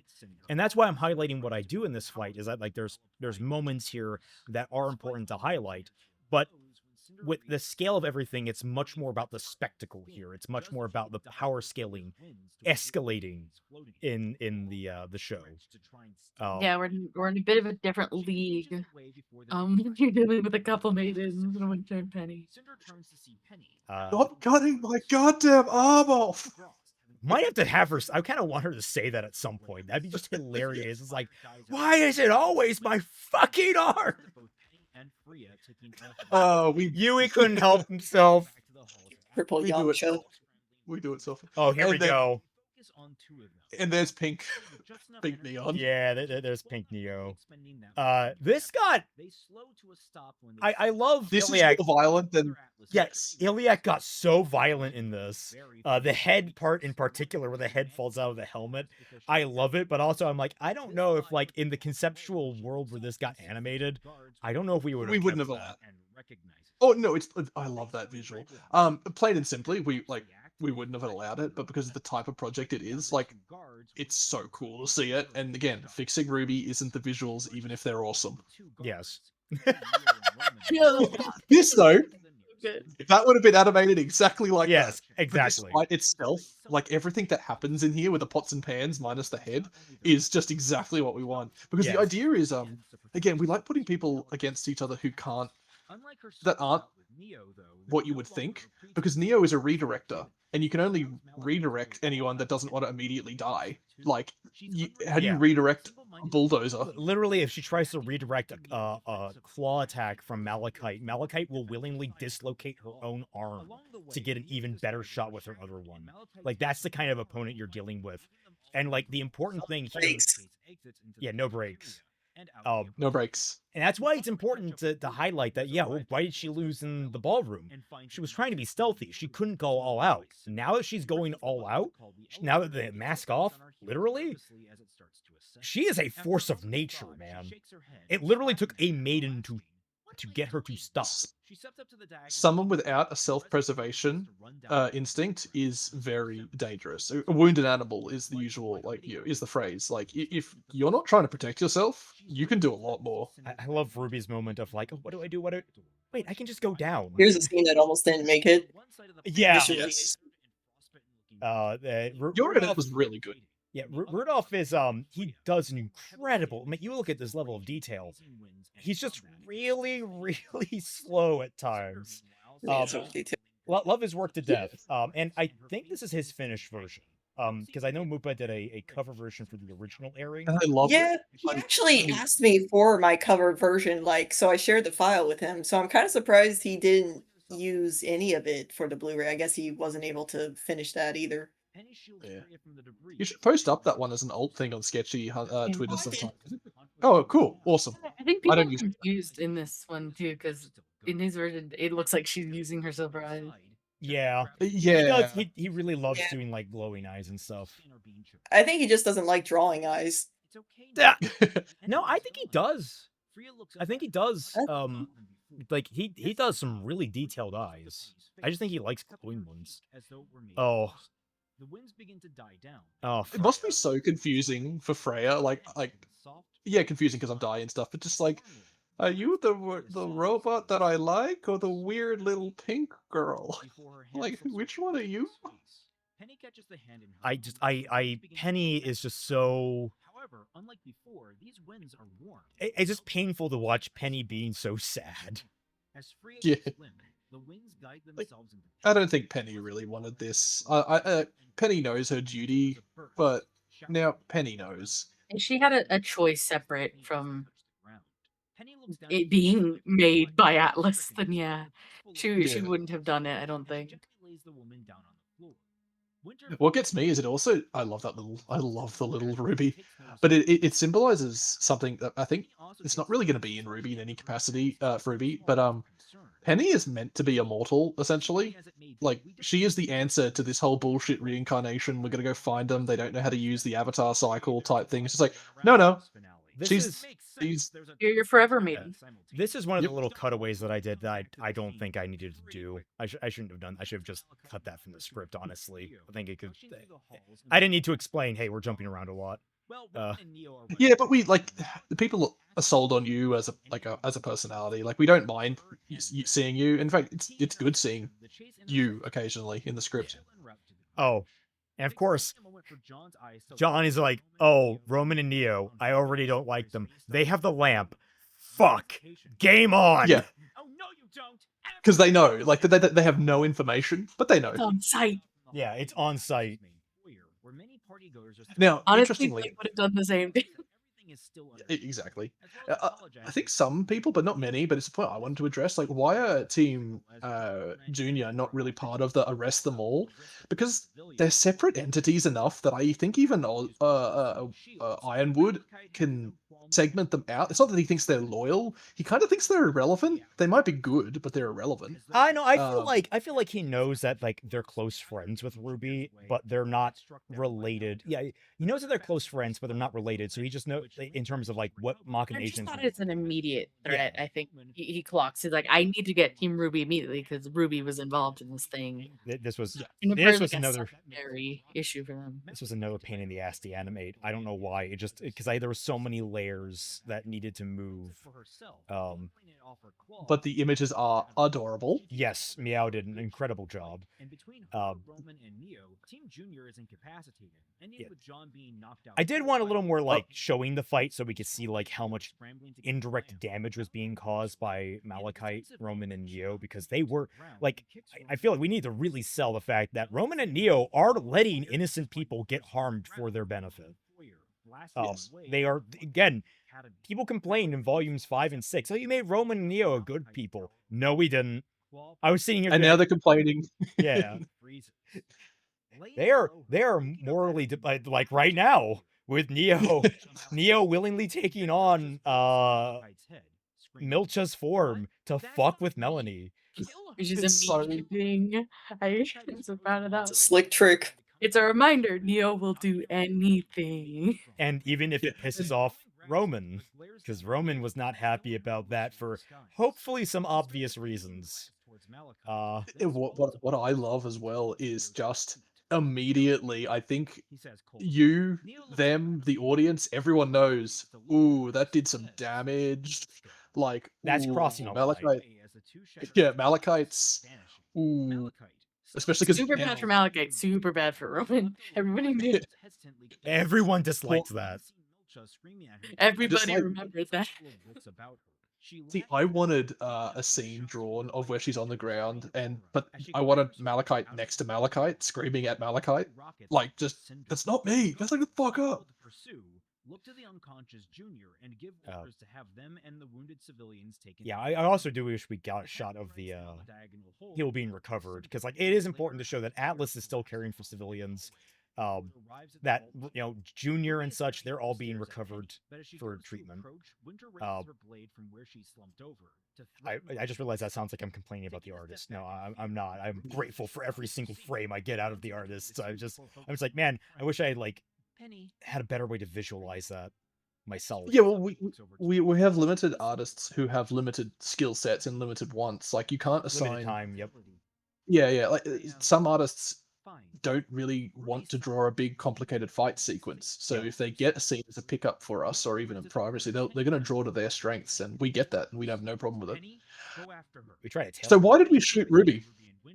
Um, Because it was Roman at one point. Like, there's like a whole. And I remember having this breakthrough, and I was like, the intent of the scene was to show how bad Ironwood had gotten, how lost he had gotten. And that was conveyed by him shooting 14-year-old little Oscar. Yeah. And it just felt right to have it be Ruby.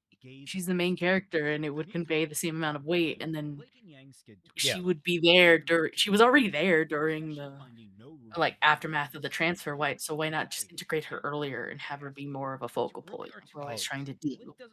God, to boss Because really knocked this out of the park. Their art is amazing, but I just want to quickly round off that other point. It's like, because is Ruby already down there? Ruby is. Don't have time to respond. We keep getting told that we keep favoriting like Roman. It's like, no, we actually made an emphasis to like, it's about Ruby. It's not about Roman or Oscar. Like, stop making Oscar have Ruby's moments. This fight's awesome. I did remember we joked about having it be John like once or twice, just because like it'd be like, oh, the fact that John takes over so much screen time from Ruby and from the group. Like, Ruby is the main character. The major plot points should typically be centered around her, unless they are things specifically tailored for other characters. But the main plot, the main progression of the story should involve her to some degree. And the fact of the matter is, like, ideologically, she does conflict with Ironwood. Like, as much as, like, they can get along, and they could for a long time, at the end of the day, Ruby has different priorities, and that naturally creates conflict with Ironwood on top of everything else that happened this volume, on top of everything else she did. So it just naturally, like, yeah, no, we can easily make Ruby work as the person that gets targeted by Ironwood. And a lot of what we built in this season was leading towards that final confrontation. And here's the amazing thing about, yeah, can I speak about the big change up here? Because I know a lot of people expected Ruby to actually win over the Aesop replacements, Strike Team 32. But no, actually, there's not a rivalry where it was like, you taught us and now we're better. No, they are better than Team Ruby. Yeah. Well, I always talked about it. It's like Ruby, Team Ruby, and the Strike Team 32, at least at full power, they're equally matched.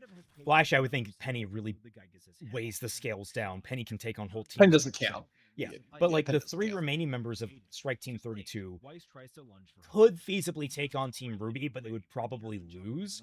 But in a circumstance where they're getting the drop on 3 members of Team RWBY, it is far more balanced in their favor. Like, there's a lot of...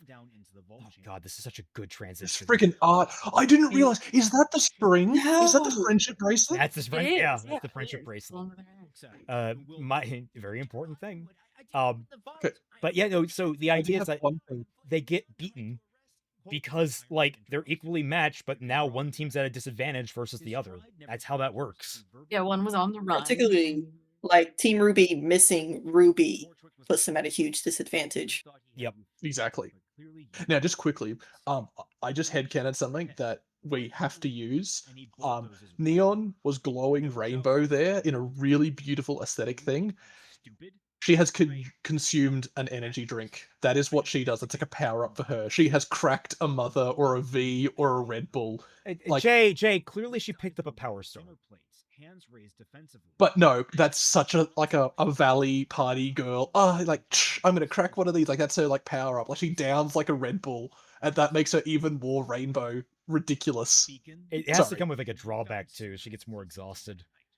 He has a crash, yeah. Yeah, sugar crash. Yeah, sugar rush, sugar crash. I love how strained the expressions are for this segment. I feel like it does. Like, when we were writing it, we really wanted it to be frantic. And like Ruby's trying so desperately to get Ironwood not to do what he's doing. He's just like breaking down everything she's done. And like, oh yeah. Now when you put it that way, that does sound pretty bad now, doesn't it? Everything's bad if you remember things, Marge. Again, from Ironwood's perspective, it makes sense why he's doing this. That's the most important thing. He's not just gone crazy for no reason. He's genuinely been pushed to the edge, and like everything around him feels like it's falling apart. He sees the cracks and everything, and he's just doing his best to smooth it all over. Also, I'm torn whether or not I'm done listening is a better ending than you can call me General. I know I wanted to try and get that line in there, but I never managed to make it work because like I prefer this so much more. Like I think this version works better. Yeah. He's done. He is done. That's the point of the volume that Ironwood is done. He's been listening this whole volume, and he's like, I'm sick of this. He kept giving people the benefit of the doubt. And it's not because he's got magical autism. He's just normal. Oh, also, there should be a clarification here. Winter is still really messed up, actually. She should be like, she is as much stuff as she is in canon, if not worse. Yeah. And so, Ironwood being like stand-up soldier is her, is actually very callous. Stumbling to her Yeah, she is like dragging her feet up to follow him. And that's why she can't follow Ruby, right? Or she's choosing not to do anything. Again, just not to refute him. Miscommunication with artists happens all the time. Yeah. Perfectly normal. So yeah, she's really messed up. This is the having Ozpin talk for the first time in the whole volume. I remember we had like initially the idea for this was going to be like a cascade of different people giving the same speech in sequence, and then that got too overbearing and kind of felt silly, and it got really overly voluminous with how much I had to say who's speaking at one point. But we narrowed it down to Ozpin and Ruby mirroring each other. In that, like, Ruby is coming to understand Ozpin a little bit more this entire volume. Kind of the same way that Blake is coming to understand, like, Adam a little bit more this volume. It's that, like, you're coming to understand the people that you have felt animosity towards because you're now going through similar things that they did. And now this is even more the Pat Labor to influence with the whole coup going on, the war, the silent war, now loud war that's going on. Because yeah, it's a revolution. It's a civil war that's going on right now. And we want to keep going with that. Like, there's no spoilers, but like, we want to change Volume 8 so we don't just abandon a lot of the stuff that we set up, which was a big sort of thing we felt happened in 8. It was just like, oh yeah, anyway, so a whale is here now. Yeah. I put trust in the duplicitous. Yeah, now we gotta layer all this and the whale. You know, I always get impressed how much Ishmaru did with making this landscape I think he did an amazing job with it. Like I Especially if got you know his process. what's his process? He uses a very different type of 3D modeling program that doesn't really translate into what either of us would know. It's more of like a fractal-based generating program, and then he does limited modeling on top of it. So his landscapes are point cloud generated, essentially. They're not modeled. I love the detail that we have here.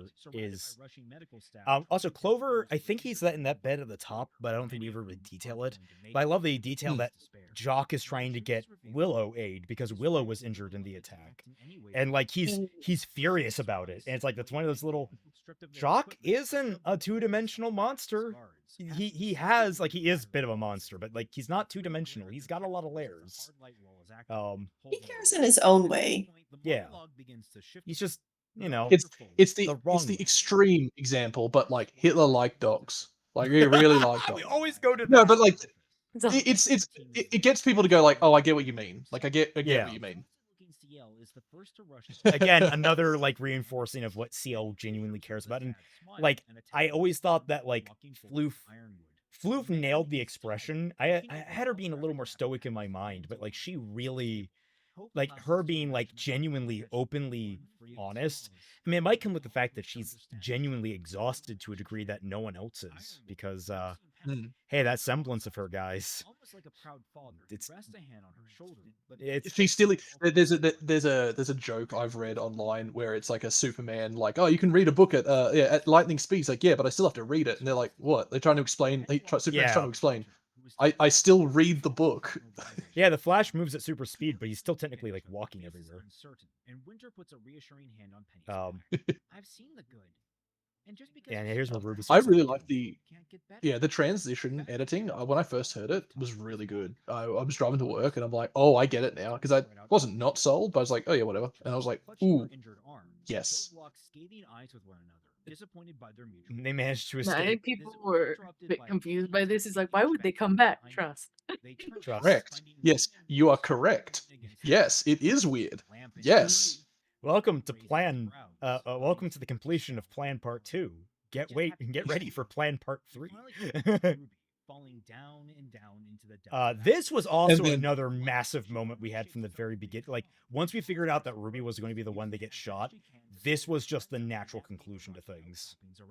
Yeah, we knew she was gonna be free falling, and like, it's not until the very last moment that she's like, I need to not be. And also that her like emblem thing got shot off.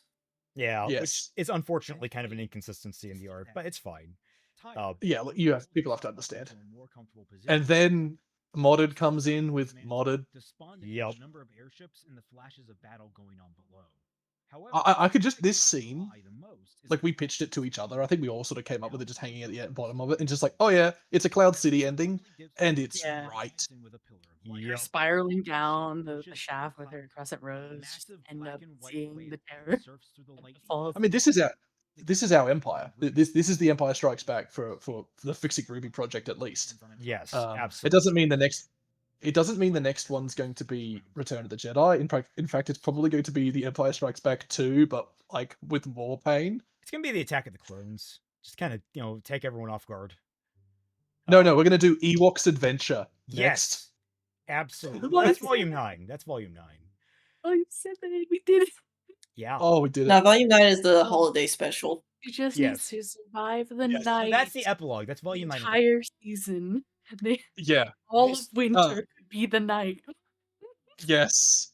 Because we don't have to have it weirdly take place in like a 24-hour period while also still having not enough time. Yeah, no, it's gonna be several days of just night because they're in the Arctic Circle. Yay, Mupon Butterfly! Yay! Oh god. And then we should really talk about the audio that's happening, and then like music. What happened after? Like somehow audio just started springing out of a well, like it was insane. Yeah, because first we had does she still go by Vivi? What does she go by now? She does switch up her name occasionally. I believe she changed and went back. I think it's still Vivi. I think it's still Vivi. Yeah. She did, who was it? It was Nelik and Timothy. Did they work together on this? Is that right? Yeah, they did. So, like I really I wanted something special. I think we wanted to have like a unique ending. So I was like, okay, y'all two and Vivi, because we had 2 voice actors lined up for the opening, and the the the composer chose. It's like, I want to work with this one. So then it's like, okay, we gotta have something else for Vivi, and we came up, and they came up with this song. They really just like knocked it out of the park. Oh, we never did get to show off Robin's weapon, unfortunately. Yeah, unfortunately, thing when the designs happen before the script. Yeah, and we feel bad about like when people design stuff like that. But the point is, it's because we like the characters enough that we don't want to cram things in. Where like it sucks that stuff's left on the wayside, but it's way better the character just exists in its best form. Yeah. Also, we could always flashback at some point. I don't know. Yeah. Oh, we intend to. Yeah. The It's a fun thing. You can always go back in the timeline a little bit. The thing that I was going to add to this is because like obviously we still have the lyrical version going on, but then we have the reprise of the opening that happens after this. It was just a friend of Jackie's. Yeah, just a sketchy. It was like, hey, hypothetically, a track if Ruby was shot instead of Ozpin, or sorry, Oscar. Yeah, and they like I think she showed them some of Volume 7. They were like, yeah, I'm interested. Here. And like on a whim, they just made this amazing freaking instrumental version of the main theme, which was just crazy. See, what I just love that how things just spiral out. Like at one point we were just going to have this entire credit sequence over the one song that we had, where it was actually going to be the sunrise from the opening intro that we had made, where it was just going to like slowly descend over the whole course of it, and we ended up not using that because we just did all that. We had so much extra audio that it couldn't, like, it would have been like 1 pixel a minute that the sun went down. It was like, no, this is the traditional credits is better. Oh god, every single year the credits are a nightmare for me. They get longer and longer. They're longer and longer, and Photoshop like breaks after a point because I have so many different layers that are going on. Like you don't realize it, you don't think it's that many, but like individual layers for the credits, for the images, for the spacers, the different words that I think use. you get rid of the bars. You could always surgically cut it up in smaller pieces. That's what I had to do. You'll notice occasionally there'll be like splits in some of them. It's like I had to cut it like that. And now I'm just going to have to, like, every year now I'm just going to create a base plate and I'll just stitch them all together. But I also think you could hang off on the glow. I think having things make solid or outlined would probably save you a lot here. Yeah, compositionally wise, you've got to calculate it. Even if it's not got anything behind it, the computer program still has to render. Is there anything behind it? Yeah. Yeah. Transparencies kill GPU. They're just, it's insane. Yeah. You've come a long way from JJ, I really don't care that the credits are moving at the wrong speed to I mean, this. I was going to say, like, I do care. Like, I noticed a couple of them that, like, not on the stills, but like the ones that are video. Because I had ones. Here's the instrumental, by the way, by Lewis Harrell. But like they're the ones for the musicians like Timothy and Nylik that have to have like the moving waveform, and I had to sync it up manually with the scroll, and I noticed that one of them was out of sync, and I was like, oh no, don't cross the line. Okay, oh thank God. Oh. I have to say, I do think this is the best volume of Fixing RWBY, and it's always the last volume that's the best. I mean, there's some thematic weights in, like, everyone's favorite is 5, but as a project, holy shit, is this thing ridiculous at this point. I feel it's 8 hours and we have a score. Yeah, it's crazy. It's one of those ones that, like, there are many different points where, like, I'm proud of each and every single volume for so many different reasons. I think maybe the weakest one at this point is really just the first volume. I think volume 2 and 3 are a little bit wonky, yes. 4 is where we start really picking up steam. 5 is where we kind of hit our stride. 6 is where it's like, okay, stride is attained. We're here. We've got something. And 7 is like, damn, we hit it. we fucking hit it. Oh, I forgot the joke. The joke. Moose Wranglers catering by NASA. Yes. So few people noted that. I'm so sad about that. I mean, it's one of those kind of blink and you miss it jokes. True. But we're winding up here. Thank you all so much for watching this commentary. I hope you had a good time and got something fun out of it. This has been a hell on us to get arranged, but I hope everyone had a good time. I don't know if you guys have anything else you want to say before we cut out here. I really appreciate everybody who watches every year and comments and like makes fan art. I think you're sick. Yeah. Yeah, it's a good time. Thanks, everyone. It's canceled. We're ending on that.